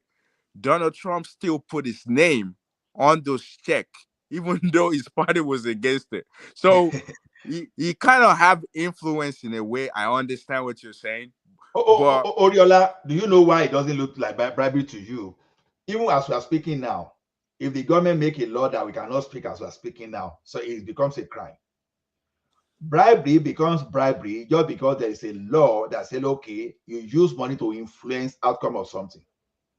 You understand? Mr. Ola, But when Mr. government does, Ola, okay, can do. Nice to see you here. yeah, good morning, everyone. Good morning. Yeah. Yeah, well, I mean, I think at the end of the day, we're all here on other platforms, in conversations with people, well, with Nigerians all over the world, trying to find ways to make things better. Unfortunately for us, I think that 17 years of the Babangida and Abacha were incredibly wasted years of the Nigerian people. I really don't know how to go about professing solutions. What I see of the people that I know, the Babatis of the world, the Mr. Remis of the world, Mr. Trump of the world, and I'm just pointing out those that I know. Individually, they're doing things on the ground. And then for the most part, I'm doing many things on the ground myself. And I think for the most part, that's probably the areas that we can actually actualize things and see. I've heard many people say here that instead of just giving people money in Nigeria, they say, what do you need? You want to be a organizer? Let's buy you a machine for that. You want to be a carpenter? Let's get you the tools that you need for that. So it's about empowering people. We send home, I think it's about 32 billion a year. I mean, what is the national budget of the whole country? 37. So without that 30 or 32 billion, where would the country be? And unfortunately, I don't know what exactly it stems from. I think there are too many Nigerians, just based on observation, that are about let them see me. Even the general, even if you're living in face me, I face you. Each face me, I face you as a generator. And for people to actually conceptualize that I better pass you because of generator, it's maddening. It's like, who did this to us? How did we get this way? So from the little man at the Ministry of whatever, I remember the last time I was in Nigeria and I had to renew my passport there. They told me outright, aside from the passport fee, you got to give us 25 grand. And as principled as I was, I needed to get back home to America to my kids. I'm a person that will refuse to pay a bribe, period. But that condition make it crayfish bend. So I'm part of the problem. We have properties in Nigeria. The taxes that we pay on them, it should be criminal that's the little amount of money that we pay on them. So I don't really know, the big picture solution to make these things work. I know that Tinubu is going to probably implement some of the tax collection process that he did in Lagos. I think that would generate more revenue. I heard about some of the Eastern governors talking about creating some sort of trading hub. There's no reason why all those ports from Mondo to Calabar, why they all should not be dredged and made available for seaworthiness. So there are people that are implementing things. Unfortunately, we did not go the way of China back in the 70s, early 70s. We've had way too many wasted years. Now the Nigerian states, from as far back as I can remember, students will be out of school for 8 months and it's just okay with people. Who does that? So fundamentally, I think there's something wrong. And my position is help where you can, giving people money, I personally, I try as much as possible not to give people in Nigeria direct cash as much as I can. My thing is, let's find what you can do. I've done this with many people in Lagos and Abeokuta. We're going to buy you 200 cases of bottled water. People that have parties. They may need 50 cases. Some may need 80 cases. Make 20 naira on each bottle. In 6 months, you'll be making more than 150,000 naira. That's empowering somebody. I don't want you to come and beg me. I don't want, like Pastor Adeboye said the other day, your colleagues will be coming to feed from you. No. I don't want you to come and feed from me. Let's find out how we can empower you so that you can provide for your family. Be you a man or a woman, dignity. And unfortunately, that's part of some of the problems that we have. Someone that graduated from whatever college will think that, that job is too below me. even at my age, at my whatever, God forbid, if I have to wash plates at the back of a restaurant, Ishenje. Baba, I've done Uber when things were tough. I work in the warehouse when things was tough. So no big deal. Yeah. Yeah. Because So if I didn't do that, they would throw me out of wherever I was living. So I'd be living on the street. yeah. So unfortunately, too many of our people, because they've had some Uber sort of is a a job. big boy job now. Yeah, because they've had some sort of a job or babami omolo. Look at Oriola. Oriola is Uber is a big boy job. No talk that in again. No. So I did do agree for that time. When we say some people go vomit inside my vehicle, I say, what? Wait. Cab driver is not the same thing as Uber. I've took a lot of Uber, and I now, see a Uber, lot of people. talk. I Sorry, see a lot can of do. people that Sorry, can do. I see big people driving Uber, man. I remember when I was 8. I remember when I was 18. My dad had, he had vehicles, and we had this bus. I don't even remember what the bus was, but it's like an 18-passenger kind of thing. Myself and one of the neighbors, one day we just say, you know what? Let's go and do Surulere whatever route. Man, I did that for a week before. Can do. You won't believe it. This was This was 19. What year was that though? I think that was 1986.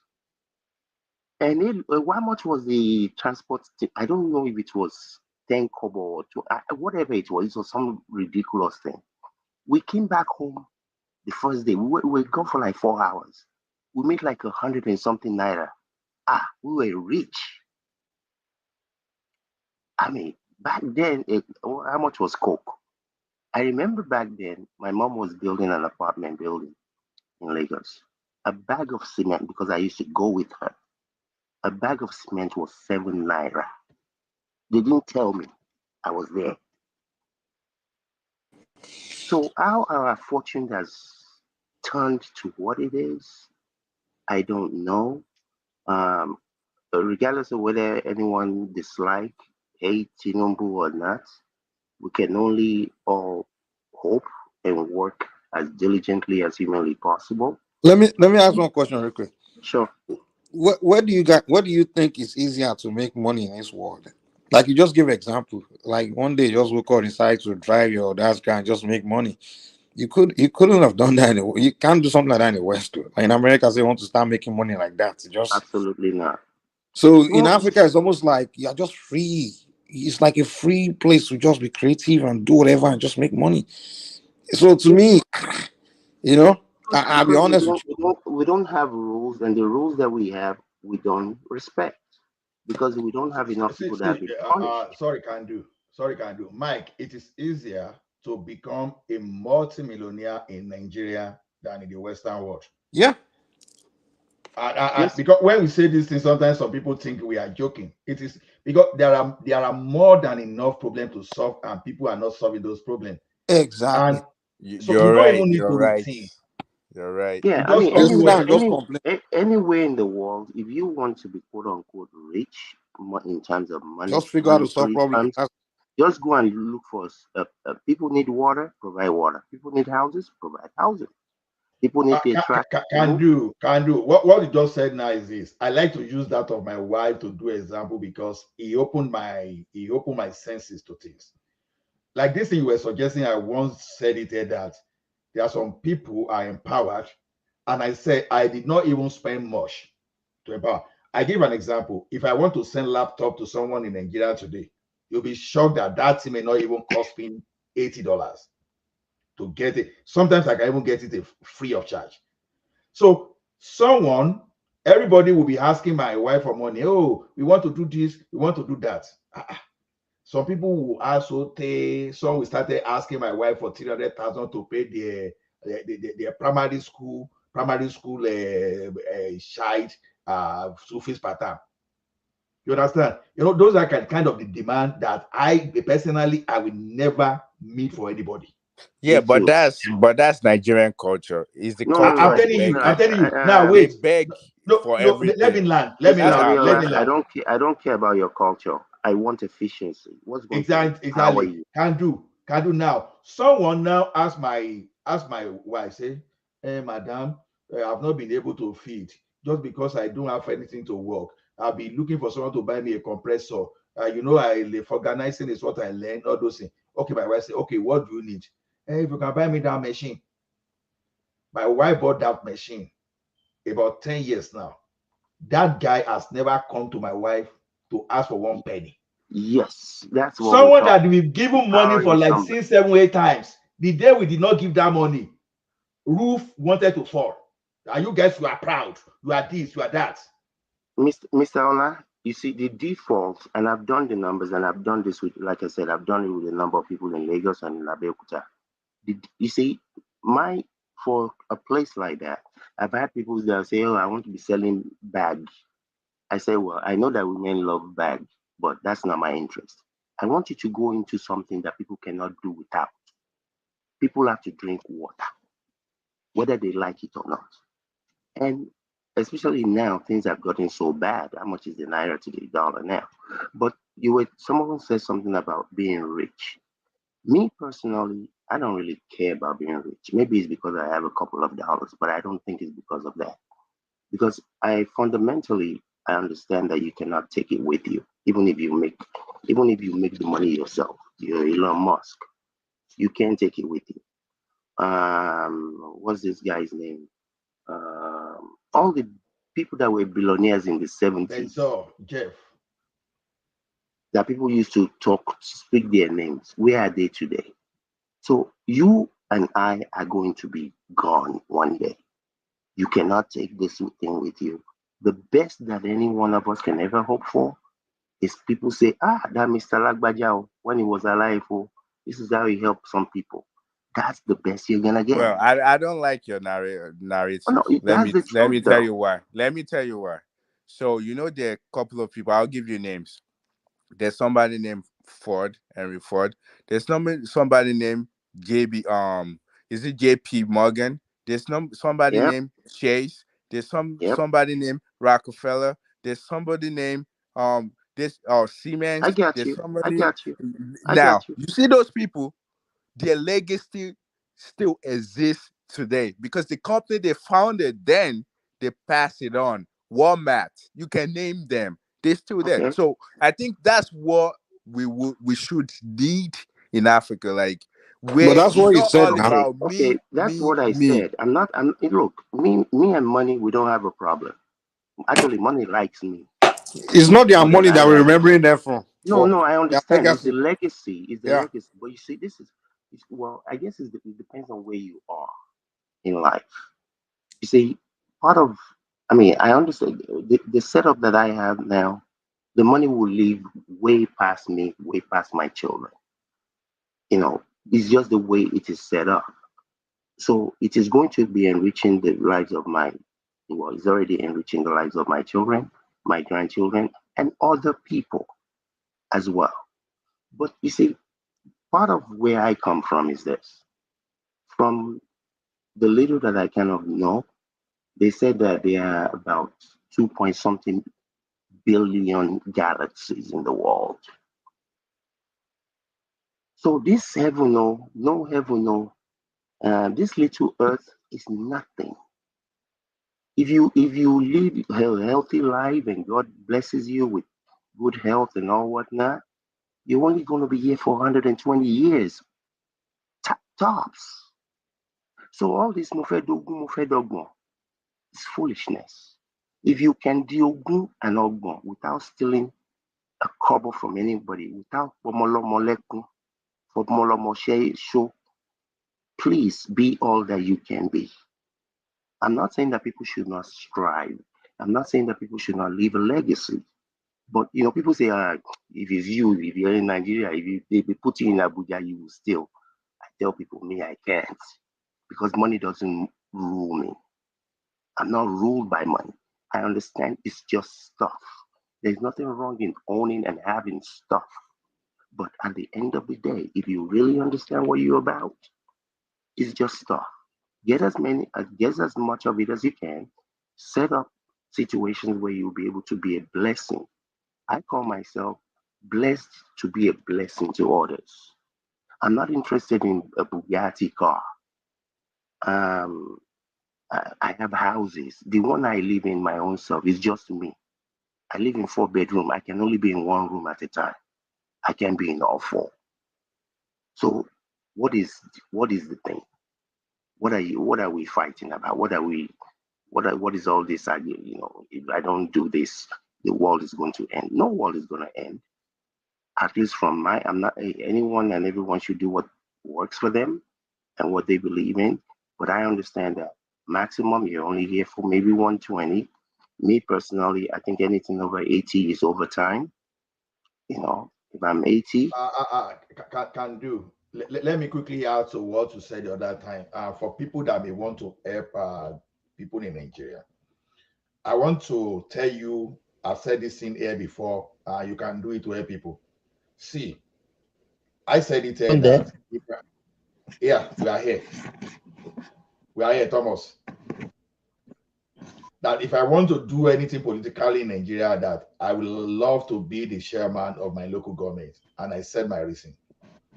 Now, let me tell you something now. I can count 1, 2, 3. Yeah, go on. Yeah, go on. Yeah. So when it comes to something like empowerment, you see, one thing is this. Although government is efficient, what you can do for things, because I realize that people learn skill. People learn skill, but they don't have things to upgrade themselves and improve. Yes. Now we have some kind of sites here, whether Facebook, some people want to move and they want to dash out the equipment. When I see some equipment that are beneficial, that can benefit some people, I grab that. Anytime I want to send anything to Nigeria, maybe someone that I put that inside a car or whatever, I give some people $5, $10, depending on the size, put in your car so that in Nigeria, the person will take it. So how do I mean? I've been able to help someone with something to be doing tilings. I'll be able to help people with miter saw and some kind of equipment for them to empower themselves. Not only that, sometimes I may need to print some manual on how to do things, or I may need to download video on how to do things. Sometimes put everything on CD, then send to people. So yes. Why did I do this? Because while I was doing some housing project in Nigeria, I discovered that guys from outside the country, they have better skill than our people. Our bricklayer is set block and everything we bend, because they don't know that they are supposed to use line to do this thing. Yeah. So our bricklayers, they want to do these things, they won't get that job because the way they go about their costing, they just cost without being able to do some quantitative presentation. So I do things like that to empower people, and that's what I do. I won't lie to you. If you ask me for I've heard you a few times narrate some of the things when you guys were talking about having a truck or trailer that you move and now you put the serial number on the tire. I listen. I'm here in the background. I'm here. Okay. I'm here most nights. So I guess let me just interject this real quickly. Somebody said something about making money, and like I said, I don't have a problem with making money. Whenever I'm empowered to know something that can help somebody else make money, I am more than happy to do it.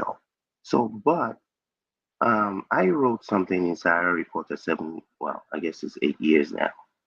I said based on the numbers that I was looking at that time, Naira was $1 to 187 Naira.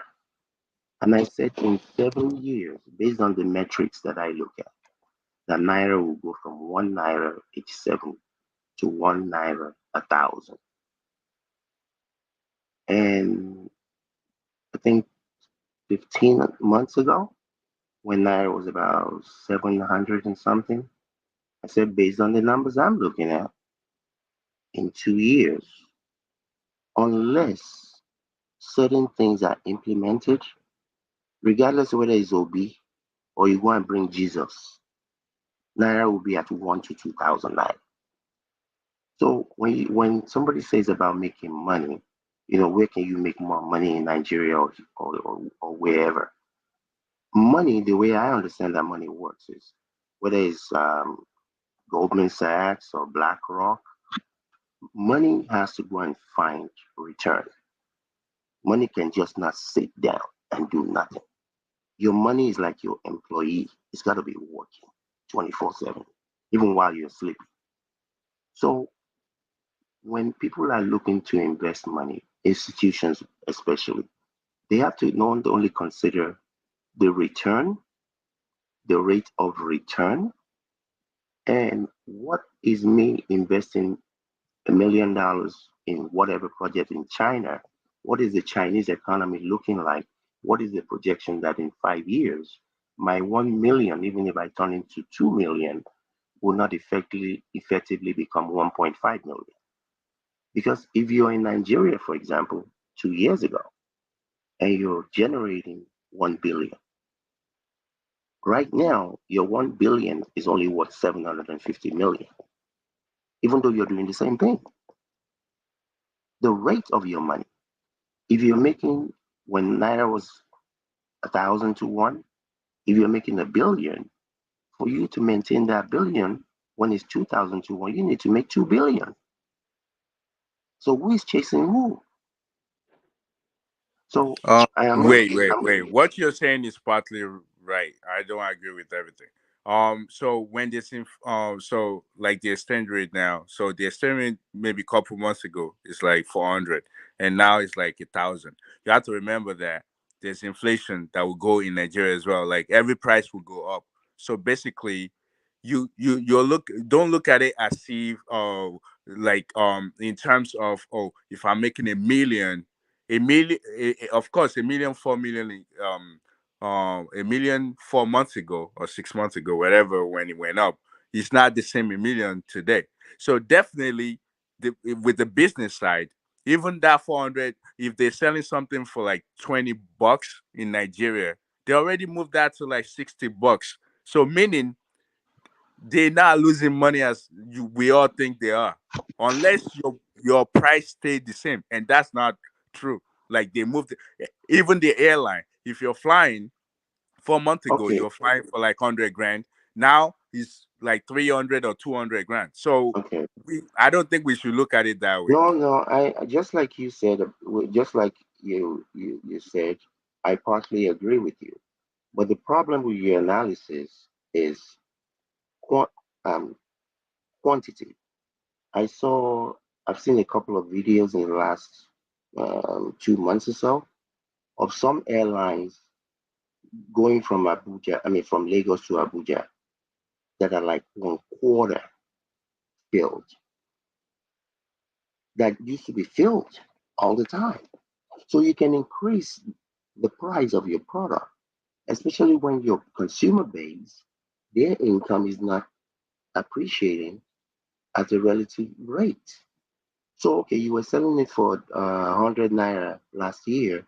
Now that the dollar is 1 to 140 or 1.4, now you're selling for even 1,000. I mean, one hundred and Um, fifty. right. The thing is, people do adjust. Like I'm definitely sure you probably live in the West. Like there's Yeah, inflation I'm in the everywhere. US. I'm in US. There's inflation. Even a lot of people's salary didn't go up, and they still live the same life they've been living before the inflation. Before Hey, inflation, sorry guys, I don't mean to divert the conversation. I actually calling because you guys were discussing something earlier, and I wanted to like kind of add a little bit to it. You guys are having a conversation about that Yoruba nation, this stole money or no steal money, all that stuff. You know, the whole Yoruba nation thing from day one. Usually, people close me. I always tell them, "Hey, don't put your money there, or don't even invest your emotion or your safety or anything into that thing." Because one thing about a project is this: before you embark on the project, you do feasibility study. So you say you want to get a country for people, and anyone that's educated, when you look at first thing when they started talking Yoruba nation, I look at the whole picture and I'm like, okay, is this possible? We all know it wasn't possible. Those guys don't have the means to give you a nation. They just don't have it. It's not something possible. It's not feasible. So and these are educated guys. So me, I already knew from day one, like this whole thing, those guys just in for money. It's all it is. Both Yoruba Nation, Biafra, it's just money. because none of those agitators, those guys leading the agitators, have what it takes. They don't have the means to give you a country. They just don't. Mike, It's not possible. let me So, add to and what you're it's saying. just always amazed me how people just follow them. I actually believe that these Let me people are add to actually what leading you're them. saying, Mike. Let Hold me on, let add me to what not. you're saying. Yeah, go Oh, ahead. sorry. Go ahead. Sorry. So you Like see, people actually, I use the yeah. analogy of California, right? You know, there are people in California that have been agitating for years that they want to be their own country. Before the United States lets California go, they will destroy the whole place. You will never get a Yoruba nation. You will never get a Biafra nation. You're trying to cut food from the mouth of the Nigerian country, and they will fight you No, tooth and it's actually possible to get it. I don't think it's something no. impossible. It's But gonna be a while. It's not something that's gonna no, happen it's in. not even within a short time. It's but the what I'm saying is it's not gonna come from these people that are telling that they are the one leading it or agitating.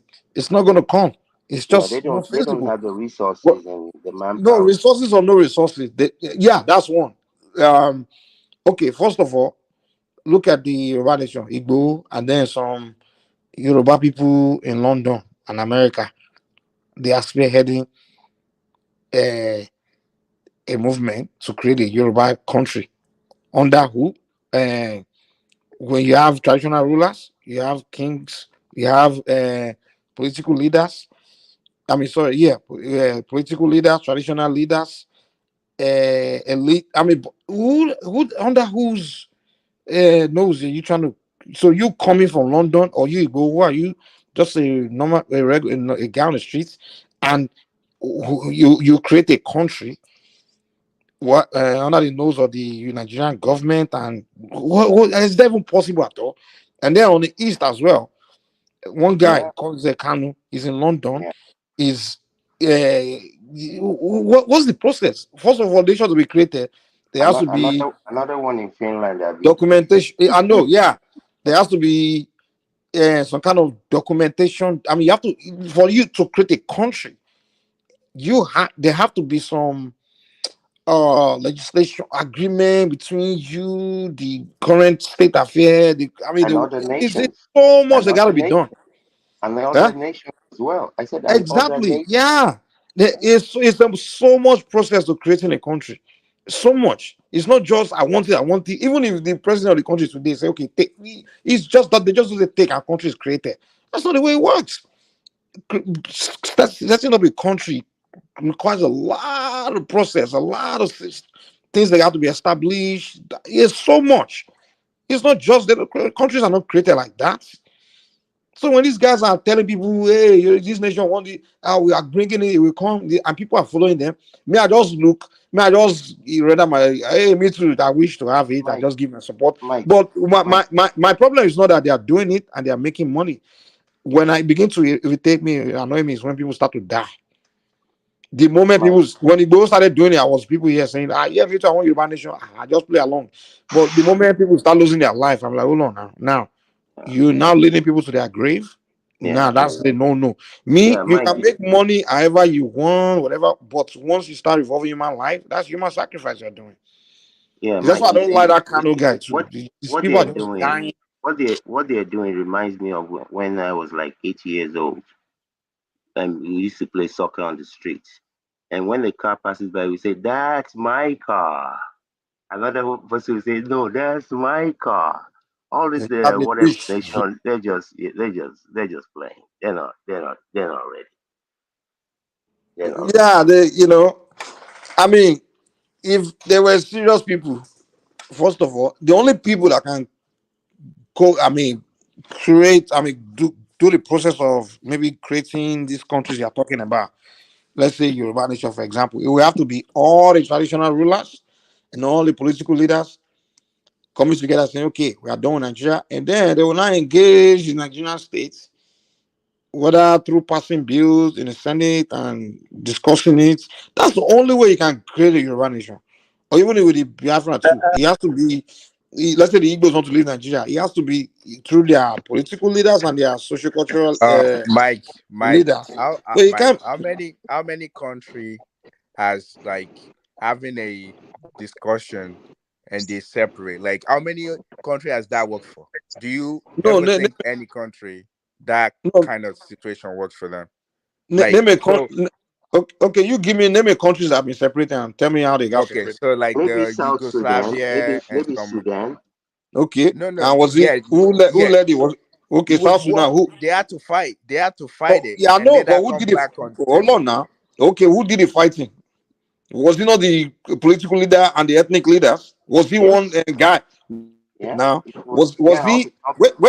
Was there a situation where the political leaders of the South Sudan, the traditional leaders of the South Sudan, were not interested in creating a country, and one individual Sudanese guy in no, London you're started right. agitating It or was something? always Is that the about way it happened?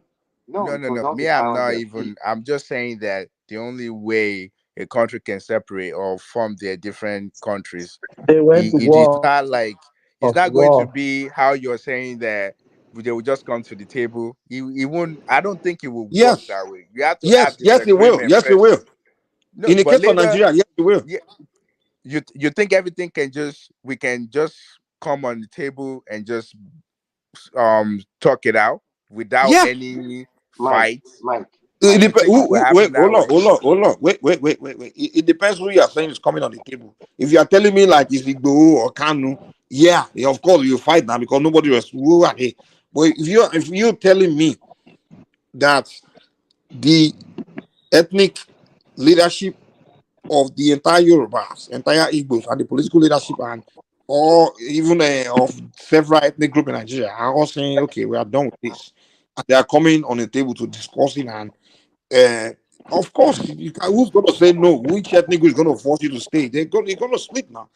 Mike, And we are even heading that way before Ojukwu now decide Okay, to use I see your Mike, point, but Mike. I don't I think think it's hold on, that Ade. I think easy. I think there will what still Ade be a what Ade fight. is pointing out to you is this: under the current dispensation, the majority of the Nigerian states'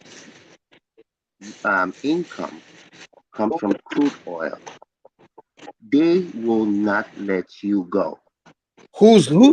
Majority of The who? Nigerian state, I the can't hear you. majority Say it of again. the Nigerian country. If The, Yoruba says they want to go, or let's say Igbo say they want to go, the state of Nigeria, knowing what they'll be losing, will not who's the allow. state of Nigeria? Who's the state of? Is it not Yoruba and Igbo and all these people that are the state of Nigeria? Yeah, but that's why I separated it. If Igbo say they want to go, I don't see where the Hausas will say it's okay. Or maybe the Really? Yorubas can say it's okay because they have other things going for themselves. But the Hausas are not going to. What do they have? Hold on. No, I they don't know why have you a guys lot. keep What doing are you this. talking? They have a lot now. It's They not have even a what they lot. have or what they don't have. When in Nigerian history, as the Awusa has ever say Igbo cannot leave Nigeria or Yoruba can, when has anyone ever said no one cannot leave Nigeria? In fact, if my memory serves me well, in during the Awusas, in fact, from the beginning of Nigeria, they've always said they don't want to share country with you guys. So I don't know where you guys keep this policy that we keep preaching to ourselves that the Awusas are the one will not let us go. They're holding us. It's a lie. It's never been the case. In the 1966, when the Northerners did a pogrom, they chased the Southeasterners away from their region. They said they're not Um, doing Nigeria again. Mike, why are they doing sit at home? Hmm? No. Why are they doing sit at home? The Monday stuff. Why are they doing that? Well, they want Kanu to be released from prison. That's why. Oh, No, it's not Because they are because they want to stupid. leave. are they there for the people on the ground? Thomas answered it correctly. Wait, it's not Are because they they want to Because they leave. are No, stupid. let me land Who's first. they? I'm going Uh, uh, somewhere. It's not okay, because Biafra wants to leave. Ariola, what are you talking about, man? No, but I thought like the reason why they're doing all of this is they're protesting and all of that is because they want to leave. Isn't that the case? Okay, no, okay. Oriola, that's not the case. Can't you give me 1 second now? Let Okay, me go ahead. tackle Oriola. Go ahead. Oriola, you remember I mentioned to you. I said the only people that can l- lead lead a tribe or ethnic group out of country is their leaders. Now you are telling me they want to. Is their leaders agreeing with it? Are their leaders sitting at home? Are their senators, their governors, their ethnic traditional leaders? Are they all on board with this? So what are you talking about? Okay, so who are the leaders leading? Are they not leading their people? So if their people are saying one thing, you're saying even though they're leading some Uh, people, they uh, shouldn't listen to their people. when you okay, when you're saying define a people will be the entire population being on one page, Yeah, right? That's the people. yeah, But if you're yeah. saying something is happening, hold on. You can't say something is happening among a people, a section of the people is doing something. That means the people are doing something. That's not the way it works. You can't say, for example, in Yoruba Nation now, you have some people that were on the street, hey, go, Elini, go, hey. Does that conclude that that's what Yorubas want? That's not the way you do it. That's why they do something called referendum. That's the point I want to make now. So as a leader, when you see your people crying for something or yearning for something, don't you think as a leader they should just come on board and be like, okay, how many people want this and how many people does not want it? Which leader are you referring to? Yeah, which Either leader? of either Biafra or Hausa land or Yoruba land. If the people But, are but, yearning but, for something, but and you know, like we okay, have leaders, so okay. Let me the ask job you a of the question. leaders is for them to see, okay, my Who people is are their saying this. people? How many Who is people? their people? Who are Their these pe- people's people? the But leaders Oriola, are Their controlling, are in charge of. people, their people are the Oriola, other people. They are the other people who are stealing Nigeria's money. Those are their people, and it doesn't hold matter on. what part of the country they come from. Let me even deal Oriola on this point he's making. Oriola, first of all, is Biafra a people? See, I don't know much. I thought Igbo people are Biafra. That's what I No, always and that's the thing, and so maybe that's why I need to. First of all, no, the southeast. Sorry, Yeah, the Igbo traditional rulers, political leaders, they can't say, "Oh, we are the representative of Biafra," because the so-called people that are calling saying they want Biafra. When you ask them where is the Biafra, they name territories that are way beyond the Igbo land. uh-huh. So now you are telling me that those Igbo socio-cultural leaders or the political leaders can now say, "Oh, we want to pass the bill on Biafra," because even in Nigerian state will say you are not making sense.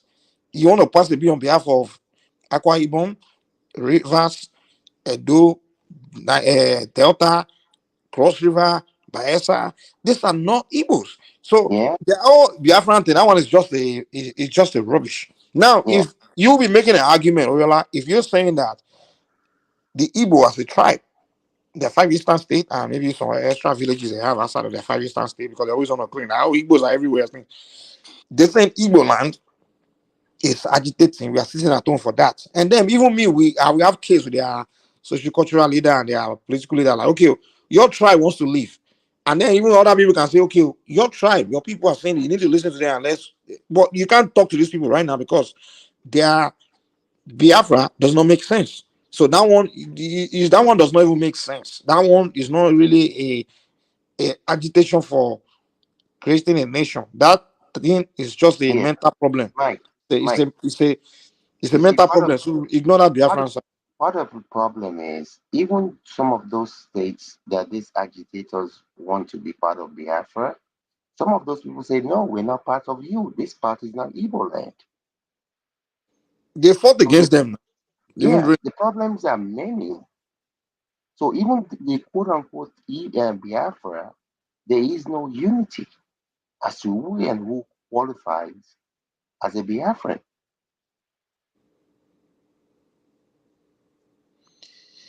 I Yeah, don't know me, what means that. I understand your point. I totally understand everything that you guys were saying.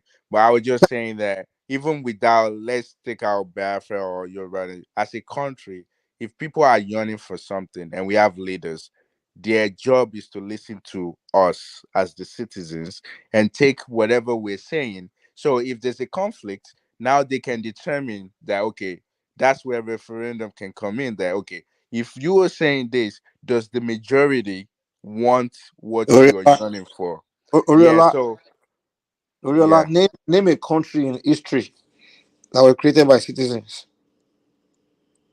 city. You gotta fight for it. You gotta grab Yeah, it No, and run with wait. it. no. When you say citizens, are you separating the leaders from the citizens, or you're putting us all together? Because if you're saying Hold on now. country, What I'm trying to tell you is this: countries, empires were created by individuals. and group of individuals, powerful men, powerful individuals. They come together, they create a country, they design a system, they create the laws, and Don't people forget the follow. women. Oh. Don't forget the women. Oh. Wait, Yeah, no, Yugoslavia no, and usually men are creating. other countries. I'm just Even powerful women can be involved. Wait, I'm what just about fooling. like Croatia and Yugoslavia? They won before, and because of You say ethnicity, Croatia and Yugoslavia. No, Croatia yeah, was inside and they Yugoslavia. separate. Inside, yeah. Yeah. And there's also Malaysia and Singapore, and there's also India and Pakistan. Pakistan. Because of ethnicity stuff, they separated. Because But Oriol, I so don't think you are listening to me at all. I don't think you understand my point. I'm not I telling heard you. my main point is that the only people that can create a country or separate a country or create design a country is Real leaders. the Real leaders. leadership of the people of that group that can do it. Either the Not leadership of that group, not whoever is the head of that group, not they some are the former only one that can make it happen. Not Yeah, some not some not some former population, agreement. not a Not group of some people, not a former agreement. population, right. But powerless group of people among them. right, but didn't the leaders listen to their people before they actually go ahead and make that happen? They do listen to their people, correct? There's never a people with one voice. There's never a situation where entire people have one voice. It's never Yeah, happened. It never That's happened. right. It takes The only time they a can few go with group of people, leaders. the only time maybe leadership of a people want to make decision on the interest of the people, what they normally do in that case is they will now say, I want to know what position of my people actually believe this thing, want this. And then that leader will now do some kind of referendum among his people. And just to You understand? Right, Wait, give me yeah. a second now. That's the point I'm making. But wait, Oriola. that leader will now say, if that leader is interested though, if that leadership of that group, because every group that's the most powerful are always the one leading in charge. They own, trust me, the most powerful own that group. Whether it's an empire, whether it's a country, whether it's a tribe, the most powerful group of men are in charge. And if you mess with those people, they'll crush you. That they own it. They own it. They may not tell you, but they make you as a citizen feel like, hey, you own your territory, you own your tribe, you are a ownership of your, but you don't own nothing. The most powerful, even let me learn. I'm just saying something very important. Even among animals, in a clan, in a lion pride, the alpha males run the show. They can kick you out of the pride. They can decide whether you stay, the alpha male or the alpha female. They run it. The same thing in a country, nation, tribe. The most powerful men there, and they're usually the one that end up being they are usually the king, the traditional ruler, the political leaders. They are the one in charge. They decide what will go on. Forget what there's some section of the population is crying about. You are not relevant. The only time they may your way as a member of the group Mike, is if they choose to okay, go ahead. Yeah. Can You you want to hear say me? something? Yeah, I can hear you. Yeah. Yeah, we can hear you. Yes, I think my network is playing up here. Oriola was asking question that why are they sitting at home? I said because they are stupid. That's why they are the sitting at home. reality, I mean, I talk Because sit at home is not. Go ahead. Yes, sit at home is not going to bring out in Kanu. Sit at home is not going to bring out Biafra. Do you know that? Yes, and just to add to that, I talk to people. Yeah. I talk to people in the East, often, especially during this Christmas. They said there were so many people that came from all around the world that came home, and people are really not doing this sit at home. So it's actually not, it's not an effective um, process. So they're just wasting their time. I mean, I don't know why some guy in Finland is like me over here. Some guy wherever is going to be telling me what to do. A grown man that have children that I'm teaching. I'm going to be listening to. I don't care if it's Gumio or Basanjo. Why am I listening to what? Why? How can other human beings be directing what I do? I mean, am I a baby or something? Have you heard about that 85 15% theory that is it's actually the 80-20 theory. I think it's 85-15 to be honest. They say it's only 50%. They say it's only 50% of human beings actually can think and think for themselves. We're not going to divide the baby just because of 5%. So we'll go with your 1585. They say it's only 15% of human beings. In fact, I think it's even less than that. that can Exactly. I they agree with you. actually think for themselves. The Yeah, rest of yeah, the human Those population, they just follow. They right, yeah. just those follow, man. people that actually think for themselves, they're the leaders, and there's few of them. Probably Yeah, most among of that 15%, when you will find people that rise to the top, they become leaders, they just rule and yeah. they direct the rest of the world, that direct the society. They are the one that they are the people that create nations, create Yeah. empire. I think They they're are the like one, one the percent ideas is that what direct the world, but the rest of human population, they just they just followers. follow. They just Yes. Just waiting for follow. something to be done and they See, will you follow. can see that on social media going like that can on if you go to social media, you can definitely tell that actually a lot of people just follow. They don't lead. Like you can tell. That's a good sample. You can use that as a sample. Like you That's can why tell. countries like China, they're very they know about that. How another country can go and they can go and plant someone in your No, nation, start destructing, brainwashing the population, and just have them rise against their, just turn everything upside down. That's why those countries always protect the mind of their citizens. Wait, To make Mike, sure even they monitor what they consume. Mikey, you were once a military now. You know the deal. You know the drill now. follow the last order. You know how you guys do these things. You know But the I mean, drill. like me, for example, I don't have a Twitter account. I don't have a what's the other one everybody's on?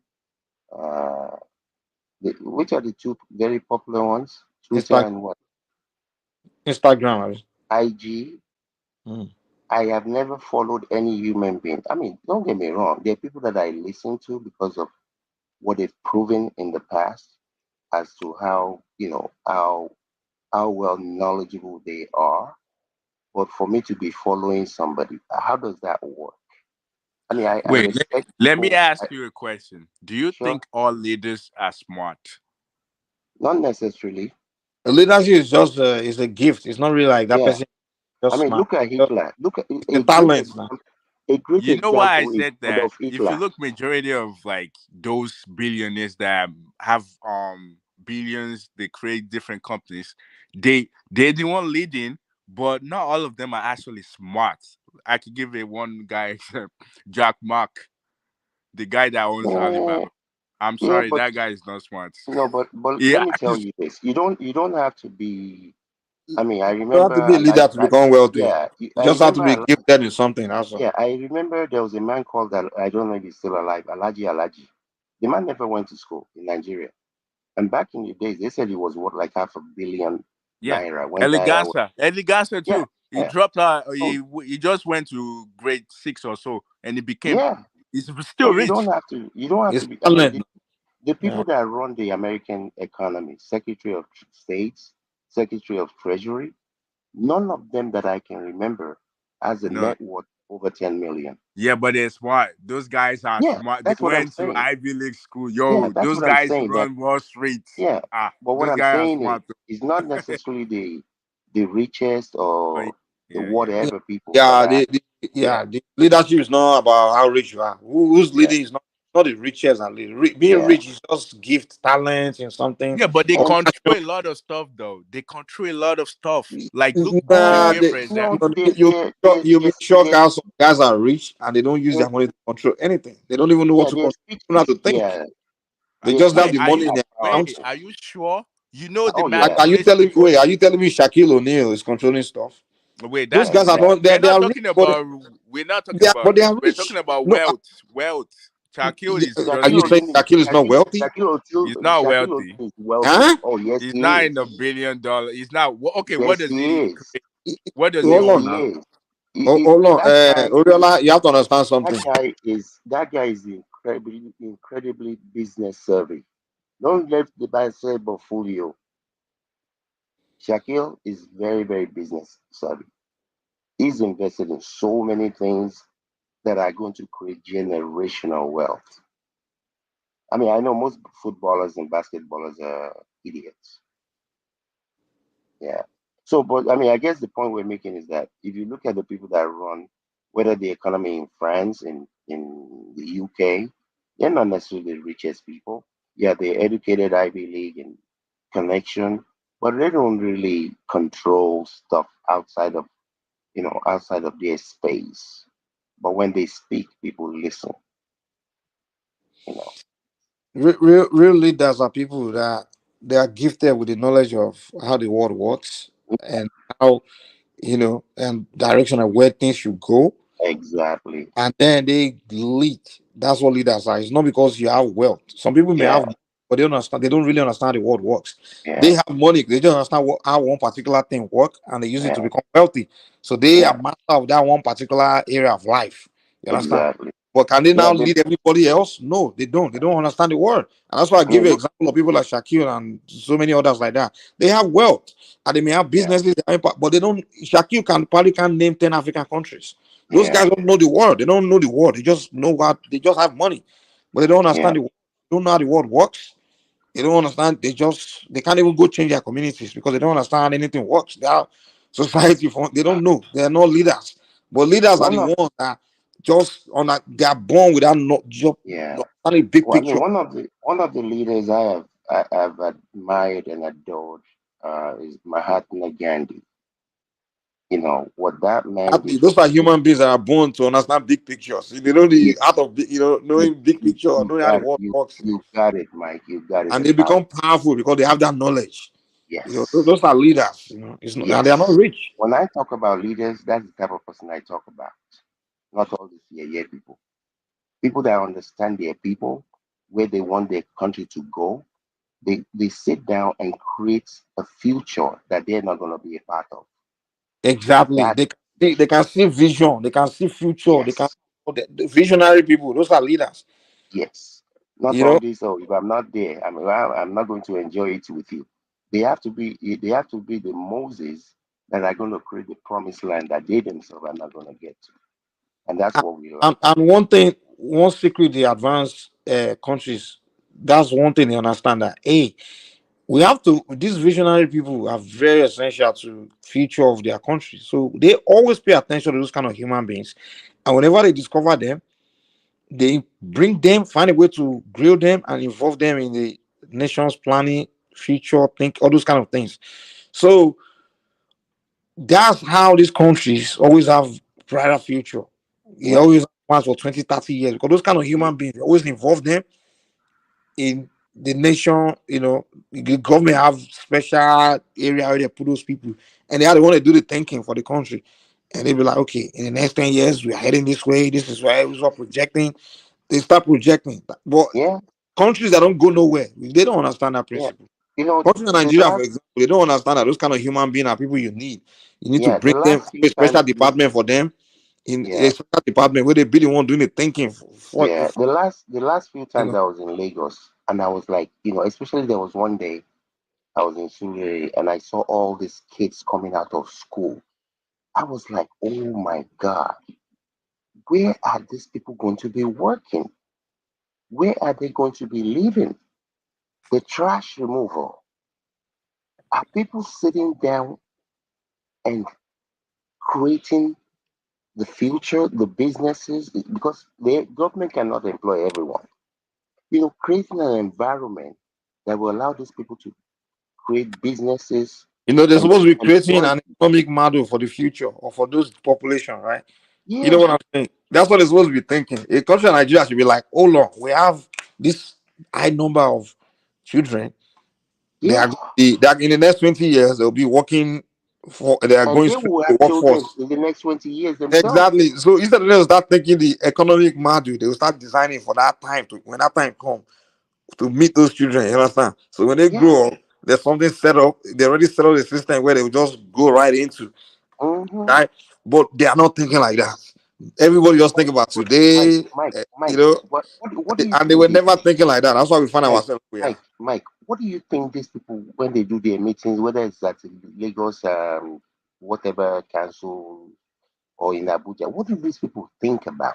They are just talking about today now, and that's it. They can't think beyond their nose. What they are talking about is just today. They can't think far. They Wow. just there is what they right now, what they are feeling, what they'll be talking about today, and what they want to condition. They'll be talking about things that not even and mediocre things like okay, want to what is when they want to commission road or those kind of things. Is what they talk about. They're not talking about some kind of strategic system, Mike, based on you know. the world, I think it's World Bank stats, right? They said we're going to be close to 400 million by 2050. So I'm like, who is preparing for this future? Where is the plan? How do you prepare for this? Los Angeles County uses 40, is it 30 or 40,000 megawatts? Los Angeles County, population of 10 million people. We, the entire Nigeria, how many megawatts? How do you prepare for this? Do these people understand that you're not going to be here forever? Ilé sọ mímọ́ àdújọ lọ. The thing is, one of the mistake I noticed in Nigeria is the politicians want to do the thinking for the country, right? And I'm like, no, if you know that's not your job. That's why you call you a politician. Your job is to hire the thinkers, let them do the thinking, and then they present the thinking to you, and then they'll now present which way, and different options, and then you now create the policy. But the politician will be telling you, "Oh, I want to do this." No, it's not your job. You're not smarter. You're not smart. You're not the smartest person in the country. You should not be the one doing the thinking. Your job is to find the smartest people in the country, the thinkers, the people that are gifted with those areas of life in terms of thinking, forward thinking, planning, all those kind of human beings. There should be a department for those kind of people, right? Yeah. In different states where their only job is to do the thinking. And then those people Yeah. are now the people that will now come and sit down with the politicians and give you the pictures. And then you as a politician will use your own political, well, your talents or your gift to now look at okay, this policy to back it or whatever. I just sign things into no, because that's what America does. The government, they just bring the expert, they come and give the president advice and just show him everything, show him the big picture. Even some of the missions American military carry out, it's something they've been planning it for 10 years. Do you Oh think yeah. the current president was even dreaming that he was going to be president 10 years ago? Or maybe No, they've probably already not. planned, they will tell you that this country we're trying to overtake, we've been planning it for 15 years. It's about time You to see, get it done now. So the new president just come in and just present all the plan they've been planning and everything in front of him, and he was just yeah, announce it like, okay, let's go. yeah, That's the way they yeah. do You things. see, this is if even forget about America. You see, when I look at the Gandhi structure, this was a very intelligent man who was a big time lawyer in South Africa back then. If you saw the way this man used to dress, three-piece suit, dressed to kill, but it came to a point that is like, you know what? Going to go and help my people is more important than this thing I'm doing being a lawyer. And this man went back, started just putting wrapper, not even full cloth, just tie wrapper, walk around all over India. They could have given him any type of limousine, but he was hell bent on leading by example. And one of the things they did in the was that in the 40s, they decided that one of the ways they were gonna go was to use people that they established that were very intelligent and put them into the medicine field. That's why you have so many doctors. People say some of the best doctors in the world are Indians. It was by design, not by not by OGG. This is something people sat down, they evaluated, made a decision, and put the resources to back it up. And that's what people have to do. Good morning, Mr. Kulata. Oh, Kolata, Kolata is snoring. Is in the dreamland. I thought he's okay, I'm sorry. Sorry about that. Kolata is real. Yeah. If the Kolata quiet, you know that he's already sleeping. Yeah. That's So that's our road is far, but like I said earlier, I'm kind of encouraged by some of the developments that I'm seeing here and there.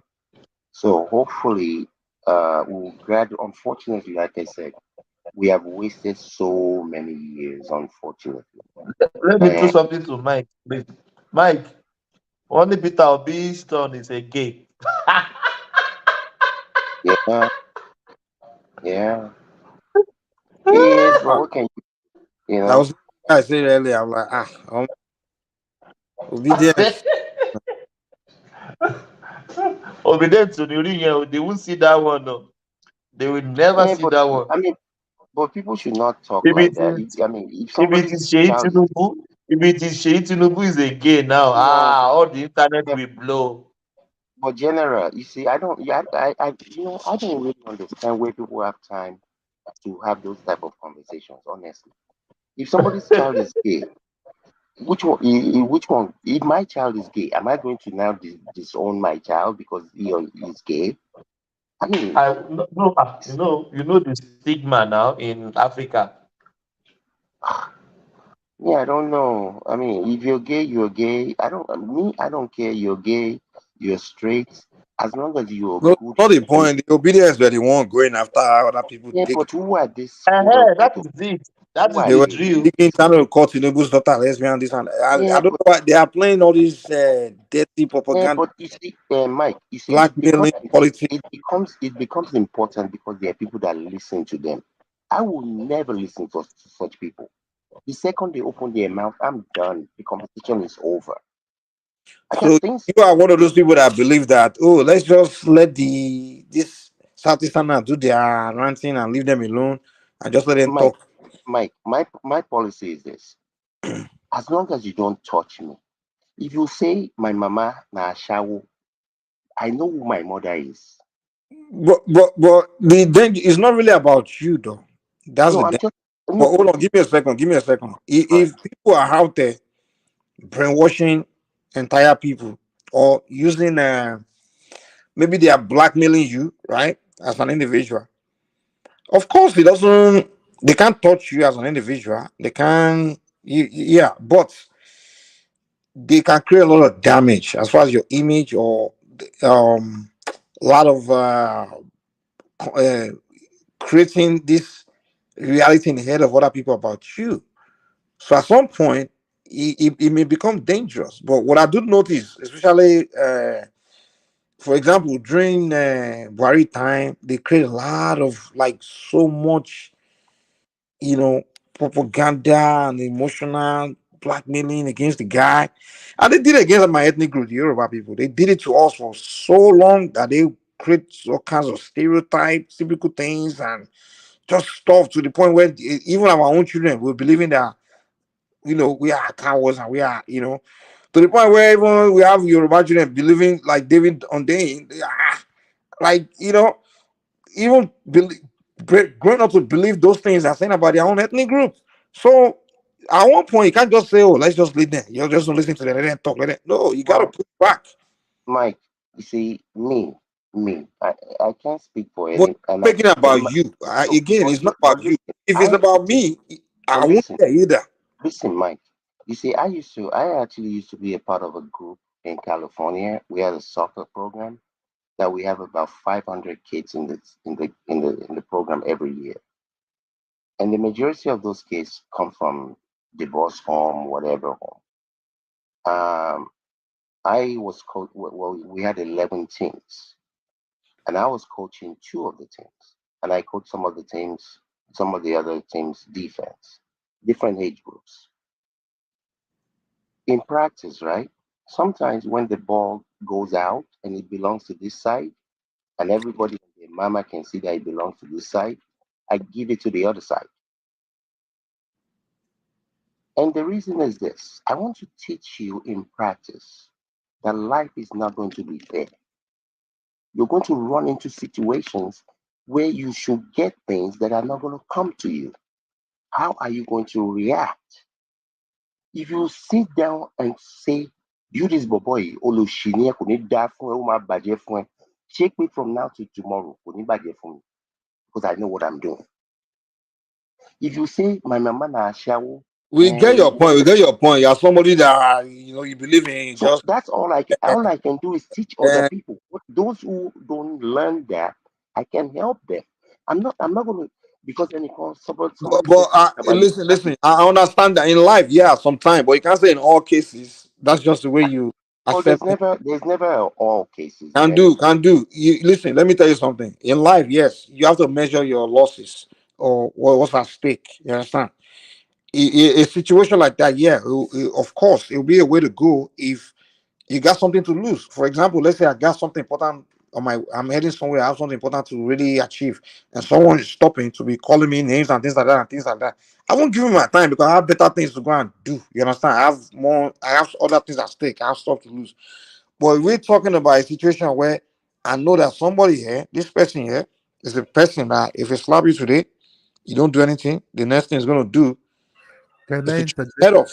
Please, Hold can on, I hold interject? on, now hold on. You have to analyze the situations too. Like this kind of person, and like there's a saying, there's a saying, they say a bully, if you don't stand up to a bully, he will keep bullying you, right?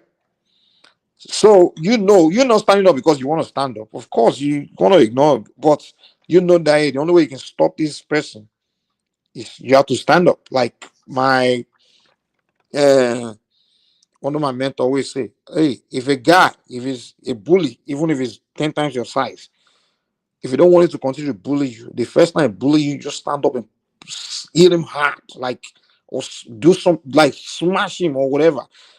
Even if you beat you, do everything, next time he won't come back to you because he doesn't want to experience that trauma, that thing that he experienced, that it that you give him. He will find someone else to go and bully because he knows that this one, even if he beat him, but I know say if this guy will give me the last time when I go bully him, even though I beat him, that scarf, if I look in the mirror, still see I don't want that scarf on my face. So me, I leave him alone. You understand? So there are times where you know that it's necessary to stand up to something. It's not all the time. You say, oh, let's just no. I get it. There are times where you can say, oh, I want this on the water, man. Let me just go my way. But there are moments where you gotta face it and deal with it. Mr. Triumph. Are you true? Okay, now. Sorry to. I don't like. I don't come with That's the word I want to use in English. Ah là là là là, comment je peux l'oublier? C'est pas grave. Don't worry, don't worry. One thing that words are powerful. Words can control you, can build you up. The same time, can break you down. Mhm. That's why anybody says any word to me, I counter attack in a silent way. I will be that last person. I must say my last word before leaving. So in my head, my subconscious and my conscious mind says the same thing. Words matters. Words matters. So I do not like anybody to say anything negative about me. It matters because because they say the the, the the window to your soul is from your eye or your ear. They say what you see and what you hear can either build you or destroy you. Because I remember when I engaged with the French, yeah, they put us in a room for some days and they do what they program us. They reprogram us. I can tell you words are powerful. We are repeating the same words every time, and we start behaving in what we said, what we tell us. So for me, words are powerful. Mr. Tam, it's kind of like a group of people start accusing Mr. Kandu of maybe something crime, right? And he's Yes. saying, "Oh, they can say what they want. They can say what they want." It's a matter of time before you start getting indicted, man. You just find That's yourself in the prison. words are So you powerful. can't you Words can't are say you powerful. can't challenge voice. Sometimes you have to challenge it, Yeah, man. guys, You have to challenge. and I And some agree. people, some people, if you don't push them, but they will not leave you No, alone. They no, will no. continue But to. Yeah. look, I understand and I agree with what you guys are saying. Words are very powerful. You can speak life. This tongue of yours can speak life or death to someone. And don't get me wrong. I am trained taekwondo. I can destroy most human beings, not beat, destroy. Because we're not trained to fight. My job is to look at the one, two, three steps I can take that will put you down. This is not boxing. This is not. Let me remove my shirts. I'm trained to avoid conflict because it's not going to be pretty. And more times than not, because of what's going to happen, especially in America, before they figure out who was wrong, I'm going to be arrested. Yeah, I mean that's Oh, the hold on, the hold wise on, thing hold for on. anybody. I'm going to be You arrested. you always trying I'm to going to avoid have to. I'm conflict. You going to do have to. whatever you have to avoid. I'm going to have to bail myself out or get somebody to come and bail me because of some foolish human being. You see, the fact that somebody says something. You see, again, it depends on your level of consciousness and what you're doing in your life. If, especially if it's some random person. Okay, if Mr. Hey, Triumph Mr. now, Can do, hold Mr. on, hold on. Let me line this real quickly. If Mr. Triumph now says in French that this can do, go better for all of your family, from your children to your grandmother to whoever. If he says it in French, because I don't understand French, there's not going to be any reaction. But if he says it in English or he says it in Yoruba, because I understand those words, now I have empowered the same thing that he said in a different language. He still said it. The only difference is me, Mr. I'm Can the do. one Let that me make one thing empowered clear real the quick. situation. Mr. Kando, hold on. Let me make one thing clear real quick. This is one thing I believe. I don't think you should react to what someone says or what someone says because of the way you feel about what they say. No, I think you should only react to fix some if it's to fix something or to prevent a damage of something. You understand? So I'm not disagreeing with you that you should have emotional intelligence. I have emotional intelligence. I literally, you can say something very, very annoying, and I can just measure like, okay, is it worth responding to? I don't respond because what you say annoys me or offends me or hurt my feelings. No, I don't react based on that. I only react for the reason of either I want to prevent further a damage, either for example, I'm a businessman, right? Let's say something you say is going to affect my business. I'll react to that. Not because what you say hurt my feelings, but this thing is safe. If I don't defend it, if I don't tackle it, if I don't push back, it may cost me money. It may Mike, affect my business. But Mike, my business now, or hold on, I hold will on, hold on, sue you. or my no, I'm trying to tell you that the reason once you react to anything others are saying is for the purpose of preventing any damage, not because you feel hurt. That's not what we are saying. Well, maybe I don't understand your meaning of react. If it's in a business sense, and I'm trying to protect the good name of my business, is either you go on social media and defend what is happening, or you go to court. There's nothing. If somebody walks into, if I have an establishment, which I don't right now, if somebody walks into my establishment and say, this place, the last time I ate in there were cockroaches in the food and whatever, whatever, and they say something disparaging, or they go on Twitter or whatever and say that, it can Mhm. affect my business. So the only power I really have is to go to court. I mean, even if I start defending myself now that you're lying, yeah, our food here is great, this, that, and that. I'm just coming to the same gutter level and arguing with you. Really? I don't have a business. I don't have a formal business. I mean, I have things. But you see, this is the thing. I'm not going to allow any foolish human being. Let me give you a very good example. When I used to play soccer, right? Wait, Like a before you big go guy. further, hold on, hold on. This analogy you just gave, I want to show you where you are wrong. Okay, Okay. you own a restaurant, and I go. Wait, Guys, wait, hold on, it's now, hold on, hold guys, on. it's Uh, it's uh, 10 hours. We have to go. Just make one minute, then we shut it down. okay, let me just say Yeah, this to him.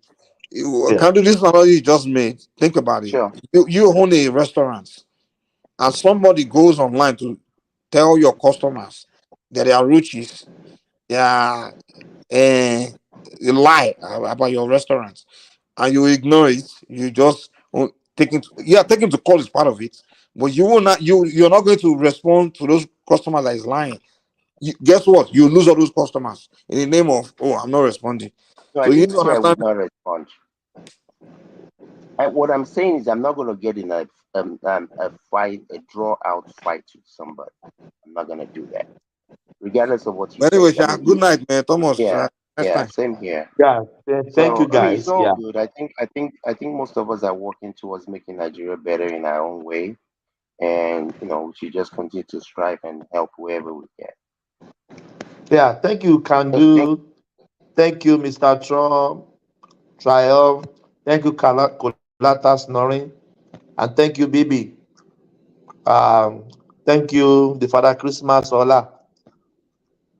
Guys, thank you so much. We catch ya later. Carry the conversation in the comment section. I said, peace. Thank you, guys.